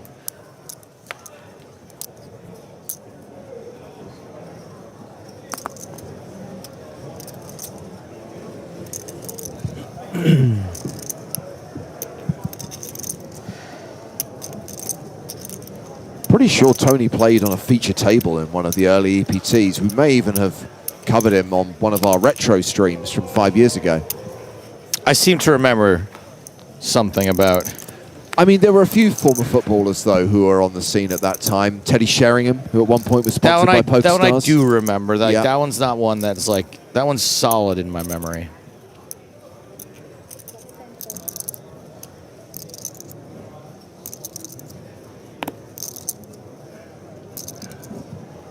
What is it with Sharon and the Spraggy? He's getting dealt this hand the whole time. At least he folded it this time.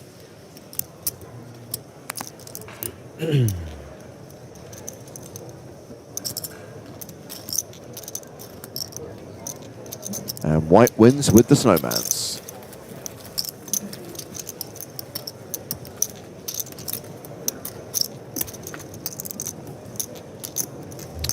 Just like the white wins pots. Sings a song. Sounds like he's singing Nom, Nom, Nom. There's something there. If it was a TV show, I would have got it there. Yeah, yeah.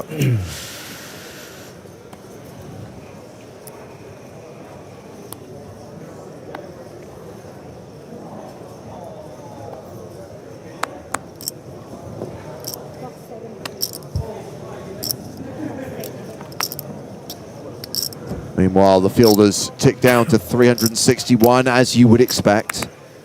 The pace of eliminations now a little bit slower than it has been for the first chunk of the day. Do you have a guess as to where we will be when we reach the end of 9 levels? A non-widget guess. A non-widget guess. I don't. I would need to consult the widget. And even then, it's a guess because the Irish Open breaks the widget. All right, go ahead and get the widget out. Gonna whip out my widget on a Saturday night. This is like me asking my partner not to use the vibrator. And she's like, I have to. It's the only way.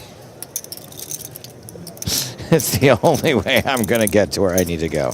Some insight that I'm not sure I needed. And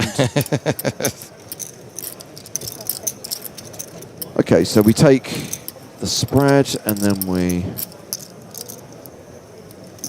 3 minus 1. Ace of diamonds on the turn, which is top pair for Swift and the best draw. Queen 7 from Woodhead, lol, drawing dead. It's a difference of 122, so 160. 181 plus 60. 241. I was going to say 289. Was going to be my guess. I'm going to say, yeah, I'm going to round it, 250. Let's say around the 250 player mark.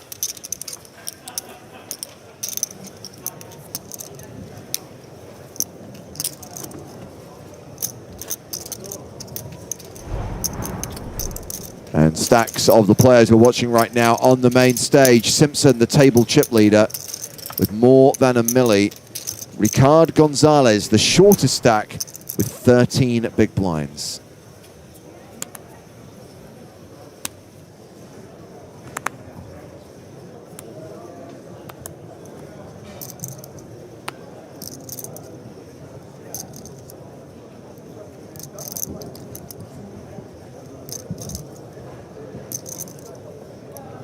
You like that one?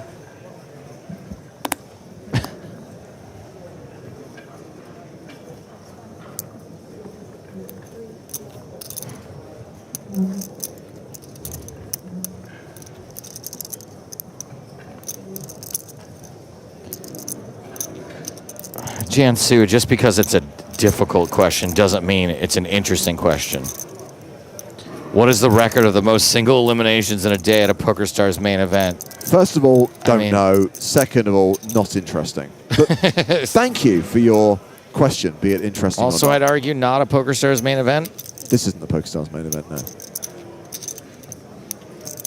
We have a raise from Woodhead in the small blind with ace-10. White with 10-7 of spades in the big.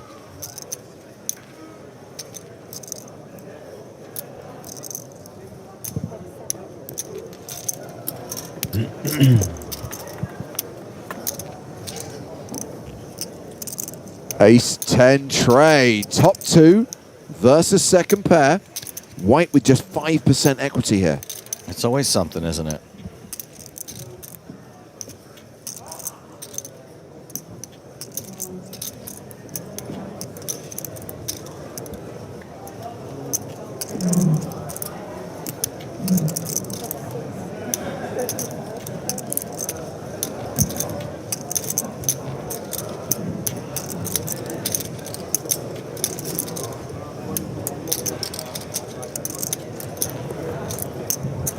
So hard to fold, I guess. Blind on blind, second pair, back doors. Back door, I should say. How do you fold? 10's a good hand. 35,000 called by White. We go to the turn.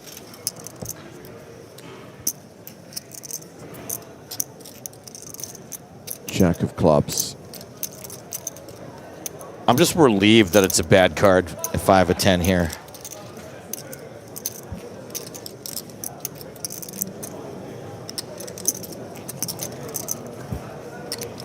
Relieved.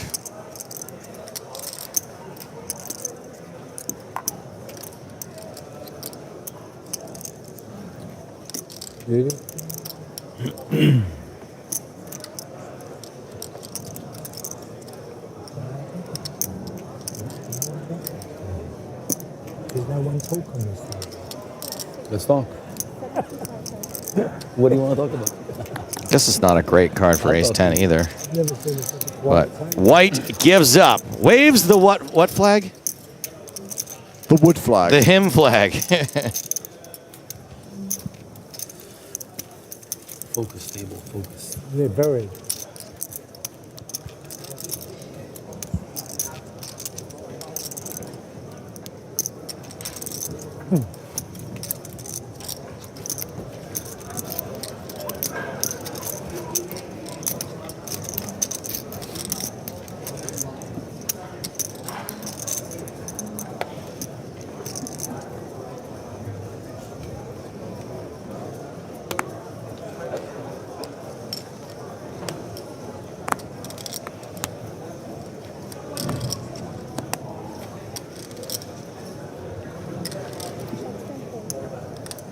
Action folded to near Sharon. He's got ace-7 again.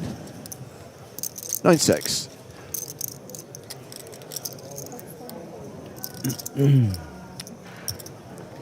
Tony Cascarino entering a pot. Came to the table with 500k. It's about 30 big blinds, and he's opened with ace-3 of spades. Gonzalez in the cutoff with ace-7 of hearts.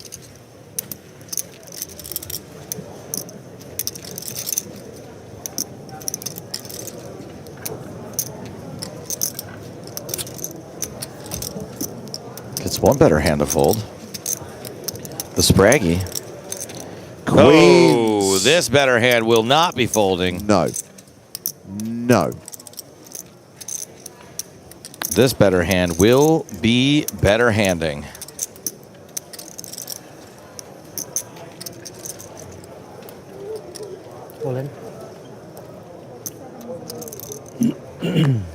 Shoves for 332,000.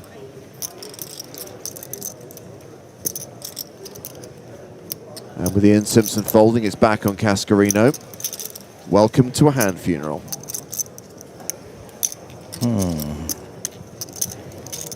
Yes. Yeah.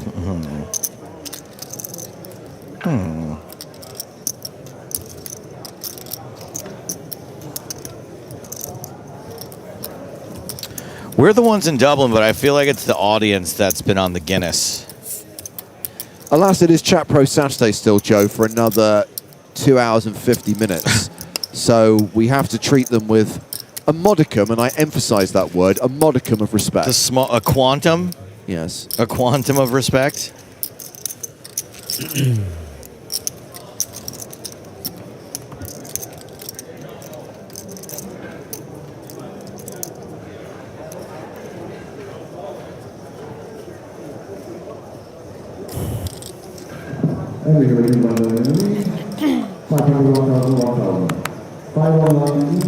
Sharon, ace 10 under the gun.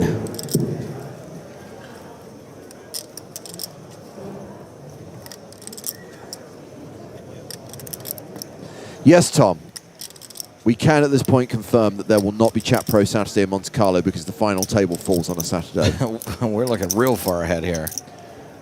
And bear in mind, this is Tom's least favorite part of the job.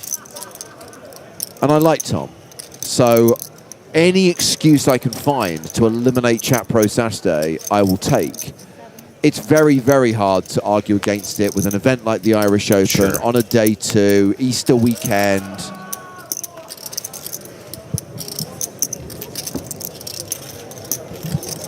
The caddy swim is on. The animals have been uncaged. I don't know why I looked at the other one then when the first one was a deuce. The other one looks a 5. I don't know what I thought. Yeah. What about Namur? Do you think there'll be Chat Pro Saturday in Namur? Is there a live stream from Namur? Please tell me this isn't going to be one of those. Oh, guys, by the way, you're doing a live stream from Namur next week.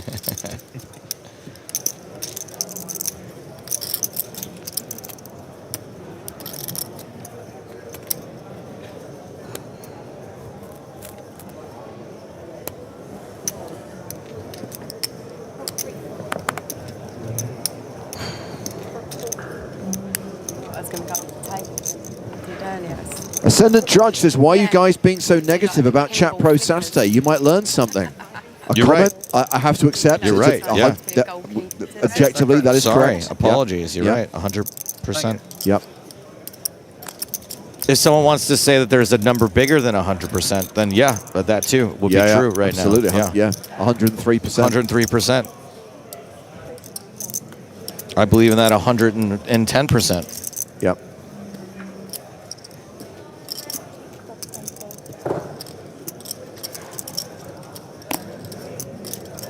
Simpsons raise the button. Queen 10.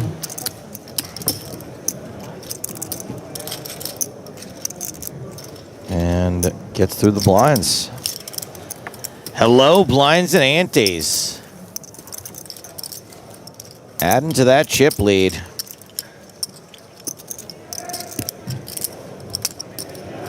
Made a big fold in the... Right now? No, when you shoved. When I shoved? When you shoved, I folded a good hand. Strong hand. Not too much. Because you fold. If it's really strong, you call. Yeah, not really strong, but strong enough, I think. Yeah? Just didn't feel it.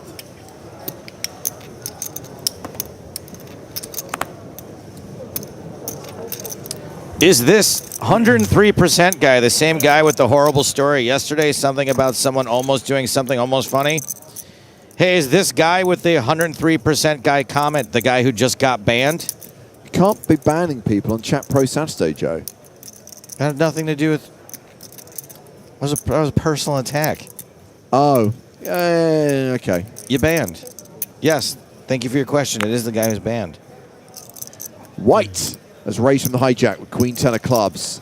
Table chip leader Ian Simpson has 4s in the cutoff. Hey, how does Matthew McConaughey like his omelets? I don't know. All white. He's got a cholesterol thing.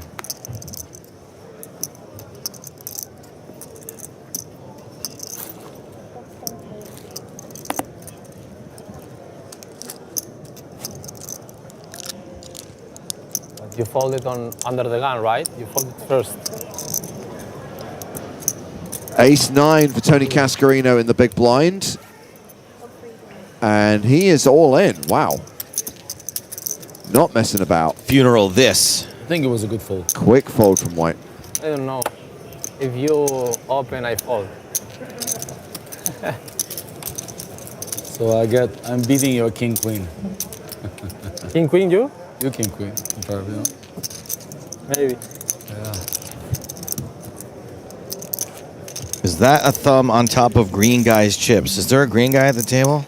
I think he's referring to near Sharon in the one seat wearing the green Irish Open t-shirt. He has got some weird talisman on the table. It looks like a free sample from that soap shop. What's it called? Lush? Is that the name of it? It could be, yeah, that's one of them.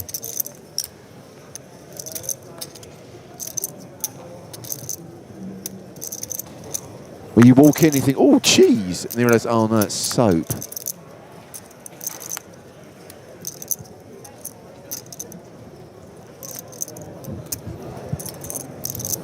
Pocket Kings, or as I like to call them, Man Queens, from Katie Swift.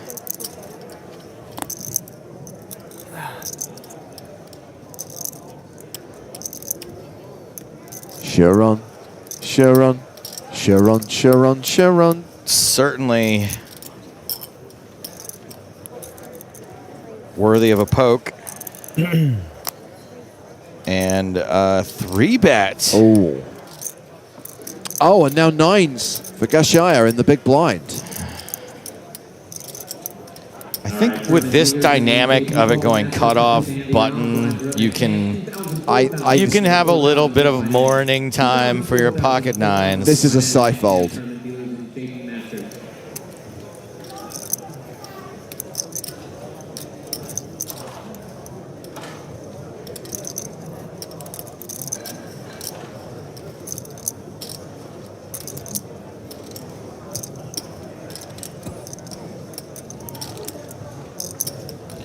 You know, anytime now. Oh my goodness. This is optimistic. Really optimistic. Hachi Machi. So Ace Jack now shrivels in value, and against a shove and a call, this is a trivial fold. Sweet sassy Molassie. It's time to pay Grandma for the rub down. No lucky Parmesan is going to get you out of this one. 536. 41. 41, right? 46, yeah. I think the key here is less about Gashaya's surprising shove. It's how quickly Katie Swift put the rest of her chips in after he moved all in. I was going to say, even if Sharon calls here, it can't be as bad as the shove with the 9s. You're dominated by ace queen or ace king so often in this situation, you have to fold.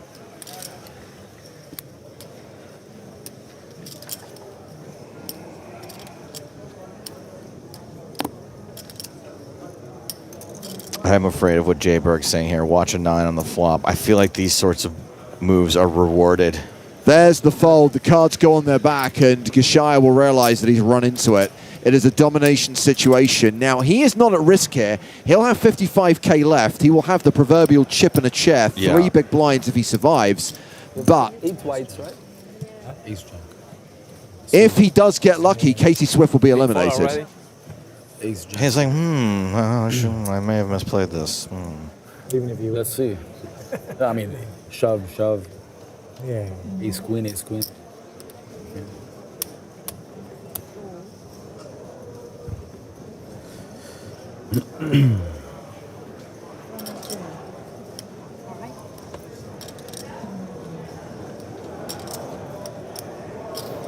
Let's deal up this board. Let's decide the fate of these two players.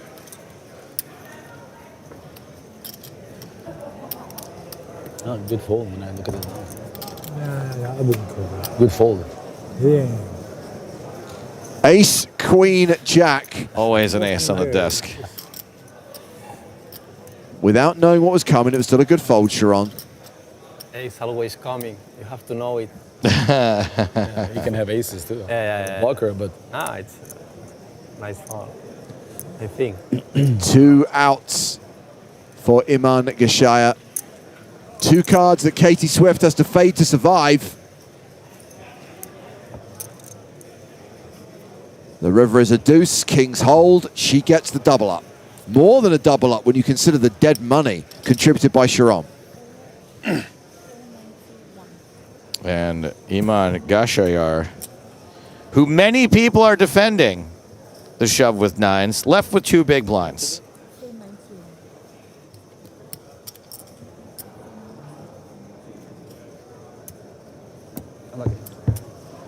Yeah. He's running on fumes while Katie Swift is now playing more than $1 million. You still think it's a good fold? Welcome to the Millie Club. Yeah, it's because it's come, but it's not.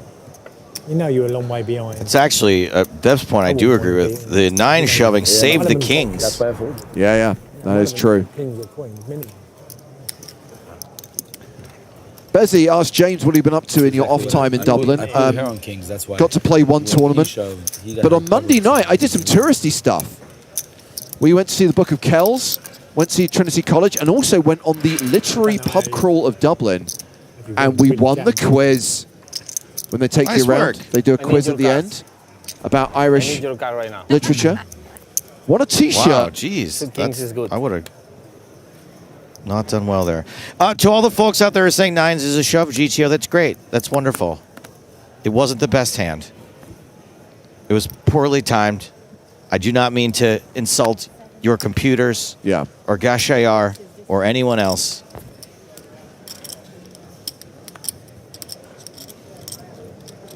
At the start, by the way, when they said there's going to be a quiz at the end, I'm like, I'm not worried about a quiz. But I forget I'm with the most competitive person on the planet. So at the end, it's like, we need to win this. We need to win this. It's like, okay.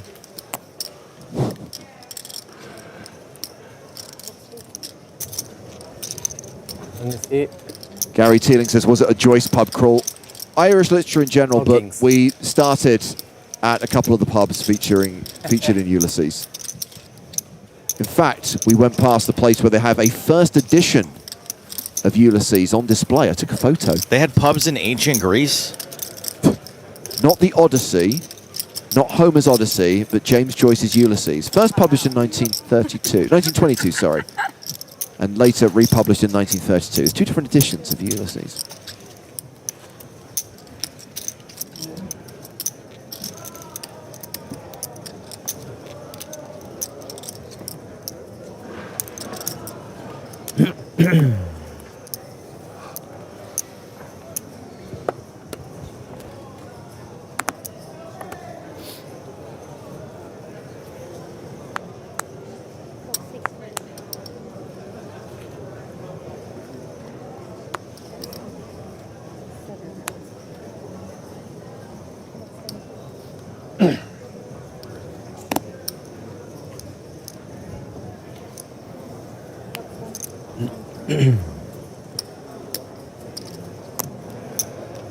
So basically, Gashaya has an orbit, right? Because then the blinds will come around and they will swallow him up.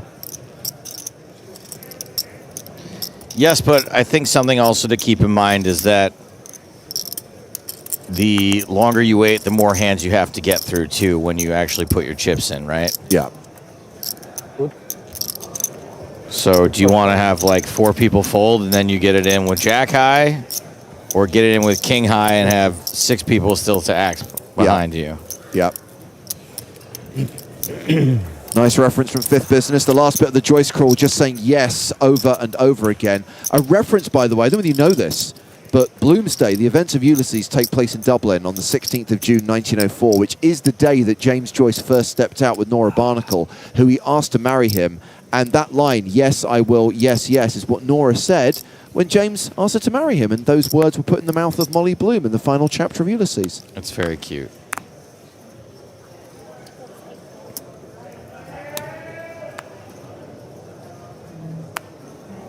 So it's about the Civil War general? No. Leopold Bloom was not a Civil War general, nor was Stephen Daedalus. Why is it called Ulysses? Because it mimics the chapter structure of Homer's Odyssey. It's a day in the life of a guy walking around Dublin. About Ulysses. And Ulysses is the Latin name of Odysseus. Right? Oh, right. Okay. I forgot about that, sure. Yes, so it mimics, the form of it mimics the events of the Odyssey. And it's all one day. All one day. 16th of June, 1904. And each chapter alternates between one character, Leopold Bloom, and another chapter, Stephen Daedalus, who cross paths they throughout link the day. up? And Okay. they finally meet at the end of the book, yes. You know. And Stephen Daedalus is basically James Joyce. That sounds pretty good. Like, is this... It's a great book. It's not an easy read, but it's a great book. Good luck to anyone, by the way, if you want to try reading Finnegan's Wake. I've tried 3 times and failed all 3 times. Did it make you wish for your own death? Yeah. By that point, Joyce was both experimenting with language and also going slightly mad, I think. Experimenting with death. This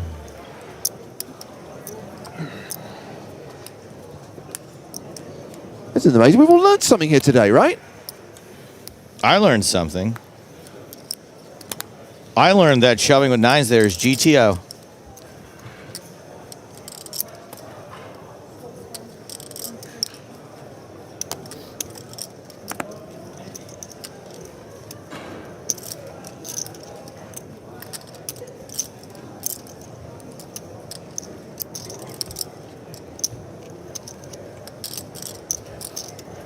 Cashier with a king. He's going for it. King deuce. All you can eat, baby. If all you can eat is like a dinner roll and a cracker. 47.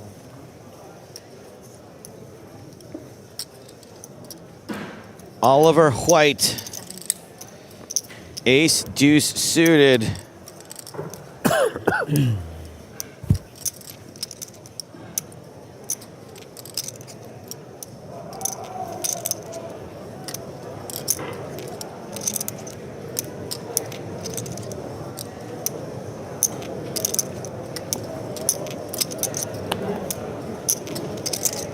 White trying to figure out 47. in the small blind. That is a bit of a surprising fold. And Very surprising. Wow. He was dominated either way.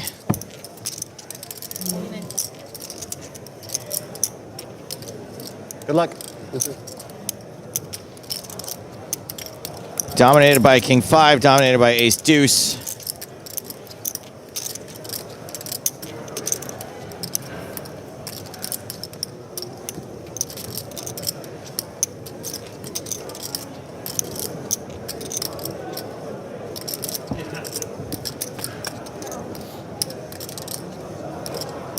Oh, look at that. Ace, With 8, 2 4 hearts. with 2 hearts.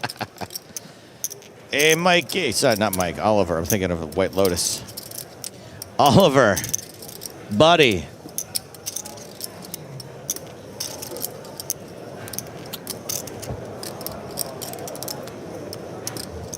Well, this is not looking good.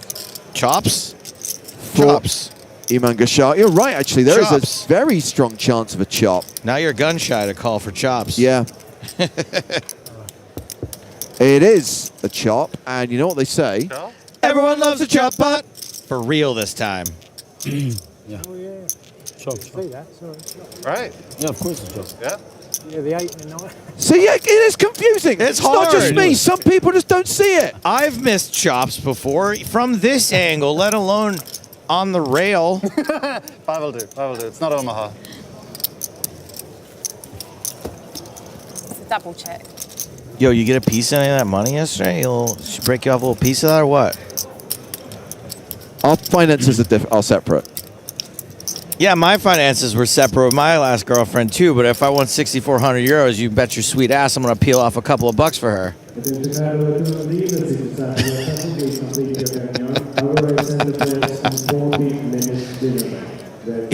Here, kid, go get a hot dog and a soda. Jack requested another one, if you are. How many levels do we play?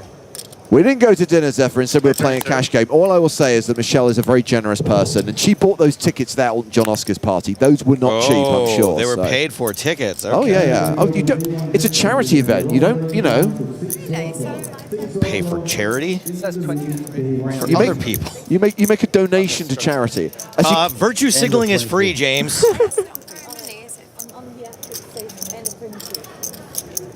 Oh, we're lost. End of 23? Is it 35? Yeah. Only 2 more? Today, 2 more?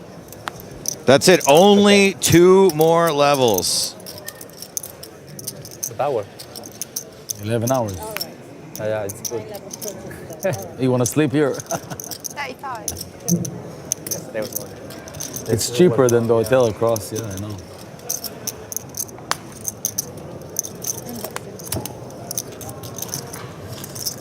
I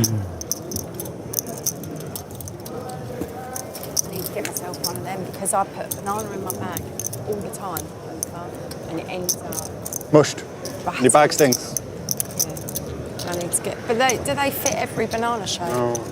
No, this Sometimes, is the trouble. sometimes this is too big. I'm told. Cut it. Yeah. No, he's not wrong. And you can't bend them. Almost all of them fit, some don't. I've been told it doesn't really matter the Good though. size and Very shape. It's what you do with it. If you want to fit it in that plastic thing. Like that. Christmas present. Oh, is it? Now you tell me. Do you have to bring it to the store with you and test out all the bananas? Christmas present. Yeah, actually, well, I knew you would be. Hey, God of Toilet Thunder says bad lookalike Tony Cascarino in C2. That's a really good lookalike. That's too good to be a bad lookalike. I mean, that player looks just like Tony Cascarino. That's so sick. If it weren't Chat Pro Saturday, I wouldn't even have read that because it's so far off. Yeah. Now be careful without mask right now. Be careful without mask. Without a mask. Huh? I'll live for 5 minutes. No one sneeze. That's right. It was not a fake banana. It was a banana inside a You banana always play with guard. mask, right? I see you a lot of times. Almost always, yeah. Tell me if that happens to me ever. All right? No, because, you know, I'd want to know. Healthy things or not? Healthy things. He only eats lettuce and bananas, this one. Or healthy things. Yeah. The mask? Yeah. Yeah. Ooh, that was going to be a fun Being flop. sick for final table sucks, so.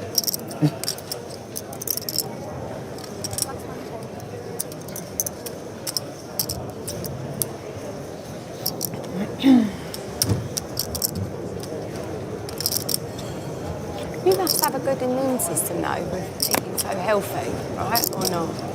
Do you feel better for it? Since you started being vegan? Yeah. You do feel better for it? Feel like you get less colds and things? With the mask, yeah. Massive. But not to do with your diet, not because you... All right, wow, a rare fold of second pair. Like, I've had a bit of the doctor to make sure I'm getting everything. Correctly. Yeah. That'll help. Oh, I just wondered, because obviously it's only been a couple of years, isn't it? I just wondered In it. Even if you have a comparison. Yeah. It's hard to. Maybe it's... I suppose prior to that, it was all ridden anyway, isn't it? I did think about wearing it even before COVID. Yeah. Decided. No, I mean with the diet. With the diet? The diet's changed Yeah. sort of since Yeah, it's then. hard to compare, I don't know. 'cause Yeah, that's what I mean. A lot of changes to life since. Yeah. That's it. Flick it all over everywhere. A terrible table manners. Drives at my man. So Gashaya is still pretty short. Yep. Still going to need to do something before the blinds come around. And oh, they're coming around next hand. Next hand, he's all in, right? Yeah, he's going to be pretty much forced all in. Oof. Oh, not exactly, but... Oof. Banana raise, banana raise. If he can somehow fold the big and the small and have like a chip left for the next orbit, he should do that. Joe Stapleton is available for poker coaching, ladies and gentlemen. I am available. My schedule's wide open for poker coaching. Is it 32?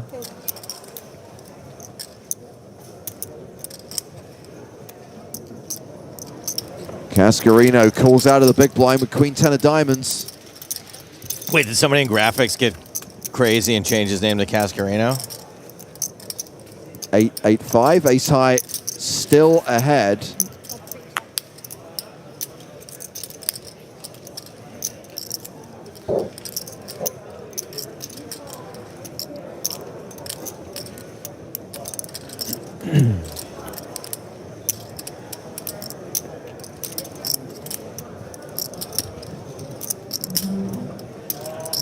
Continuation bet from Ian Simpson.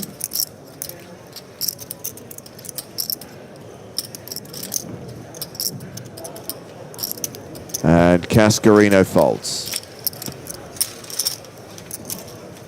Hand checks out. Pretty normal all around.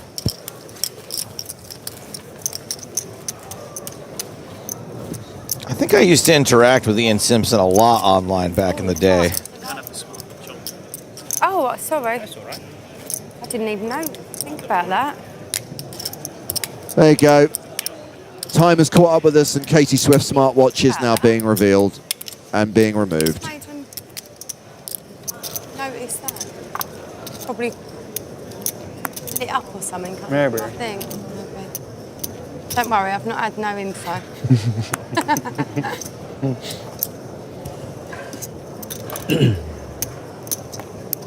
Feels well weird about it. Does it? Yeah, Make it? it really does. You're like an indent. It won't be recording my movements and my steps. Feels weird without a bracelet. They should give us a fake one as like a, replacement. You know what I mean? Or you could try wearing a real watch. Ooh, wow. Rare. Katie Swift with my favorite hand, King Queen suited. Of course, it's dominated. Oh, sorry.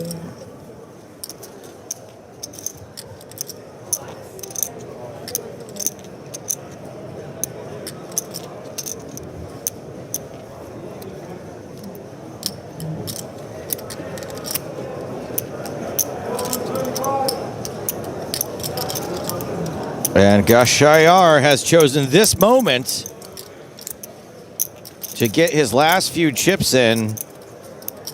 And obviously, he was 90% all in anyway, but this feels okay. It feels okay. He's only up against 2 opponents, max. He's got 2 live cards. Obviously, the diamonds are irrelevant, but hey, hearts possible? Not irrelevant. They're just not helpful, I guess, is what I'm trying to say.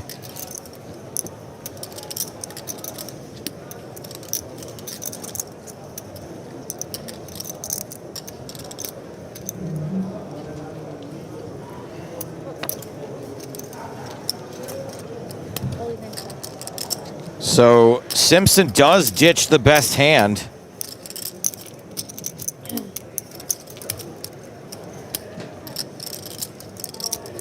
Doesn't do a ton to help Gashayar. Still needs to hit.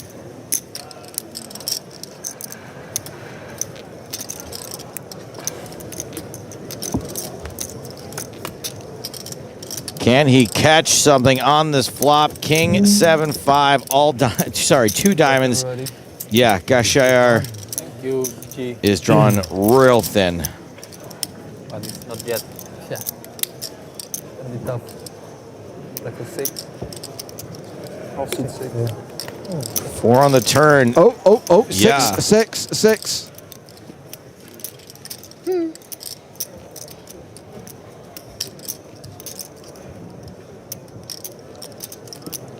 Tetsu noticing it would have been a car crash on this flop with ace-9 of diamonds also being in the mix.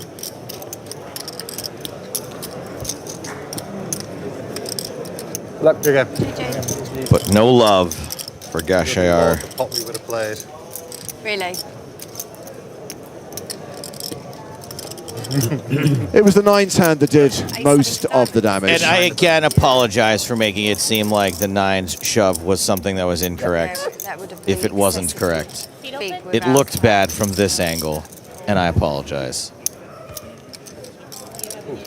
Thank you.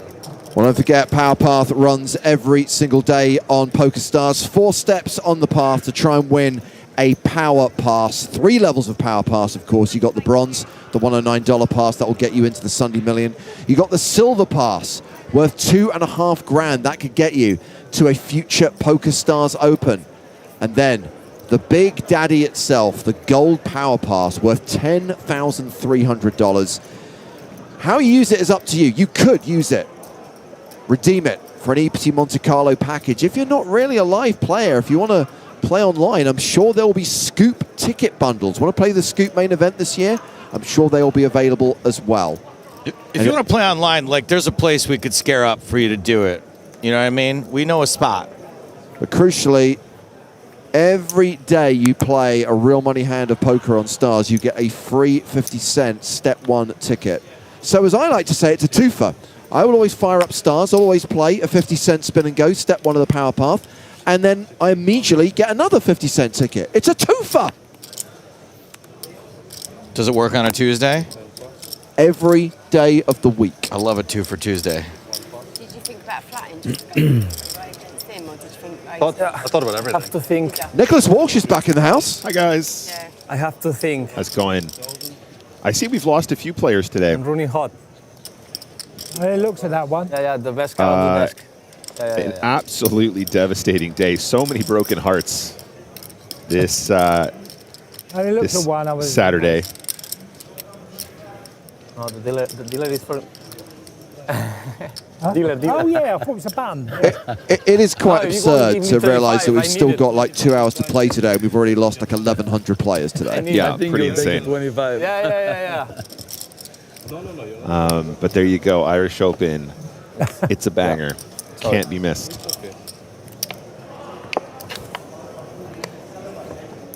Dígale.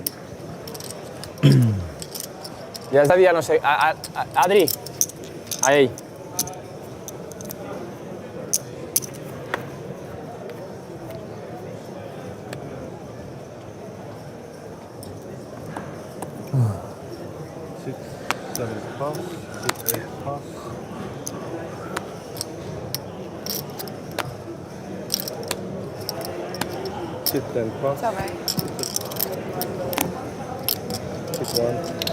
Well, finally about to be joined by the man we saw eliminated during the last level, a former Irish Open champion, fresh from his power nap on Nick Walsh's bed, Griffin Benger. Welcome. What do you want? We were saying, Griff, considering you came into play today with a short stack, to have made it into the money and laddered a few spots is a solid result. Yeah, I was pretty proud of the way that I cockroached today, but cockroach poker for the win. Yeah, but you know, cockroaches are supposed to keep surviving, not eventually die. One king. Stephen Woodhead, good buddy of mine. Look at that. Only one. I asked for 2. The second one is an ace or a queen. I think you're okay.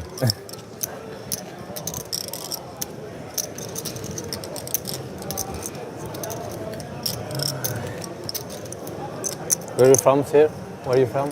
Miami. Miami? Oh, nice place.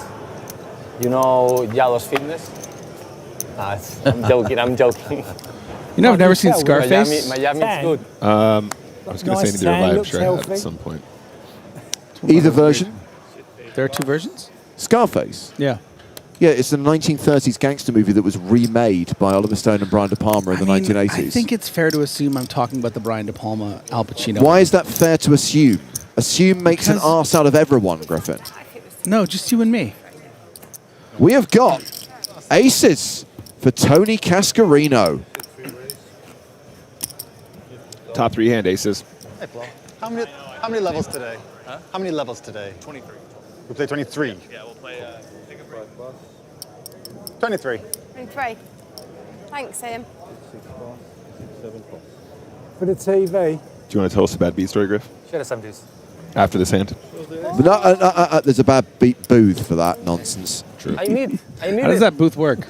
You go in, press the button, you tell a bad beat, and you can win a prize. I won aces. Oh, really? Okay. I think they're So giving there away. is someone that is actually being paid to listen to all the bad beat stories. Yeah, and then they're going to pick their favorite ones. You could not pay me enough. Give me 5-6 suited and I'm happy. What to be the one that watches the Guys are videos? so greedy. I mean, what a sell. You get to watch a bunch of miserable poker players speak into a camera, telling hand histories. I mean, please, just pass the shotgun. One more. Someone accepted the assignment, though.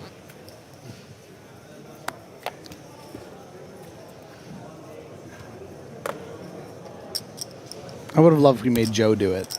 That would be. I think there should be a show about Joe watching all of the clips. I actually think if you told Joe he could get out of what he's meant to do tonight and instead judge the bad beat competition, he'd bite your arm off. I think he'd snap call. Are you going to be out in time for this thing? I've been told that the performance we're meant to be taking part in will be pushed back to ensure that we can make it. Perfect. So just in case you're not aware, there are nightly entertainment activities in the Crack Den here at the Irish Open. Sorry to interrupt, James. We literally just had aces versus ace-8 2 seconds ago. We did. This time it's Katie Swift's turn to pick up aces, and let's see if she gets a customer, because the last race with aces got through everyone. Mr. Simpson.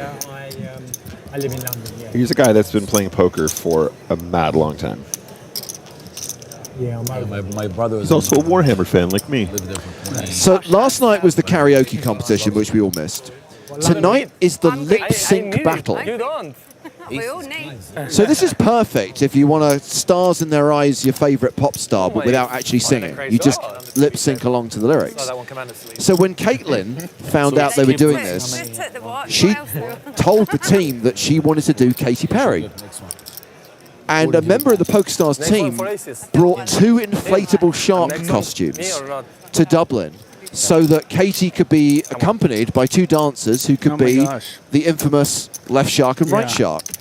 I may have intimated that it would be funny if Joe and I were left shark and right shark, and they may have basically made that a thing. Oh gosh, She did mention that when she was on comms the other day. I heard something about Felix and Backstreet Boys. Is that the same thing? Felix always does Backstreet Boys at karaoke. That's his go-to. Yeah. And just to be clear, I have the tougher of the 2 gigs, by the way, because I think I'm right shark, whereas left shark just needs to not know the choreography. That's left shark's MO. That's right. That is the canon of the Katy Perry Sharks. So yes, Katy Perry Teenage Dream will be performed on stage tonight. Is Caitlin going to hold a daisy like she's in space? I mean, talk about an artist whose stock has plummeted in the last 18 months. That's pretty wild. King 7 suited, this is a great hand. The stock has plummeted, but the rocket has risen. She just went to space, Katy Perry. She did.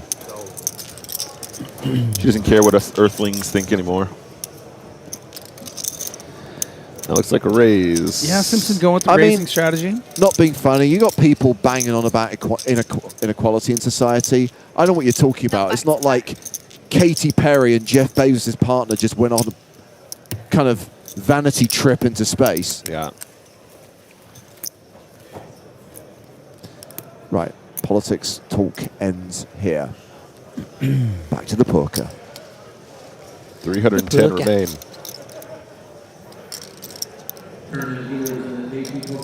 Gina says, can I ask something that might sound stupid? Gina, now is the perfect time to ask. It's Chat Pro Saturday. There is no such thing as a stupid question on Chat Pro Saturday.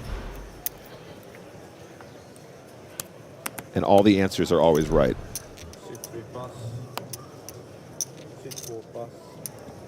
Bezzy asked, who is the new guy? That is Griffin Benger. He's not new. He's been doing commentary with us for like 7 years now. He is nude. Plus, he is a former Irish Open champion. Show some respect, please. Brenton Mortar asks, where are you guys commentating from? Dublin. I just prefer Thank you for your question. Irish Open champion, not former. You know, it's like a president. It's, you know, you say you're always a president. You say president, yeah. You say President Bush. You say President Clinton. I would appreciate Irish Open champion Griffin Benger. What is President Clinton doing these days? I don't know. Chilling. Playing golf, sipping martinis. That's what the current president's doing. Gina asks, this is live, right? So how do the crew know each card the players get? LMAO, sorry. That's a perfectly legitimate question, Gina. So the action you're seeing actually happened 30 minutes ago. So everything visually, everything on screen, the video, the graphics, is all delayed from 30 minutes ago. But then we get that picture and graphics feed in real time and commentate on it live. So we're seeing it at the same time you're seeing it. But for game integrity reasons, that card information is delayed by 30 minutes. Now, if you're asking how we know the cards, there are computer chips in the cards. There's little scanners under the table. That's why the players have the little white box in front of them. You put the cards in the scanner. It relays the card information to the graphics system. And Robert is your proverbial uncle. Robert, nice. You know, I am seeing now how the live symbol beside the PokerStars spade could be misleading. To the uninitiated, James. Those that don't understand, of course, there's the, delay.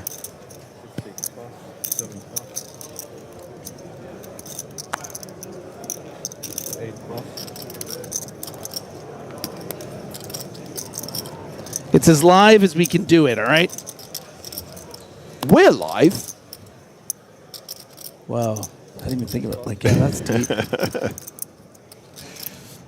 It's as near to live as it can be without completely screwing up the integrity of the tournament.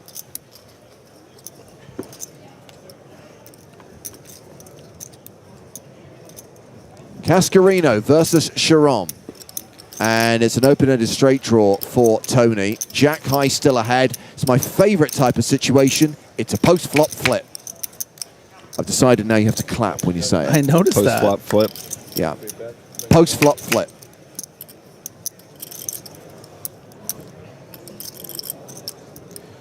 Going to go ahead and fire with the straight draw. X7 will relinquish. It's a good flop for me. So, my 7 comes, I'm really... Well, yeah, I take my chances there. Good hand. It's a pretty cool hoodie. Nice little takedown. Arvola says it's live within an acceptable time frame. Should we update the graphic so that it says live in an open bracket within an acceptable time? Pocket tens for Gonzalez. Good luck. Thanks, sir. Good luck, mate. Hope you found one of them. 6, 7, 8, and 10 plus. 6, 1 plus. Pulling under the gun for 13 big blinds.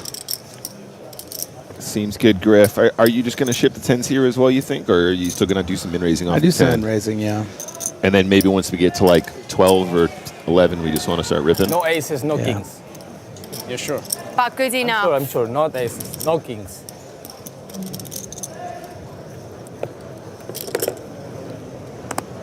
Man, they're dropping like flies now. 305 remain. All right. 6, 6 plus.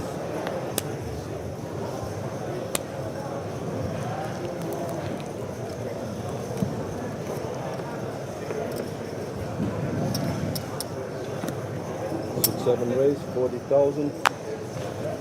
8 plus.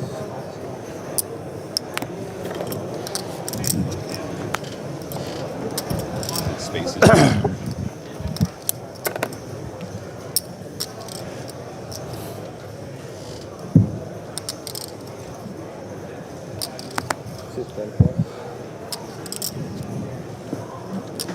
Got the KJ here, +1 opening. Sharona is going to tree bet 80,000 chips. Very unconventional 3-bet here. A min click from Sharon. I don't love this candidate.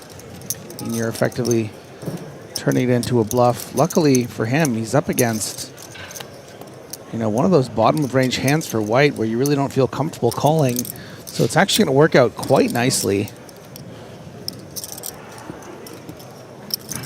Good stuff. Nice work on the aggression.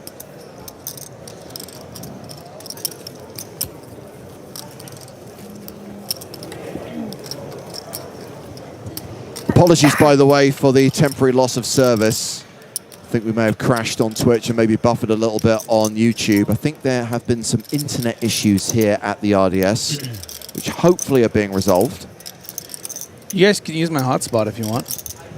Nice. What is a hotspot nut? Oh, come on. Someone must have watched Strike It Lucky. What? Strike It Lucky. Not a good spot was the obvious answer. Okay. Can you imagine your data charge on that? Just try and carry this whole stream off to Twitch. Leave it to James for his 2 references of this level. Strike It Lucky and the 1939 Scarface. I think it was 1932. You did also miss my in-depth conversation about James Joyce's Ulysses. Okay. For all the literature nerds out there. Literature. We won the literary pub crawl quiz earlier this week. Did you? Ah, Yes. nice. All right, ace-8 is going to start pumping.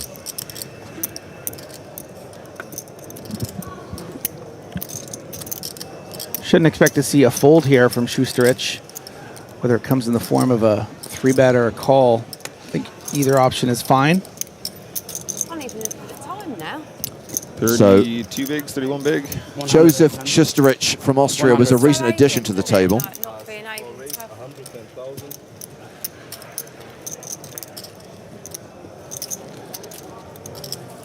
Some pause here in the big blind, and the reason is it's ace-10 suited. I think in this situation, It's actually very might be a nice difficult. spot to consider like a cold 4.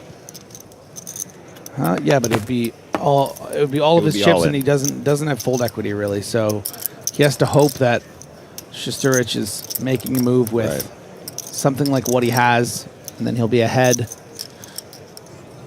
Maybe some suited aces or something too would be nice. Having a little bit of history here would be nice with this player. Is he capable of 3-betting light here? That's an important factor.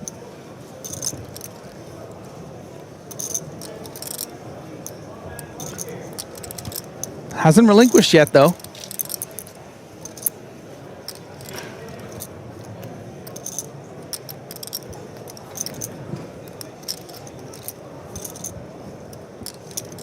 And you know Schusterich knows that this is a serious tank, that it is a hand likely in this realm, maybe even an ace-jack off or a pocket 8s, pocket 9s. So loves to see that fold. Now just has to get through the original razor of Cascarino.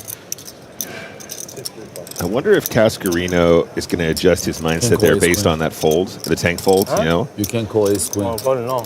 Okay. I can call with nothing. All in or all. Nice move from the king jack, worked out great. Ace queen fall? Yes?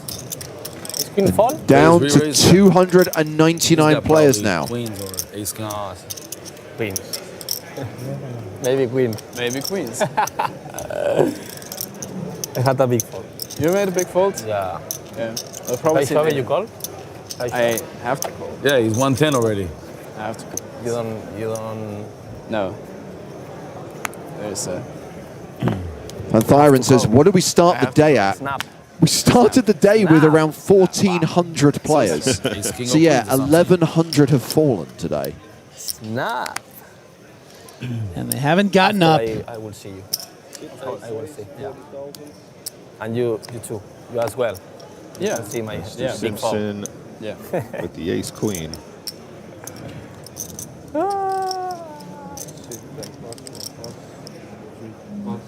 It was good. It was disciplined. On the line. If he open, I shove it. Sosa asks, is good English good enough? Yes, thank you for your question. He saved you, really. He's got a big hand. Maybe. He saved you. Maybe not. Maybe Maybe 3-bet 6.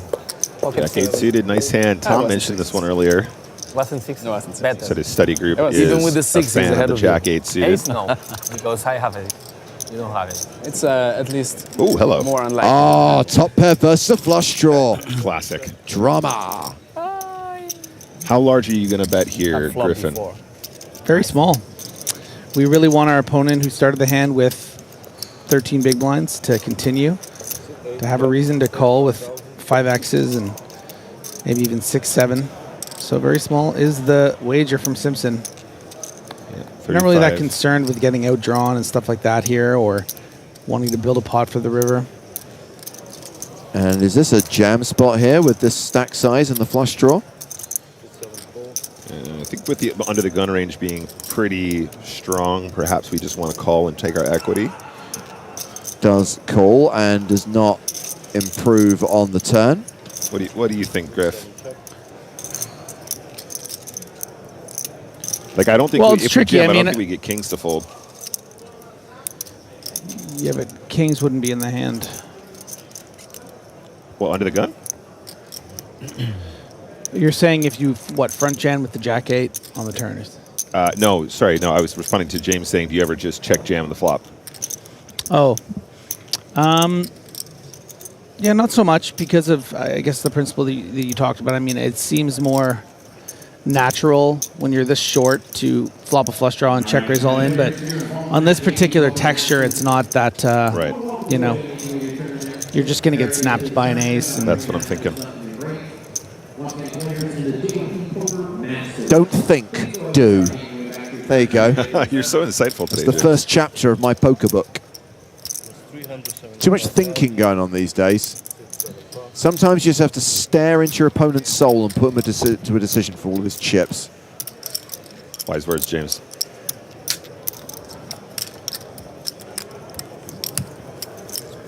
I saw David Lappin floating around earlier. I think we may have a little bit of Lappin on the stream for the last level of the day. Clapping for Lappin.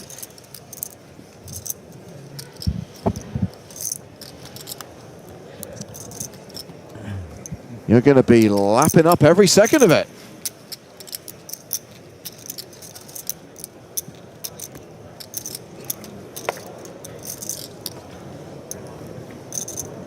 What time does coverage start tomorrow, James? Is it 12:30?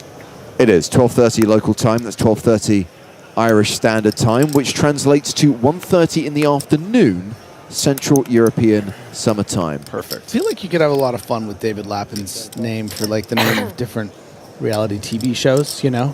Like if he had a string of different... Like if he was really into lapping it up. Geography, you know? Yeah. Mapping with Lappin. Mapping with Lappin. You know, if he was like one of those people that you hire, like professional, like cuddlers, nappers, could do napping with Lappin. You know, he could do a sort of a maple syrup type show, sapping with not Lappin, sapping with not Lappin, you know? Sapping with Lappin.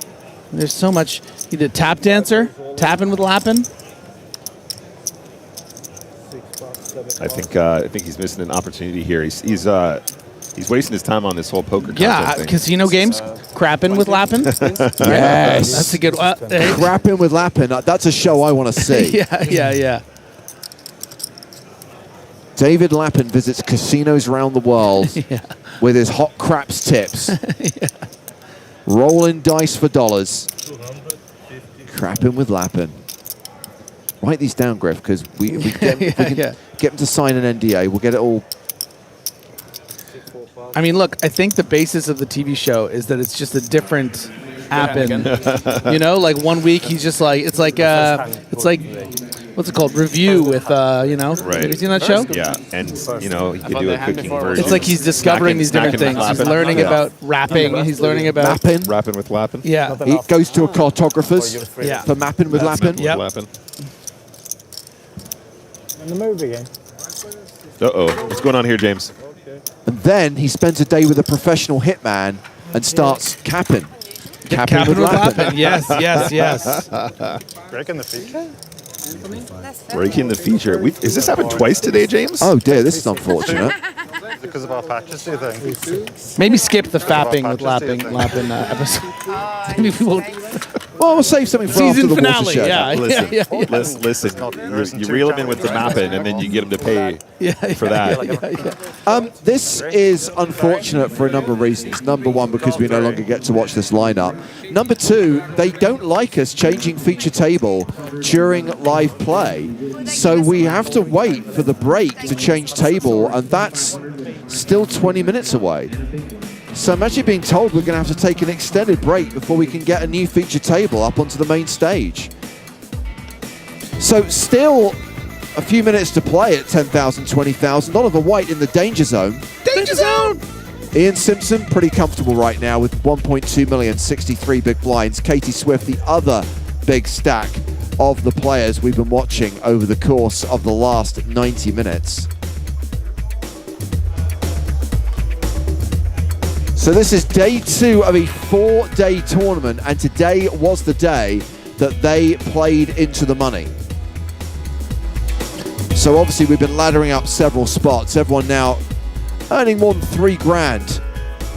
But the big sums are up top, and we've discussed this a few times, actually not quite 3 grand, 2,980, near enough 3,000 euros. But look at that first prize, 600k, runners-up prize just over 300k. Top heavy, and also that disparity between second and first, it's causing a lot of controversy. That's all I'm going to say. Yeah. Some people like top heavy tournaments, some people like that big first prize and like that difference between second and first. It is unconventional in this day and age. It's a little bit old school, and it'll be interesting to see what dynamic it creates at the final table and whether a deal is struck when we get short-handed. Just out of interest, Griffin, it's the first time we've had a chance to talk about it all day. A small min cash, a huge first prize, big jump from second to first. Your thoughts on it, briefly? Yeah, I would have preferred to win the 600,000, you know, to settle for 2.6. It's just the way it goes sometimes. Yeah. That wasn't the question, was it? No, it wasn't. I think the prize pool's brilliant. Let's go. Winner 600K. Why not? Okay, quick update on the PokerStars Live League coming up. Remember, the league runs throughout 2025 and includes the 4 EPT stops this year: Monte Carlo, Barcelona, Malta, and Prague. Full schedule, including dates, in the PokerStars Live app. Of course, the first place on that run is Monte Carlo. That's where we're going next. We will be there for the first week of May, bringing you 5 days of live coverage of the EPT main event. Then it's on to Barcelona in August, Malta in October, and Prague in December. It'll be fun to go back to Malta for the first time since 2016, and confirmation after some rumours towards the end of last year that Prague is still very much part of the EPT, and where this year's season will conclude just before Christmas. As I said, check out the PokerStars Live app for all the details on all future live events, including all the PokerStars Opens, where you can earn those crucial points that see you work up the PokerStars Live leaderboard. Now remember, 3 buy-in tiers, just as we have as the big online series. So these are the top 10 right now in the low buy-in tier. So these are the low buy-in tournaments, the current top 10. Prizes for every leaderboard, and remember, the top 10 in each tier go through to that final competition, a Team Pro contract up for grabs. One of those 30 players is going to earn it. This is how things stand in the medium buy-in tier. Any names we recognize there? Anyone we know? Sturba. Starte, our Campione champion. Absolutely fantastic. Of course, it's still early days, guys. We're only in the still first few months of 2025, and this runs all the way through to December. I'm sure we've seen Demidenko as well. I imagine we'll recognize a lot of the names on the high buy-in leaderboard. Yeah, Clemens Loiter, the current leader. Umberto Ruggieri, 4th. Sam Grafton is inside the top 10 right now. And 3 Finnish players inside that top 10. I got a fun fact, James. Umberto was on my team at the Open Day in Barcelona. That is a hashtag fun fact. So yeah, guys, we do have a slightly longer break than we would have liked, but we will be back with one more level to play tonight on the second day of the Irish Open main event here in Dublin.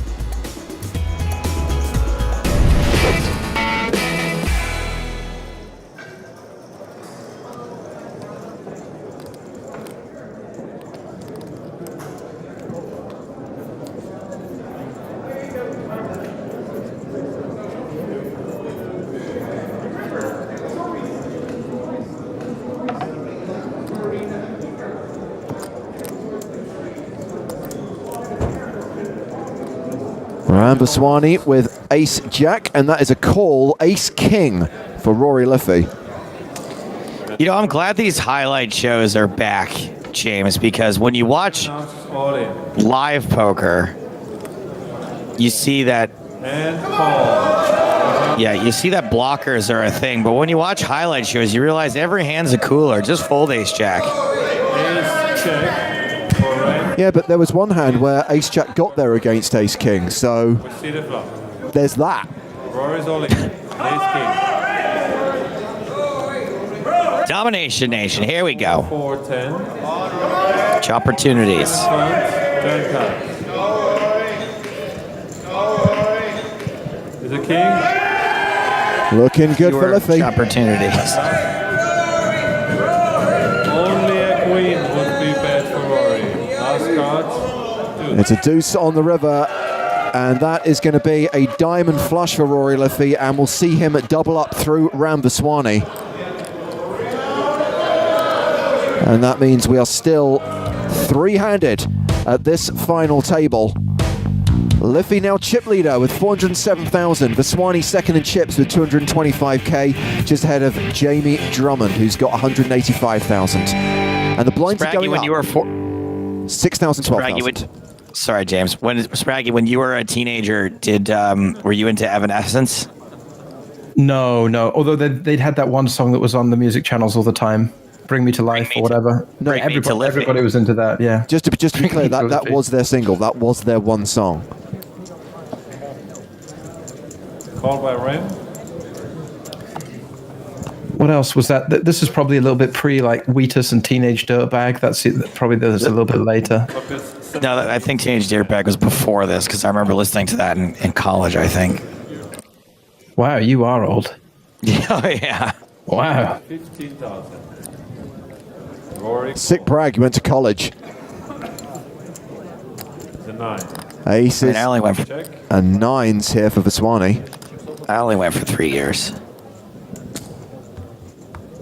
Rory bets 30,000. And all in from Ram. Wow, the nonchalant all in. Trying to look weak to be strong. 9. Ram announced all in.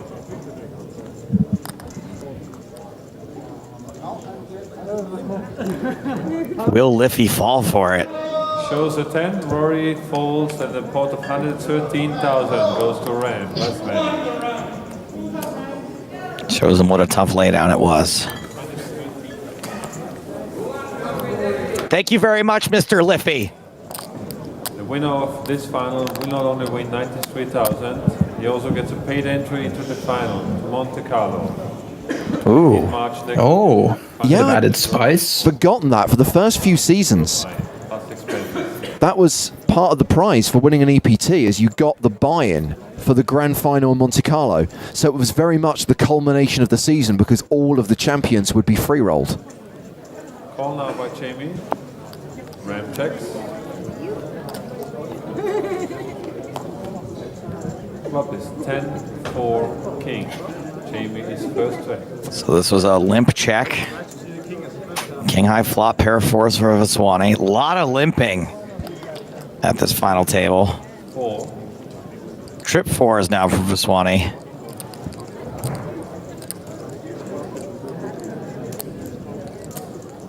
Jamie bets 15,000. Drummond undeterred, making the bet with the ace-6.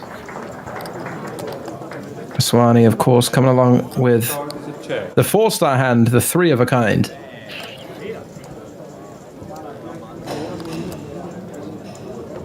Jamie checks. Ram. Drummond checks river. Vaswani's going to bet, and you would imagine we're going to see a fold here most of the time, and we do. Goes to Ram. 93,000. This was the last hand in this round. We're raising the antes and the blinds and change the dealer.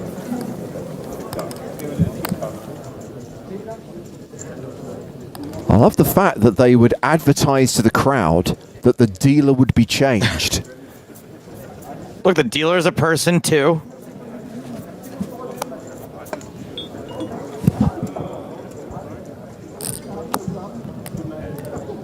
10 points, Joe, with no cash value, unlike these ones. Can you name the dealer at this table? I haven't seen him or her yet, so I can't. It's a she. Ram is first.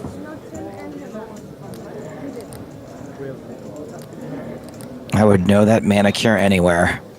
Ram bets 10,000. 3 hearts on the flop. I cannot name this dealer, James. That is Marina Rado, who is the wife of Thomas Kremser. And Marina was the original dealer on Late Night Poker in the late 90s. Thomas, of course, the floor man on that TV show. To 50,000. And Ram folds. Money goes to... I feel like a husband-wife dealer tournament director wouldn't fly at this point on the same table. Well, no one's flying right now.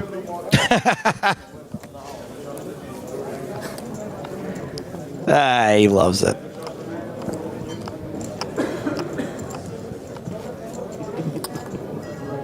So still three-handed at the final table of EPT1 Dublin, October 2004 at the Merrion Casino. And that looks like kings. See, if that were me, I'd have wished that I hadn't been laughing when I looked at the kings, because now I'm all serious. What do? Keep laughing? Get serious? You're screwed either way.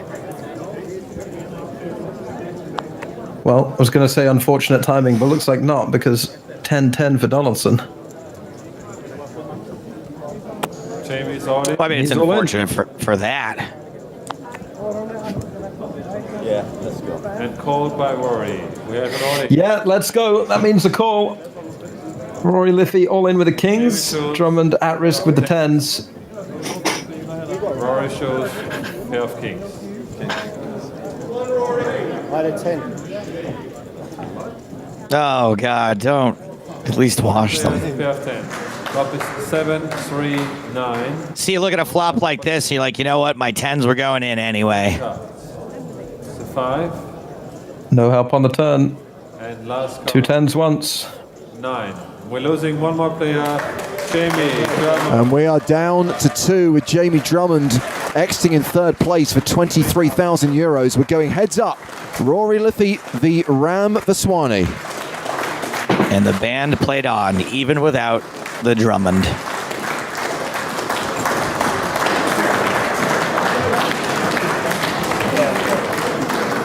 This guy pretty handsome for a Ram.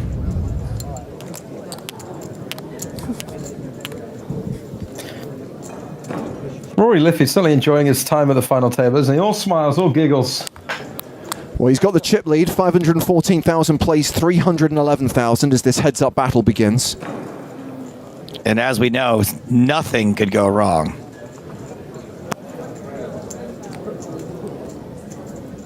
Ram calls.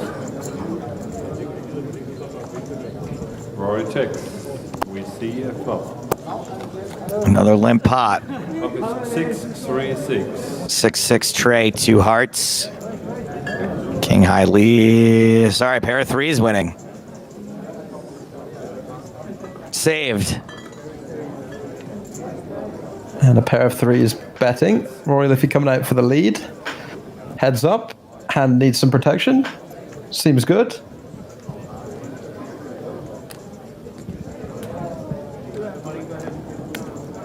Vaswani counting out chips. Double the bet. Raising chips. Raising up chips. Thank you, graphics. Something Mikey's going up. Not many people find themselves saying during these season 1 shows. Check out the poker being played.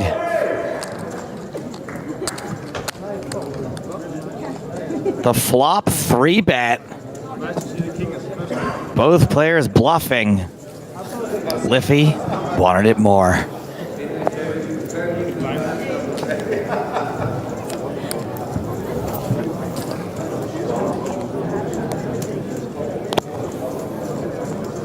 I saw a king. What else? A 9, and they're both hearts. Raise it to 36,000. Up against AQ.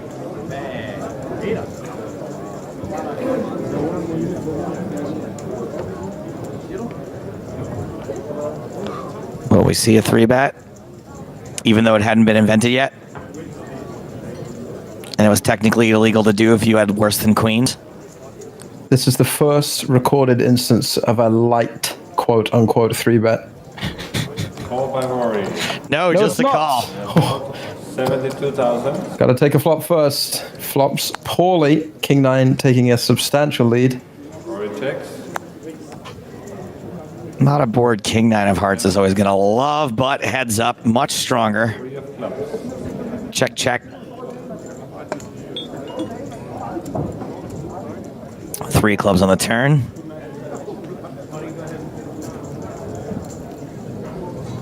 Liffey. Living Liffey on the edge. Makes the bet. That's 50,000. No spades in sight. You'd imagine once Ramvaswani's checked, he won't be going anywhere just yet. But it's 2004. Anything could happen. Could be all in. Could fold. Could be playing for points, chips, money. 172,000. River card. Glory. Make the call. King River. Glory trophies and big monies. They're up for grabs when you play on the EPT, Spraggy. All in. Wow. Liffey shoves as a bluff and gets snap called by Ramvaswani. And that is going to decimate Liffey's stack. Whoa. And arguably the biggest part of the final table so far, and the crowd unusually silent. Yeah, it's hard to gauge how long in real time this has actually taken. You know, because we've seen that with final tables that go the distance. No matter how enthused the crowd are at the start, after 8 or 9 hours, fatigue sets in. I think we can already see that the number of spectators has dropped significantly. This could have been one of those epic back and forth heads-up battles, which has just been reduced to like 4 or 5 key hands for TV. I mean, if they're limping every pot, that story totally checks out. I think you observed at the start, Spraggy, that they were relatively deep as well. So again, this could be a full-length final table rather than a turbo affair. Yeah, absolutely. And we mentioned the more passive play style as well. You see there, like ace-queen doesn't get 3-bets, so naturally all the pots are going to be limped deep. You know, you're not really creating action, driving action. So I'd imagine it took a little while to... and that's interesting as well, James, in terms of like structures over time. Yeah. Like how to adjust structures so that you're coming in at reasonable times. But as playstyle changes, I guess the structures kind of, you know, are going to be affected. You know, I just recently had to create a tournament structure for a movie I was working on. And you can listen to the Poker in the Ears podcast to find out more about that. Ramvaswani has shoved. And even though they have the same hand, they're drawing to the same straight. Liffey It reminds me of a scene in this movie I've been working on. Well, here is a trivia question, by the way. Can you recognize the gentleman who sat behind Ramvaswani, currently peering over his shoulder? I was trying to flick him over. Lara Flynn Boyle. Gentleman. Might have been winning. I might have been winning. Okay, next time... Rafe Fiennes. Next time there is a shot of Ramvaswani, I want to see if anyone can recognize the gentleman who is sat directly behind Ram and occasionally is peering in to see what's happening at the table. Okay. We said there'd be some familiar faces in the crowd. I appreciate that his face may not be that familiar, but when I tell you his name, you will recognize it. 40,000 now. And now they change the angle on Ramvaswani just to thwart me. All in by Ram. Are we going to flip for a win here? Potentially for the win? There he is. Oh, that is a Scheinberg. That is Mark Scheinberg, one of the 2 founders of PokerStars. A rare on-camera sighting of a Scheinberg. And called by Rory. Oh, we've got a call from Rory. And Vaswani with the ace-5 If he wins, he is your champion. So this is a unorthodox race, but it is 2 overcards against a pocket pair. Like Ash G's versus GeoCities. And it's an ace high flop, and that sees Ram Vaswani move out in front. Turn cards. 7. It is always coming 7, but unless it comes a 4, which it doesn't, Ram Vaswani will win the Dublin EPT. 3 events, 3 winners. Alexander Stevic, John Shipley, and now Ram Vaswani, the second Brit to win a European Poker Tour title. Just over $100,000. 93,000 euros. A member of the Hendon mob takes it down. And yes, it was a final table populated exclusively by players from the UK and Ireland. It was the UK versus Ireland heads up, and it was the UK that triumphed.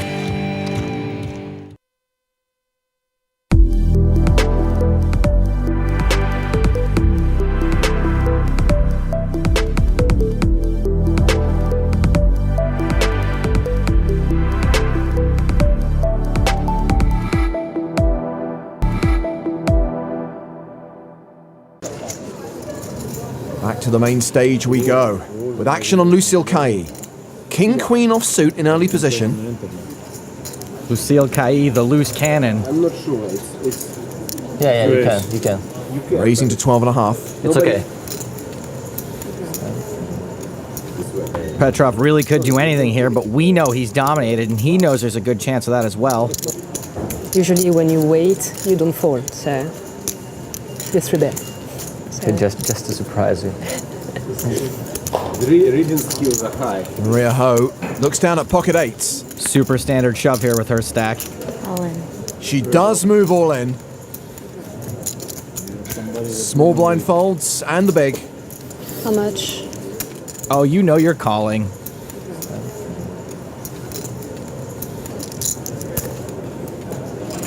I call. Told ya. She doesn't sound particularly happy about it. I think she's just French. The King Queen against 8s. No one's that happy to be racing, let's be honest. King on the flop. Really terrible flop for Maria. She is the player at risk, and she's drawing to 2 outs. Still needs an 8 on the river. Cailly improves to a straight and busts Maria Ho. Thanks. Good playing with you guys.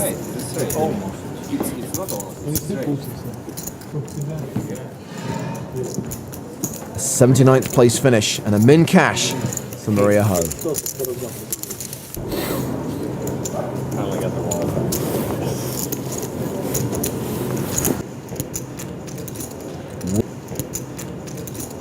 Will continue. He bets 16,000.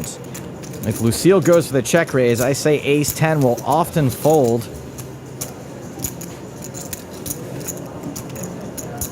Well, those are calling chips. Especially because this board is pretty dry. She does call. Let's see what the turn brings. Another jack. Cailly improves to a full house. She checks again. Lucille's not so much being deceptive as she is just trying to not be completely obvious, which is what leading out would have been in that case. Artanano check behind. River for free. The 9 of diamonds. Lucille knows he's more likely to call than he is to bet in this spot. Time for Lucille to take Artanano for a ride on La Rue de Value. She bets 37,000. Artanano's played this in such a way that he has to call. People would float the flop with tons of gut shots. She could easily be turning queens into a bluff or betting a smaller ace for thin value. He calls, and he will see that he was behind every step of the way. Well played by Lucille. Great bet on the river. I think she's right. He probably would have just checked behind. Again, standing out of his chair, Chev. It's not a diamond, it's a heart. Larachev needs an ace or a queen to survive.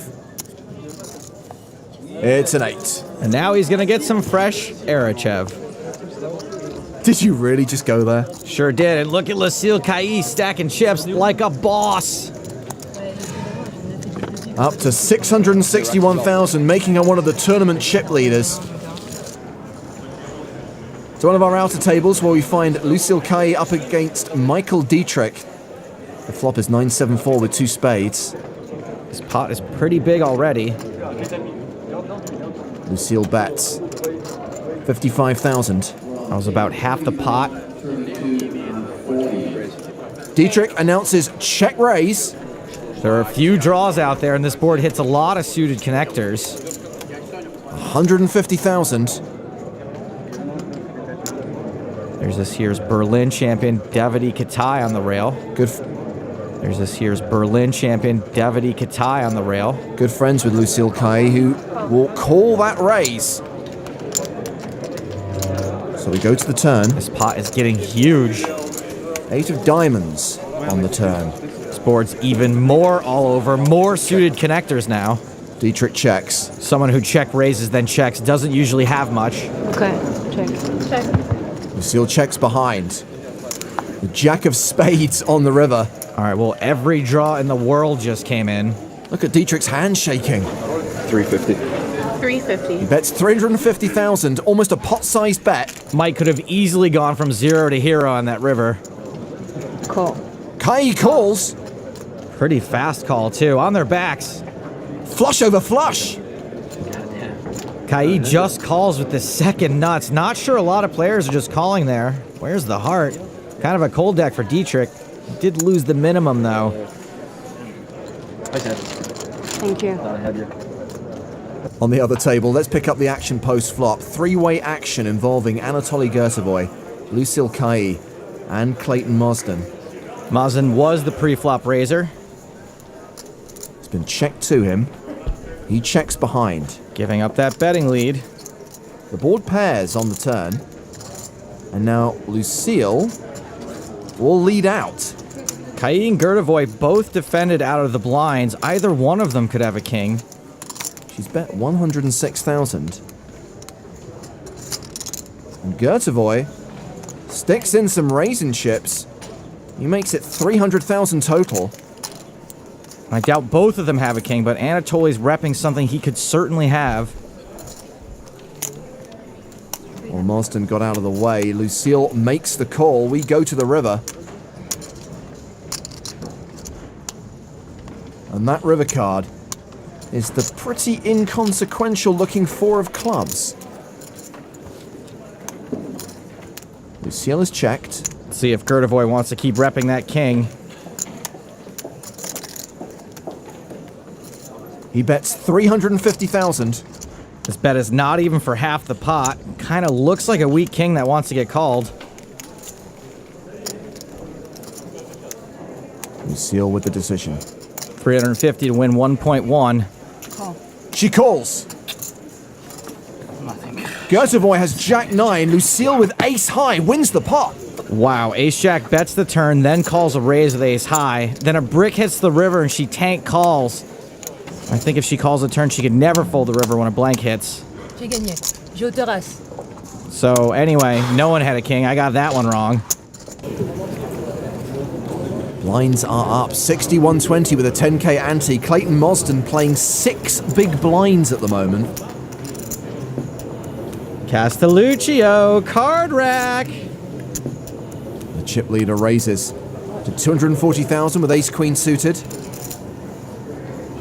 This is a really gross spot for Clayton. He's short enough to get action from worse. He shoves. With Sergio stack, he could certainly be opening with worse. Lucille Cailly has pocket 9s in the small blind. Now, this hand is full of more gross spots than a hotel room bedspread. Call. She flats. Caprioli gives up the big. I think calling's the right play there. Back on Castelluccio. They're deep enough she can still get away from this if he jams and you're not playing a massive pot all in against the only guy who can bust you. It would be ICM suicide. Castelluccio has called as well, so Mosden's all in, and there is potential action on the side between Cailly and Castelluccio. Is it just me or does some of those dudes actually look pretty good? 730. 2.4 million in the main pot. A Jack 6-7 flop. Not a good flop for Mosden, and he knows it. But he may not know he's actually surrounded by a bunch of men. Well, small bet is perfect here. If Castelluccio calls, he's going to have her beat almost every time, but most of the time he's going to fold and she can protect against overcards, just like she's doing. Castelluccio folds. Nines. Mosden has 5 outs. He needs an ace or a 10.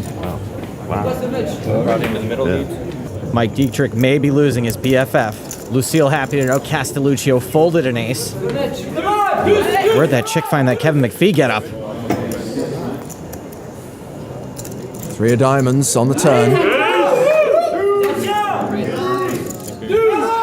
She can smile.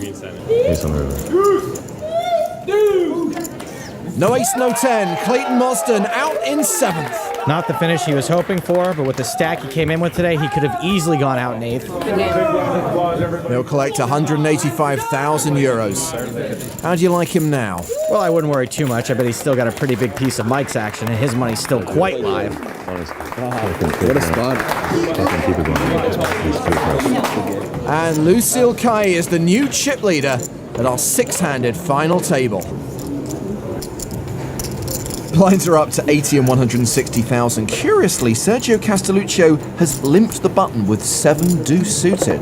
Castelluccio's played pretty well all day, but I am not a fan of this at all. No reason to get fancy, but like I said before, sometimes losing a big pot can make you do some crazy stuff. Mosen is called out of the small blind. Lucille Kai checks her option. We're going 3-way to the flop in an unraised pot. It's a little deceptive where Lucille didn't raise. Good way to balance her range. The flop is 8, 10, 7. Castelluccio has the best hand. Mosen's whiffed. Lucille's also whiffed. Not going to stop her betting though, 190,000. She does have 2 overs and a gut shot. Here comes Castelluccio, raising to 530,000. Ah, the old button limp bluff raise. Motion accidental exposure. Oops, Mosen accidentally showed his cards as he folded. What's Lucille going to do with her top air? Now, it might look like button clicking, but bluff raising, bluff 3-betting are just things you have to throw into your game sometimes. This is a good spot for Lucille because Sergio limped pre-flop, which means he can pretty much never have an overpair. There is the re-raise. It's a 3-bet to 1.38 million. Which one of those two wasn't the lady? Castelluccio folds. Look at that, and the guy who needs the wig isn't wearing one. Lucille now up to nearly 5.5 million.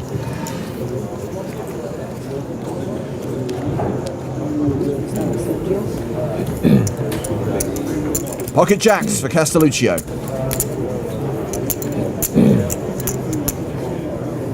Under the gun, he is raising to 320,000. 6-8 suited for Mosen Tirania.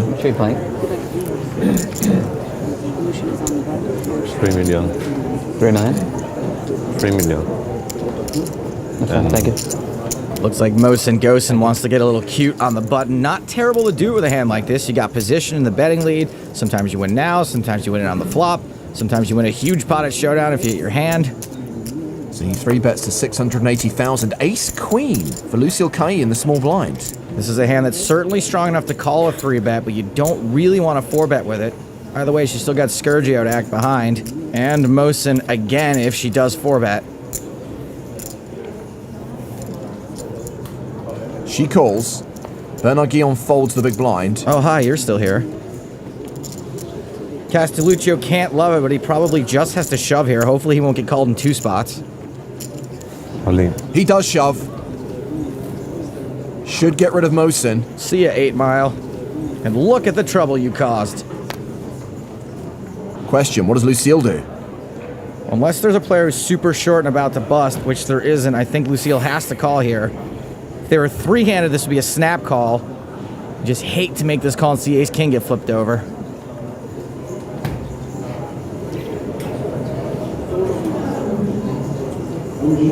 A call. She calls. A few hands ago, Sergio Castelluccio had the chip lead. Now he's on the verge of going out the door. He's slight favorite, but it is a flip. And you can just read the stress on Lucille's face. You can tell how important this is to her. Castelluccio also sweating it just a little bit. Castelluccio needs the jacks to hold. 5 cards to come. The flop is 3-10-9. Jacks are holding. 2 diamonds on the board. Lucille does have a backdoor flush draw to go with her overs to the board. There's a queen on the turn. There is a 6 sweat for Sergio to make it straight, though. Un deux, c'est bien. He can win with a king, a jack, or an 8 on the river. Will he double up? Will he survive? No. Castelluccio busts in 4th. And Lucille Caille takes the tournament chip lead. If you don't think women are good for poker, that's the deepest final table rail I've seen all season. Castelluccio will collect 400,000 euros for 4th. And that stressed look isn't so stressed anymore. It's a 3-handed play at our final table. Action on Mohsen Charani on the button. He folds. Lucille Caille in the small blind. There's 10 deuce off suit. Now, it looks like Lucille's thinking about raising this. Typically, I'd give her a speech about how it's okay to fold your small blinds sometimes, but Bernard Guillon has been tighter than the legroom and coach, so I'm actually okay with her raising his big blind every single time. Well, she does raise to 390,000. Bernard has a hand, ace-8. Now, if Bernard calls, Lucille has to know he's got something pretty decent. This guy hasn't played a hand since... I don't think we've actually seen him play a hand. He calls. Let's see a flop. Ace-5 jack, top pair for Guillon. Now, I know she won't do it, and I know I can see the whole cards and everything, but I'm all for check folding this once this ace hits. Lucille bets 430,000. Well, Bernard certainly can't and should not fold this to just one bet.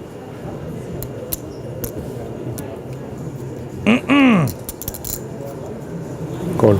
Yeah, he got it. He's still with us. All right, Bernard. I was starting to wonder about you there, buddy.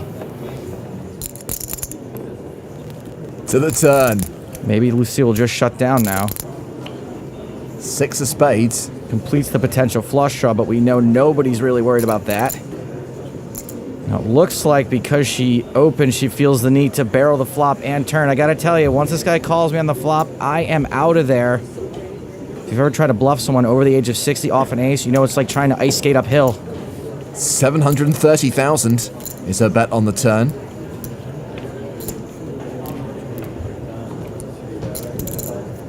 All right, somebody just get near the defibrillator. Not a code red yet, just get over there. Wow! Guillon folds! What?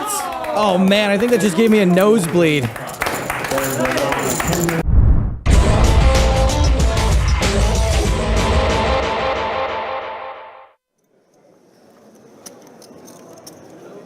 And this looks like a great spot to squeeze, right? Like, you're not always going to have kings here. Sometimes you're going to have some offsuit aces. Squeeze a bit light. But Yeah, this time... What did I say, Joe? The good players, they have the goods. And Romero has been active enough that he is capable. You know, his image is such that you're capable of a squeeze. Of course. Puts in a very defendable hand, Queen Jack suited. Maybe... I don't know about this, but maybe thinking that since Romero can be quite active and he doesn't want to call and potentially get a call from the button, maybe some thoughts of an old 4-bet coming in here, but that might be pushing it.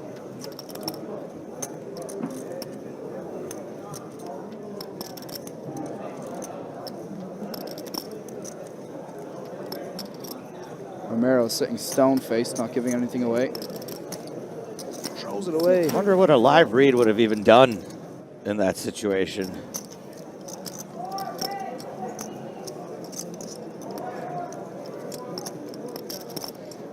And Samson surely can't do this again. Yeah. Surely isn't going to run into the buzzsaw. 2 hands. Oh, boy.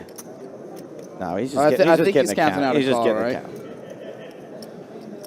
So instead of running into the buzzsaw, he's going to slowly walk into it. Yeah. Yeah, you know, obviously we can see Romero has kings here, right? But I think it's reasonable to see Samson go call. 10-9 suited is going to play really well. Double check, double check. Yeah. Always going to double check. Double check. Oh boy. Oh, boy. my God. Wow, so Romero flops the boat, and Samson flops the flush draw, the no good flush draw. We're at least going to see a streak from this. Oh, boy. But I feel like there's going to be a whole lot more. Romero, you can see that chest puffing in and out. I had a really hard time controlling my breathing. I had that as well. I hadn't played live poker in a good while. Yeah. I was playing a hand, and I'm like, oh my God, my chest is going to explode. But you also get it when you're bluffing, right? When you're bluffing, when you have value. Quick call. For Really Samson small C-bet. Quickly called. Oh my God. But Samson, wait, but Samson what? Has outs now, right? Oh, there's outs, but there's two of them. Unless there's any outs been folded. I mean, 5% is a lot more than you should have in this situation. Samson's made his flush on the turn. This is a dangerous, dangerous card. Samson has to double check now.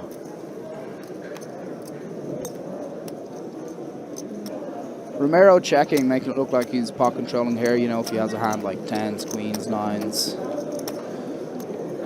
Maybe even aces sometimes. His opponent could have some 2 pairs. Samson shoves. Romero's going to snap this off. Romero calls. The bad news. Oh my God.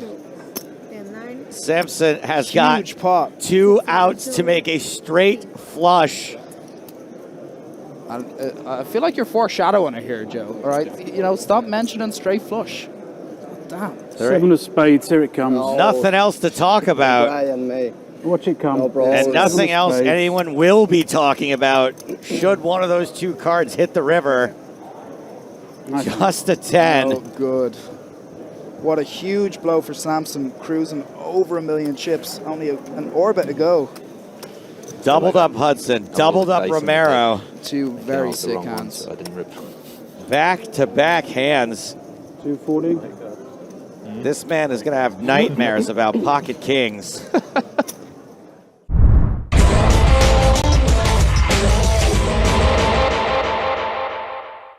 Folded around to the blinds. Vatsaira's in the small blind with aces. You want to try that again? Ooh! Actually, it was better when you were muted, I think. Yeah. Oh, would you like me to be more quiet? Maybe Irish Open edition of AASMR. Oh, here we go. Ooh, looks like I'm going to go for the orange chips. What are the oranges worth? I don't know. 500? Somebody almost broke character there. There must be a... Uh-oh. Yusafi with ace-king in the big blind. So he...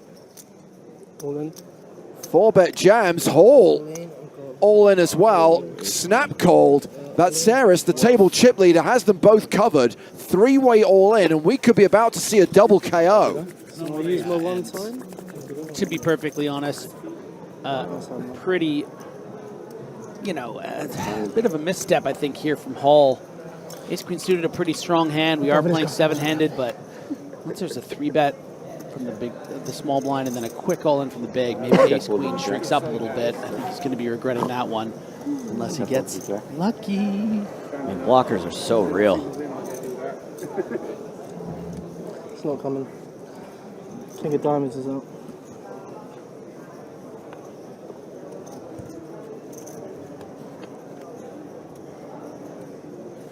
Flop is Jack 7-6 with 2 spades. Not looking good for Yusafi and Hall. 10. There's a diamond. 10. Put a 10 out there, so anyone can win. 10 of diamonds. Who? 10 of diamonds still. 6 outs, really? Crazier things have happened in the big sigh of relief, or stress rather, from Vatsaira. If aces the get relief cracked comes here, later. I'm taking the rest of the night off. River card 2. is a queen. And that is going to be the double bust out that was most likely when the money went in. Both Yusafi and Hall eliminated. And a huge pot for Konstantinos Vatsaira, who's now going to have more than 1.8 million.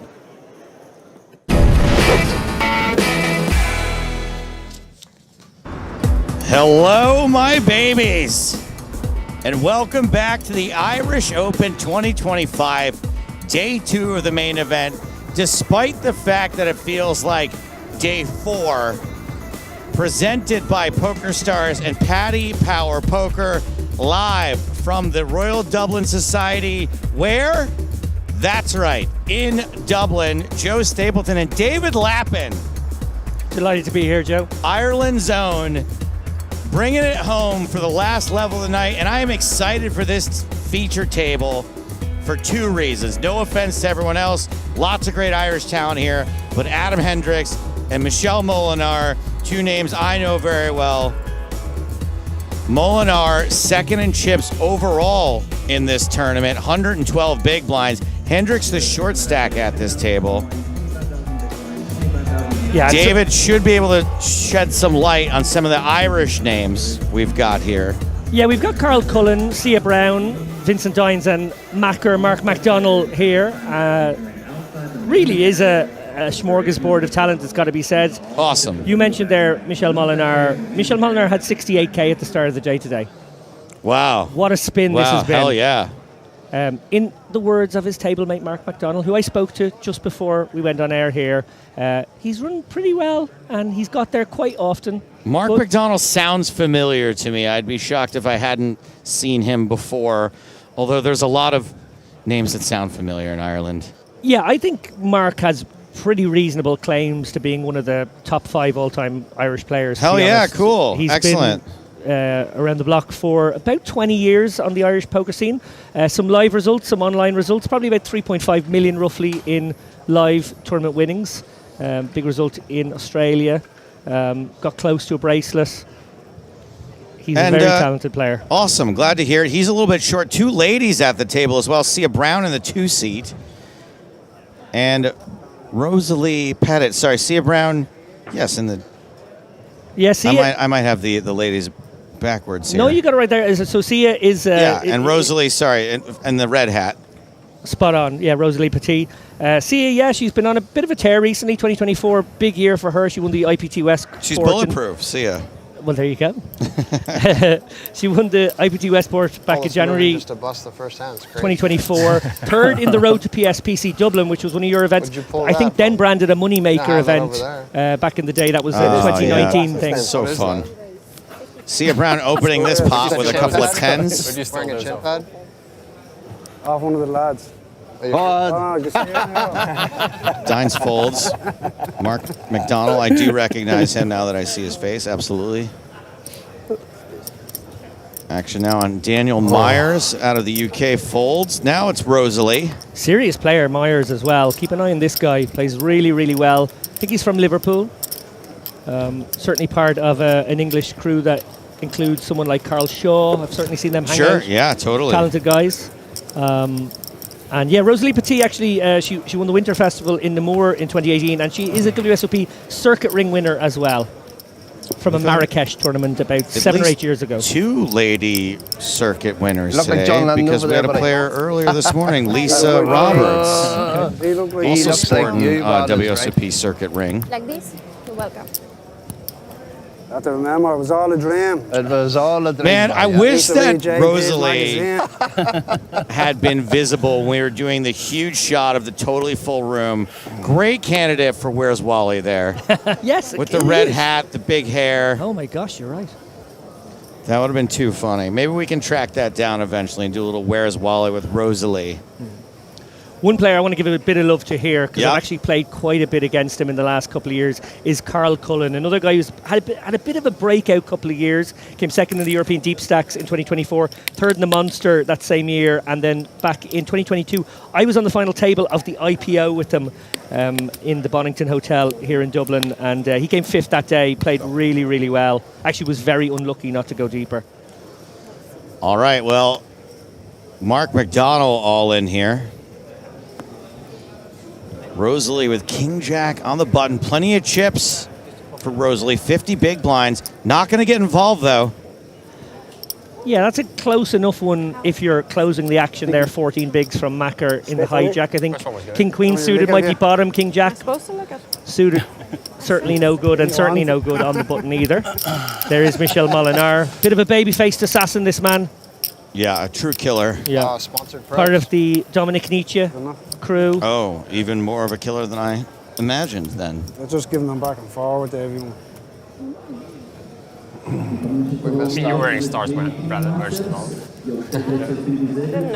Tell us a little bit about Adam. I know Adam less, actually. I'm a big Adam fan. Now, Adam's also on like a ridiculous heater, I believe, over the last X amount of time. I couldn't say for sure. But what I really like about him, and this is just a personal anecdote, is that I was playing at a card room in Texas.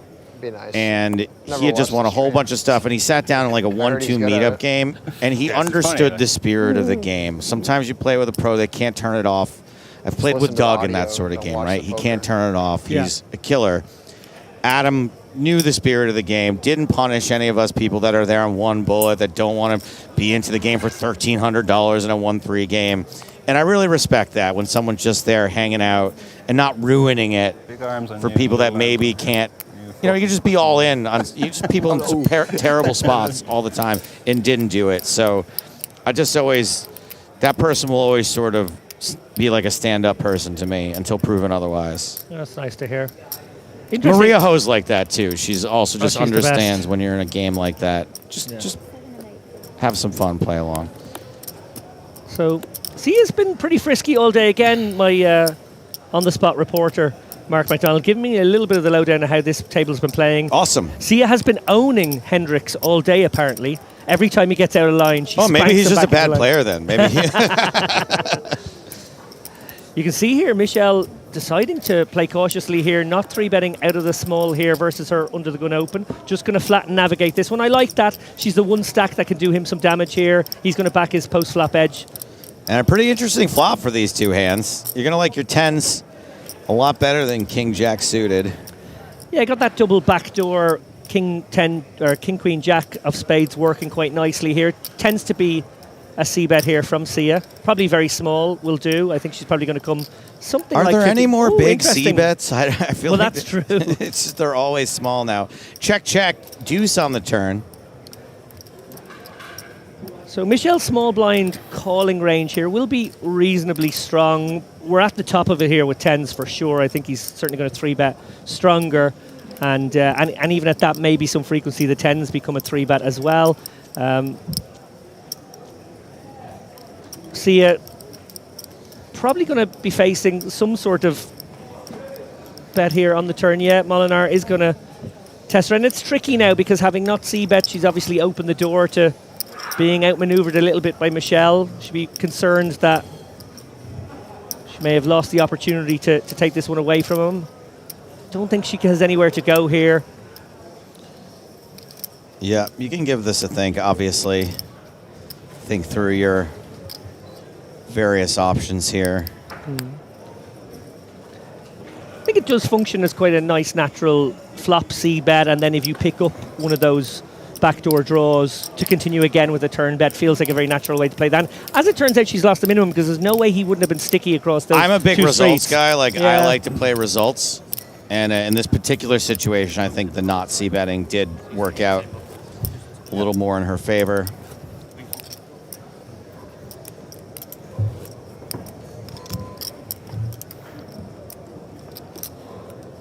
So this will be the last level of the night. Arguably, we should play some more. But it's been a long day for everybody. I'm certainly quite content for this to be the last hour of play. Sorry. Yeah, interesting decision by the organisers to stop after 9 levels today and give the players a little bit more time in the crack den, getting a good night's sleep, maybe getting a meal after they bag up. But it is going to probably mean fairly relentless and maybe even 1 or 2 late nights over the weekend now. I'm a guy who, in my personal life and my professional life, loves to kick the can down the road. So this is a tomorrow problem ending after only 9 levels today. That's tomorrow. That's a Monday problem. Here on Saturday, we're fine to quit around midnight. Well, I only got an hour left. Yeah, if I had to guess, I think there's probably about 21 levels left in this tournament after today. And that's a lot to get through in 2 days. That is a lot. I mean, just for perspective, we're talking about 9 today, and that means we have 21 to split up between 2 more days. That's 2 longer days. And you've got the setting back up for the final table bubble going hand for hand. There's a few things that can delay things along the way as well. Just like today, we had some delays. We had a slightly longer break. We took some unscheduled breaks. Picking over, was it? No.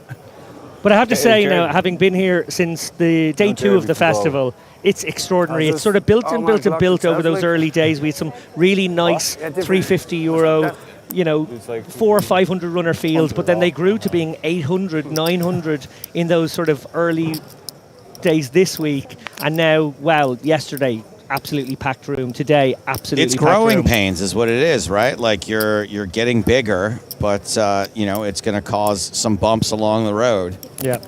No, and it's a huge job here. The staff, obviously, there's hundreds and hundreds of staff at the event, and they're putting in a long stint to make sure all the players are being well looked after, and I think it's been a great festival so far. Michelle's opened this pot, ace-10 from the cutoff, and has gotten through to Vincent Dines, who's going to defend 9-8.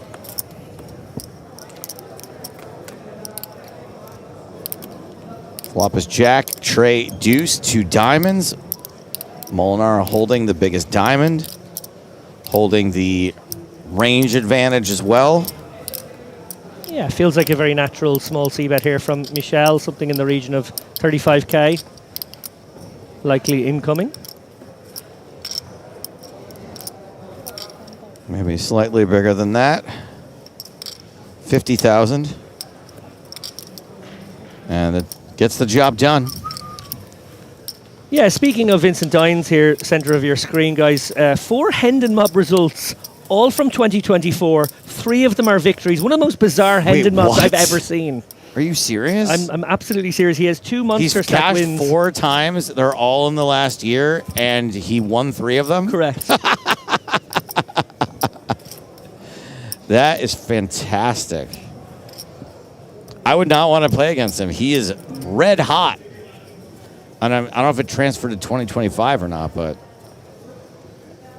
that is a hot streak you do not want to mess around with. There was a Brazilian guy we had on a stream one time. He went deep in some event. I can't remember. Someone will correct me. But in his interview, he said something like, I've made 37 final tables in Brazil, and I've won 34 of them. And I was like, that can't be true. And I looked it up, and it was true. Wow.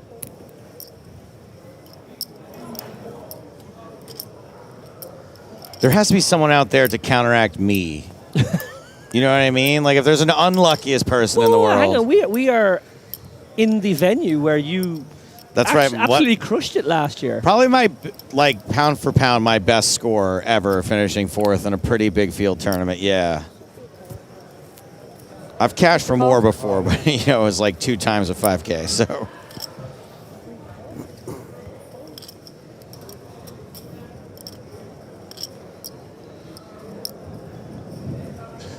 So we've got button limp here. Limp from Brown. Interesting. Obviously recognizing that Macker's playing something in the region of 14 bigs here. Didn't want to get shoved on, but does allow him to realize the 6 tray equity. Not going to cause much damage on this flop. Actually, don't hate the idea of constructing a limping range on the button here. It's quite deft from Sia with these 2 particular stacks to her left. Now, she did try to raise this hand. It just wasn't a complete raise, so it got ruled as a call. But nothing. All the tricks. All the tricks. Just we have seen people do that by accident. 3 cards. Yeah, it's a before. good one. Huh? It's a good one. Yeah.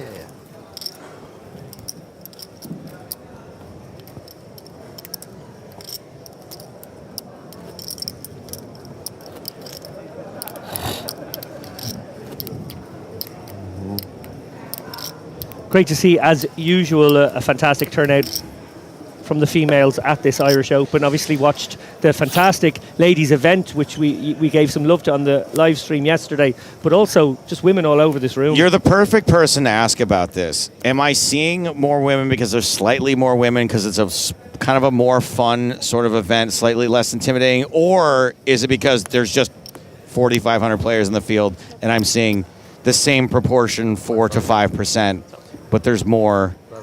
I think there's more than 5%. So in Ireland, there would definitely be more women generally in the right? game. Yeah. Of all ages as well. Hell yeah.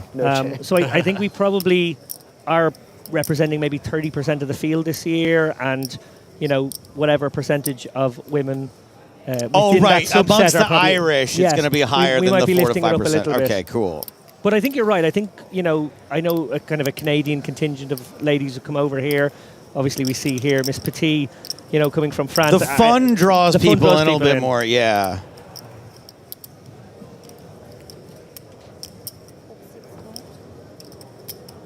David Murphy on YouTube says, no decent women scene in Ireland at the moment. I'm going to allow that because it's Chat Pro Saturday and everything the Chat Pros say is correct. So, unfortunately, there is no decent women scene in Ireland, ATM. As we have the King 8 flop here. 5's good for now. Yeah, pretty natural c-bet here for Petit. Myers in a tricky spot here, flatting, obviously, Ace-10. Somewhat disguised, strong holding, but he's up against an under-the-gun raise.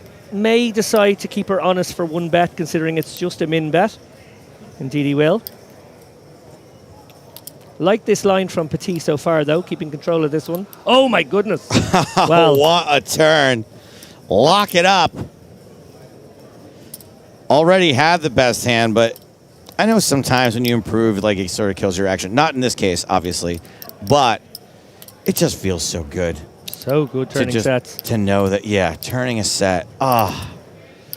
Especially when it's a full house. Especially when it's actually about, if I could read the board correctly.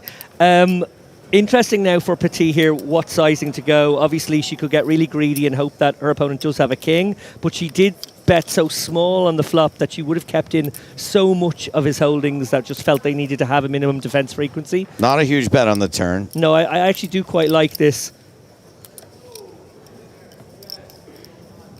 And this is kind of tricky for Myers here, facing a second barrel. Probably lets it go. These 65-8 kind of precious for him right now with the stack. Absolutely. Yeah. David, I do want to give you a chance to talk about the chip race a little bit and maybe get the word out there. Oh, I was hoping I might make the feature table so that I could actually stare straight into camera with. Where's my camera? Which one's my camera? Like a sandwich board. Yeah. Well, you got this. You got the conch right now, my friend. So please. Oh no! Look, we posted the news there a couple of days ago that we will be departing Unibet at the end of May. We had a great run with them, great company, another one of these great companies operating in the regulated markets, doing things the right way, squeaky clean, not like some of the people out there I like to give out about in articles. And look, I wish them all the best going forward. The company was bought over by Français de Jeu in the last 6 months, so there's a bit of a shake-up going on. What does that mean, French of the day? I think it means Français de Jeu, so it's like play of game. Sure.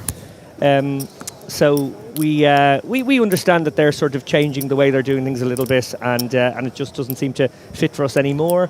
And so you're a free agent. We're in the shop window. Yeah.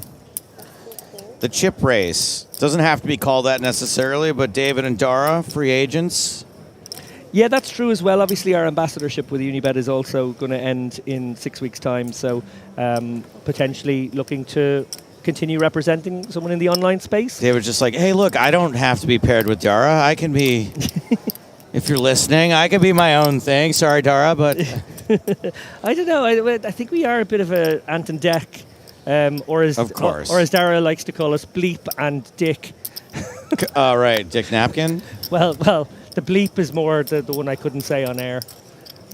What is his nick? Write it down. So it's Ant and Dec, and then there would be Bleep. Oh, I see. Okay. Dick, yes. Does it end with a vowel UNT? It's a C word. Okay, yeah.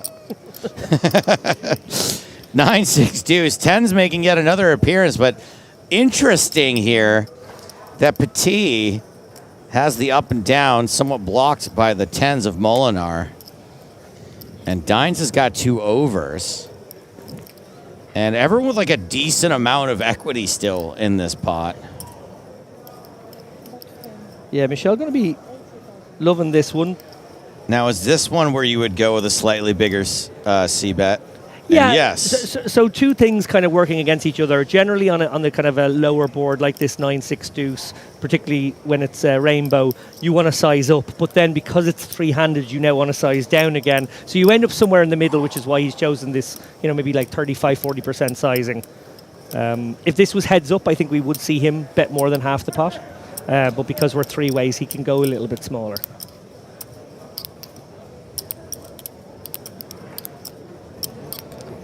Dines could get himself into an awful lot of bother here. It was a very optimistic flat in the cutoff. No bother. Fortunately for him, he did not choose larceny that time because he would have been met with some resistance, I feel. Petit now, very interesting. Obviously, the 10 is the action card here. But if a 5 were to roll off as well, Molinar mightn't see this coming. Oh, you think he'd see? I think it'd be pretty disguised, no? No, I don't. Yes, as well. Oh, I don't think he'd see it coming. Got it, yeah. It is the jack, though. Queen jack. Ah! So mad. Dines must be so mad right now. Michelle still has plenty to target for value here. Obviously, he's up against a big blind range. That will be a wider range of hands that Petit can have called with. So there will be some 2-pair combos in that range. But similarly, he can target a hand like 9-8 here, 9-7 for value. Maybe even, get an A6 to call, something like that. So I think he's going to continue as if he is the best hand, and indeed he does. Also charging the draws as part of that line, which is very important as well. 150, unlikely to shake Petit here. 8 outs, likely all to be good. Yeah, perceived out, sure.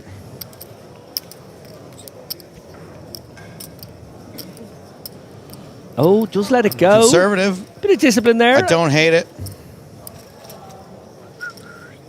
I definitely don't hate it. In position, it's a mandatory call again. Out of position, it is a little bit more difficult to get the value you need to justify it, because while you kind of don't have the immediate price, can you get that extra bet out of your opponent out of position? Sure. Not always. So You haven't played a hand all day? Don't know how to play. Just the flush. Push. That was the only hand you played, right? I have to get lucky, but it's all about getting lucky, you know what I mean? I have to say, I love Carl. So if you want to hear an absolutely crisp example of a inner city Dublin accent, Carl Cullen's voice here. This is a Dublin accent, a proper Dublin accent. Okay, good to know. I'll open up my ear holes. Won't be you, huh? Give you a chance, I'll fold. I think I've had some run-ins with Carl this week.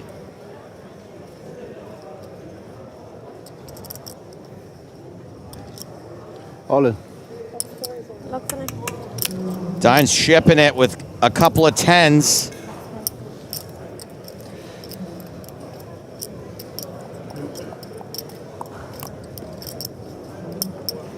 Of course, the hand rankings go aces, kings, queens, 10s, jacks. Indeed. Nuts. On the flop dealer. Scared money over here. He's such a sweet guy, Adam Hendricks. You're okay to flop a straight with that hand, right? I could flop a straight. So Dines up to nearly 20 bigs after that. Now or never.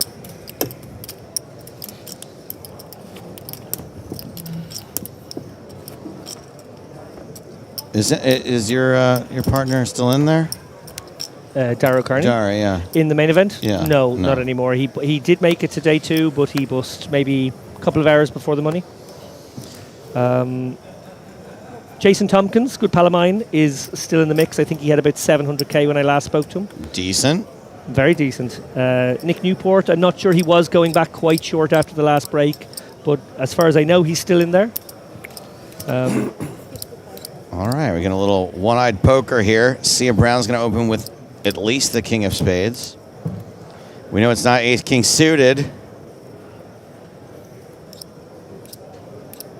pretty tough to get it in here with the worst ace after an open and a lot of action behind. Nay. You know, we talk movies sometimes in here. I'm aware. I had a recommendation from an Irish dealer. I'd already heard the movie was good, but I'd like passed over it a few times, and I watched Kneecap recently. Oh, it's fantastic. Oh man, just hit everything, every emotion you can have in a movie. It's great. A couple of real good love scenes in there too. If you're into that, it's got Mr. Skin, it's got rebellion. It's got comedy. It's got drama. It's good singing as well. It's very clever, like really sharply written, and the lads can act as well as sing. They're fantastic performers. I think they just played Coachella, right? Yeah, they are genuinely brilliant performers. And then obviously Fassbender lending a little bit of star power to that project as well. It's a good venue. I adore him, honestly, as an actor. Yeah, he's very Black special. Bag was so good. I don't know if you've seen Black Bag yet, but 8, 4 deuce, 2 spades. So we know Sia doesn't have ace king of spades, doesn't have king queen of spades.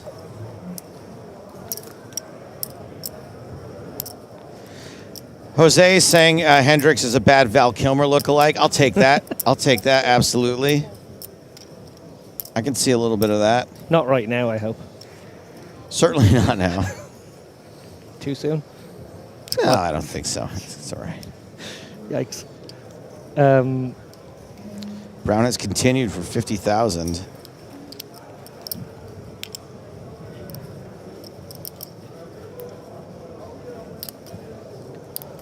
And this is pretty wild right now. So, I mean, we're narrowing it down to pocket kings. Yeah, so this is the classic double backdoor Molinar check raise attack here.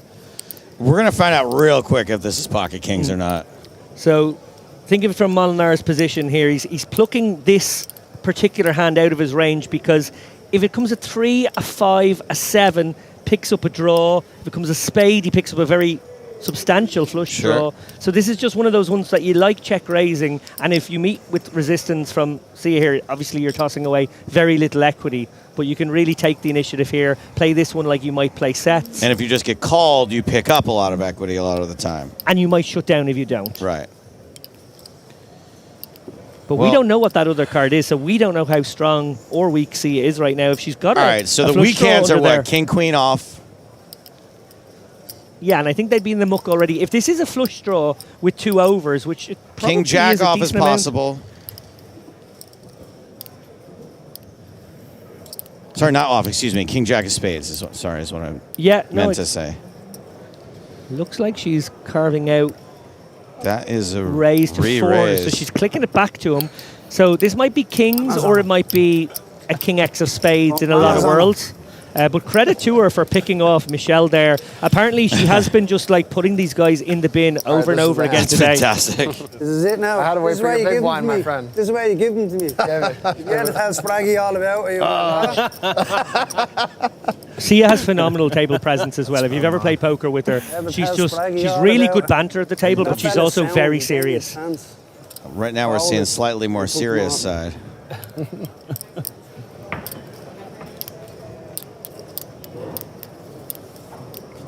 Don Juan writing on Twitch, King Jack off. I do still own the domain name. Good wash, too. King Jack off, if anybody wants to buy it. I couldn't believe it was available. Just taking a gander at the overall leaderboard at this year's Irish Open right now. Irishman has jumped to the front here. David Pollock with 3 million. That is a monster stack right now. Another Irishman, Simon Wilson, I think may be the best young player in Ireland, to be frank. Nice. He went deep in the high roller here the other day. He has been absolutely crushing it on Live and Live for the last couple of years. Really, really ferocious talent. Young guy now. This guy is like Simon early Wilson. 20s, and he is one to watch for the future as an old-timer. Let's keep our eyes peeled for Simon Wilson. This seems like a good get-it-in spot for our friend here. Vincent Dines got 19 big blinds. Ace queen offsuit. He is all in. Will it get through? Yeah, pretty reasonable to shove this one in. I think it also works as a sort of an induce, and actually that gives you another way to get away if maybe two people go all in behind. You can then release the ace-queen. But he obviously You expect likes us to to shut think this one that down. far down the line? Or come on, bro. I got a good hand. I'm all in. King Jack off again. Well, Hendricks is getting perilously short right now. That's the problem. He will be looking for a spot with equity, but he might identify that against Dine's particular range. He wouldn't be in great shape here. Ooh. Oh, well, this probably is a call for Michel. He's got Carl behind him, remember, but he does have that huge chip lead right now. And I think Carl only has about 800k.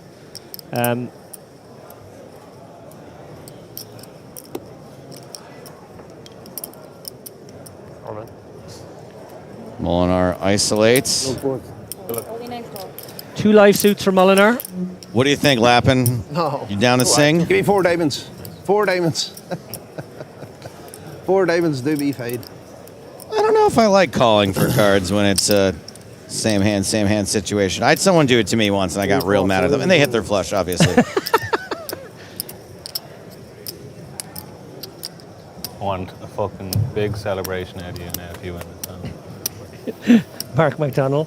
2 clubs on the Offering flop. a, Good for Molinar, who now has a 3% chance to win this outright. Tynes has now got very quiet. Yeah, right? Oh, no diamonds. Eey. That's an evil grin, that's it. That ensures this pot will be a chop. And you know what they say, David? What do they say? Everybody loves the chop pot. Could have been a donkey You there. didn't even get the words right. You jumped the gun. Everyone? Everyone. We'll see Everyone what I'll loves probably it. get lucky. All right, guys, I'm going to need a minute. Don't know what to do, no? Just get lucky. I'm going to need a minute. What? Just get lucky. Who was that boxer I was sitting next to that year? You remember the old guy who was a retired boxer? You're ahead for the bit. When I went deep in that event? I'm going to go outside and breathe some of the air around him.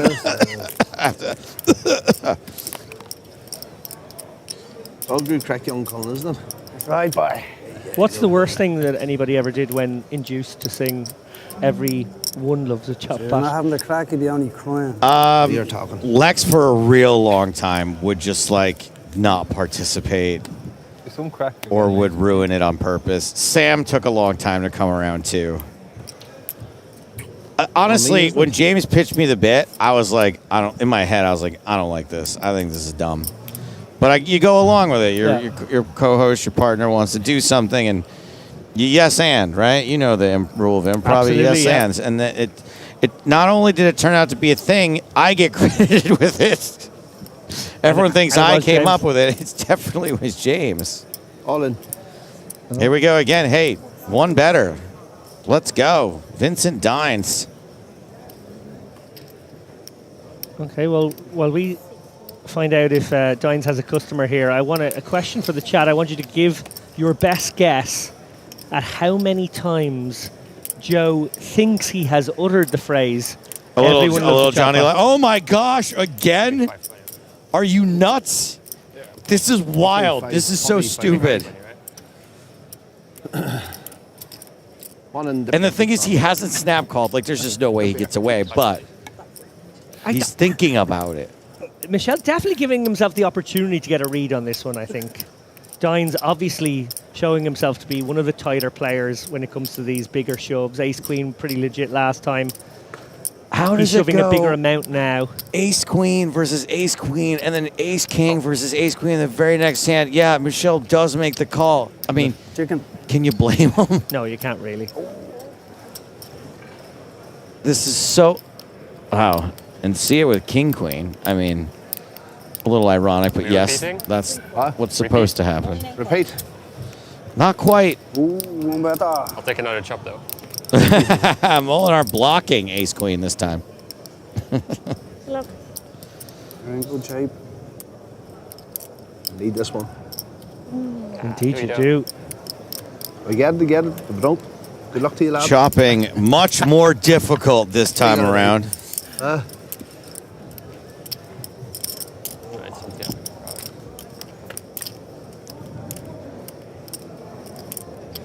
Well, less difficult now. Some opportunities, though. About a 4. Less difficult now. 4 or jack.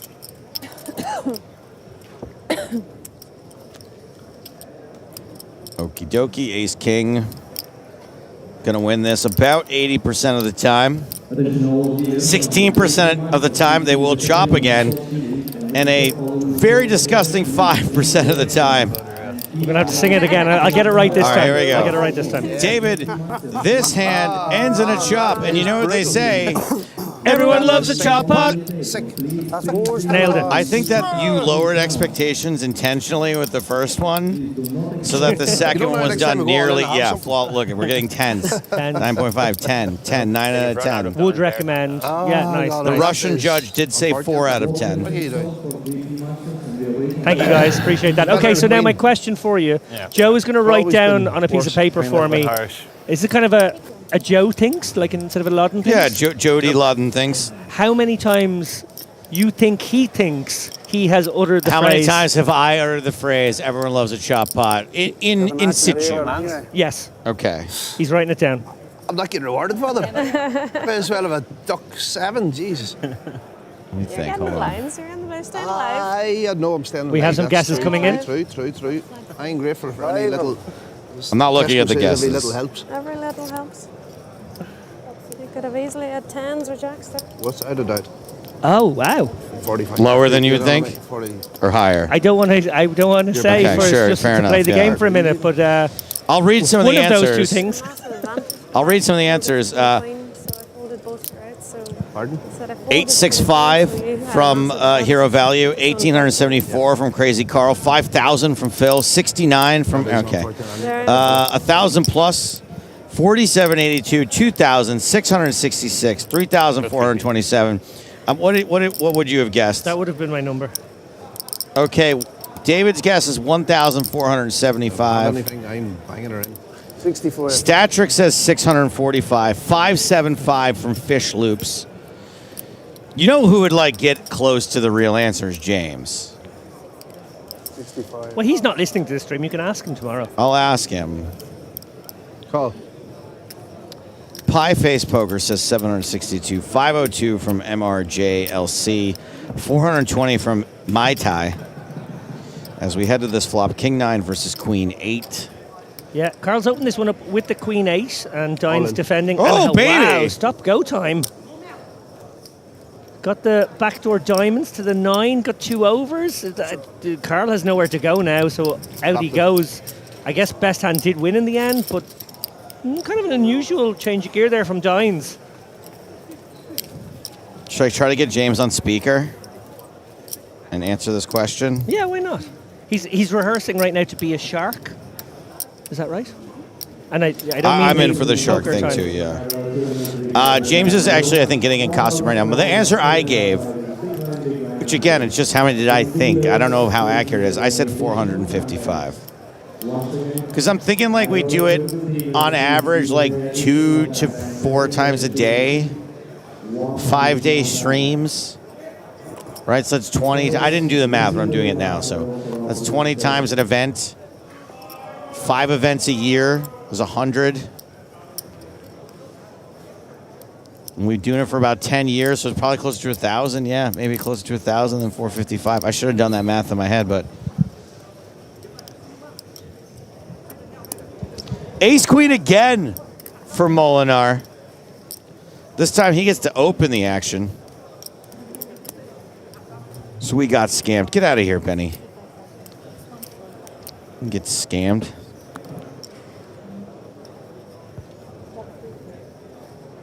I have a great Loudon Think story. Let's see what happens after this hand.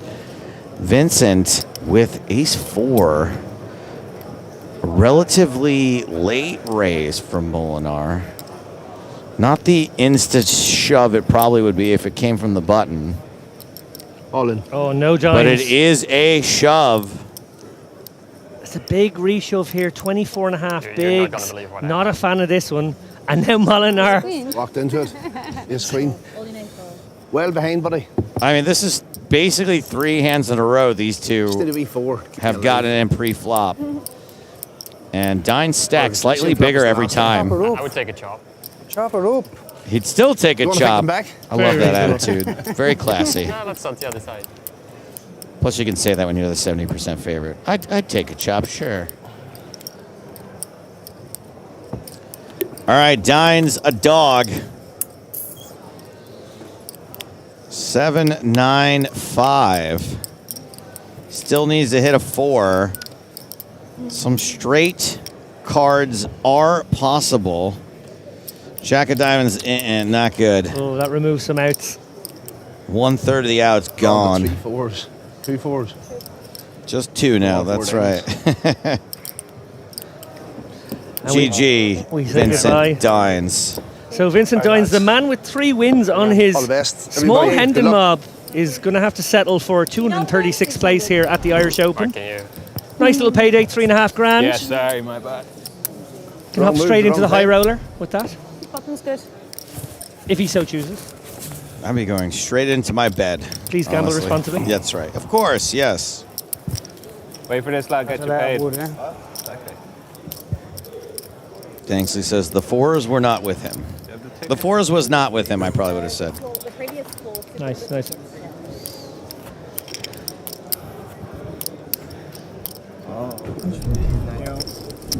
And we have got other players still in this event, 236 of them total. This is Robert Florici, here from Romania, who is also at 3.6 million. These are the 2 biggest stacks in the room. Robert here and Michelle Molinar.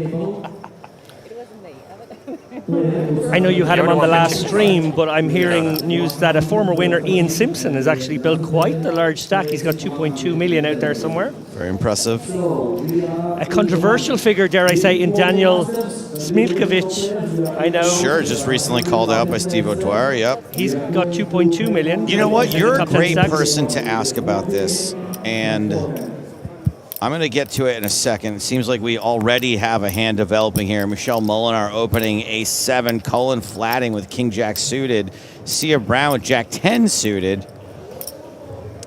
Yeah, I think this will drag Sia in here with some suited connectors. Carl obviously backing his post-flop ability there. Certainly not unreasonable to jam this King Jack suited, but it will be a mix. It will be a flat sometimes. And now Macker in the big blind, really desperate for a spot here, finds nothing. Not even tempted there 4 ways with the suited queen. His diamonds were smothered. Actually, sorry, he was in the small. But nonetheless, just getting kind of blinded out of this tournament right now. It's been pretty hard to watch this. Macker going to need to make magic happen now in the last 20 minutes or so. And Daniel Myers does come along for the ride despite being super short, getting crazy pot odds. I don't blame him at all. Flicks in the 40K. We're going 4 ways with about as even equities as you can get. Yeah, incredible.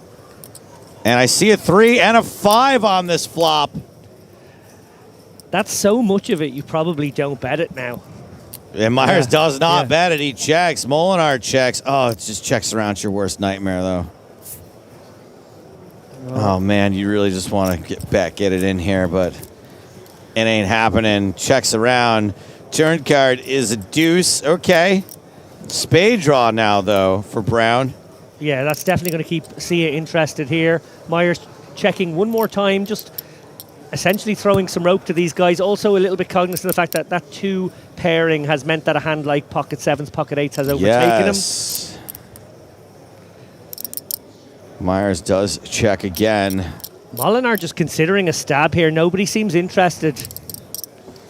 And stab he does. 1 big 100K chip into the pot of 295. Feels like a must at least call here for Brown. You can't really represent a huge amount of this with a raise. Would really be repping 5s and 3s.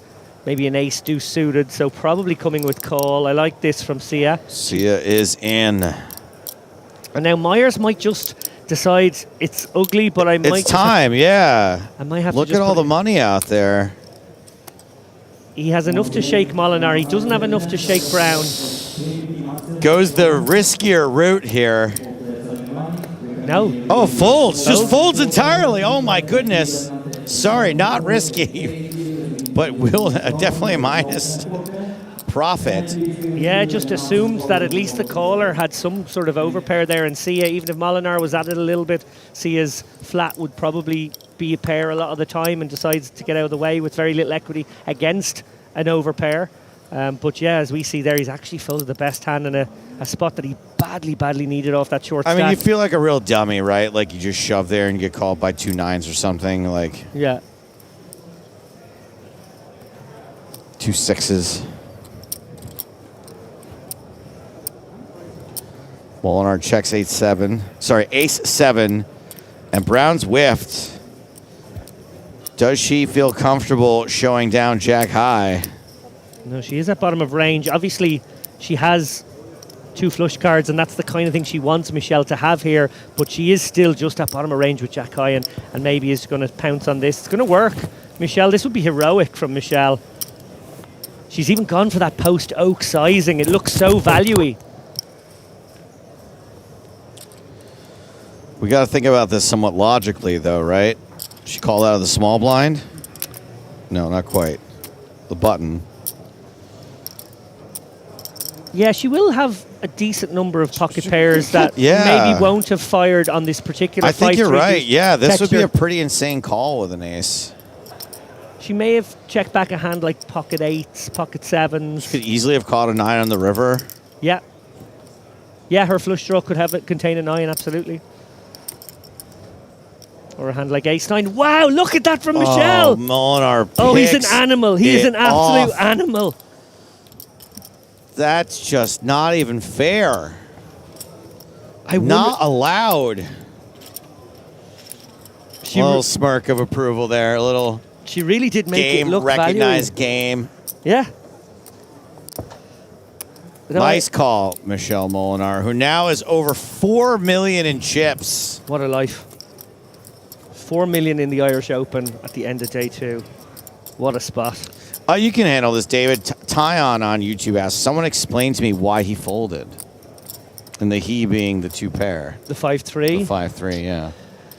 I guess up against 3 players, he just thought, well, one of them has a pocket pair, and if they've got pocket 6s or higher, he's actually in horrendous shape. Because obviously the deuces pair. Deuce is possible too, right? You know, it's not just those things. There's a lot that can beat you. Yeah, someone could be in there with a king deuce suited or an ace deuce for sure as well. Yeah, it was just a pretty grim spot. Like, obviously he's now wishing he just shoved flop, given how it played out, but he almost had too much of it that he thought, this is great, I get to let somebody put some chips in and then I get to reshove. I'm not patient enough to check flop there. I think I lose a lot of value in general when the few times I do make hands because I play stuff like that so fast.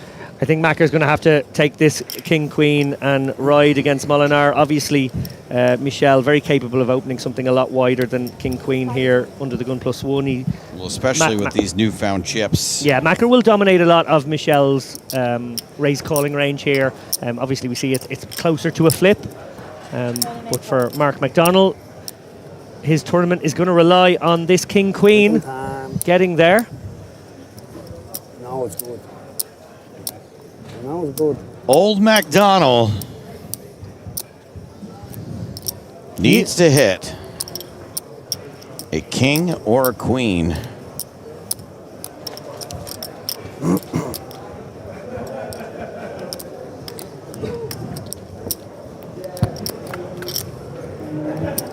In the window. Queen with immediacy. He knows better than to celebrate just yet. Still 2 cards to come. Still 3 aces to end McDonald's day. And now the door is open for an ace. Such a stupid turn card. Oh my God. Aces and 8s now. Fades the lot. McDonald's gonna double up. Taking a slight dent. Molinar back down under 4 million again. Yeah, and patience rewarded there, Mark. Obviously, no panic as he got shorter and shorter there. Just was getting sort of card deaded out of this tournament, but finally wakes up with a spot. No, and big, manages to get his double up and maybe get those engines purring again. Small, but Just a little perspective. Juice it up for me. You can do it. Molinar, despite losing that hand, still has just about 3 times the chips of Sia Brown, who's second at this table. And put his destiny in his hands. Yeah. And we've got a new player arriving here. This is Patrick White from the USA. With all the celebrities. Well hung, fella. Looks like, Big shots up here.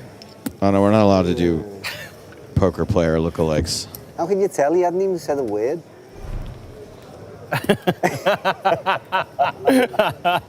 He's wide. Well, are not going to play this hand. Wow. Honorable. Carl Cullen with my favorite hand, King Queen suited, limping in. Little surprised to see this limp from Carl. Certainly thought this would be an open from him, but we'll see how this one develops. White's going to bite. And is going to raise with Queen Jack. Wonder if Carl Man, this +1 limp would scare the bejesus out of me. Some way to go. Yeah, and I wonder if Carl's logic on this one is picking off somebody who might isolate here with a limp shove, deciding that he would do that with maybe the real trap hands and then a hand like King Queen. We're going to find also out could service that way real soon. Poor Adam Hendricks has had none of the fun at this table. Wondering if he could call here and just try and realize some equity. Yeah, just going to flick it in, see if he can just catch any semblance of a draw, any pair, and go with it. And now Carl, is he going to go for this limp back raise or he's just flick going to call? Very shallow stacks here. I mean, we haven't been paying much attention to pay jumps, by the way. That could be a reason why someone might play it this way. 229 left in the field. I don't think we're super close to a pay jump, but also with a field this size, we may not be completely on top of it. Top pair on this flop for White. No equity for Hendricks at all. Cullen with 2 overs and backdoor hearts. It looks like there's not a pay jump until 224. So we are 5 from a pay jump, which in a field this size, it can happen quickly. Yeah, Carl's hand at this stack depth could function as a check jam against White's bet, which obviously we see now that he's connected with top pair will be going nowhere. Cullen could also just come with call, or he could give up. It's kind of one that I could see going any which way. Poor old Adam now just blinded down to 95k. Underbox. Ooh, Carl looking for a read here. Oh, pains you to let go of the Jack, Queen, King of Hearts in that spot. Nothing. But thank you. Adam Hendricks will be playing the next orbit with 3 big blinds, looking for a spot now. No, he said Bronx. Bronx. We have a hard time speaking English. Where Jennifer Lopez is from? I was like, really? What? Where Jennifer Lopez is from? She's from the block. She's from the other block. Is it? I'm from the Irish block. She's from the Spanish block. Okay. So you're half Irish. So the announcement during that hand, by the way, was them announcing how many hands were left for the night. 6 hands. I didn't even know they put the 6 in there. Isn't it usually 2, 3, or 4?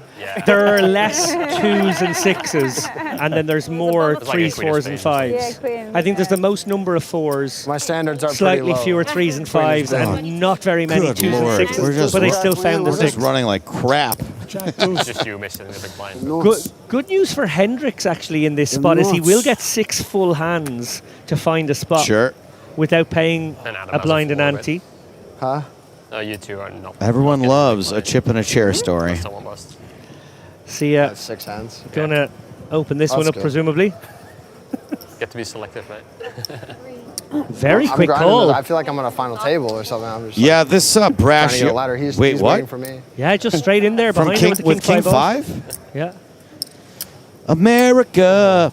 Yeah. The other 2 hours over there, I was saying, was better. That was much more crack.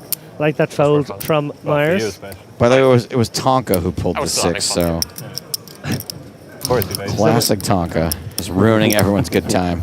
Game's a lot funnier. Yeah. Helps a lot, doesn't it? Adam is dominated. He's going to let this one pass. He's just a picture of sadness right now. Yeah, I know. It happens sometimes, though. It seems so painful, but you do just get blinded out of a tournament sometimes. But we are at 227 now. Remember, that pay jump's at 224. So we have come, we're halfway from where we were last time. Jack 10-10, open ender for Brown, who does have the best hand with king, queen high. I wonder what this king of spades in hand if White has notions. I hate to say it, but I don't feel like there was any real plan here.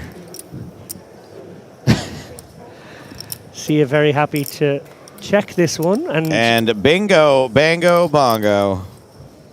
Oh, would she check it over to him now? With the king-queen, which will be well disguised because she didn't fire a C-bet, and he is likely to have some ace-x holdings.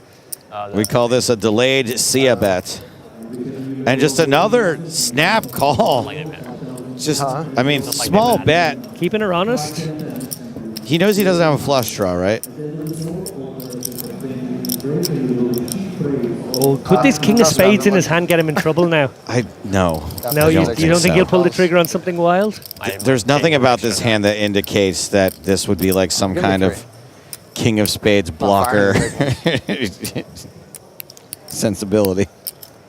I think Sia will probably be greedy here and go large enough sizing. Remember, the flush draw did get there, but he didn't bet the flop. I think she's going to be super worried. 150, okay, not too greedy, 60% or so. The speed with which he called the flop would have made me a little bit worried about a flush draw, but... All right, so hand 1 of 6. Sia Brown, what a great day at the tables it has been for her here at the Irish Open on day 2. Building a very big stack for a deep run, we hope. Very impressive. Easy, boy. Everything's taken from me. Thus far. My soul. Are you defeated? Yeah, super defeated. Bring me some of the luck of the Irish.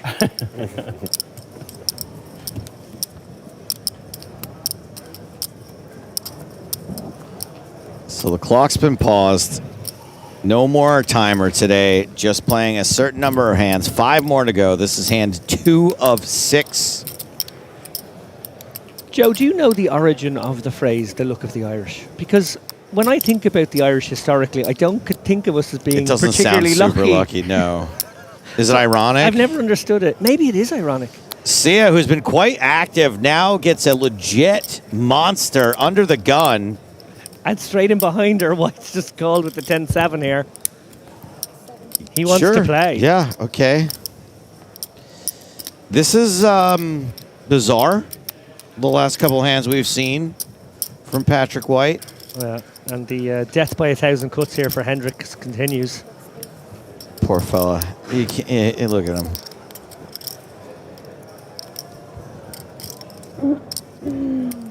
Culling out. Gonna. Look, he's like, go, come, good deal. Yeah, round 3 between these two. This dude is amped. Did he do carb? Sorry, did he do what is it? The Jaeger and Red Bull. What is that? The Jaeger bomb. Jaeger. Did you do Jaeger bombs? I mean, this dude is fired up. Well, he's got a gutter and a backdoor flush draw, and he's going to snap call because that's what we've seen do. Bear in mind, this is round 3 between these two players, and he's been here for 3 hands. This is so funny. I mean, wow, now he's got a legit draw. Wow, that will slow Sia down a little bit. That's kind of the texture you don't love as the player out of position with aces. Now, she may just decide her hand's a bluff catcher from here on out.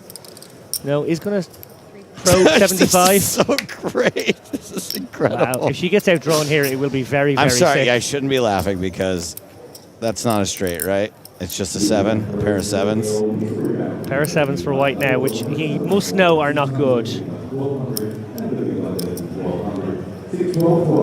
Interesting to see, will she check it over, treat her hand like a bluff catcher, or will she bet again? It's really hard to ever think you can get 3 full streets with aces, right? Like, you're just like, something scary. Yeah, you're targeting like king, jack, king, queen here with the bet. Oh my goodness. Oh, jeez. Sweet Lord and baby Jesus on the eve of Easter.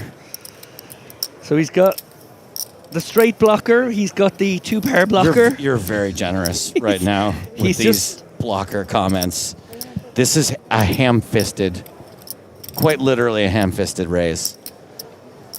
to 315,000. Backdoor diamonds got there. Just but she has ace of diamonds raised. in hand, remember. So she actually has the nut blocker in her own hand. I'm not being crazy here, Joe. She could actually realistically turn her hand back into a bluff here. You're going to take the space jam? Now, I think more likely she's thinking about call, but this is a potential re-bluff situation where you bet it for value. Now facing a raise, you could use the ace of diamonds.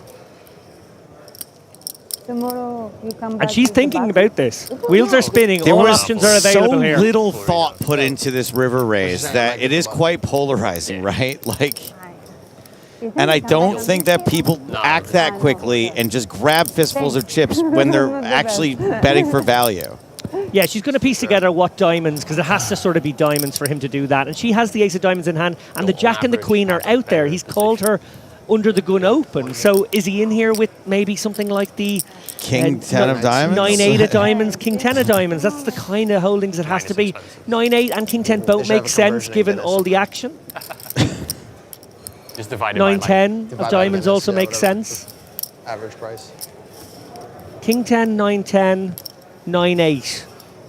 That's kind of it. They're the three combos. Oh, say, can you see? It's the only public domain American song I can sing. And he's not actually raised it that big. He did throw in quite a big lump of chips, but Well, he only didn't amounted count it. to It wasn't. It was. 315. Yeah, it was just what fit in his hands.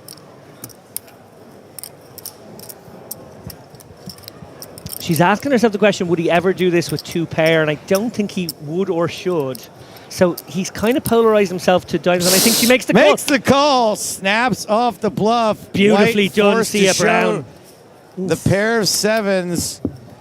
Yeah, and takes it like a champ. Knuckles the table. Using that blocker so nicely there, Sia Brown putting it together. Probably just thinking to herself, he has three combos here, and I think he's capable of bluffing. All right, some self-awareness there at least. As he says, it's embarrassing. Oh, you got to give him credit for the moxie to go on that sort of three-street journey with her. It was somewhat Massive wild. moxie. Massive amounts of moxie. She trusts me. That's And that puts Sia Brown at 82 big blinds. about that one. Yeah, crossing the 2 million threshold now. It stops his big blind. America. Your big blind. It's about right. By the way, the American thing to do there is to still claim Everyone's victory. gotta go whatever. That's right, you just go, no, I did win the We ball. actually I had won. a straight. Yeah, no, I won. Thank you. The chips may be over there, but it's short-term pain for long-term gain. 4. Or at least claim back some of them as a tariff. That's right. We're playing the long game here, all right? Oh. Skates are off. Mike, excuse me, I want to call him Mike White because of White Lotus, but Patrick White now opening under the gun, 10-8 suited. And immediately after the open comes in, Carl Cullen goes, the skates are off. Amazing. Amazing. Oh, Hendricks, wondering if this is a good equity spot here given the wild looseness of White. Could he get in here behind? The beauty of it is it's an open race, so theoretically people won't come in behind because it could be re-isolated and re-raised by White. So maybe this isn't bad, actually. This is sort of maybe opening the door as a possibility. Hendricks recognizing the is fact. going to recognize it, all but all in here. Put in just enough to make it a re-raise, but not all in. Made it 75,000. Yeah.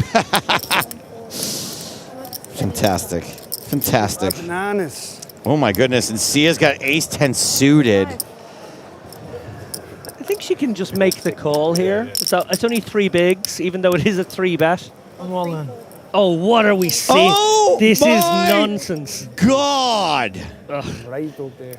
Like it's a great spot for Hendricks now because he gets to more than triple up if his hand holds. But I don't really understand what White's at here. You just call now. You play it 3 ways. You can navigate it. This is a very strange play, I have to say. I have aces. Vincent White. Yeah. I mean, Sia with a very understated reaction there. Hendricks dominating 10-8 of diamonds. Patrick it up, New York. White might be my new favorite player. Forget about it. Oh. What's going on? Honestly. These guys have made the pay jump, so again, that took a little bit of pressure off Hendricks taking this spot as well. What a situation. Hendricks could triple up here. 50K. Oh no, are we going to chop this? No, no, no. Yeah. 6% chance to chop. Dennis Yeah. to just wreck you. Yeah. Or Yeah. It's entertaining at first, and it's just miserable. Somehow I forgot how bad both hands were. Oh, no. There is some chop possibilities now. Now they can chop. Nah, you sicko. Ace or king. This is some of the most interesting poker I've seen. Hendricks does get to play as kicker. Yeah, some seriously fancy plays coming out of the drawer here from White. Obviously, knowing that he had limited table time here at the feature on TV. And he's making the most of it by playing every hand rather wildly, it must be said. So cool. Lost. I mean, he's got a great attitude. Oh my God. Bricks and Mortar on Twitch says, Joe Staples, this is pub poker at its best. He knows there's another day to this tournament, right? Well, I dare someone to try and take his big blind. Yeah. I fucking dare anyone. The real winner in that one was Adam Hendricks, who got more than a triple up in that hand. From 85K, I think he's now sitting on something around 300. So I think that was hand 3 of 6. I can't believe we drew 6 hands. Like, what? There's been a lot of things that have been hard to believe, I'm just going to say, about this last half hour. I got to say, I'm loving it. I'd be here for 2 more hours if they tell us. The only thing that would be sad for me is that Patrick White doesn't have many chips left. So Myers is shipped here with King 9, got Ace 9 to fold. Now, are we going to see a blind call from Patrick White? Like that would be the next thing we might It's see. the only way to escalate it from here. Sia's out. Oh.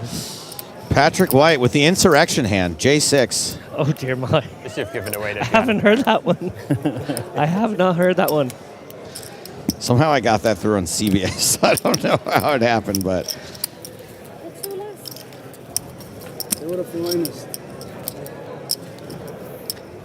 So what happens with the J6 hand if you do happen to lose chips? You just get to take them all back at the end. Is that what happens? No, what happens is like a couple of years from now, yeah, someone gives them back to you.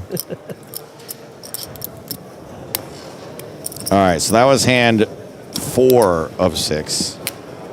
Is that all? We've got 2 more. The penultimate hand, as James would say. Talkman says you stormed the dealer. I got chirping chips, man. Petit with King Jack. Good for her. This late in the day, I'm probably just gonna fold King Jack. I'm not gonna lie. I'm just gonna lock it up. Molinar gets away from Queen Jack. Sia's out with 9-6. Patrick, yes, calls out of the small blind with 4-2 suited. As you do. He must have a flight tomorrow, right? Like he's just trying to run up a huge stack or be done. No, I'm all right. I'm going to drive.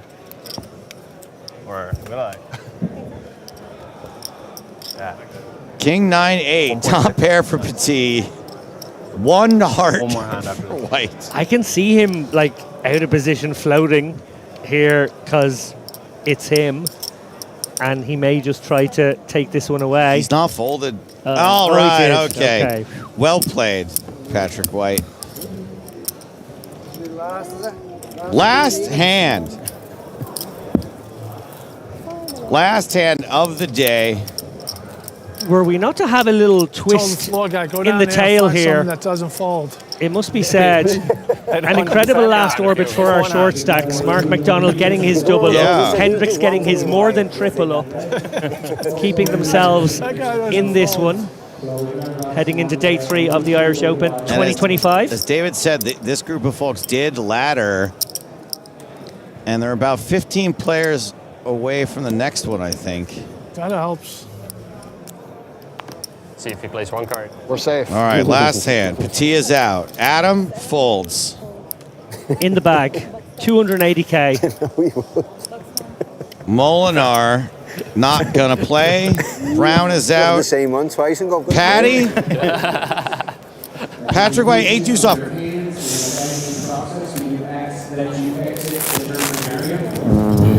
Raises? I think he's made it 50. Like Yeah. there was already a chip out there somehow. I don't know what that is about. He's called. No, I think he's put 50 in. Oh, you're right. It is saying call, but there is a chip out there. That's it's the the button. Looks a lot like a 25K chip. Yeah. So limping in with the 8 deuce, not even raising it. And that will bring about a button on blind battle with Myers and his 10-6. Ace, King 5. Who wants this pot? Yeah, I don't think you want to try and bluff Mr. White right now. It wouldn't even be a bluff. They want a hand. He won a hand. Beast mode Danny Tanner won a hand.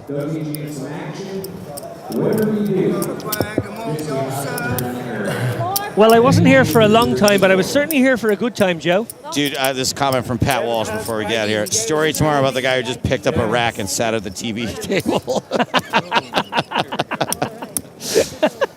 Fantastic, David. It was a pleasure. This will not be our feature table tomorrow, but who knows who might show up at our first pick after the redraw. This is where things stands for these 8 players headed into day 3. Myers and Hendricks, Cullen also short stacks. White and McDonald, not great, not terrible. Petit and Brown at good levels, and Molinar, one of the tournament chip leaders. Here is a reminder of what they're playing for.